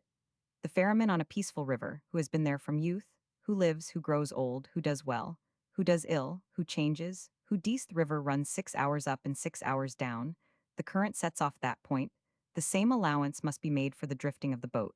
The same tune is always played by the rippling water against the prow. Here was an entry made when the thought occurred to him of the close of old Dorrit's life. First sign of the father failing and breaking down. Cancels long interval. Begins to talk about the turnkey who first called him the father of the Marshalsea as if he were still living. Tell Bob I want to speak to him. See if he is on the lock, my dear. And here was the first notion of Clenham's reverse of fortune. His falling into difficulty, and himself imprisoned in the Marshalsea. Then she, out of all her wealth and changed station, comes back in her old dress and devotes herself in the old way. He seems to have designed, for the sketches of society in the same tale, a full-length portrait of his lordship, surrounded by worshippers, of which, beside that brief memorandum, only his first draft of the general outline was worked at. Sensible men enough, agreeable men enough, independent men enough in a certain way, but the moment they begin to circle round my lord, and to shine with a borrowed light from his lordship, heaven and earth, how mean and subservient. What a competition and outbidding of each other in servility. The last of the memoranda hints which were used in the story whose difficulties at its opening seem first to have suggested them, ran thus. The unwieldy ship taken in tow by the snorting little steam tugby, which was prefigured the patriarch Casby and his agent Panks.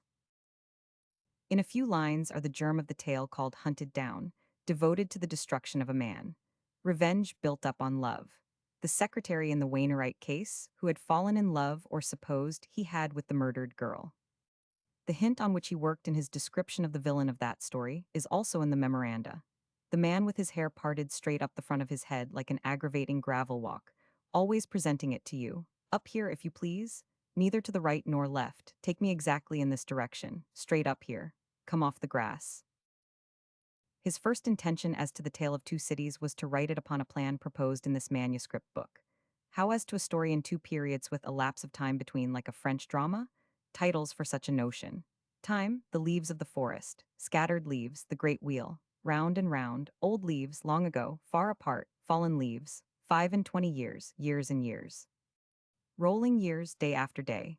Felled trees. Memory carton, rolling stones, 2 generations. That special title of Memory Carton shows that what led to the greatest success of the book as written was always in his mind, and another of the memoranda is this rough hint of the character itself. The drunken, dissipated, what lion and his jackal and primer, stealing down to him at unwonted hours.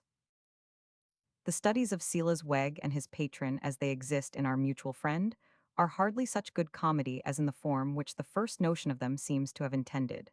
Gibbon's decline and fall. The two characters, one reporting to the other as he reads. Both getting confused as to whether it is not all going on now. In the same story may be traced, more or less clearly, other fancies which had found their first expression in the memoranda. A touch for Bella Wilfer is here. buying poor Shabafether a new hat. So incongruous that it makes him like African King Boy or King George, who is usually full dressed when he has nothing upon him but a cocked hat or a waistcoat. Here undoubtedly is the voice of Podsnap. I stand by my friends and acquaintances, not for their sakes, but because they are my friends and acquaintances. I know them, I have licensed them, they have taken out my certificate. Ergo, I champion them as myself. To the same redoubtable person another trait clearly belongs, and by denying a thing, supposes that he altogether puts it out of existence. A third very perfectly expresses the boy, ready for mischief, who does all the work there is to be done in Eugene Rayburn's place of business. The office boy forever looking out of window, who never has anything to do.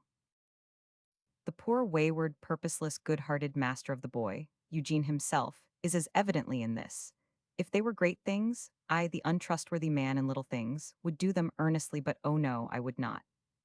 What follows has a more direct reference, being indeed almost literally copied in the story. As to the question whether I, Eugene, lying ill and sick even unto death, may be consoled by the representation that coming through this illness, I shall begin a new life, and have energy and purpose and all I have yet wanted. I hope I should, but I know I should not. Let me die, my dear. In connection with the same book, the last in that form which he lived to complete, another fancy may be copied from which, though not otherwise worked out in the tale, the relation of Lizzie Hexam to her brother was taken. A man and his wife or daughter or niece. The man, a reprobate and ruffian, the woman or girl with good in her and with compunctions. He believes nothing and defies everything, yet has suspicions always that she is praying against his evil schemes and making them go wrong. He is very much opposed to this and is always angrily harping on it. If she must pray, why cannot she pray in their favor instead of going against them? She's always ruining mesh, always Issen calls that duty. There's a religious person, calls it duty to fly in my face, calls it duty to go sneaking against me. Other fancies preserved in his memoranda were left wholly unemployed, receiving from him no more permanent form of any kind than that which they have in this touching record. And what most people would probably think the most attractive and original of all the thoughts he had thus set down for future use are those that were never used. Here were his first rough notes for the opening of a story. Beginning with the breaking up of a large party of guests at a country house, house left lonely with the shrunken family in it, guests spoken of, and introduced to the reader that way. Or, beginning with a house abandoned by a family fallen into reduced circumstances. Their old furniture there and numberless tokens of their old comforts. Inscriptions under the bells downstairs, Mr. John's room, Miss Caroline's room. Great gardens trimly kept to attract a tenant, but no one in them. A landscape without figures. Billiard room, table covered up like a body. Great stables without horses and great coach houses without carriages. Grass growing in the chinks of the stone paving, this bright cold winter day. Downhills. Another opening had also suggested itself to him. Open a story by bringing two strongly contrasted places and strongly contrasted sets of people into the connection necessary for the story by means of an electric message. Describe the message flashing along through space, over the earth, and under the sea. Connected with which in some way would seem to be this other notion, following it in the memoranda. Representing London or Paris, or any other great, placing the new light of being actually unknown to all the people in the story, and only taking the color of their fears and fancies and opinions. So getting a new aspect and being unlike itself. An odd unlikeness of itself. The subjects for stories are various, and some are striking. There was one he clung to much, and thought of frequently as in a special degree available for a series of papers in his periodical. But when he came to close quarters with it, the difficulties were found to be too great. English landscape. The beautiful prospect, trim fields, clipped hedges, everything so neat and orderly, gardens, houses, roads. Where are the people who do all this? There must be a great many of them to do it. Where are they all, and are they too so well kept and so fair to see? Suppose the foregoing to be wrought out by an Englishman, say from China, who knows nothing about his native country, to which may be added a fancy that savors of the same mood of discontent, political and social. How do I know that I, a man, am to learn from insects sunless? It is to learn how little my littlenesses are. All that botheration in the hive about the queen bee may be, in little, me and the court circular. A domestic story he had met with in the state trials struck him greatly by its capabilities, and I may preface it by mentioning another subject, not entered in the memoranda, which for a long time impressed him as capable of attractive treatment. It was after reading one of the witch trials that this occurred to him, and the heroine was to be a girl who for a special purpose had taken a witch's disguise, and whose trick was not discovered until she was actually at the stake. Here is the state trials story as told by Dickens.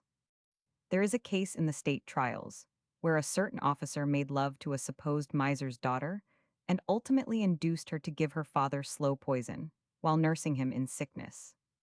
Her father discovered it, told her so, forgave her, and said, "Be patient, my dear, I shall not live long, even if I recover, and then you shall have all my wealth."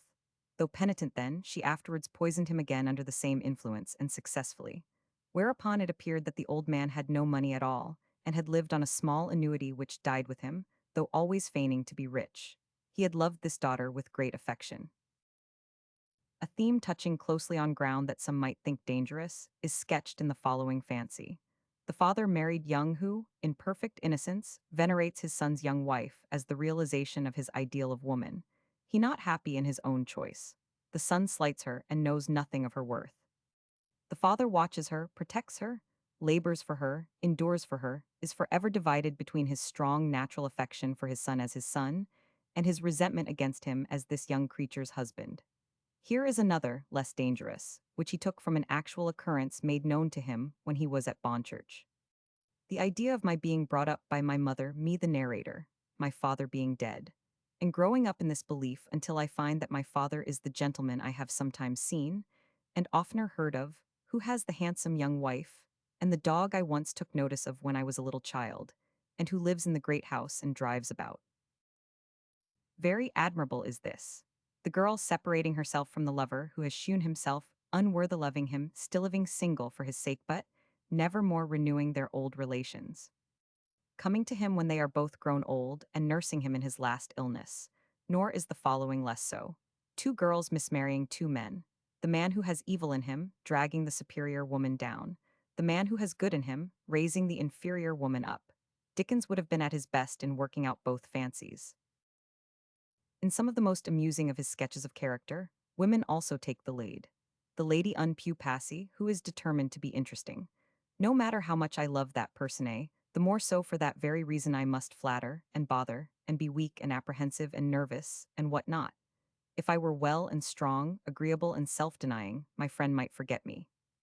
Another not remotely belonging to the same family is as neatly hit off. The sentimental woman feels that the comic, undesigning, unconscious man is her fate. Her fate? God bless my soul, it puts me into a cold perspiration to think of it. Her fate? How can I be her fate? I do not mean to be. I do not want to have anything to do with her. Sentimental woman perceives nevertheless that destiny must be accomplished. Other portions of a female group are as humorously sketched and hardly less entertaining. The enthusiastically complimentary person who forgets you in her own flowery prosiness. As I have no need to say to a person of your genius and feeling, and wide range of experiencing, then, being short-sighted, puts up her glass to remember who you are. Two sisters, these were real people known to him. One going in for being generally beloved, which she is not by any means, and the other for being generally hated, which she needn't be. The bequeathed maidservant or friend, left as a legacy, and a devil of a legacy too. The woman who is never on any account to hear of anything shocking, for whom the world is to be of barley sugar, the lady who lives on her enthusiasm, and has not a jot, brighted creature selling jewels. The stones and the eyes, much significance is in the last few words. One may see to what uses Dickens would have turned them. A more troubled note is sounded in another of these female characters. I am a common woman fallen. Is it devilry in me? Is it a wicked comfort? What is it that induces me to be always tempting other women down, while I hate myself? This next, with as much truth in it, goes deeper than the last. The prostitute who will not let one certain youth approach her. Oh, let there be someone in the world, who having an inclination towards me has not gratified it, and has not known me in my degradation? She almost loving him. Suppose, too, this touch in her could not be believed in by his mother or mistress, by some handsome and proudly virtuous woman, always revolting from her. A more agreeable sketch than either follows, though it would not please 1,000, ta'en so well. The little baby-like married woman so strange in her new dignity, and talking with tears in her eyes, of her sisters and all of them at home. Never from home before, and never going back again. Another from the same manuscript volume not less attractive, which was sketched in his own home, I gave upon a former page. The female character in its relations with the opposite sex has lively illustration in the memoranda. The man who is governed by his wife and is heartily despised in consequence by all other wives, who still want to govern their husbands notwithstanding. An alarming family pair follows that. The playful and scratching family, father and daughter, and here is another, the agreeable and wicked young mature man and his devoted sister. What next was set down he had himself partly seen, and by inquiry at the hospital named had ascertained the truth of the rest. The two people in the incurable hospital, the poor incurable girl lying on a waterbed, and the incurable man who has a strange flirtation with her, comes and makes confidences to her, snips and arranges her plants, and rehearses to her the comic songs, by writing which he materially helps out his living. Two lighter figures are very pleasantly touched. Set of circumstances which suddenly bring an easy, airy fellow into near relations with people he knows nothing about and has never even seen. This, through his being thrown in the way of the innocent young personage of the story. Then there is Uncle Sam to be considered, says she. Ay, to be sure, says he, so there is. By Jupiter, I forgot Uncle Sam. He's a rock ahead, is Uncle Sam. He must be considered, of course, he must be smoothed down, he must be cleared out of the way. To be sure, I never thought of Uncle Sam. By the by, who is Uncle Sam? There are several such sketches as that, to set against the groups of women, and some have Dickens's favorite vein of satire in them. The man whose vista is always stopped up by the image of himself, looks down a long walk and cannot see round himself, or over himself, or beyond himself, is always blocking up his own way. Would be such a good thing for him if he could knock himself down. Another picture of selfishness is touched with greater delicacy. Too good to be grateful to, or dutiful to, or anything else that ought to be. I will not thank you. You are too good. Do not ask me to marry you. You are too good. In short, I do not particularly mind eluding you and being selfish with you, for you are so good. Virtue its own reward. A third, which seems to reverse the dial, is but another face of it, frankly avowing faults which are virtues. In effect, I admit I am generous, amiable, gentle, magnanimous. Reproach me, I deserve it. I know my faults. I have striven in vain to get the better of them. Dickens would have made much, too, of the working out of the next. The knowing man in distress, who borrows a round sum of a generous friend, comes, in depression and tears, dines, gets the money, and gradually cheers up over his wine, as he obviously entertains himself with the reflection that his friend is an egregious fool to have lent it to him, and that he would have known better. And so of this other, the man who invariably says apposite things in the way of reproof or sarcasm that he do not mean, astonished when they are explained to him. Here is a fancy that I remember him to have been more than once bent upon making use of, but the opportunity never came.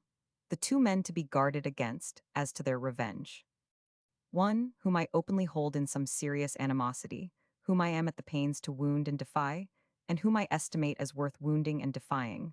The other, whom I treat as a sort of insect, and contemptuously and pleasantly flick aside with my glove. But it turns out to be the latter who is the really dangerous man, and when I expect the blow from the other, it comes from him. We have the master hand in the following bit of dialogue, which takes wider application than that for which it appears to have been intended. There is some virtue in him, too. Virtue? Yes, so there is in any grain of seed in a seedsman's shop, but you must put it in the ground before you can get any good out of it. Do you mean that he must be put in the ground before any good comes of him? Indeed, I do. You may call it burying him, or you may call it sowing him, as you like. You must set him in the earth before you get any good of him. One of the entries is a list of persons and places meant to have been made subjects for special description, and it will awaken regret that only as to one of them, the Mugby refreshments, his intention was fulfilled. A vestryman, a briber, a station waiting room, refreshments at Mugby, a physician's waiting room, the Royal Academy, an antiquary's house, a sale room, a picture gallery for sale, a waste paper shop, a post office, a theater. All will have been given that have particular interest or value from this remarkable volume, when the thoughts and fancies I proceed to transcribe have been put before the reader. The man who is incapable of his own happiness, or who is always in pursuit of happiness, result where is happiness to be found then? Surely not everywhere. Can that be so after all? Is this my experience? The people who persist in defining and analyzing their, and everybody else's moral qualities, motives, and what not, at once in the narrowest spirit and the most lumbering manner, as if one should put up an enormous scaffolding for the building of a pigsty. the house full of toadies and humbugs. They all know and despise one another, but partly to keep their hands in, and partly to make out their own individual case pretend not to detect one another. People realizing immense sums of money, imaginatively speculatively counting their chickens before hatched, inflaming each other's imaginations about great gains of money, and entering into a sort of intangible, impossible competition as to who is the richer.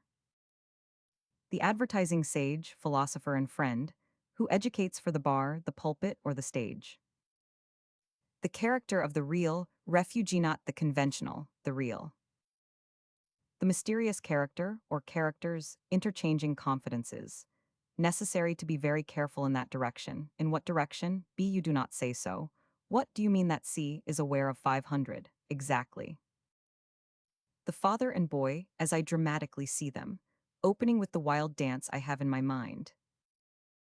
The old child, that is to say, born of parents advanced in life, and observing the parents of other children to be young, taking an old tone accordingly. A thoroughly sulky character perverting everything, making the good bad and the bad good. The people who lay all their sins, negligences, and ignorances on Providence. The man who marries his cook at last, after being so desperately knowing about the sex. The swell establishment, frightfully mean and miserable in all but the reception rooms, those very showy. B tells 1,000, what my opinion is of his work, 100, quoting the man you have once spoken to as if he had talked a life's talk in 2 minutes. A misplaced and mismarried man, always, as it were, playing hide and seek with the world, and never finding what fortune seems to have hidden when he was born. Certain women in Africa who have lost children carry little wooden images of children on their heads and always put their food to the lips of those images before tasting it themselves. This is in a part of Africa where the mortality among children, judging from the number of these little memorials, is very great. 2 more entries are the last which he made. Available names introduces a wonderful list in the exact following classes and order, as to which the reader may be left to his own memory for selection of such as found their way into the several stories from Little Dorrit to the end. The rest, not lifted into that higher notice by such favor of their creator, must remain like any other undistinguished crowd. But among them may perhaps be detected, by those who have special insight for the physiognomy of a name, some few with so great promise in them of fun and character, as will make the mute inglorious fate which has befallen them a subject for special regret, and much ingenious speculation will probably wait upon all. Dickens has generally been thought, by the curious, to display not a few of his most characteristic traits in this particular field of invention. First, there are titles for books, and from the list subjoined were taken 2 for Christmas numbers and 2 for stories, though nobody's fault had ultimately to give way to Little Dorrit. The Lumber Room. Somebody's Luggage. To be left till called for. Something Wanted. Extremes Meet. Nobody's Fault. The Grindstone. Our Mutual Friend. The Cinder Heap. 2 Generations. Broken Crockery. Dust. The Home Department. The Young Person. Now or Never. My Neighbors. The Children of the Fathers. No Thoroughfare. Then comes a batch of Christian names, girls and boys, which stand thus, with mention of the source from which he obtained them. These therefore can hardly be called pure invention. Some would have been reckoned too extravagant for anything but reality. Girls from Privy Council education lists. Zlelia. Zminella. Rubina. Iris. Rebecca. Steady. Rabina. Seba. Persia. Saramanda. Doris. Beltsina. Pleasant. Gentilla. Boys from Privy Council education lists. Doctor. Tomer. Odin. Bradley. Zerubbabel. Maximilian, Urban, Samilias, Pickles, Orange, Feather, Girls and Boys from Ditto. Amanda Ethlinida Bodius Boltius, to which he adds supplementary lists that appear to be his own. More boys. Robert Ladle, Jolie Stick, Bill Marigold, Stephen Markwick, Jonathan Notwell, Henry Ghost, George Muzzle, Walter Ashes, Zephaniah Ferry or Fury, William Y., Robert Gospel, Thomas Fatherly, Robin Scubbam, More Girls, Sarah Goldsex, Rosetta Dust, Susan Goldring, Catherine II, Matilda Rainbird, Miriam Denial, Sophia Doomsday, Alice Thornywork, Sally Gimblett, Verity Hawkyard, Bertie Nash,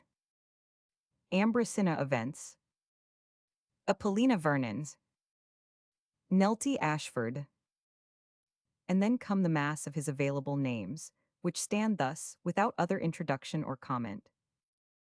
Toundling, Mood, Guff, Treble, Chilby, Specifer, Water, Welpford, Fennerk, Gannerson, Chinkerble, Bintry, Fledson, Turle, Braille, Mullender, Treslingham, Brankle, Cittern, Dostone, Kalon, Slyant, Quiddy, Besselther, Musty, Grout, Tertius Jobber, Ammon Headston, Strayshot, Higden, Morfit, Goldstraw, Barrel, NG, Jump, Jiggins, Bones, Coy, Dawn, Tatkin, Drove, Pudsey, Pedsy, Dunkef, Tricklebank, Sapsy, Readyhuff, Dufty, Foggy, Twin, Brownsword, Peartree, Suds, Silverman, Kimber, Laughley, Lessig, Tippins, Minute, Radlow, Pratchett, Maudit, Snowell, Lottram, Slamel, Frozer, Holbleck, Mully, Redworth, Redfoot, Tarboxby, Tinkling, Duddle, Jebus, Powderhill, Grimmer, Skews, Sitcom, Crabble, Swanwick, Tuzzin, Twemlow, Squab, Jackman, Sug, Bremage, Silas Blodgett, Melvin Beale, Buttrick, Edson, Sanlorn, Lightward, Tidbull, Bangham, Kylenile, Pemble, Maxie, Rokesmith, Chivery, Wobbler, Peaksbigza, Ganaway, Mrs. Flinks, Flinks, G, Harden, Myrtle, Murden, Topwaj, Portage, Dorrit, Carton, Menifee, Slingo, Jode, Kinge, Smag, Chelison, Blenheim Roman 150, Bardock, Snigsworth, Swenton, Casbipedge,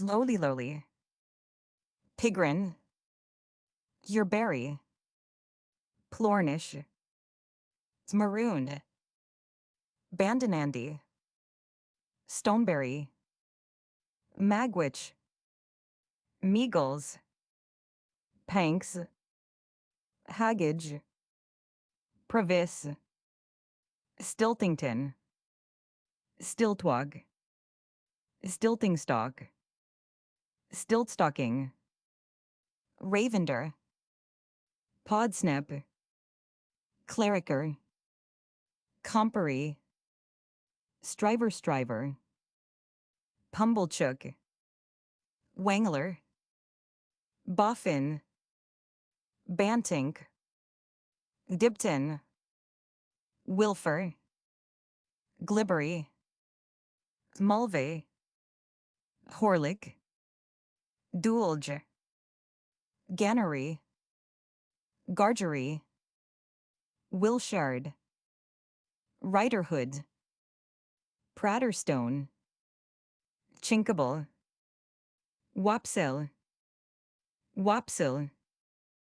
Whelpington, Whelpford, Gavery, Weg, Hethable, Bury, Kibble, Skiffins, Water, Etzer, Akersham. The last of the memoranda and the last words written by Dickens in the blank paper book containing them are these: "Then I will give up snuff, Brobity, an alarming sacrifice. Mr. Brobity's snuff box." The pawnbroker's account of it? What was proposed by this must be left to conjecture. But Brobity is the name of one of the people in his unfinished story, and the suggestion may have been meant for some incident in it. If so, it is the only passage in the volume which can be in any way connected with the piece of writing on which he was last engaged. Some names were taken for it from the lists, but there is otherwise nothing to recall Edwin Drood. Chapter 13, Third Series of Readings. 18,640,1867. Death of Thackeray Dickens on Thackeray, mother's death of his second son hour mutual, friend revising a place sorrowful new year lameness fatal anniversary new readings, undertaken offer of Messrs. Chapel relieved from management greater fatigues, involved a memorable evening misses. Carlyle offer for more readings result of the last grave warnings at Liverpool at Manchester at Birmingham, in Scotland exertion, and its resultant old malady audiences at Newcastle scene at Tynemouth, in Dublin at Cambridge close of the third series Desire in America, to hear Dickens read sends agent to America warning unheeded for, and against reading in America decision to go departure. The sudden death of Thackeray on the Christmas Eve of 1863 was a painful shock to Dickens. It would not become me to speak, when he has himself spoken, of his relations with so great a writer and so old a friend. I saw him first, nearly 28 years ago, when he proposed to become the illustrator of my earliest book. I saw him last, shortly before Christmas, at the Athenum Club, when he told me that he had been in bed 3 days, and that he had it in his mind to try a new remedy which he laughingly described. He was cheerful and looked very bright. In the night of that day week, he died. The long interval between these two periods is marked in my remembrance of him by many occasions when he was extremely humorous, when he was irresistibly extravagant, when he was softened and serious, when he was charming with children. No one can be surer than I of the greatness and goodness of his heart. In no place should I take it upon myself at this time to discourse of his books, of his refined knowledge of character, of his subtle acquaintance with the weaknesses of human nature, of his delightful playfulness as an eskist, of his quaint and touching ballads, of his mastery over the English language. But before me lies all that he had written of his latest story. And the pain I have felt in perusing it has not been deeper than the conviction that he was in the healthiest vigor of his powers when he worked on this last labor. The last words he corrected in print were, and my heart throbbed with an exquisite bliss. God grant that on that Christmas Eve, when he laid his head back on his pillow and threw up his arms as he had been wont to do when very weary, some consciousness of duty done, and of Christian hope throughout life humbly cherished, may have caused his own heart so to throb, when he passed away to his Redeemer's rest. He was found peacefully lying as above described, composed, undisturbed, and to all appearance asleep. Other griefs were with Dickens at this time, and close upon them came the too cert evidence that his own health was yielding to the overstrain which had been placed upon it by the occurrences and anxieties of the few preceding years. His mother, whose infirm health had been tending for more than 2 years to the close, died in September 1863, and on his own birthday in the following February, he had tidings of the death of his second son Walter, on the last day of the old year in the officers' hospital at Calcutta, to which he had been sent up invalided from his station on his way home. He was a lieutenant in the 26th Native Infantry Regiment and had been doing duty with the 42nd Highlanders. In 1853, his father had thus written to the youth's godfather, Walter Savage Landor: "Walter is a very good boy, and comes home from school with honorable commendation and a prize into the bargain. He never gets into trouble, for he is a great favorite with the whole house and one of the most amiable boys in the boy world. He comes out on birthdays in a blaze of shirt pin." The pin was a present from Landor, to whom 3 years later, when the boy had obtained his cadetship through the kindness of Miss Coutts, Dickens wrote again: "Walter has done extremely well at school, has brought home a prize in triumph, and will be eligible to go up for his India examination soon after next Easter. Having a direct appointment, he will probably be sent out soon after he has passed, and so will fall into that strange life up the country before he well knows he is alive, or what life is, which indeed seems to be rather an advanced state of knowledge. If he had lived another month, he would have reached his 23rd year, and perhaps not then the advanced state of knowledge his father speaks of. But never forfeiting his claim to those kindly paternal words, he had the goodness and simplicity of boyhood to the last." Dickens had at this time begun his last story in 20 numbers, and my next chapter will show through what unwanted troubles, in this and the following year, he had to fight his way. What otherwise during its progress chiefly interested him was the enterprise of Mr. Fetcher at the Lyceum, of which he had become the lessee, and Dickens was moved to this quite as much by generous sympathy with the difficulties of such a position to an artist who was not an Englishman, as by genuine admiration of Mr. Fetcher's acting. He became his helper in disputes, advisor on literary points, referee in matters of management, and for some years no face was more familiar than the French comedians at Gadshill or in the office of his journal. But theaters and their affairs are things of a season, and even Dickens's women humor will not revive for us any interest in these. No bad example, however, of the difficulties in which a French actor may find himself with English playwrights will appear in a few amusing words from one of his letters about a piece played at the Princess's before the Lyceum management was taken in hand. "I have been cautioning Fetcher about the play whereof he gave the plot and scenes to be, and out of which I have struck some enormities, my account of which will I think amuse you. It has one of the best first acts I ever saw, but if he can do much with the last two, not to say three, there are resources in his art that I know nothing about. When I went over the play this day week, he was at least 20 minutes, in a boat in the last scene, discussing with another gentleman, also in the boat, whether he should kill him or not, after which the gentleman dived overboard and swam for it. Also, in the most important and dangerous parts of the play, there was a young person of the name of Pickles who was constantly being mentioned by name, in conjunction with the powers of light or darkness, as Great Heaven, Pickles, by hell, tease Pickles, Pickles, a thousand devils, distraction, Pickles. The old year ended, and the new one opened sadly enough. The death of Leach in November affected Dickens very much, and a severe attack of illness in February put a broad mark between his past life and what remained to him of the future. The lameness now began in his left foot, which never afterwards wholly left him, which was attended by great suffering, and which baffled experienced physicians. He had persisted in his ordinary exercise during heavy snowstorms, and to the last he he had the fancy that his illness was merely local. But that this was an error is now certain. And it is more than probable that if the nervous danger and disturbance it implied had been correctly appreciated at the time, its warning might have been of priceless value to Dickens. Unhappily, he never thought of husbanding his strength except for the purpose of making fresh demands upon it, and it was for this he took a brief holiday in France during the summer. Before I went away, he wrote to his daughter, I had certainly worked myself into a damaged state. But the moment I got away, I began, thank God, to get well. I hope to profit by this experience and to make future dashes from my desk before I want them. At his return, he was in the terrible railway accident at Staplehurst, on a day which proved afterwards more fatal to him, and it was with shaken nerves but unsubdued energy he resumed the labor to be presently described. His foot troubled him more or less throughout the autumn. He was beset by nervous apprehensions, which the accident had caused to himself, not lessened by his generous anxiety to assuage the severe sufferings inflicted by it on others, and that he should nevertheless have determined, on the close of his book, to undertake a series of readings involving greater strain and fatigue than any hitherto, was a startling circumstance. He had perhaps become conscious, without owning it even to himself, that for exertion of this kind the time left him was short. But whatever pressed him on, his task of the next 3 years, self-imposed, was to make the most money in the shortest time without any regard to the physical labor to be undergone. The very letter announcing his new engagement shows how entirely unfit he was to enter upon it. For some time, he wrote at the end of February 1866, I have been very unwell.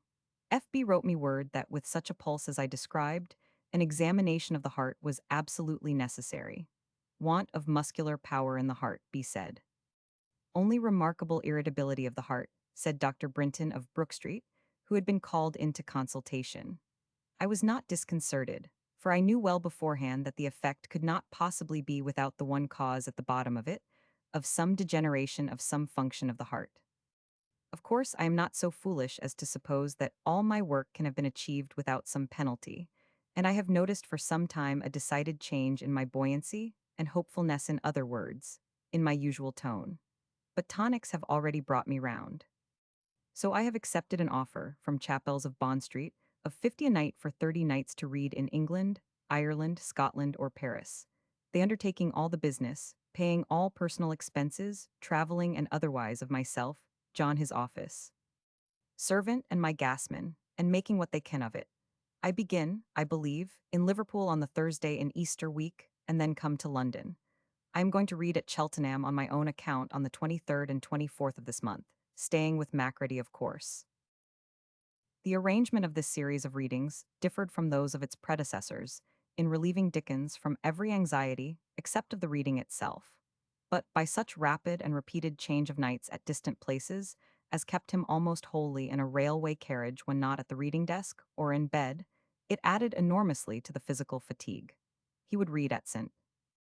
James's Hall in London one night and at Bradford the next. He would read in Edinburgh, go on to Glasgow and to Aberdeen, then come back to Glasgow, read again in Edinburgh, strike off to Manchester, come back to St. James's Hall once more, and begin the same round again. It was labor that must in time have broken down the strongest man, and what Dickens was when he assumed it we have seen. He did not himself admit a shadow of misgiving. As to the readings 11th of March, all I have to do is to take in my book and read, at the appointed place and hour, and come out again. All the business of every kind is done by Chapels. They take John and my other man, merely for my convenience. I have no more to do with any detail whatever than you have. They transact all the business at their own cost and on their own responsibility.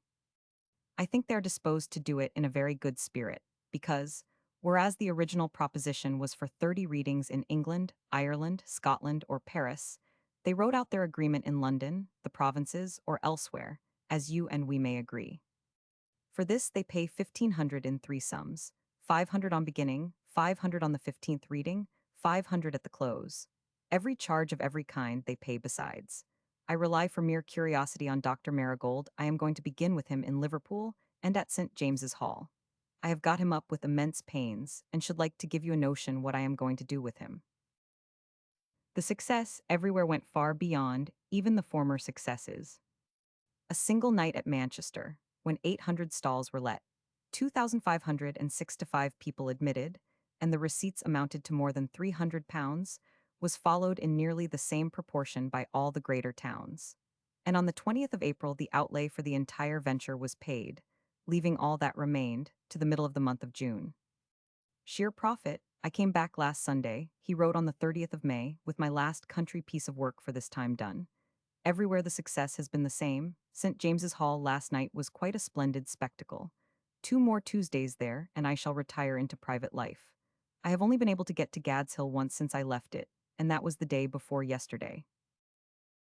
One memorable evening he had passed at my house in the interval, when he saw Mrs. Carlyle for the last time. Her sudden death followed shortly after, and near the close of April he had thus written to me from Liverpool. It was a terrible shock to me, and poor dear Carlyle has been in my mind ever since. How often I have thought of the unfinished novel. No one now to finish it. None of the writing women come near her at all. This was an allusion to what had passed at their meeting. It was on the 2nd of April, the day when Mr. Carlyle had delivered his inaugural address as Lord Rector of Edinburgh University, and a couple of ardent words from Professor Tyndall had told her of the triumph just before dinner. She came to us flourishing the telegram in her hand, and the radiance of her enjoyment of it was upon her all the night. Among other things, she gave Dickens the subject for a novel, from what she had herself observed at the outside of a house in her street, of which the various incidents were drawn from the condition of its blinds and curtains, the costumes visible at its windows, the cabs at its door, its visitors admitted or rejected, its articles of furniture delivered or carried away, and the subtle, serious humor of it all, the truth in trifling bits of character, and the gradual progress into a half-romantic interest, had enchanted the skilled novelist. She was well into the second volume of her small romance before she left, being as far as her observation then had taken her. But in a few days exciting incidents were expected, the denouement could not be far off, and Dickens was to have it when they met again. Yet it was to something far other than this amusing little fancy his thoughts had carried him, when he wrote of no one being capable to finish what she might have begun. In greater things this was still more true. No one could doubt it who had come within the fascinating influence of that sweet and noble nature. With some of the highest gifts of intellect, and the charm of a most varied knowledge of books and things, there was something beyond. No one who knew Mrs. Carlyle could replace her loss when she had passed away. The same letter which told of his uninterrupted success to the last, told me also that he had a heavy cold upon him, and was very tired and depressed. Some weeks before the first batch of readings closed, Messrs. Chappell had already tempted him with an offer for 50 more nights to begin at Christmas, for which he meant, as he then said, to ask them £70 a night. It would be unreasonable to ask anything now on the ground of the extent of the late success, but I am bound to look to myself for the future. The Chappells are speculators, though of the worthiest and most honorable kind. They make some bad speculations, and have made a very good one in this case, and will set this against those. I told them when we agreed, I offer these 30 readings to you at £50 a night, because I know perfectly well beforehand that no one in your business has the least idea of their real worth, and I wish to prove it. The sum taken is 47.20. The result of the fresh negotiation, though not completed until the beginning of August, may be at once described. Chappell instantly accepts my proposal of 40 nights at £60 a night, and every conceivable and inconceivable expense paid. To make an even sum, I have made it 42 nights for 2,500. So I shall now try to discover a Christmas number he means the subject for one, and shall, please heaven, be quit of the whole series of readings, so as to get to work on a new story for the new series of all the year round early in the spring. The readings begin probably with the new year. These were fair designs, but the fairest are the sport of circumstance, and though the subject for Christmas was found, the new series of all the year round never had a new story from its founder. With whatever consequence to himself, the strong tide of the readings was to sweep on to its full. The American War had ceased, and the first renewed offers from the States had been made and rejected. Hovering over all, too, were other sterner dispositions. I think, he wrote in September, there is some strange influence in the atmosphere. Twice last week I was seized in a most distressing manner apparently in the heart, but, I am persuaded, only in the nervous system. In the midst of his ovations, such checks had not been wanting. The police reported officially, he wrote to his daughter from Liverpool on the 14th of April, that 3,000 people were turned away from the hall last night. Except that I cannot sleep, I really think myself in very much better training than I had anticipated. A dozen oysters and a little champagne between the parts every night seemed to constitute the best restorative I have ever yet tried. Such a prodigious demonstration last night at Manchester, he wrote to the same correspondent 12 days later, that I was obliged, contrary to my principle in such cases, to go back. I am very tired today, for it would be of itself very hard work in that immense place, if there were not to be added 80 miles of railway and late hours to boot. It has been very heavy work, he wrote to his sister-in-law on the 11th of May from Clifton, getting up at 6 each morning after a heavy night, and I am not at all well today. We had a tremendous haul at Birmingham last night, 230 odd, 2100 people, and I made a most ridiculous mistake. Had Nickleby on my list to finish with instead of trial. Read Nickleby with great go, and the people remained. Went back again at 10 o'clock and explained the accident, but said if they liked I would give them the trial. They did like, and I had another half hour of it in that enormous place. I have so severe a pain in the ball of my left eye that it makes it hard for me to do anything after 100 miles shaking since breakfast. My cold is no better, nor my hand either. It was his left eye, it will be noted, as it was his left foot and hand. The irritability or faintness of heart was also of course on the left side, and it was on the same left side he felt most of the effect of the railway accident. Everything was done to make easier the labor of travel, but nothing could materially abate either the absolute physical exhaustion or the nervous strain. We arrived here, he wrote from Aberdeen 16th of May, safe and sound between 3 and 4 this morning. There was a compartment for the men, and a charming room for ourselves furnished with sofas and easy chairs. We had also a pantry and washing stand. This carriage is to go about with us. 2 days later he wrote from Glasgow. We halted at Perth yesterday and got a lovely walk there.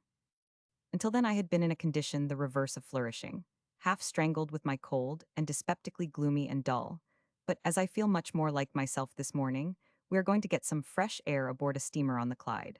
The last letter during his country travel was from Portsmouth on the 24th of May and contained these words: "You need have no fear about America." The readings closed in June. The readings of the new year began with even increased enthusiasm, but not otherwise with happier omen. Here was his first outline of plan. I start on Wednesday afternoon, the 15th of January, for Liverpool, and then go on to Chester, Derby, Leicester, and Wolverhampton. On Tuesday, the 29th, I read in London again, and in February, I read at Manchester and then go on into Scotland. From Liverpool, he wrote on the 21st, "The enthusiasm has been unbounded."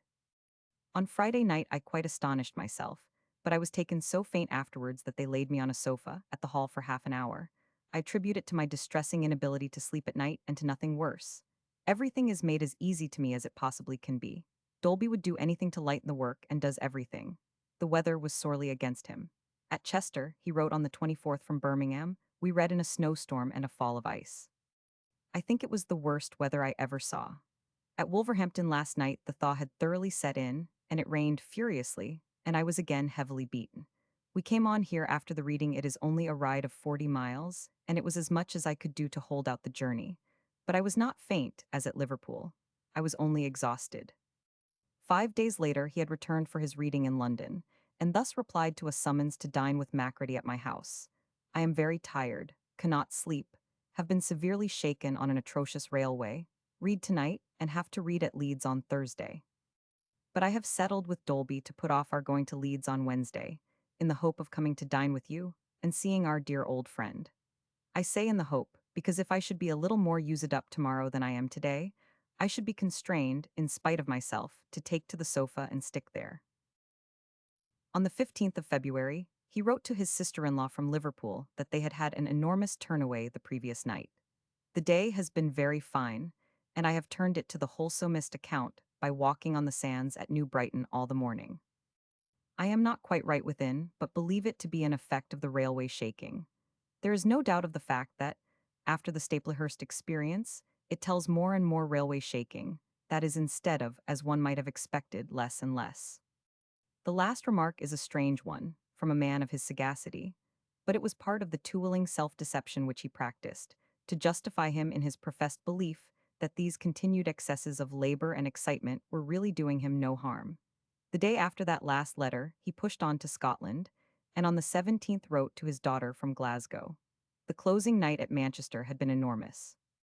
They cheered to that extent after it was over that I was obliged to huddle on my clothes, for I was undressing to prepare for the journey and go back again. After so heavy a week, it was rather stiff to start on this long journey at 1:45 in the morning, but I got more sleep than I ever got in a railway carriage before.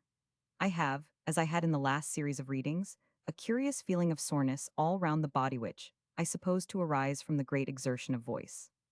2 days later, he wrote to his sister-in-law from the Bridge of Allan, which he had reached from Glasgow that morning. Yesterday I was so unwell with an internal malady that occasionally at long intervals troubles me a little, and it was attended with the sudden loss of so much blood, that I wrote to FB from whom I shall doubtless hear tomorrow. I felt it a little more exertion to read afterwards, and I passed a sleepless night after that again, but otherwise I am in good force and spirits today, I may say, in the best force. The quiet of this little place is sure to do me good. He rallied again from this attack, and, though he still complained of sleeplessness, wrote cheerfully from Glasgow on the 21st, describing himself indeed as confined to his room, but only because in close hiding from a local poet who has christened his infant son in my name, and consequently haunts the building. On getting back to Edinburgh, he wrote to me, with intimation that many troubles had beset him, but that the pleasure of his audiences and the providence and forethought of Messrs. Chapel had borne him through. Everything is done for me with the utmost liberality and consideration. Every want I can have on these journeys is anticipated, and not the faintest spark of the tradesman's spirit ever peeps out. I have 3 men in constant attendance on me, besides Dolby, who is an agreeable companion, an excellent manager, and a good fellow. On the 4th of March he wrote from Newcastle. The readings have made an immense effect in this place, and it is remarkable that although the people are individually rough, collectively, they are an unusually tender and sympathetic audience, while their comic perception is quite up to the high London standard. The atmosphere is so very heavy that yesterday we escaped to Tynemouth for a 2 hours sea walk. There was a high north wind blowing, and a magnificent sea running. Large vessels were being towed in and out over the stormy bar, with prodigious waves breaking on it, and, spanning the restless uproar of the waters, was a quiet rainbow of transcendent beauty. The scene was quite wonderful. We were in the full enjoyment of it when a heavy sea caught us, knocked us over, and in a moment drenched us and filled even our pockets.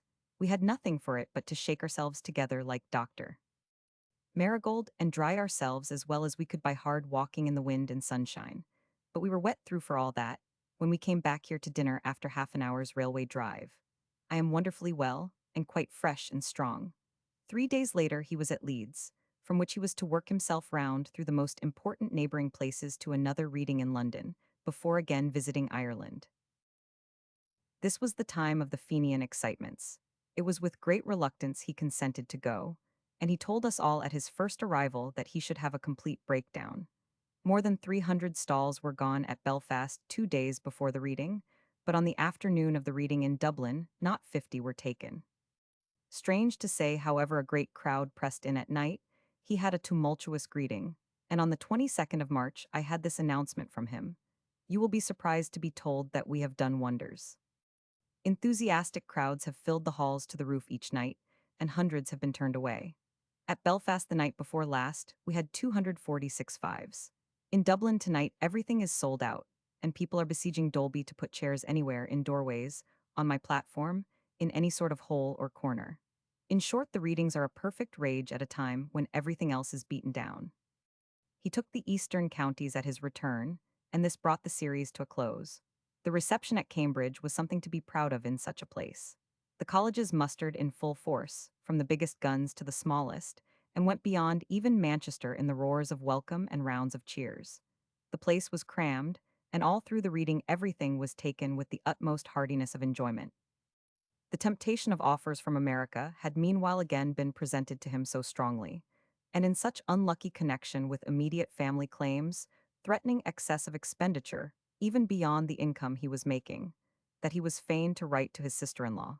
I begin to feel myself drawn towards America as Darnay in the Tale of Two Cities was attracted to Paris.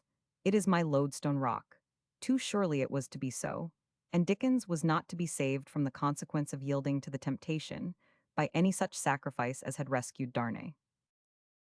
The letter which told me of the close of his English readings had in it no word of the farther enterprise, yet it seemed to be in some sort of preparation for it. Last Monday evening, 14th May, I finished the 50 readings with great success. You have no idea how I have worked at them. Feeling it necessary, as their reputation widened, that they should be better than at first, I have learnt them all, so as to have no mechanical drawback in looking after the words. I have tested all the serious passion in them by everything I know, made the humorous points much more humorous, corrected my utterance of certain words, cultivated a self-possession not to be disturbed, and made myself master of the situation. Finishing with Dami, which I had not read for a long time, I learnt that, like the rest, and did it to myself, often twice a day, with exactly the same pains as at night, over and over and over again. 6 days later brought his reply to a remark that no degree of excellence to which he might have brought his readings could reconcile me to what there was little doubt would soon be pressed upon him. It is curious, 20th May, that you should touch the American subject, because I must confess that my mind is in a most disturbed state about it. That the people there have set themselves on having the readings, there is no question. Every mail brings me proposals, and the number of Americans at St. James's Hall has been surprising. A certain Mr. Grau, who took Ristori out and is highly responsible, wrote to me by the last mail for the second time saying that if I would give him a word of encouragement, he would come over immediately and arrange on the boldest terms for any number I chose, and would deposit a large sum of money at Couts's. Mr. Fields writes to me on behalf of a committee of private gentlemen at Boston who wished for the credit of getting me out, who desired to hear the readings and did not want profit, and would put down as a guarantee 10,000 also to be banked here. Every American speculator who comes to London repairs straight to Dolby with similar proposals. And thus excited, Chappells, the moment this last series was over, proposed to treat for America. Upon the mere question of these various offers, he had little difficulty in making up his mind. If he went at all, he would go on his own account, making no compact with anyone. Whether he should go at all was what he had to determine. One thing with his usual sagacity he saw clearly enough. He must make up his mind quickly. The presidential election would be in the autumn of next year. They are a people whom a fancy does not hold long. They are bent upon my reading there, and they believe on no foundation whatever that I am going to read there. If I ever go, the time would be when the Christmas number goes to press, early in this next November. Every sort of inquiry he accordingly set on foot, and so far came to the immediate decision that, if the answers left him no room to doubt that a certain sum might be realized, he would go. Have no fear that anything will induce me to make the experiment, if I do not see the most forcible reasons for believing that what I could get by it, added to what I have got, would leave me with a sufficient fortune. I should be wretched beyond expression there. My small powers of description cannot describe the state of mind in which I should drag on from day to day. At the end of May he wrote, "Poor dear Stanfield, our excellent friend had passed away the week before. I cannot think even of him, and of our great loss, for this spectre of doubt and indecision that sits at the board with me and stands at the bedside. I am in a tempest-tossed condition, and can hardly believe that I stand at bay at last on the American question. The difficulty of determining amid the variety of statements made to me is enormous, and you have no idea how heavily the anxiety of it sits upon my soul. But the prize looks so large. One way at last seemed to open by which it was possible to get at some settled opinion. Dolby sails for America 2nd of July, on Saturday the 3rd of August. It is impossible to come to any reasonable conclusion without sending eyes and ears on the actual ground. He will take out my Ms. for the children's magazine. I hope it is droll and very childlike, though the joke is a grown-up one besides. You must try to like the pirate story, for I am very fond of it. The allusion is to his pleasant holiday romance which he had written for Mr. Fields. Hardly had Mr. Dolby gone, when there came that which should have availed to dissuade, far more than any of the arguments which continued to express my objection to the enterprise. I am laid up, he wrote on the 6th of August, with another attack in my foot, and was on the sofa all last night in tortures. I cannot bear to have the fomentations taken off for a moment. I was so ill with it on Sunday, and it looked so fierce that I came up to Henry Thompson. He has gone into the case heartily, and says that there is no doubt the complaint originates in the action of the shoe, in walking, on an enlargement in the nature of a bunion. Erysipelas has supervened upon the injury, and the object is to avoid a gathering, and to stay the erysipelas where it is. Meantime I am on my back and chafing. I did not improve my foot by going down to Liverpool to see Dolby off, but I have little doubt of its yielding to treatment and repose. A few days later he was chafing still, the accomplished physician he consulted having dropped other hints that somewhat troubled him. I could not walk a quarter of a mile tonight for 500. I make out so many reasons against supposing it to be gouty that I really do not think it is. So momentous in my judgment were the consequences of the American journey to him that it seemed right to preface thus much of the inducements and temptations that led to it. My own part in the discussion was that of steady dissuasion throughout, though this might perhaps have been less persistent if I could have reconciled myself to the belief, which I never at any time did, that public readings were a worthy employment for a man of his genius. But it had by this time become clear to me that nothing could stay the enterprise. The result of Mr. Dolby's visit to America drawn up by Dickens himself in a paper possessing still the interest of having given to the readings, when he crossed the Atlantic much of the form, they then assumed reached me when I was staying at Ross. And upon it was founded my last argument against the scheme. This he received in London on the 28th of September, on which day he thus wrote to his eldest daughter. As I telegraphed after I saw you, I am off to Ross to consult with Mr. Forster and Dolby together. You shall hear, either on Monday or by Monday's post from London, how I decide finally. The result he wrote to her 3 days later. You will have had my telegram that I go to America. After a long discussion with Forster, and consideration of what is to be said on both sides, I have decided to go through with it. We have telegraphed yes to Boston. 7 days later, he wrote to me. The Scotia being full, I do not sail until Lord Mayor's Day, for which glorious anniversary I have engaged an officer's cabin on deck in the Cuba. I am not in very brilliant spirits at the prospect before me, and am deeply sensible of your motive and reasons for the line you have taken, but I am not in the least shaken in the conviction that I could never quite have given up the idea. The remaining time was given to preparations. On the 2nd of November, there was a farewell banquet in the Freemasons' Hall, over which Lord Lytton presided, and on the 9th, Dickens sailed for Boston. Before he left, he had contributed his part to the last of his Christmas numbers. All the writings he lived to complete were done, and the interval of his voyage may be occupied by a general review of the literary labor of his life. Chapter 14. Dickens as a Novelist. 18,361,870. The Tale of Two Cities, Our Mutual Friend. Great Expectations, Dr. Marigold and Tales for America. Christmas Sketches. 1000. Taine's criticism. What 1000? Taine overlooks anticipatory reply to 1000. Taine paper by Mr. Lew's plea for objectors to Dickens a seer of visions criticized and critic in opinion on Mr. and Mrs. Micawber Dickens in a fit of hallucination Dickens's, leading quality Dickens's earlier books mastery, of dialogue realities of fiction fielding, and Dickens' universality, of Micawber experiences Dickens's, enjoyment of his own humor origin of tale of two cities title hunting success method, different from his other books reply, to an objection care with which Dickens' work tale of two cities characterized opinion of an American critic great. Expectations another, Boychild for hero groundwork of the story masterly drawing of character Christmas sketches our mutual friend germ of characters. For attriting numbers in advance death of Leech Holiday in France in The Staplehurst Accident on, a tale, by Edmund about Dr. Marigold Minor Stories, Edwin Drood Purity of Dickens's, Writings True, Province of Humor Dickens's, Death Effect of the News in America Far Western Admirer of Dickens. What I have to say generally of Dickens's genius as a writer may be made part of the notice, which still remains to be given, of his writings from the tale of two cities to the time at which we have arrived, leaving Edwin Drood for mention in its place. And this will be accompanied, as in former notices of individual stories, by illustrations drawn from his letters and life.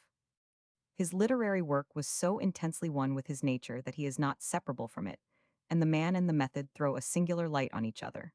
But some allusion to what has been said of these books, by writers assuming to speak with authority, will properly precede what has to be offered by me, and I shall preface this part of my task with the hint of Carlyle, that in looking at a man out of the common, it is good for common men to make sure that they see before they attempt to oversee him. Of the French writer, 1000. Henry Taine, it has before been remarked that his inability to appreciate humor is fatal to his pretensions as a critic of the English novel. But there is much that is noteworthy in his criticism, notwithstanding, as well as remarkable in his knowledge of our language. His position entitles him to be heard without a suspicion of partisanship or intentional unfairness. Whatever the value of his opinion, the elaboration of its form and expression, is itself no common tribute, and what is said in it of Dickens's handling in regard to style and character embodies temperately objections which have since been taken by some English critics without his impartiality and with less than his ability.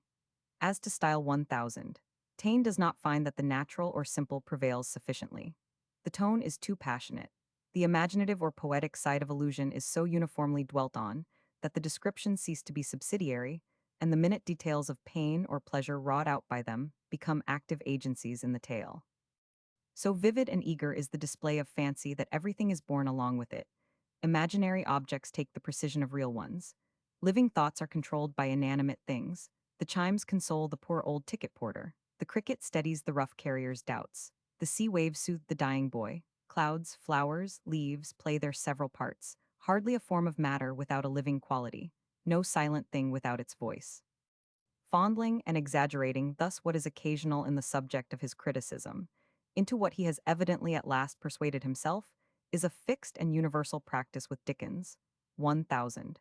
Taine proceeds to explain the exuberance by comparing such imagination in its vividness to that of a monomaniac. He fails altogether to apprehend that property in humor which involves the feeling of subtlest and most affecting analogies, and from which is drawn the rare insight into sympathies between the nature of things and their attributes or opposites, in which Dickens's fancy reveled with such delight. Taking the famous lines which express the lunatic, the lover, and the poet as of imagination all compact, in a sense that would have startled not a little the great poet who wrote them, 1000. Taine places on the same level of creative fancy the phantoms of the lunatic and the personages of the artist. He exhibits Dickens as from time to time, in the several stages of his successive works of fiction, given up to one idea, possessed by it, seeing nothing else, treating it in 100 forms, exaggerating it, and so dazzling and overpowering his readers with it that escape is impossible. This he maintains to be equally the effect as Mr. Mel the usher plays the flute, as Tom Pinch enjoys or exposes his pecksniff, as the guard blows his bugle while Tom rides to London, as Ruth Pinch crosses Fountain Court or makes the beefsteak pudding, as Jonas Chuzzlewit commits and returns from the murder, and as the storm which is Steerforth's death knell beats on the Yarmouth shore. To the same kind of power he attributes the extraordinary clearness with which the commonest objects in all his books, the most ordinary interiors, any old house, a parlor, a boat, a school, 50 things that in the ordinary tale-teller would pass unmarked, are made vividly present and indelible, are brought out with it. Strength of relief, precision, and force, unapproached in any other writer of prose fiction, with everything minute yet nothing cold, with all the passion and the patience of the painters of his country. And while excitement in the reader is thus maintained to an extent incompatible with a natural style or simple narrative, 1000. Taine yet thinks he has discovered, in this very power of awakening a feverish sensibility and moving laughter or tears at the commonest things, the source of Dickens's astonishing popularity. Ordinary people, he says, are so tired of what is always around them, and take in so little of the detail that makes up their lives, that when, all of a sudden, there comes a man to make these things interesting, and turn them into objects of admiration, tenderness, or terror, the effect is enchantment. Without leaving their armchairs or their firesides, they find themselves trembling with emotion, their eyes are filled with tears, their cheeks are broad with laughter, and, in the discovery they have thus made that they too can suffer, love, and feel, their very existence seems doubled to them. It had not occurred to 1000. Taine that to effect so much might seem to leave little not achieved. So far from it, the critic had satisfied himself that such a power of style must be adverse to a just delineation of character. Dickens is not calm enough, he says, to penetrate to the bottom of what he is dealing with. He takes sides with it as friend or enemy, laughs or cries over it, makes it odious or touching, repulsive or attractive, and is too vehement and not enough inquisitive to paint a likeness. His imagination is at once too vivid and not sufficiently large.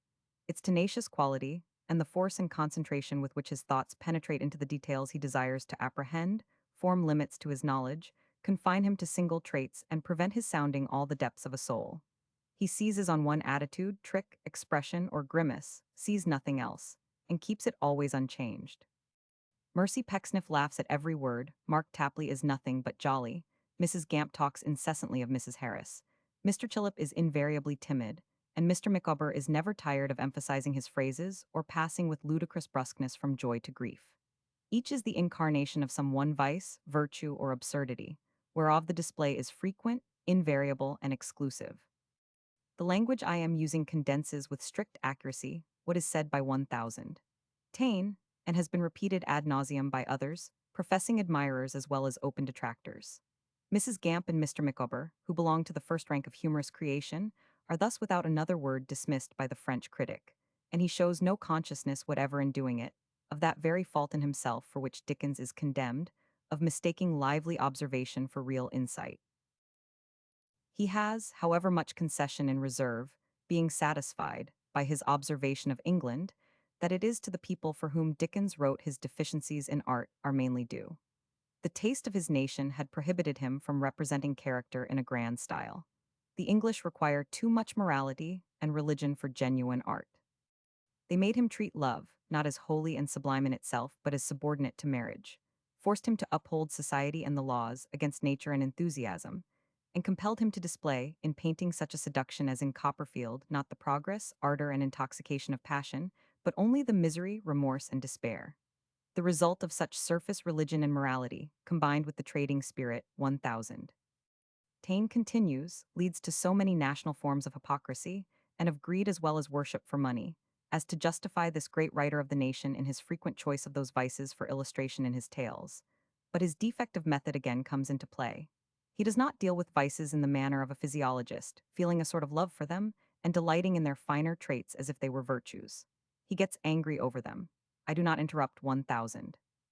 Taine, but surely, to take one instance illustrative of many, Dickens's enjoyment in dealing with Pecksniff is as manifest as that he never ceases all the time to make him very hateful.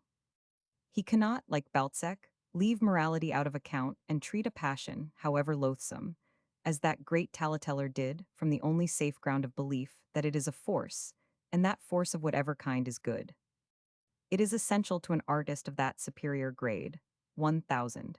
Taine holds, no matter how vile his subject, to show its education and temptations, the form of brain or habits of mind that have reinforced the natural tendency, to deduce it from its cause, to place its circumstances around it, and to develop its effects to their extremes. In handling such and such a capital miser, hypocrite, debauchee, or what not, he should never trouble himself about the evil consequences of the vices. He should be too much of a philosopher and artist to remember that he is a respectable citizen. But this is what Dickens never forgets, and he renounces all beauties requiring so corrupt a soil. 1,000. Taine's conclusion upon the whole, nevertheless, is that though those triumphs of art which become the property of all the earth have not been his, much has yet been achieved by him. Out of his unequaled observation, his satire, and his sensibility, has proceeded a series of original characters existing nowhere but in England, which will exhibit to future generations not the record of his own genius only, but that of his country and his times. Between the judgment thus passed by the distinguished French lecturer and the later comment to be now given from an English critic, certainly not in arrest of that judgment, may fitly come a passage from one of Dickens's letters saying something of the limitations placed upon the artist in England. It may read like a quasi-confession of one of 1,000. Taine's charges, though it was not written with reference to his own, but to one of Scott's later novels. Similarly, 15th of August 1856, I have always a fine feeling of the honest state into which we have got, when some smooth gentleman says to me, or to someone else when I am by, how odd it is that the hero of an English book is always uninteresting to good, not natural. 100. I am continually hearing this of Scott from English people here, who pass their lives with Balzac and sand. But oh, my smooth friend, what a shining impostor you must think yourself, and what an ass you must think me, when you suppose that by putting a brazen face upon it, you can blot out of my knowledge the fact that this same unnatural young gentleman, if to be decent, is to be necessarily unnatural, whom you meet in those other books and in mine, must be presented to you in that unnatural aspect by reason of your morality, and is not to have, I will not say any of the indecencies you like, but not even any of the experiences, trials, perplexities, and confusions inseparable from the making or unmaking of all men. 1,000. Taine's criticism was written 3 or 4 years before Dickens's death, and to the same date belong some notices in England, which adopted more or less the tone of depreciation. conceding the great effects achieved by the writer, but disputing the quality and value of his art, for it is incident to all such criticism of Dickens to be of necessity accompanied by the admission that no writer has so completely impressed himself on the time in which he lived, that he has made his characters a part of literature, and that his readers are the world. But, a little more than a year after his death, a paper was published of which the object was to reconcile such seeming inconsistency, to expound the inner meanings of Dickens in relation to criticism, and to show that, though he had a splendid genius and a wonderful imagination, yet the objectors were to be excused, who called him only a stagey sentimentalist and a clever caricaturist. This critical essay appeared in the Fortnightly Review for February 1872, with the signature of Mr. George Henry Lewes, and the pretentious airs of the performance, with its prodigious professions of candor, force upon me the painful task of stating what it really is. During Dickens's life, especially when any fresh novelist could be found available for strained comparison with him, there were plenty of attempts to write him down. But the trick of studied depreciation was never carried so far or made so odious as in this case, by intolerable assumptions of an indulgent superiority. And to repel it in such a form once for all is due to Dickens's memory. The paper begins by the usual concessions that he was a writer of vast popularity, that he delighted no end of people, that his admirers were in all classes and all countries, that he stirred the sympathy of masses, not easily reached through literature, and always to healthy emotion, that he impressed a new direction on popular writing, and modified the literature of his age in its spirit no less than its form. The very splendor of these successes, on the other hand, so deepened the shadow of his failures, that to many there was nothing but darkness. Was it unnatural? Could greatness be properly ascribed, by the fastidious, to a writer whose defects were so glaring, exaggerated, untrue, fantastic, and melodramatic? Might they not fairly insist on such defects as outweighing all positive qualities, and speak of him with condescending patronage or sneering irritation? Why, very often such men, though their talk would be seasoned with quotations from, and allusions to, his writings, and though they would lay aside their most favorite books to bury themselves in his new number, had been observed by this critic to be as niggardly in their praise of him as they were lavish in their scorn. He actually heard a very distinguished man, on one occasion, express measureless contempt for Dickens, and a few minutes afterwards admit that Dickens had entered into his life. And so the critic betook himself to the task of reconciling this immense popularity and this critical contempt, which he does after the following manner. He says that Dickens was so great in fun humor, he does not concede to him anywhere that Fielding and Smollett are small in comparison, but that this would only have been a passing amusement for the world if he had not been gifted with an imagination of marvelous vividness and an emotional sympathetic nature capable of furnishing that imagination with elements of universal power. To people who think that words should carry some meaning, it might seem that, if only a man could be gifted with all this, nothing more need be said. With marvelous imagination, and a nature to endow it with elements of universal power, what secrets of creative art could possibly be closed to him? But this is reckoning without your philosophical critic. The vividness of Dickens's imagination, 1000. Taine found to be simply monomaniacal, and his follower finds it to be merely hallucinative. Not the less he heaps upon it epithet after epithet. Talks of its irradiating splendor, calls it glorious as well as imperial and marvelous. And to make us quite sure he is not with these fine phrases puffing off an inferior article, he interposes that such imagination is common to all great writers. Luckily for great writers in general, however, their creations are of the old, immortal, commonplace sort. Whereas Dickens, in his creative processes, according to this philosophy of criticism, is tied up hard and fast within hallucinative limits. He was, we are told, a seer of visions. Amid silence and darkness, we are assured, he heard voices and saw objects, of which the revived impressions to him had the vividness of sensations, and the images his mind created in explanation of them had the coercive force of realities, so that what he brought into existence in this way, no matter how fantastic and unreal, was whatever this may mean universally intelligible. His types established themselves in the public mind like personal experiences. Their falsity was unnoticed in the blaze of their illumination. Every humbug seemed a Pecksniff, every jovial improvident a Micawber, every stinted serving wench a Marchioness. The critic, indeed, saw through it all, but he gave his warnings in vain. In vain, critical reflection showed these figures to be merely masks, not characters, but personified characteristics, caricatures and distortions of human nature. The vividness of their presentation triumphed over reflection. Their creator managed to communicate to the public his own unhesitating belief. What, however, is the public? Mr. Lewes goes on to relate. Give a child a wooden horse, with hair for mane and tail, and wafer spots for coloring, he will never be disturbed by the fact that this horse does not move its legs but runs on wheels. And this wooden horse, which he can handle and draw, is believed in more than a pictured horse by a Wouvermans or an Ansdell. It may be said of Dickens's human figures that they too are wooden and run on wheels. But these are details which scarcely disturb the belief of admirers. Just as the wooden horse is brought within the range of the child's emotions and dramatizing tendencies when he can handle and draw it, so Dickens's figures are brought within the range of the reader's interests and receive from these interests a sudden illumination when they are the puppets of a drama, every incident of which appeals to the sympathies. Risum tenides, but the smile is grim that rises to the face of one to whom the relations of the writer and his critic, while both writer and critic lived, are known, and who sees the drift of now scattering such rubbish as this over an established fame.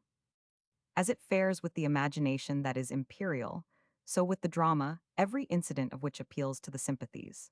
The one being explained by hallucination, and the other by the wooden horse, plenty of fine words are to spare by which contempt may receive the show of candor. When the characters in a play are puppets, and the audiences of the theater fools or children, no wise man forfeits his wisdom by proceeding to admit that the successful playwright, with a fine felicity of instinct, seized upon situations, for his wooden figures having irresistible hold over the domestic affections, that, through his puppets, he spoke in the mother tongue of the heart. That with his spotted horses and so forth, he painted the life he knew and everyone knew, that he painted, of course, nothing ideal or heroic, and that the world of thought and passion lay beyond his horizon.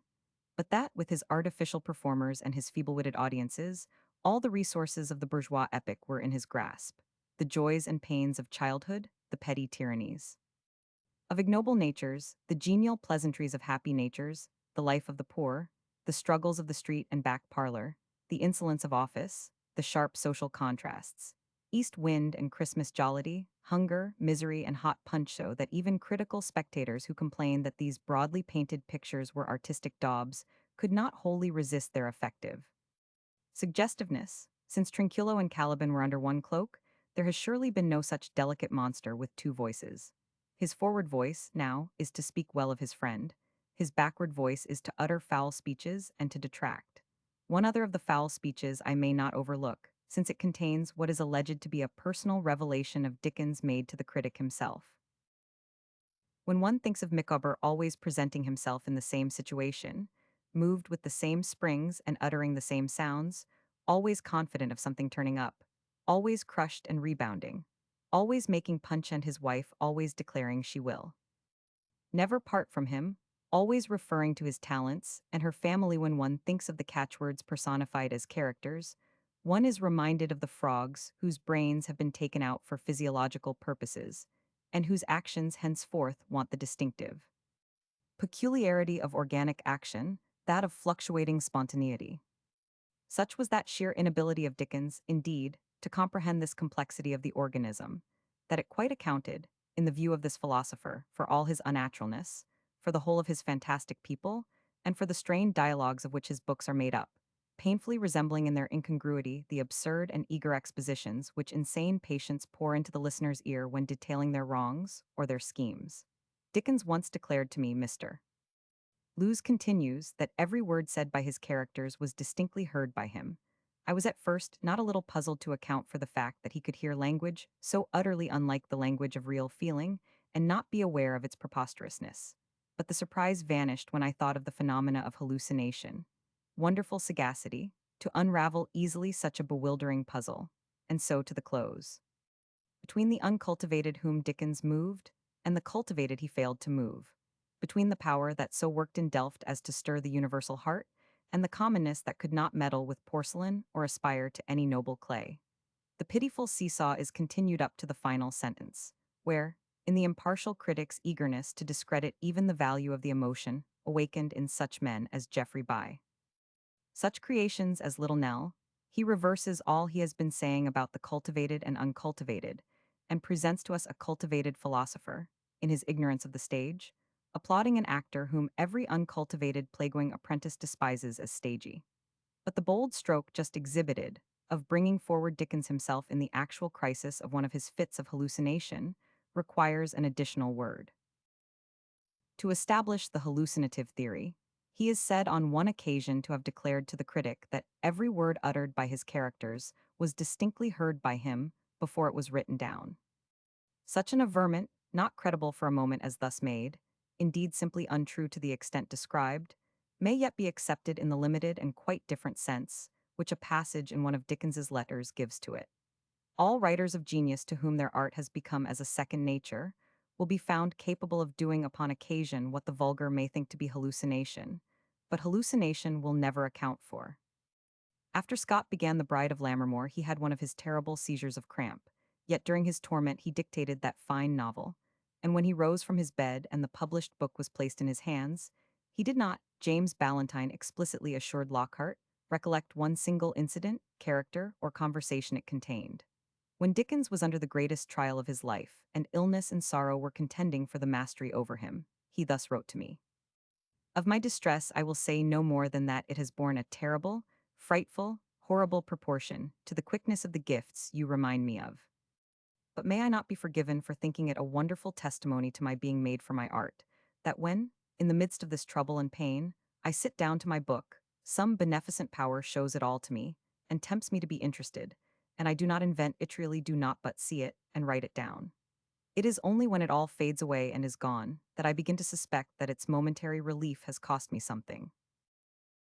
Whatever view may be taken of the man who wrote those words, he had the claim to be judged by reference to the highest models in the art which he studied. In the literature of his time, from 1836 to 1870, he held the most conspicuous place, and his claim to the most popular one in the literature of fiction was by common consent admitted. He obtained this rank by the sheer force of his genius, unhelped in any way, and he held it without dispute. As he began, he closed. After he had written for only 4 months, and after he had written incessantly for 34 years, he was of all living writers the most widely read. It is of course quite possible that such popularity might imply rather littleness in his contemporaries than greatness in him, but his books are the test to judge by.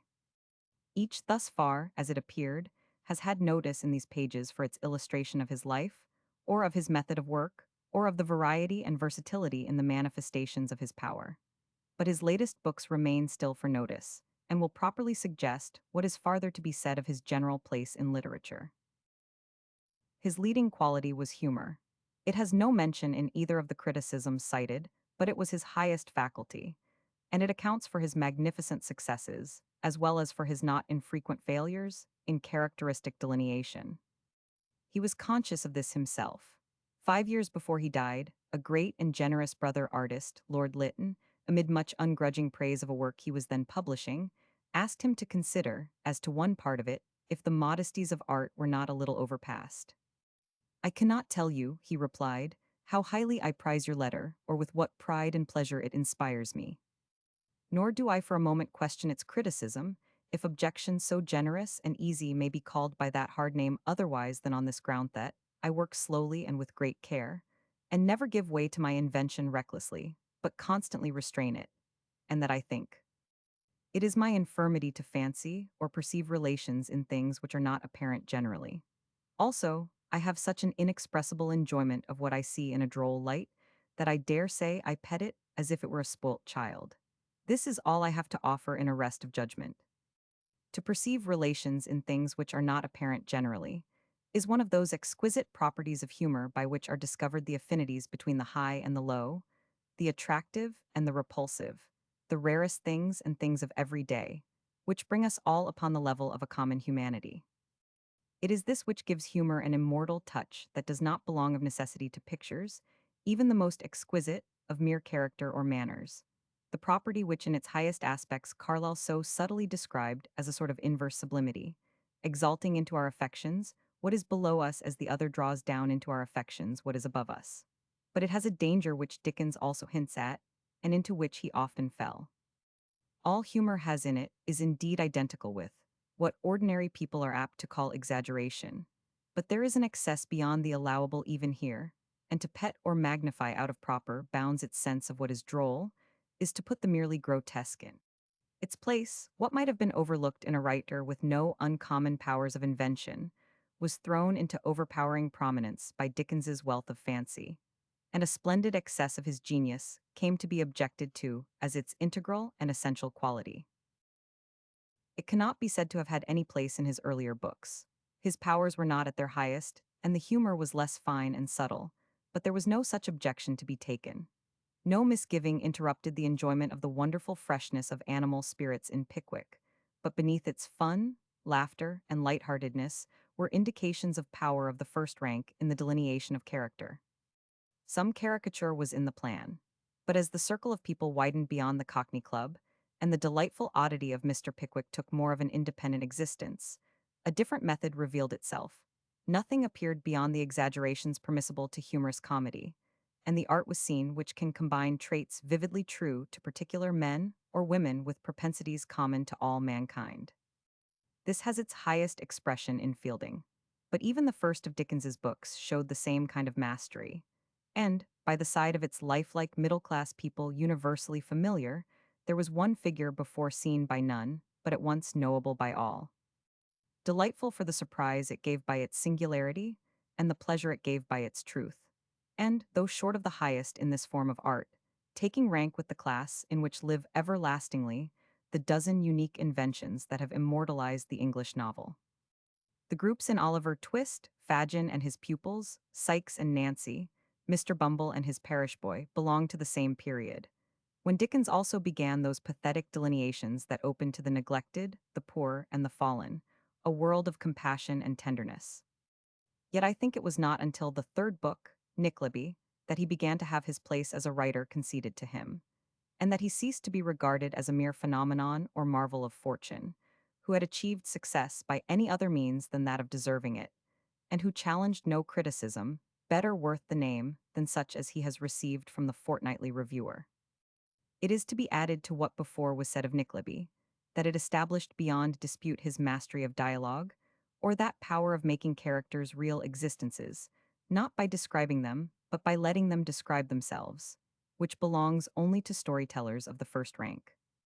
Dickens never excelled the easy handling of the subordinate groups in this novel, and he never repeated its mistakes in the direction of aristocratic or merely polite and dissipated life. It displayed more than before of his humor on the tragic side, and, in close connection with its affecting scenes of starved and deserted childhood, were placed those contrasts of miser and spendthrift, of greed and generosity, of hypocrisy and simple-heartedness, which he handled in later books with greater power and fullness, but of which the first formal expression was here. It was his first general picture, so to speak, of the character and manners of his time, which it was the design more or less of all his books to exhibit, and it suffers by comparison with his later productions, because the humor is not to the same degree enriched by imagination, but it is free from the not infrequent excess into which that supreme gift also tempted its possessor. None of the tales is more attractive throughout, and on the whole it was a step in advance even of the stride previously taken. Nor was the gain lost in the succeeding story of the old curiosity shop. The humorous traits of Mrs.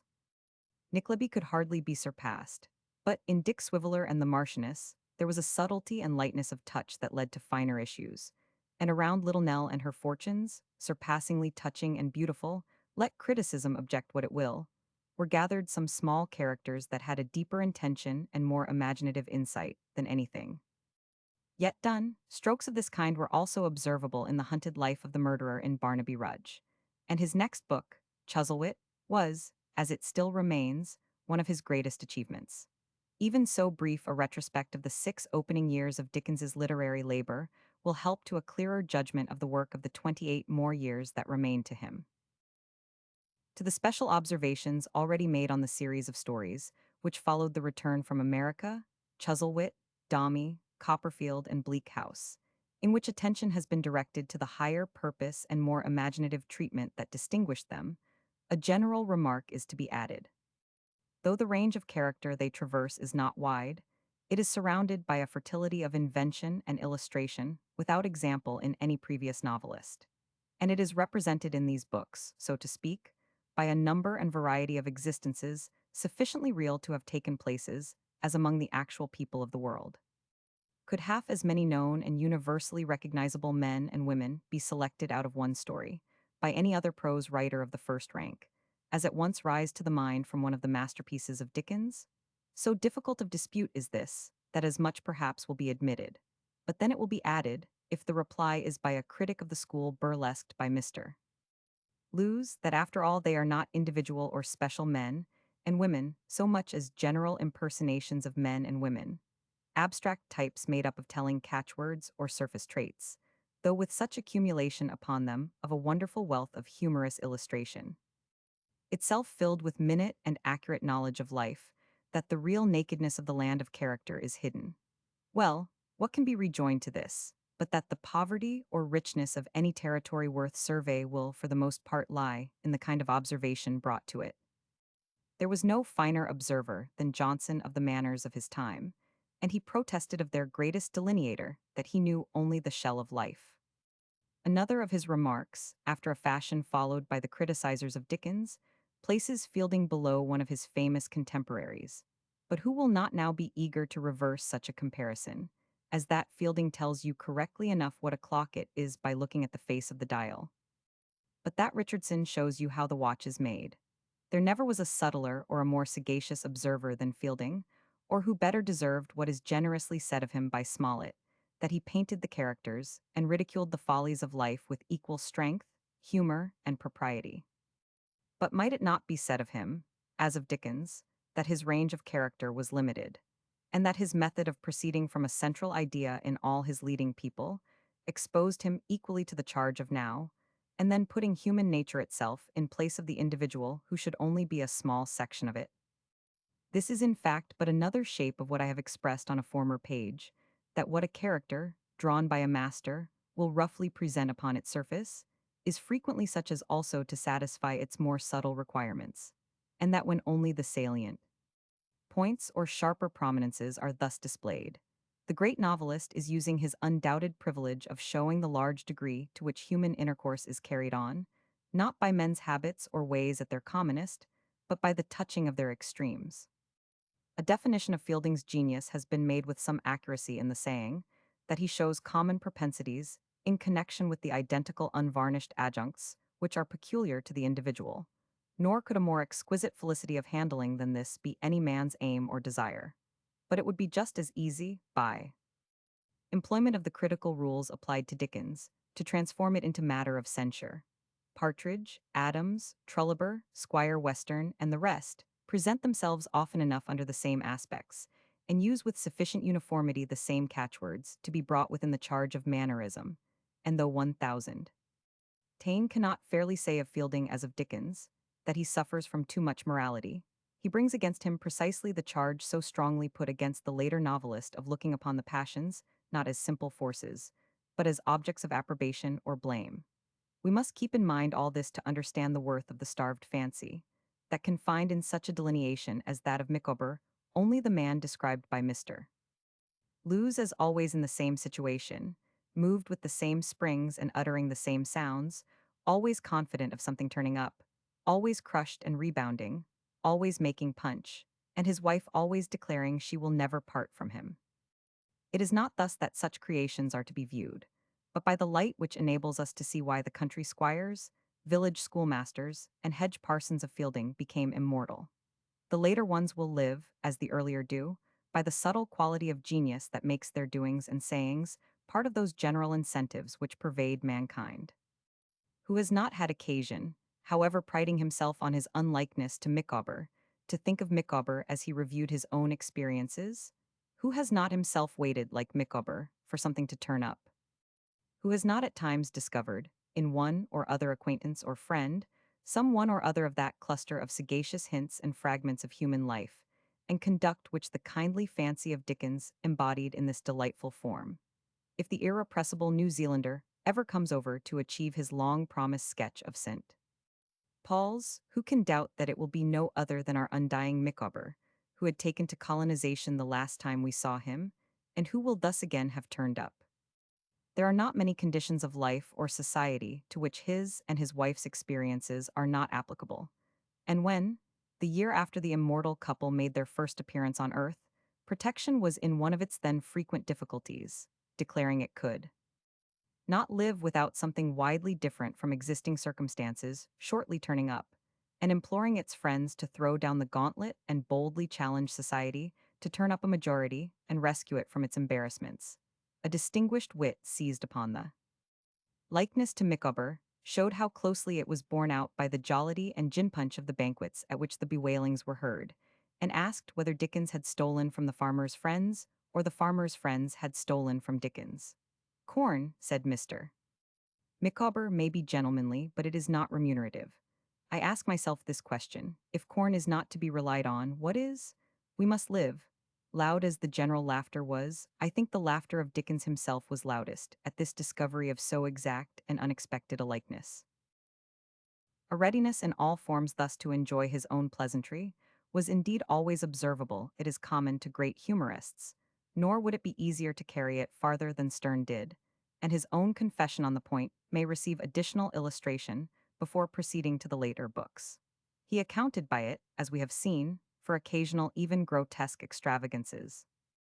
In another of his letters there is this passage: I can report that I have finished the job I set myself, and that it has in it something to me at all events so extraordinarily droll, that though I have been reading it some 100 times in the course of the working, I have never been able to look at it with the least composure, but have always roared in the most unblushing manner.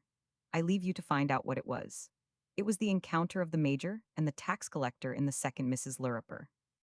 Writing previously of the papers and household words called The Lazy Tour of Two Idle Apprentices, after saying that he and Mr. Wilkie Collins had written together a story in the second part, in which I think you would find it very difficult to say where I leave off and he comes in, he had said of the preceding descriptions: some of my own tickle me very much, but that may be in great part because I know the originals and delight in their fantastic fidelity. I have been at work with such a will, he writes later of a piece of humor for the holidays, that I have done the opening and conclusion of the Christmas number. They are done in the character of a waiter, and I think are exceedingly droll. The thread on which the stories are to hang is spun by this waiter, and is purposely very slight, but has, I fancy, a ridiculously comical and unexpected end. The waiter's account of himself includes, I hope, everything you know about waiters, presented humorously. In this last we have a hint of the fantastic fidelity with which, when a fancy tickled him, he would bring out what Corporal Nym calls the humor of it, under so astonishing a variety of conceivable and inconceivable aspects of subtle exaggeration, that nothing was left to the subject but that special individual illustration of it. In this, however, humor was not his servant but his master, because it reproduced too readily, and carried too far, the grotesque imaginings to which great humorists are prone, which lie indeed deep in their nature, and from which they derive their genial sympathy with eccentric characters that enables them to find motives for what to other men is hopelessly obscure. To exalt into types of humanity what the world turns impatiently aside at, and to enshrine in a form for eternal homage and love such whimsical absurdity as Captain Toby Shandy's. But Dickens was too conscious of these excesses from time to time, not zealously to endeavor to keep the leading characters in his more important stories under some strictness of discipline. To confine exaggeration within legitimate limits was an art he laboriously studied, and, in whatever proportions of failure or success, during the vicissitudes of both that attended his later years, he continued to endeavor to practice it. In regard to mere description, it is true, he let himself loose more frequently, and would sometimes defend it even on the ground of art. Nor would it be fair to omit his reply, on one occasion, to some such remonstrance as 1000. Taine has embodied in his adverse criticism against the too great imaginative wealth thrown by him into mere narrative. It does not seem to me to be enough to say of any description that it is the exact truth. The exact truth must be there, but the merit or art in the narrator is the manner of stating the truth. As to which thing in literature, it always seems to me that there is a world to be done. And in these times, when the tendency is to be frightfully literal and cataloglecto, make the thing, in short, a sort of sum in reduction that any miserable creature can do in that way, I have an idea really founded on the love of what I profess. that the very holding of popular literature through a kind of popular dark age may depend on such fanciful treatment. The Tale of Two Cities. Dickens's next story to Little Dorrit was The Tale of Two Cities, of which the first notion occurred to him while acting with his friends and his children in the summer of 1857 in Mr. Wilkie Collins's drama of the Frozen Deep. But it was only a vague fancy, and the sadness and trouble of the winter of that year were not favorable to it. Towards the close 27th of January, 1858, talking of improvements at Gadshill, in which he took little interest, it was again in his thoughts. Growing inclinations of a fitful and undefined sort are upon me sometimes to fall to work on a new book. Then I think I had better not worry my worried mind yet a while. Then I think it would be of no use if I did, for I could not settle to one occupation. And that's all. If I can discipline my thoughts, he wrote 3 days later, into the channel of a story, I have made up my mind to get to work on one, always supposing that I find myself, on the trial, able to do well. Nothing whatever will do me the least good in the way of shaking the one strong possession of change impending over us that every day makes stronger. But if I could work on with some approach to steadiness, through the summer, the anxious toil of a new book would have its neck well broken before beginning to publish, next October or November. Sometimes I think I may continue to work, sometimes I think not. What do you say to the title, One of These Days? That title held its ground very briefly. What do you think, he wrote after 6 weeks, of this name for my story Buried Alive? Does it seem too grim? Or The Thread of Gold? Or The Doctor of Bovies? But not until 12 months later did he fairly buckle himself to the task he had contemplated so long. All the year round had taken the place of household words in the interval, and the tale was then started to give strength to the new weekly periodical for whose pages it was designed. This is merely to certify, he wrote on the 11th of March, 1859, that I have got exactly the name for the story that is wanted, exactly what will fit the opening to a tale of two cities. Also, that I have struck out a rather original and bold idea. That is, at the end of each month to publish the monthly part in the green cover, with the two illustrations at the old shilling. This will give all the year round, always the interest and precedence of a fresh weekly portion during the month, and will give me my old standing with my old public, and the advantage, very necessary in this story, of having numbers of people who read it in no portions smaller than a monthly part.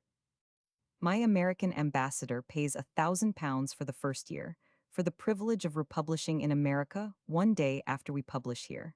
Not bad. He had to struggle at the opening through a sharp attack of illness, and on the 9th of July, progress was thus reported. I have been getting on in health very slowly and through irksome botheration enough, but I think I am round the corner. This crossing the heaths tended to my doing no more than hold my ground, my old month's advance, with the tale of two cities.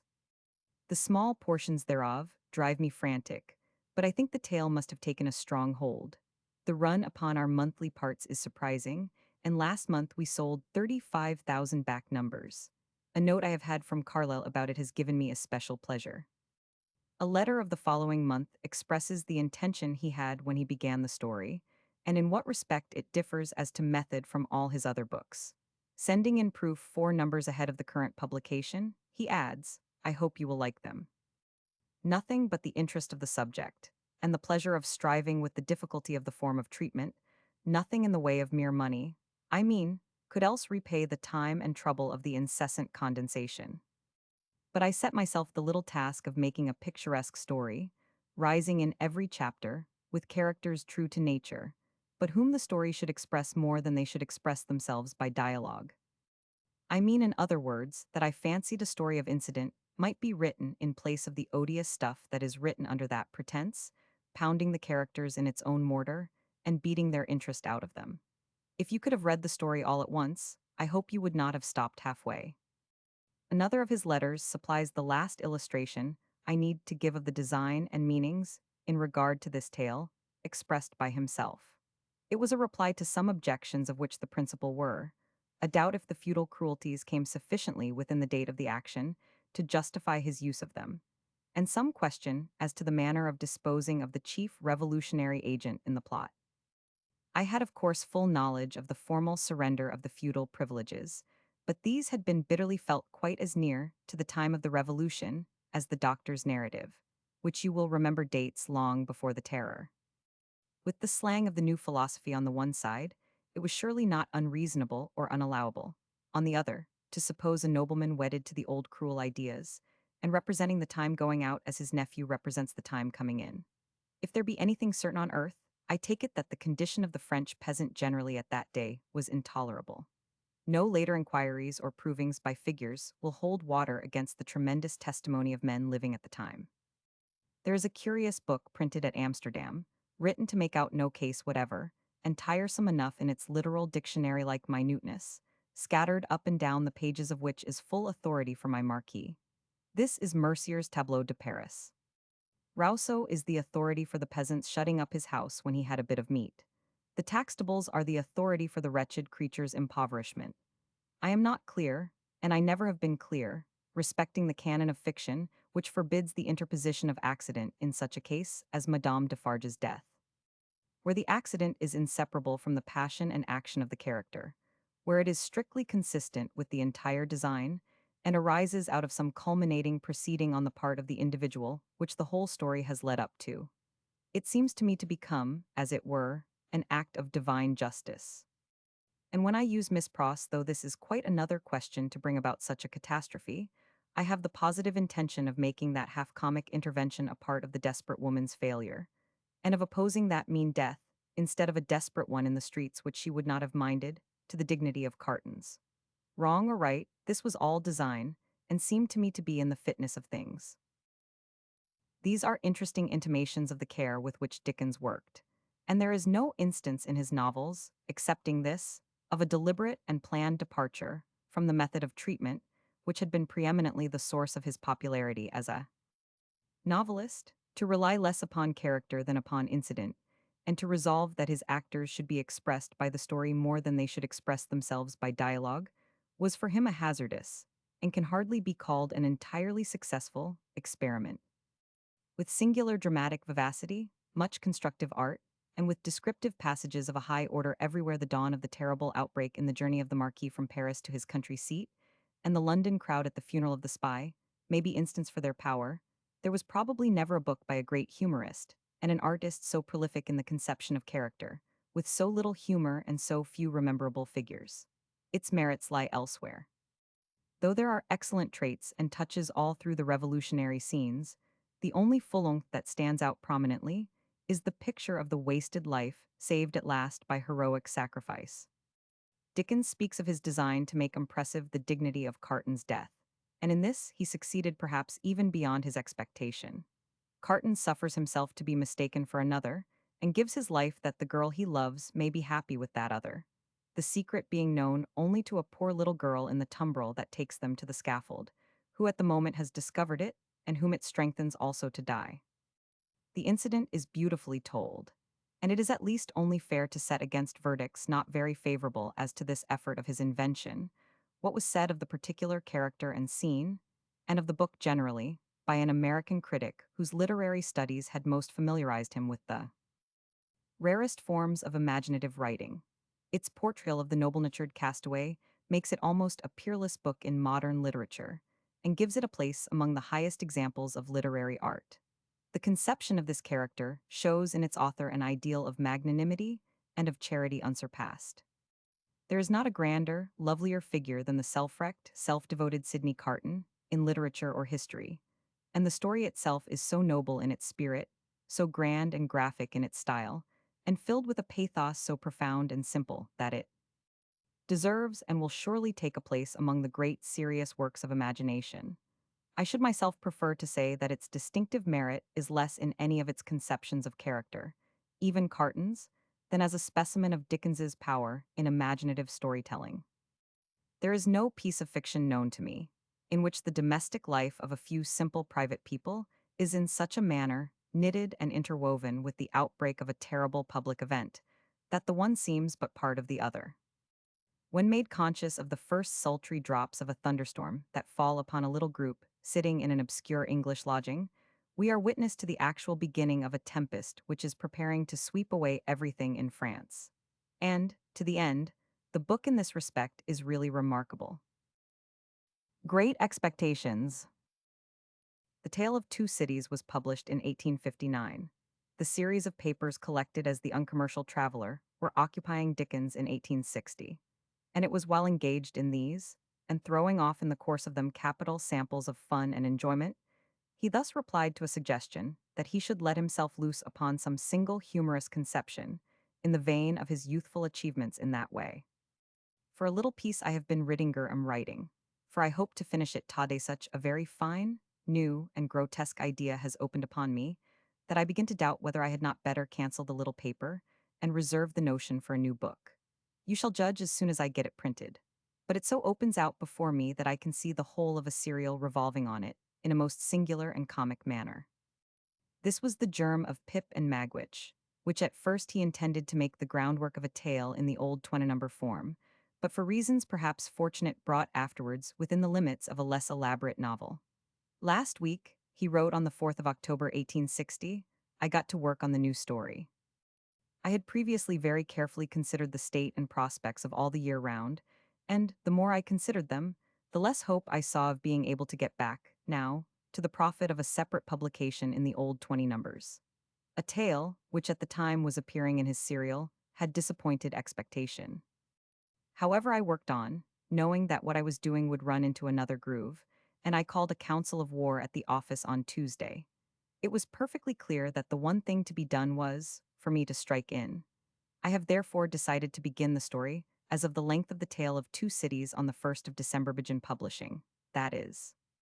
I must make the most I can out of the book. You shall have the first 2 or 3 weekly parts tomorrow. The name is Great Expectations. I think a good name? 2 days later he wrote, The sacrifice of great expectations is really and truly made for myself. The property of all the year round is far too valuable, in every way, to be much endangered. Our fall is not large, but we have a considerable advance in hand of the story we are now publishing, and there is no vitality in it, and no chance whatever of stopping the fall, which on the contrary would be certain to increase. Now, if I went into a 20-number serial, I should cut off my power of doing anything serial here for 2 good years, and that would be a most perilous thing. On the other hand, by dashing in now, I come in when most wanted, and if Reed and Wilkie follow me, our course will be shaped out handsomely and hopefully for between 2 and 3 years. £1,000 are to be paid for early proofs of the story to America. A few more days brought the first installment of the tale, an explanatory mention of it. The book will be written in the first person throughout, and during these first 3 weekly numbers, you will find the hero to be a boychild, like David. Then he will be an apprentice. You will not have to complain of the want of humor, as in the tale of two cities. I have made the opening, I hope, in its general effect exceedingly droll.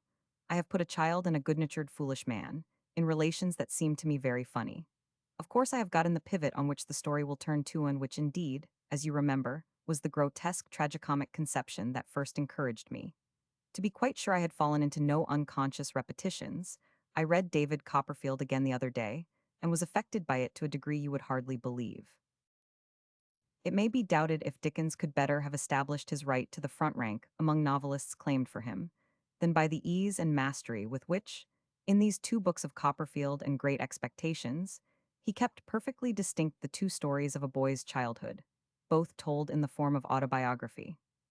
A subtle penetration into character marks the unlikeness in the likeness. There is enough at once of resemblance and of difference in the position and surroundings of each to account for the divergences of character that arise. Both children are good-hearted, and both have the advantage of association with models of tender simplicity and oddity, perfect in their truth and quite distinct from each other. But a sudden tumble into distress steadies Peggotty's little friend, and as unexpected a stroke of good fortune turns the head of the small protege of Joe Gargery. What a deal of spoiling, nevertheless! A nature that is really good at the bottom of it will stand without permanent damage, is nicely shown in Pip, and the way he reconciles his determination to act very shabbily to his early friends, with a conceited notion that he is setting them a moral example, is part of the shading of a character drawn with extraordinary skill. His greatest trial comes out of his good luck, and the foundations of both are laid at the opening of the tale, in a churchyard down by the Thames, as it winds past desolate marshes 20 miles to the sea, of which a masterly picture in half a dozen lines will give only average example of the descriptive writing that is everywhere one of the charms of the book. It is strange, as I transcribe the words, with what wonderful vividness they bring back the very spot on which we stood when he said he meant to make it the scene of the opening of his story Cooling Castle ruins and the desolate church, lying out among the marshes 7 miles from Gad's Hill. My first most vivid and broad impression, on a memorable raw afternoon towards evening, was that this bleak place, overgrown with nettles, was the churchyard, and that the dark flat wilderness beyond the churchyard, intersected with dikes and mounds and gates, with scattered cattle feeding on it, was the marshes, and that the low leaden line beyond was the river, and that the distant savage lair from which the wind was rushing was the sea. On the edge of the river, only two black things in all the prospect seemed to be standing upright. One, the beacon by which the sailors steered, like an unhooped cask upon a pole, an ugly thing when you were near it. The other, a gibbet with some chains hanging to it which had once held a pirate. Here Magwitch, an escaped convict from Chatham, terrifies the child Pip into stealing for him food and a file, and though recaptured and transported, he carries with him to Australia such a grateful heart for the small creature's service, that on making a fortune there, he resolves to make his little friend a gentleman. This requires circumspection, and is so done through the Old Bailey attorney who has defended Magwitch at his trial, a character of surprising novelty and truth, that Pip imagines his present gifts and great expectations to have come from the supposed rich lady of the story, whose eccentricities are the unattractive part of it, and have yet a weird character that somehow fits in with the kind of wrong she has suffered. When therefore the closing scenes bring back Magwitch himself, who risks his life to gratify his longing to see the gentleman he has made, it is an unspeakable horror to the youth to discover his benefactor in the convicted felon. If anyone doubts Dickens's power of so drawing a character as to get to the heart of it, seeing beyond surface peculiarities into the moving springs of the human being himself, let him narrowly examine those scenes. There is not a grain of substitution of mere sentiment or circumstance for the inner and absolute reality of the position in which these two creatures find themselves. Pip's loathing of what had built up his fortune, and his horror of the uncouth architect, are apparent in even his most generous efforts to protect him from exposure and sentence. Magwitch's convict habits strangely blend themselves with his wild pride in, and love for, the youth whom his money has turned into a gentleman. He has a craving for his good opinion, dreads to offend him by his heavy grubbing, or by the oaths he lets fall now and then, and pathetically hopes his Pip, his dear boy, will not think him low. But upon a chum of Pip's appearing unexpectedly while they are together, he pulls out a jackknife by way of hint he can defend himself, and produces afterwards a greasy little clasped black testament on which the startled newcomer, being found to have no hostile intention, is sworn to secrecy. At the opening of the story, there had been an exciting scene of the wretched man's chase and recapture among the marshes, and this has its parallel at the close in his chase and recapture on the river, while poor Pip is helping to get him off. To make himself sure of the actual course of a boat in such circumstances, and what possible incidents the adventure might have, Dickens hired a steamer for the day from Blackwall to Southend. 8 or 9 friends and 3 or 4 members of his family were on board, and he seemed to have no care, the whole of that summer day 22nd of May 1861, except to enjoy their enjoyment and entertain them with his own in shape of 1,000 whims and fancies. But his sleepless observation was at work all the time, and nothing had escaped his keen vision on either side of the river. The 15th chapter of the 3rd volume is a masterpiece. The characters generally afford the same evidence as those two that Dickens's humor, not less than his creative power, was at its best in this book.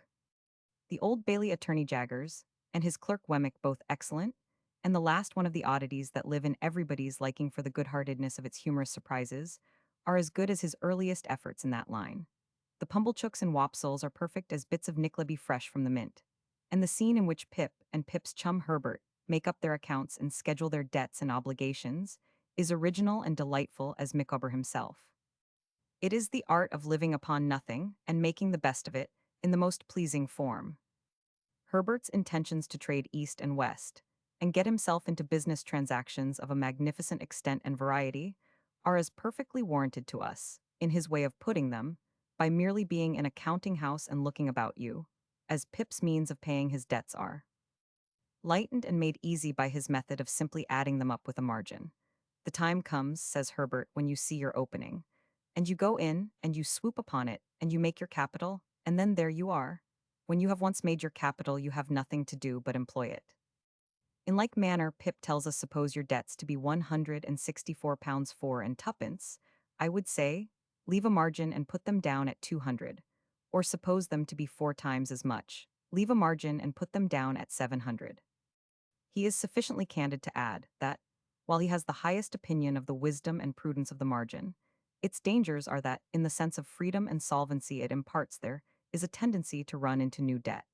But the satire that thus enforces the old warning against living upon vague hopes and paying ancient debts by contracting new ones never presented itself in more amusing or kindly shape. A word should be added of the father of the girl that Herbert marries, Bill Barley, ex-ship's purser, a gouty, bedridden, drunken old rascal, who lies on his back in an upper floor on Mill Pond Bank by Chinks's Basin, where he keeps, weighs, and serves out the family stores or provisions, according to old professional practice, with one at a telescope which is fitted on his bed for the convenience of sweeping the river. This is one of those sketches, slight in itself but made rich with a wealth of comic observation, in which Dickens's humor took a special delight, and to all this part of the story, there is a quaint riverside flavor that gives it amusing reality and relish. Sending the chapters that contain it, which open the third division of the tale, he wrote thus: "It is a pity that the third portion cannot be read all at once, because its purpose would be much more apparent, and the pity is the greater, because the general turn and tone of the working out and winding up will be away from all such things as they conventionally go. But what must be, must be. As to the planning out from week to week, nobody can imagine what the difficulty is without trying. But, as in all such cases, when it is overcome, the pleasure is proportionate. 2 months more will see me through it, I trust. All the iron is in the fire, and I have only to beat it out." One other letter throws light upon an objection taken not unfairly to the too great speed with which the heroine, after being married, reclaimed, and widowed, is in a page or two again made love to, and remarried by the hero. This summary proceeding was not originally intended. But over and above its popular acceptance, the book had interested some whose opinions Dickens specially valued, Carlyle among them, I remember. And upon Bulwer Lytton objecting to a close that should leave Pip a solitary man, Dickens substituted what now stands. "You will be surprised," he wrote, "to hear that I have changed the end of Great Expectations from and after Pip's return to Joe's, and finding his little likeness there." Bulwer, who has been, as I think you know, extraordinarily taken by the book, so strongly urged it upon me, after reading the proofs, and supported his view with such good reasons, that I resolved to make the change. You shall have it when you come back to town. I have put in as pretty a little piece of writing as I could, and I have no doubt the story will be more acceptable through the alteration. This turned out to be the case, but the first ending nevertheless seems to be more consistent with the drift, as well as natural working out, of the tale, and for this reason it is preserved in a note. Christmas Sketches. Between that fine novel, which was issued in 3 volumes in the autumn of 1861, and the completion of his next serial story, were interposed 3 sketches in his happiest vein, at which everyone laughed and cried in the Christmas times of 1862, 3, and 4. Of the waiter in somebody's luggage Dickens has himself spoken, and if any theme is well treated, when, from the point of view taken, nothing more is left to say about it, that bit of fun is perfect. Call it exaggeration, grotesqueness, or by what hard name you will, laughter will always intercept any graver criticism. Writing from Paris of what he was himself responsible for in the articles left by somebody with his wonderful waiter, he said that in one of them he had made the story a camera obscura of certain French places and styles of people, having founded it on something he had noticed in a French soldier. This was the tale of Little Bebel, which had a small French corporal for its hero, and became highly popular. But the triumph of the Christmas achievements in these days was Mrs. Lirriper. She took her place at once among people known to everybody, and all the world talked of Major Jimmy Jackman, and his friend the poor elderly lodging-house keeper of the Strand, with her miserable cares and rivalries and worries, as if they had both been as long in London and as well known as Norfolk Street itself. A dozen volumes could not have told more than those dozen pages 999. The legacy followed the lodgings in 1864, and there was no falling off in the fun and laughter. Our Mutual Friend. The publication of Our Mutual Friend, in the form of the earliest stories, extended from May 1864 to November 1865. 4 years earlier he had chosen this title as a good one, and he held to it through much objection. Between that time and his actual commencement, there is mention, in his letters, of the 3 leading notions on which he founded the story. In his waterside wanderings during his last book, the The many handbills he saw posted up, with dreary description of persons drowned in the river, suggested the longshore men and their ghastly calling whom he sketched in Hexam and Riderhood. I think he had written a man, young and perhaps eccentric, feigning to be dead, and being dead to all intents and purposes external to himself, and for years retaining the singular view of life and character so imparted, would be a good leading incident for a story. And this he partly did in Rokesmith. For other actors in the tale, he had thought of a poor impostor of a man marrying a woman for her money, she marrying him for his money, after marriage both finding out their mistake and entering into a league and covenant against folks in general, with whom he had proposed to connect some perfectly new people. Everything new about them. If they presented a father and mother, it seemed as if they must be brand new, like the furniture and the carriages shining with varnish, and just home from the manufacturers. These groups took shape in the lamels and the veneerings. I must use somehow is the remark of another letter, the uneducated father in fustian, and the educated boy in spectacles whom Leach and I saw at Chatham, of which a hint is in Charlie Hexam and his father. The benevolent old Jew whom he makes the unconscious agent of a rascal was meant to wipe out a reproach against his Jew in Oliver Twist as bringing dislike upon the religion of the race he belonged to. Having got his title, and it was his hope to have begun in 62. Alas, he wrote in the April of that year, I have hit upon nothing for a story. Again and again I have tried. But this odious little house he had at this time for a few weeks exchanged Gadshill for a friend's house near Kensington seems to have stifled and darkened my invention. It was not until the autumn of the following year he saw his way to a beginning. The Christmas number has come round again, 30th of August 1863. It seems only yesterday that I did the last, but I am full of notions, besides, for the new 20 numbers. When I can clear the Christmas stone out of the road, I think I can dash into it on the grander journey. He persevered through much difficulty, which he described 6 weeks later, with characteristic glance at his own ways when writing, in a letter from the office of his journal. I came here last night to evade my usual day in the week, in fact, to shirk it and get back to Gads for 5 or 6 consecutive days. My reason is that I am exceedingly anxious to begin my book. I am bent upon getting to work at it. I want to prepare it for the spring, but I am determined not to begin to publish with less than 5 numbers done. I see my opening perfectly, with the one main line on which the story is to turn, and if I do not strike while the iron, meaning myself, is hot, I shall drift off again, and have to go through all this uneasiness once more. He had written, after 4 months, very nearly 3 numbers, when upon a necessary rearrangement of his chapters, he had to hit upon a new subject for one of them. While I was considering 25th of February what it should be, Marcus, who has done an excellent cover, came to tell me of an extraordinary trade he had found out, through one of his painting requirements. I immediately went with him to St. Giles's to look at the place, and found what you will see. It was the establishment of Mr. Venus, preserver of animals and birds, and articulator of human bones, and it took the place of the last chapter of number 2, which was then transferred to the end of number 3. But a start with 3 full numbers done, though more than enough to satisfy the hardest self-conditions formerly, did not satisfy him now.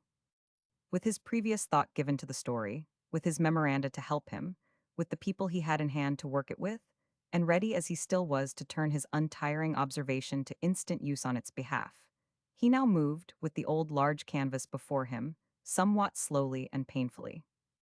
If I were to lose 29th of March, a page of the 5 numbers I have proposed to myself to be ready by the publication day, I should feel that I had fallen short. I have grown hard to satisfy, and write very slowly. And I have so much not fiction that will be thought of, when I do not want to think of it, that I am forced to take more care than I once took.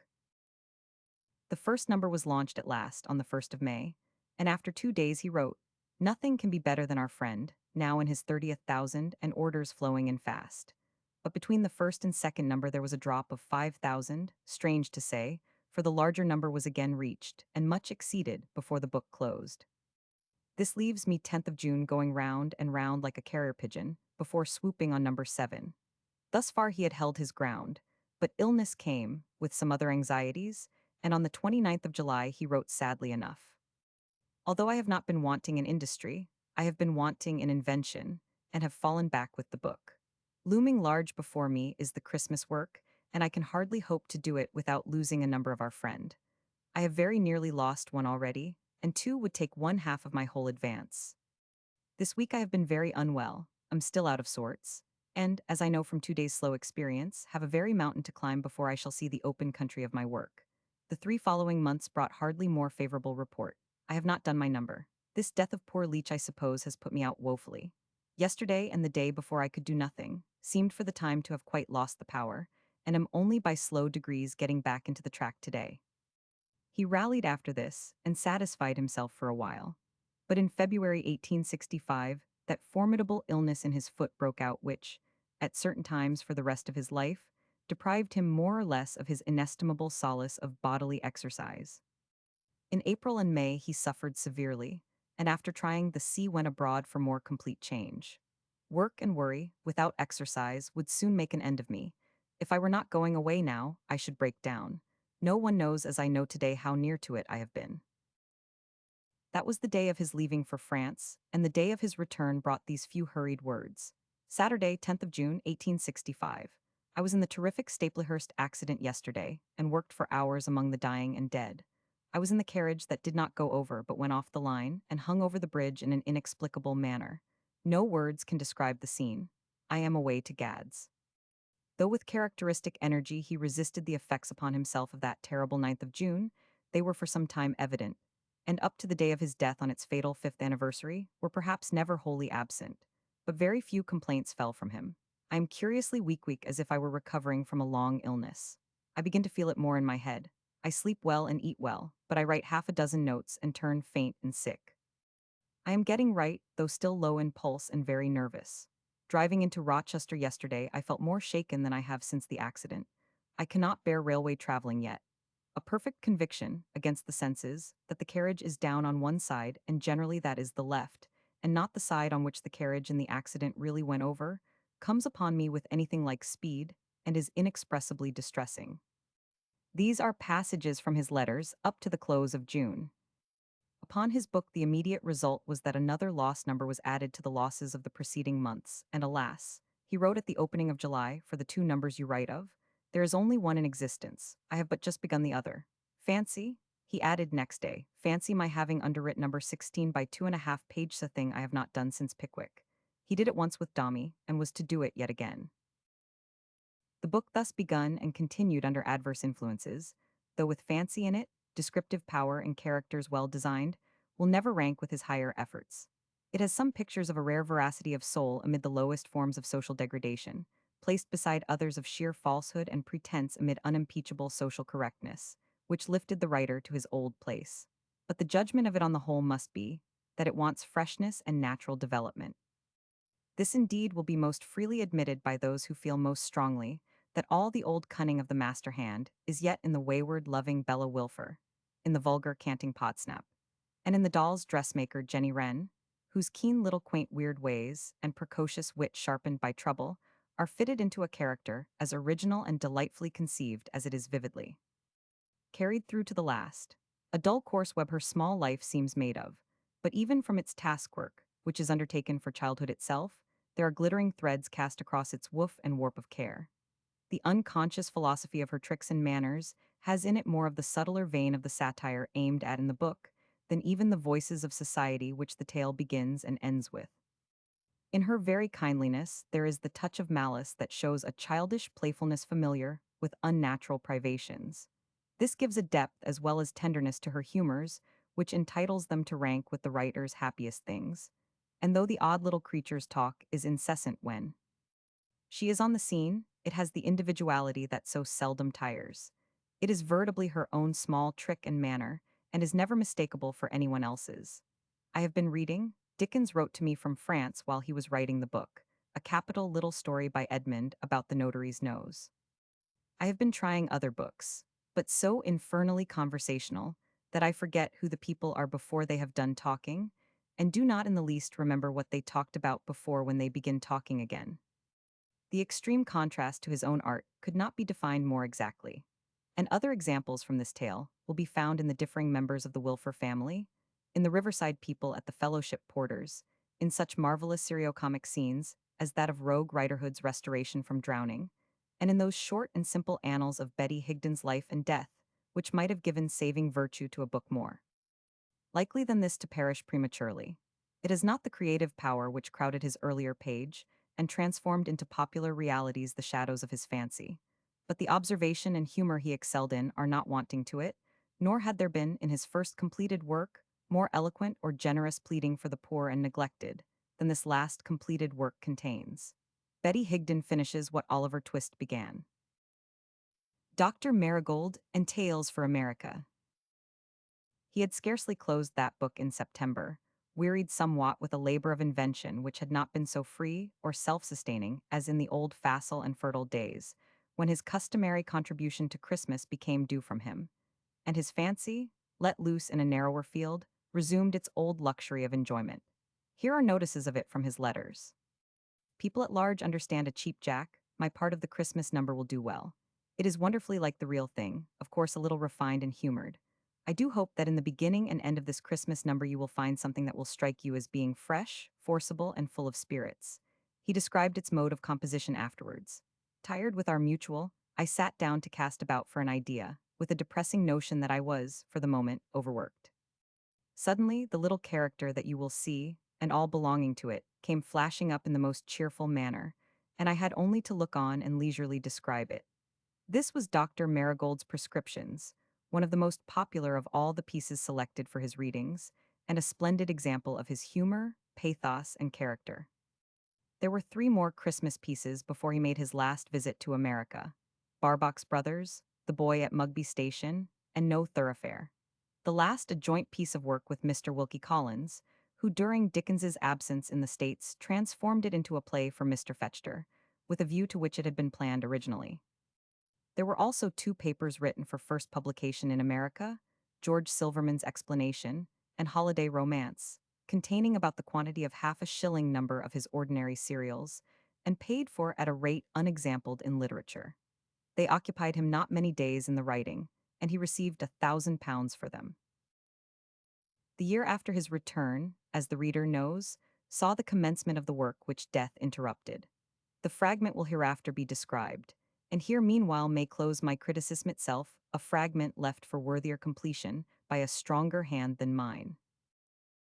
But at least I may hope that the ground has been cleared by it from those distinctions and comparisons never safely to be applied to an original writer, and which always more or less intercept his fair appreciation.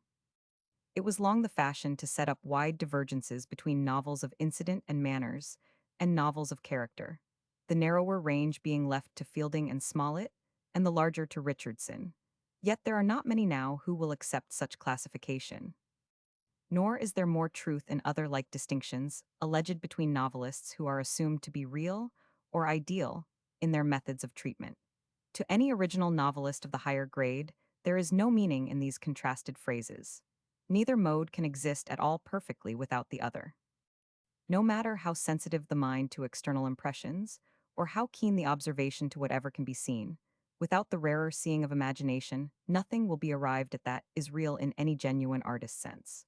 Reverse the proposition, and the result is expressed in an excellent remark of Lord Lytton's, that the happiest effort of imagination, however lofty it may be, is that which enables it to be cheerfully at home with the real. I have said that Dickens felt criticism, of whatever kind, with too sharp a relish for the indifference he assumed to it, but the secret was that he believed himself to be entitled to higher tribute than he was always in the habit of receiving.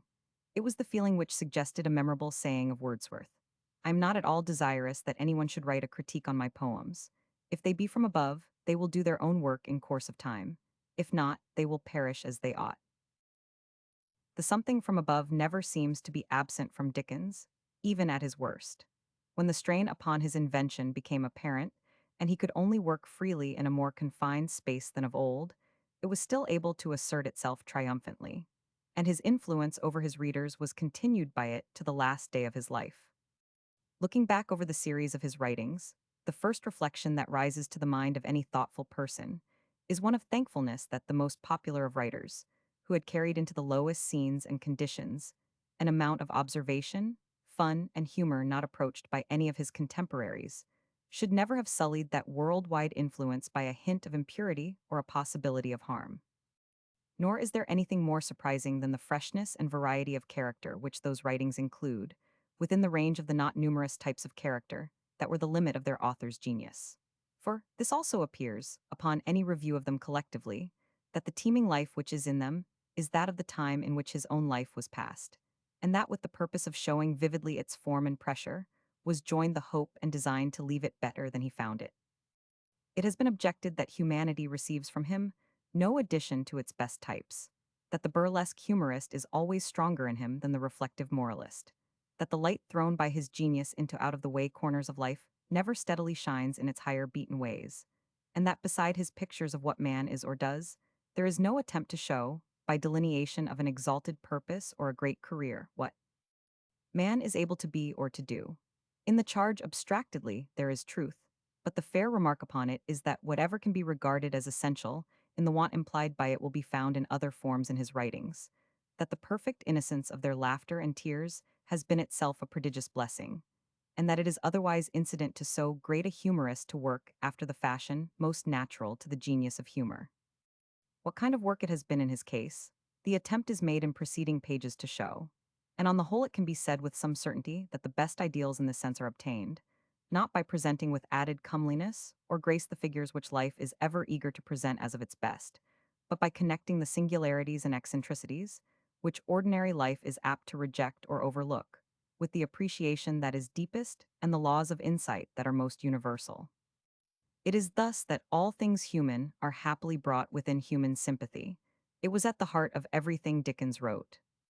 It was the secret of the hope he had that his books might help to make people better, and it so guarded them from evil that there is scarcely a page of the thousands he has written which might not be put into the hands of a little child. It made him the intimate of every English household, and a familiar friend wherever the language is spoken whose stores of harmless pleasure he has so largely increased. The loss of no single man during the present generation, if we accept Abraham Lincoln alone, said Mr. Horace Greeley, describing the profound and universal grief of America at his death, has carried mourning into so many families, and been so unaffectedly lamented through all the ranks of society. The terrible news from England, wrote Longfellow to me Cambridge, Mass 12th of June 1870, fills us all with inexpressible sadness. Dickens was so full of life that it did not seem possible he could die, and yet he has gone before us, and we are sorrowing for him. I never knew an author's death cause such general mourning. It is no exaggeration to say that this whole country is stricken with grief. Nor was evidence then wanting that far beyond the limits of society on that vast continent the English writer's influence had penetrated. Of this, very touching illustration was given in my first volume, and proof even more striking has since been afforded to me that not merely in wild or rude communities, but in life the most savage and solitary, his genius had helped to while time away. Like all Americans who read, writes an American gentleman, and that takes in nearly all our people, I am an admirer and student of Dickens. Its perusal that of my second volume has recalled an incident which may interest you. 12 or 13 years ago, I crossed the Sierra Nevada mountains as a government surveyor under a famous frontiersman and civil engineer Colonel Lander. We were too early by a month and became snowbound just on the very summit. Under these circumstances, it was necessary to abandon the wagons for a time and drive the stock mules down the mountains to the valleys where there was pasturage and running water. This was a long and difficult task, occupying several days. On the second day, in a spot where we expected to find nothing more human than a grizzly bear or an elk, we found a little hut, built of pine boughs and a few rough boards clumsily hewn out of small trees with an axe. The hut was covered with snow many feet deep, excepting only the hole in the roof which served for a chimney, and a small pit-like place in front to permit egress. The occupant came forth to hail us and solicit whiskey and tobacco. He was dressed in a suit made entirely of flour sacks, and was curiously labeled on various parts of his person best family flour. Extra. His head was covered by a wolf's skin drawn from the brute's head with the ears standing erect in a fierce, alert manner. He was a most extraordinary object, and told us he had not seen a human being in 4 months. He lived on bear and elk meat and flour laid in during his short summer. Emigrants in the season paid him a kind of farratole. I asked him how he passed his time, and he went to a barrel and produced Nicholas Nickleby and Pickwick. I found he knew them almost by heart. He did not know or seem to care about the author, but he gloried in Sam Weller, despised Squeers, and would probably have taken the latter's scalp with great skill and cheerfulness. For Mr. Winkle he had no feeling but contempt, and in fact regarded a fowling piece as only a toy for a squaw. He had no Bible, and perhaps if he practiced in his rude, savage way all Dickens taught, he might less have felt the want even of that companion. Chapter 15. America Revisited, November and December 1867. In Boston warmth of the greeting old and new friends changes. Since 1842, sale of tickets in New York first Boston reading profits seen, at first New York sales a fire, at the hotel increase of New York City story, of Black Crook local and general. Politics railway traveling police of New York again, in Boston more fires New York, newspapers generally cities, chosen for readings the Webster murder in 1849 again, at New York illness Mr. Fields's account of Dickens, while in America miseries of American travel. It is the intention of this and the following chapter to narrate the incidents of the visit to America in Dickens's own language, and in that only. They will consist almost exclusively of extracts from his letters written home, to members of his family, and to myself. On the night of Tuesday, the 19th of November, he arrived at Boston, where he took up his residence at the Parker House Hotel, and his first letter 21st stated that the tickets for the first 4 readings, all to that time issued, had been sold immediately on their becoming saleable. An immense train of people waited in the freezing street for 12 hours and passed into the office in their turns, as at a French theater. The receipts already taken for these nights exceed our calculation by more than 250. Up to the last moment, he had not been able to clear off wholly a shade of misgiving that some of the old grudges might make themselves felt. But from the instant of his setting foot in Boston, not a vestige of such fear remained. The greeting was to the full as extraordinary as that of 25 years before, and was given now, as then, to the man who had made himself the most popular writer in the country. His novels and tales were crowding the shelves of all the dealers in books in all the cities of the Union. In every house, in every car, on every steamboat, in every theater of America, the characters, the fancies, the phraseology of Dickens were become familiar beyond those of any other writer of books. Even in England, said one of the New York journals, Dickens is less known than here. And of the millions here who treasure every word he has written, there are tens of thousands who would make a large sacrifice to see and hear the man who has made happy so many hours. Whatever sensitiveness there once was to adverse or sneering criticism, the lapse of a quarter of a century, and the profound significance of a great war, have modified or removed. The point was more pithily, and as truly, put by Mr. Horace Greeley in the Tribune. The fame as a novelist which Mr. Dickens had already created in America, and which, at the best, has never yielded him anything particularly munificent or substantial, is become his capital stock in the present enterprise. The first reading was appointed for the 2nd of December, and in the interval he saw some old friends and made some new ones. Boston he was fond of comparing to Edinburgh, as Edinburgh was in the days when several dear friends of his own still lived there. 25 years had changed much in the American city.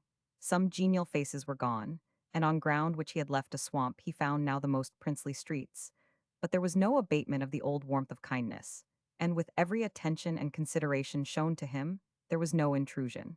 He was not at first completely conscious of the change in this respect, or of the prodigious increase in the size of Boston. But the latter grew upon him from day to day, and then there was impressed along with it a contrast to which it was difficult to reconcile himself. Nothing enchanted him so much as what he again saw of the delightful domestic life of Cambridge, simple, self-respectful, cordial, and affectionate, and it seemed impossible to believe that within half an hour's distance of it should be found what might at any time be witnessed in such hotels as that which he was staying at.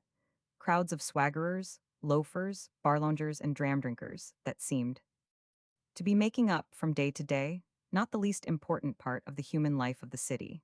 But no great mercantile resort in the States, such as Boston had now become, could be without that drawback.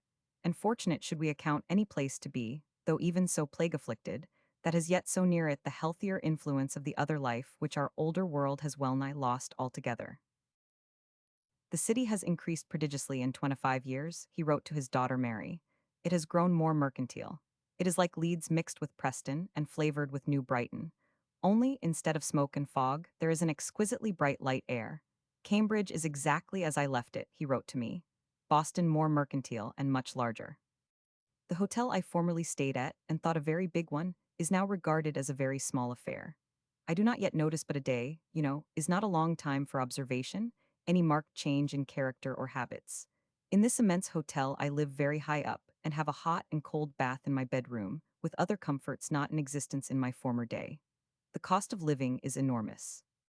Two of the staff are at New York. He wrote to his sister-in-law on the 25th of November, where we are at our wits' end how to keep tickets out of the hands of speculators. We have communications from all parts of the country, but we take no offer whatever. The young undergraduates of Cambridge have made a representation to Longfellow that they are 500 strong and cannot get one ticket. I do not know what is to be done, but I suppose I must read there somehow.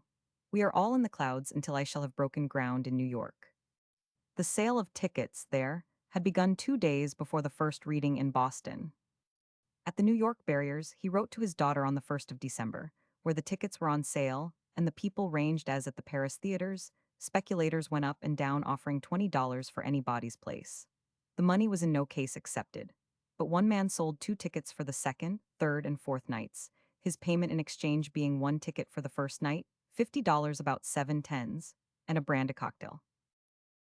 On Monday, the 2nd of December, he read for the first time in Boston, his subjects being the Carol and the Trial from Pickwick. And his reception, from an audience than which perhaps none more remarkable could have been brought together, went beyond all expectations.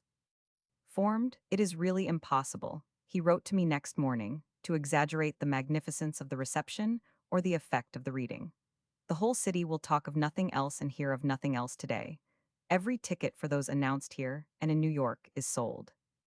All are sold at the highest price, for which in our calculation we made no allowance, and it is impossible to keep out speculators who immediately sell at a premium. At the decreased rate of money even, we had above 450 English in the house last night, and the New York hall holds 500 people more. Everything looks brilliant beyond the most sanguine hopes, and I was quite as cool last night as though I were reading at Chatham.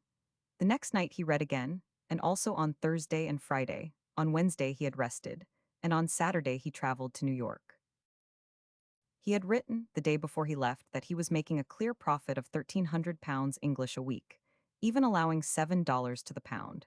But words were added having no good omen in them, that the weather was taking a turn of even unusual severity, and that he found the climate, in the suddenness of its changes, and the wide leaps they take, excessively trying. The work is of course rather trying too, but the sound position that everything must be subservient to it enables me to keep aloof from invitations. Tomorrow, ran the close of the letter, we move to New York. We cannot beat the speculators in our tickets. We sell no more than 6 to any one person for the course of 4 readings, but these speculators, who sell at greatly increased prices and make large profits, will employ any number of men to buy. One of the chief of them know living in this house, in order that he may move as we move, can put on 50 people in any place we go to, and thus he gets 300 tickets into his own hands. Almost while Dickens was writing these words, an eyewitness was describing to a Philadelphia paper the sale of the New York tickets. The pay place was to open at 9 on a Wednesday morning, and at midnight of Tuesday, a long line of speculators were assembled in queue. At 2 in the morning, a few honest buyers had begun to arrive. At 5 there were, of all classes, 2 lines of not less than 800 each. At 8 there were at least 5,000 persons in the 2 lines. At 9 each line was more than 3/4 of a mile in length, and neither became sensibly shorter. During the whole morning, the tickets for the course were all sold before noon. Members of families relieved each other in the queues. Waiters flew across the streets and squares from the neighboring restaurant to serve parties who were taking their breakfast in the open December air, while excited men offered $5 and $10 for the mere permission to exchange places with other persons standing nearer the head of the line. The effect of the reading in New York corresponded with this marvelous preparation, and Dickens characterized his audience as an unexpected support to him, in its appreciation quick and unfailing, and highly demonstrative in its satisfactions.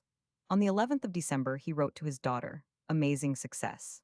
A very fine audience, far better than at Boston. Carol and Trial on first night, great. Still greater, Copperfield and Bob Sawyer on second. For the tickets of the 4 readings of next week there were, at 9 o'clock this morning, 3,000 people in waiting, and they had begun to assemble in the bitter cold as early as 2 o'clock in the morning." To myself he wrote on the 15th, adding touches to the curious picture. Dolby has got into trouble about the manner of issuing the tickets for next week's series. He cannot get 4,000 people into a room holding only 2,000. He cannot induce people to pay at the ordinary price for themselves, instead of giving thrice as much to speculators. And he is attacked in all directions. I do not much like my hall, for it has two large balconies far removed from the platform, but no one ever waylays me as I go into it or come out of it, and it is kept as rigidly quiet as the franchise at a rehearsal. We have not yet had in it less than 430 per night, allowing for the depreciated currency. I send 3,000 to England by this packet. From all parts of the States, applications and offers continually come in. We go to Boston next Saturday for 2 more readings, and come back here on Christmas Day for 4 more. I am not yet bound to go elsewhere, except 3 times each time for 2 nights to Philadelphia, thinking it wisest to keep free for the largest places. I have had an action brought against me by a man who considered himself injured and really may have been in the matter of his tickets. Personal service being necessary, I was politely waited on by a marshal for that purpose, whom I received with the greatest courtesy, apparently very much to his amazement. The action was handsomely withdrawn next day, and the plaintiff paid his own costs. Dolby hopes you are satisfied with the figures so far, the profit each night exceeding the estimated profit by 130 odd. He is anxious I should also tell you that he is the most unpopular and bestabused man in America. Next day, a letter to his sister-in-law related an incident too common in American cities to disconcert any but strangers. He had lodged himself, I should have said, at the Westminster Hotel in Irving Place. Last night I was getting into bed just at 12 o'clock, when Dolby came to my door to inform me that the house was on fire. I got Scott up directly, told him first to pack the books and clothes for the readings, dressed, and pocketed my jewels and papers, while the manager stuffed himself out with money. Meanwhile, the police and firemen were in the house tracing the mischief to its source in a certain fire grate. By this time, the hose was laid all through from a great tank on the roof, and everybody turned out to help. It was the oddest sight, and people had put the strangest things on. After chopping and cutting with axes through stairs, and much handing about of water, the fire was confined to a dining room in which it had originated. And then everybody talked to everybody else, the ladies being particularly loquacious and cheerful. I may remark that the second landlord from both, but especially the first, I have had untiring attention no sooner saw me on this agitating occasion, than, with his property blazing, he insisted on taking me down into a room full of hot smoke, to drink brandy and water with him. And so we got to bed again about 2. Dickens had been a week in New York before he was able to identify the great city, which a lapse of 25 years had so prodigiously increased. The only portion that has even now come back to me, he wrote, is the part of Broadway in which the Carlton Hotel, long since destroyed, used to stand. There is a very fine new park in the outskirts, and the number of grand houses and splendid equipages is quite surprising. There are hotels close here with 500 bedrooms, and I do not know how many boarders, but this hotel is quite as quiet as, and not much larger than, Mivart's in Brook Street. My rooms are all en suite, and I come and go by a private door and private staircase communicating with my bedroom. The waiters are French, and one might be living in Paris. One of the 2 proprietors is also proprietor of Niblo's Theatre, and the greatest care is taken of me. Niblo's great attraction, The Black Crook, has now been played every night for 16 months, and is the most preposterous peg to hang ballets on that was ever seen. The people who act in it have not the slightest idea of what it is about, and never had. But after taxing my intellectual powers to the utmost, I fancy that I have discovered Black Crook to be a malignant hunchback, leagued with the powers of darkness to separate 2 lovers, and that the powers of lightness coming in no skirts whatever to the rescue, he is defeated. I am quite serious in saying that I do not suppose there are 2 pages of all the year round in the whole piece which acts all night, the whole of the rest of it being ballets of all sorts, perfectly unaccountable processions, and the donkey out of last year's convent. Garden pantomime. At the other theaters, comic operas, melodramas, and domestic dramas prevail all over the city, and my stories play no inconsiderable part in them. I go nowhere, having laid down the rule that to combine visiting with my work would be absolutely impossible. The Fenian explosion at Clerkenwell was telegraphed here in a few hours. I do not think there is any sympathy whatever with the Fenians on the part of the American people, though political adventurers may make capital out of a show of it. But no doubt large sections of the Irish population of this state are themselves Fenian, and the local politics of the place are in a most depraved condition, if half of what is said to me be true. I prefer not to talk of these things, but at odd intervals I look round for myself. Great social improvements in respect of manners and forbearance have come to pass since I was here before, but in public life I see as yet but little change. He had got through half of his first New York readings when a winter storm came on, and from this time until very near his return, the severity of the weather was exceptional even for America. When the first snow fell, the railways were closed for some days, and he described New York crowded with sleighs, and the snow piled up in enormous walls the whole length of the streets. I turned out in a rather gorgeous sleigh yesterday with any quantity of buffalo robes, and made an imposing appearance. If you were to behold me driving out, he wrote to his daughter, furred up to the mustache, with an immense white ridandiello striped rug for a covering, you would suppose me to be of Hungarian or Polish nationality. These protections nevertheless availed him little, and when the time came for getting back to Boston, he found himself at the close of his journey with a cold and cough that never again left him until he had quitted the country, and of which the effects became more and more disastrous. For the present there was little allusion to this, his belief at the first being strong that he should overmaster it, but it soon forced itself into all his letters. His railway journey otherwise had not been agreeable. The railways are truly alarming. Much worse because more worn, I suppose, than when I was here before. We were beaten about yesterday, as if we had been aboard the Cuba. Two rivers have to be crossed, and each time the whole train is banged aboard a big steamer. The steamer rises and falls with the river, which the railroad do not do, and the train is either banged uphill or banged downhill. In coming off the steamer at one of these crossings yesterday, we were banged up such a height that the rope broke, and one carriage rushed back with a run downhill into the boat again. I whisked out in a moment, and two or three others after me, but nobody else seemed to care about it. The treatment of the luggage is perfectly outrageous. Nearly every case I have is already broken.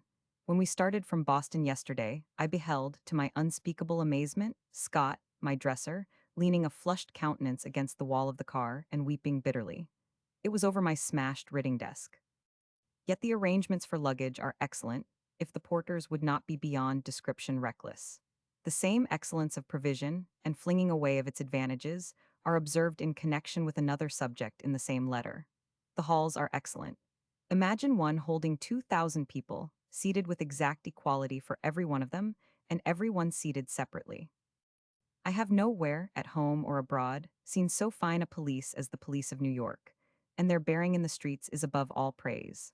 On the other hand, the laws for regulation of public vehicles, clearing of streets, and removal of obstructions are wildly outraged by the people for whose benefit they are intended. Yet there is undoubtedly improvement in every direction, and I am taking time to make up my mind on things in general. Let me add that I have been tempted out at 3 in the morning to visit one of the large police station houses, and was so fascinated by the study of a horrible photograph book of thieves' portraits that I could not shut it up.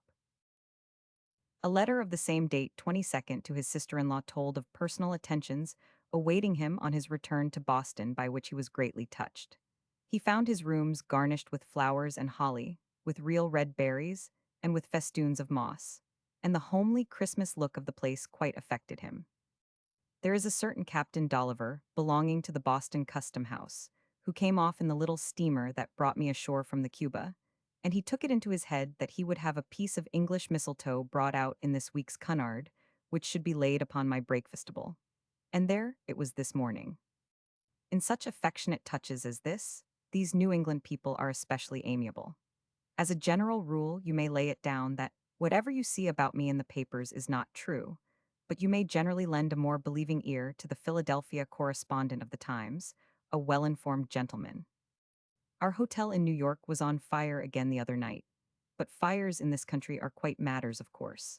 There was a large one in Boston at 4 this morning, and I do not think a single night has passed, since I have been under the protection of the Eagle, that I have not heard the fire bells dolefully clanging all over both cities.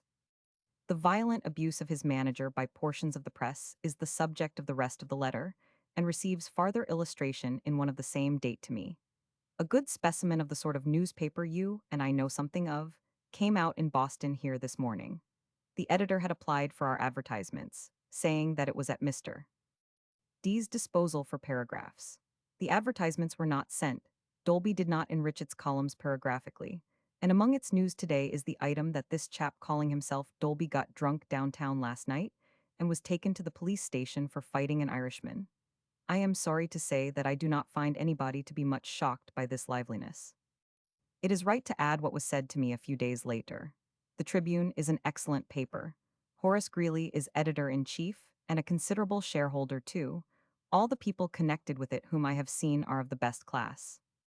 It is also a very fine property, but here the New York Herald beats it hollow, hollow, hollow. Another able and well-edited paper is the New York Times. A most respectable journal too is Bryant's Evening Post, excellently written.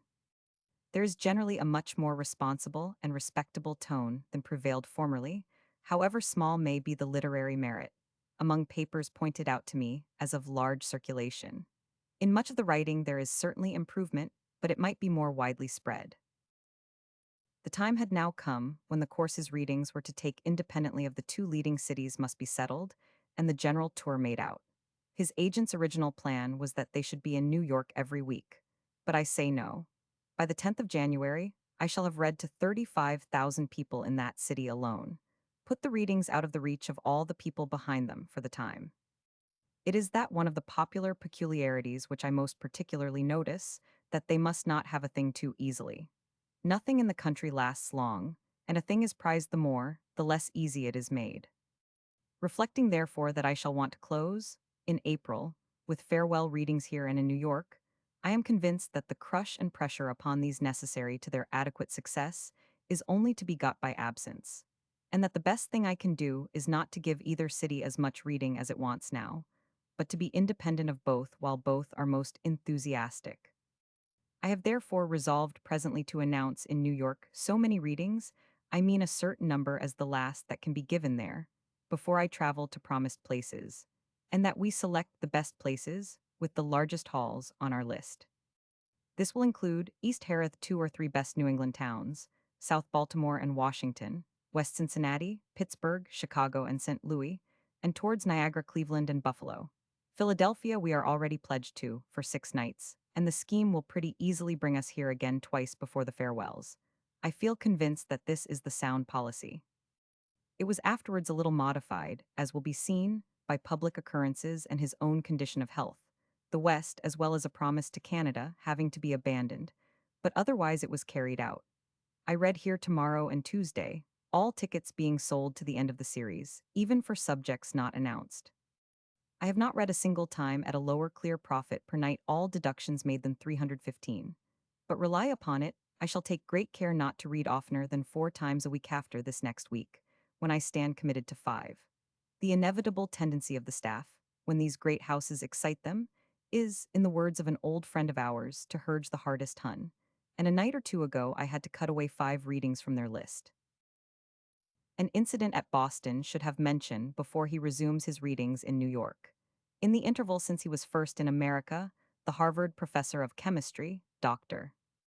Webster, whom he had at that visit met among the honored men who held chairs in their Cambridge University, had been hanged for the murder, committed in his laboratory in the college, of a friend who had lent him money, portions of whose body lay concealed under the lid of the lecture room table, where the murderer continued to meet his students. Being in Cambridge, Dickens wrote to Lord Lytton, I thought I would go over the medical school and see the exact localities where Professor Webster did that amazing murder, and worked so hard to rid himself of the body of the murdered man. I find there is of course no rational doubt that the professor was always a secretly cruel man. They were horribly grim, private, cold, and quiet, the identical furnace smelling fearfully some anatomical broth in it, I suppose as if the body were still there. Jars of pieces of sour mortality standing about, like the 40 robbers in Ali Baba after being scalded to death, and bodies near us ready to be carried into next morning's lecture. At the house where I afterwards dined, I heard an amazing and fearful story, told by one who had been at a dinner party of 10 or a dozen, at Webster's, less than a year before the murder. They began rather uncomfortably, in consequence of one of the guests, the victim of an instinctive antipathy, starting up with the sweat pouring down his face, and crying out, "Oh heaven! There's a cat somewhere in the room." The cat was found and ejected, but they did not get on very well. Left with their wine, they were getting on a little better. when Webster suddenly told the servants to turn the gas off and bring in that bowl of burning minerals which he had prepared, in order that the company might see how ghastly they looked by its weird light. All this was done, and every man was looking, horror-stricken, at his neighbor, when Webster was seen bending over the bowl with a rope round his neck, holding up the end of the rope, with his head on one side and his tongue lolled out, to represent a hanged man. Dickens read at Boston on the 23rd and the 24th of December, and on Christmas Day traveled back to New York where he was to read on the 26th. The last words written before he left were of illness. The low action of the heart, or whatever it is, has inconvenienced me greatly this last week. On Monday night, after the reading, I was laid upon a bed, in a very faint and shady state, and on the Tuesday I did not get up till the afternoon. But what in reality was less grave took outwardly the form of a greater distress. And the effects of the cold which had struck him in traveling to Boston, as yet not known to his English friends, appear most to have alarmed those about him. I depart from my rule in this narrative, otherwise strictly observed, in singling out one of those friends forementioned by name, but a business connection with the readings, as well as untiring offices of personal kindness and sympathy, through Mr. Fields into closer relations with Dickens from arrival to departure than any other person had, and his description of the condition of health in which Dickens now quitted Boston and went through the rest of the labor he had undertaken will be a sad though fit prelude to what the following chapter has to tell. He went from Boston to New York carrying with him a severe catarrh contracted in our climate. He was quite ill from the effects of the disease, but he fought courageously against them. His spirit was wonderful, and, although he lost all appetite and could partake of very little food, he was always cheerful and ready for his work when the evening came round. A dinner was tendered to him by some of his literary friends in Boston, but he was so ill the day before that the banquet had to be given up. The strain upon his strength and nerves was very great during all the months he remained, and only a man of iron could have accomplished what he 999. He was accustomed to talk and write a good deal about eating and drinking, but I have rarely seen a man eat and drink less. He liked to dilate in imagination over the brewing of a bowl of punch, but when the punch was ready, he drank less of it than anyone who might be present. It was the sentiment of the thing, and not the thing itself, that engaged his attention. I scarcely saw him eat a hearty meal during his whole stay.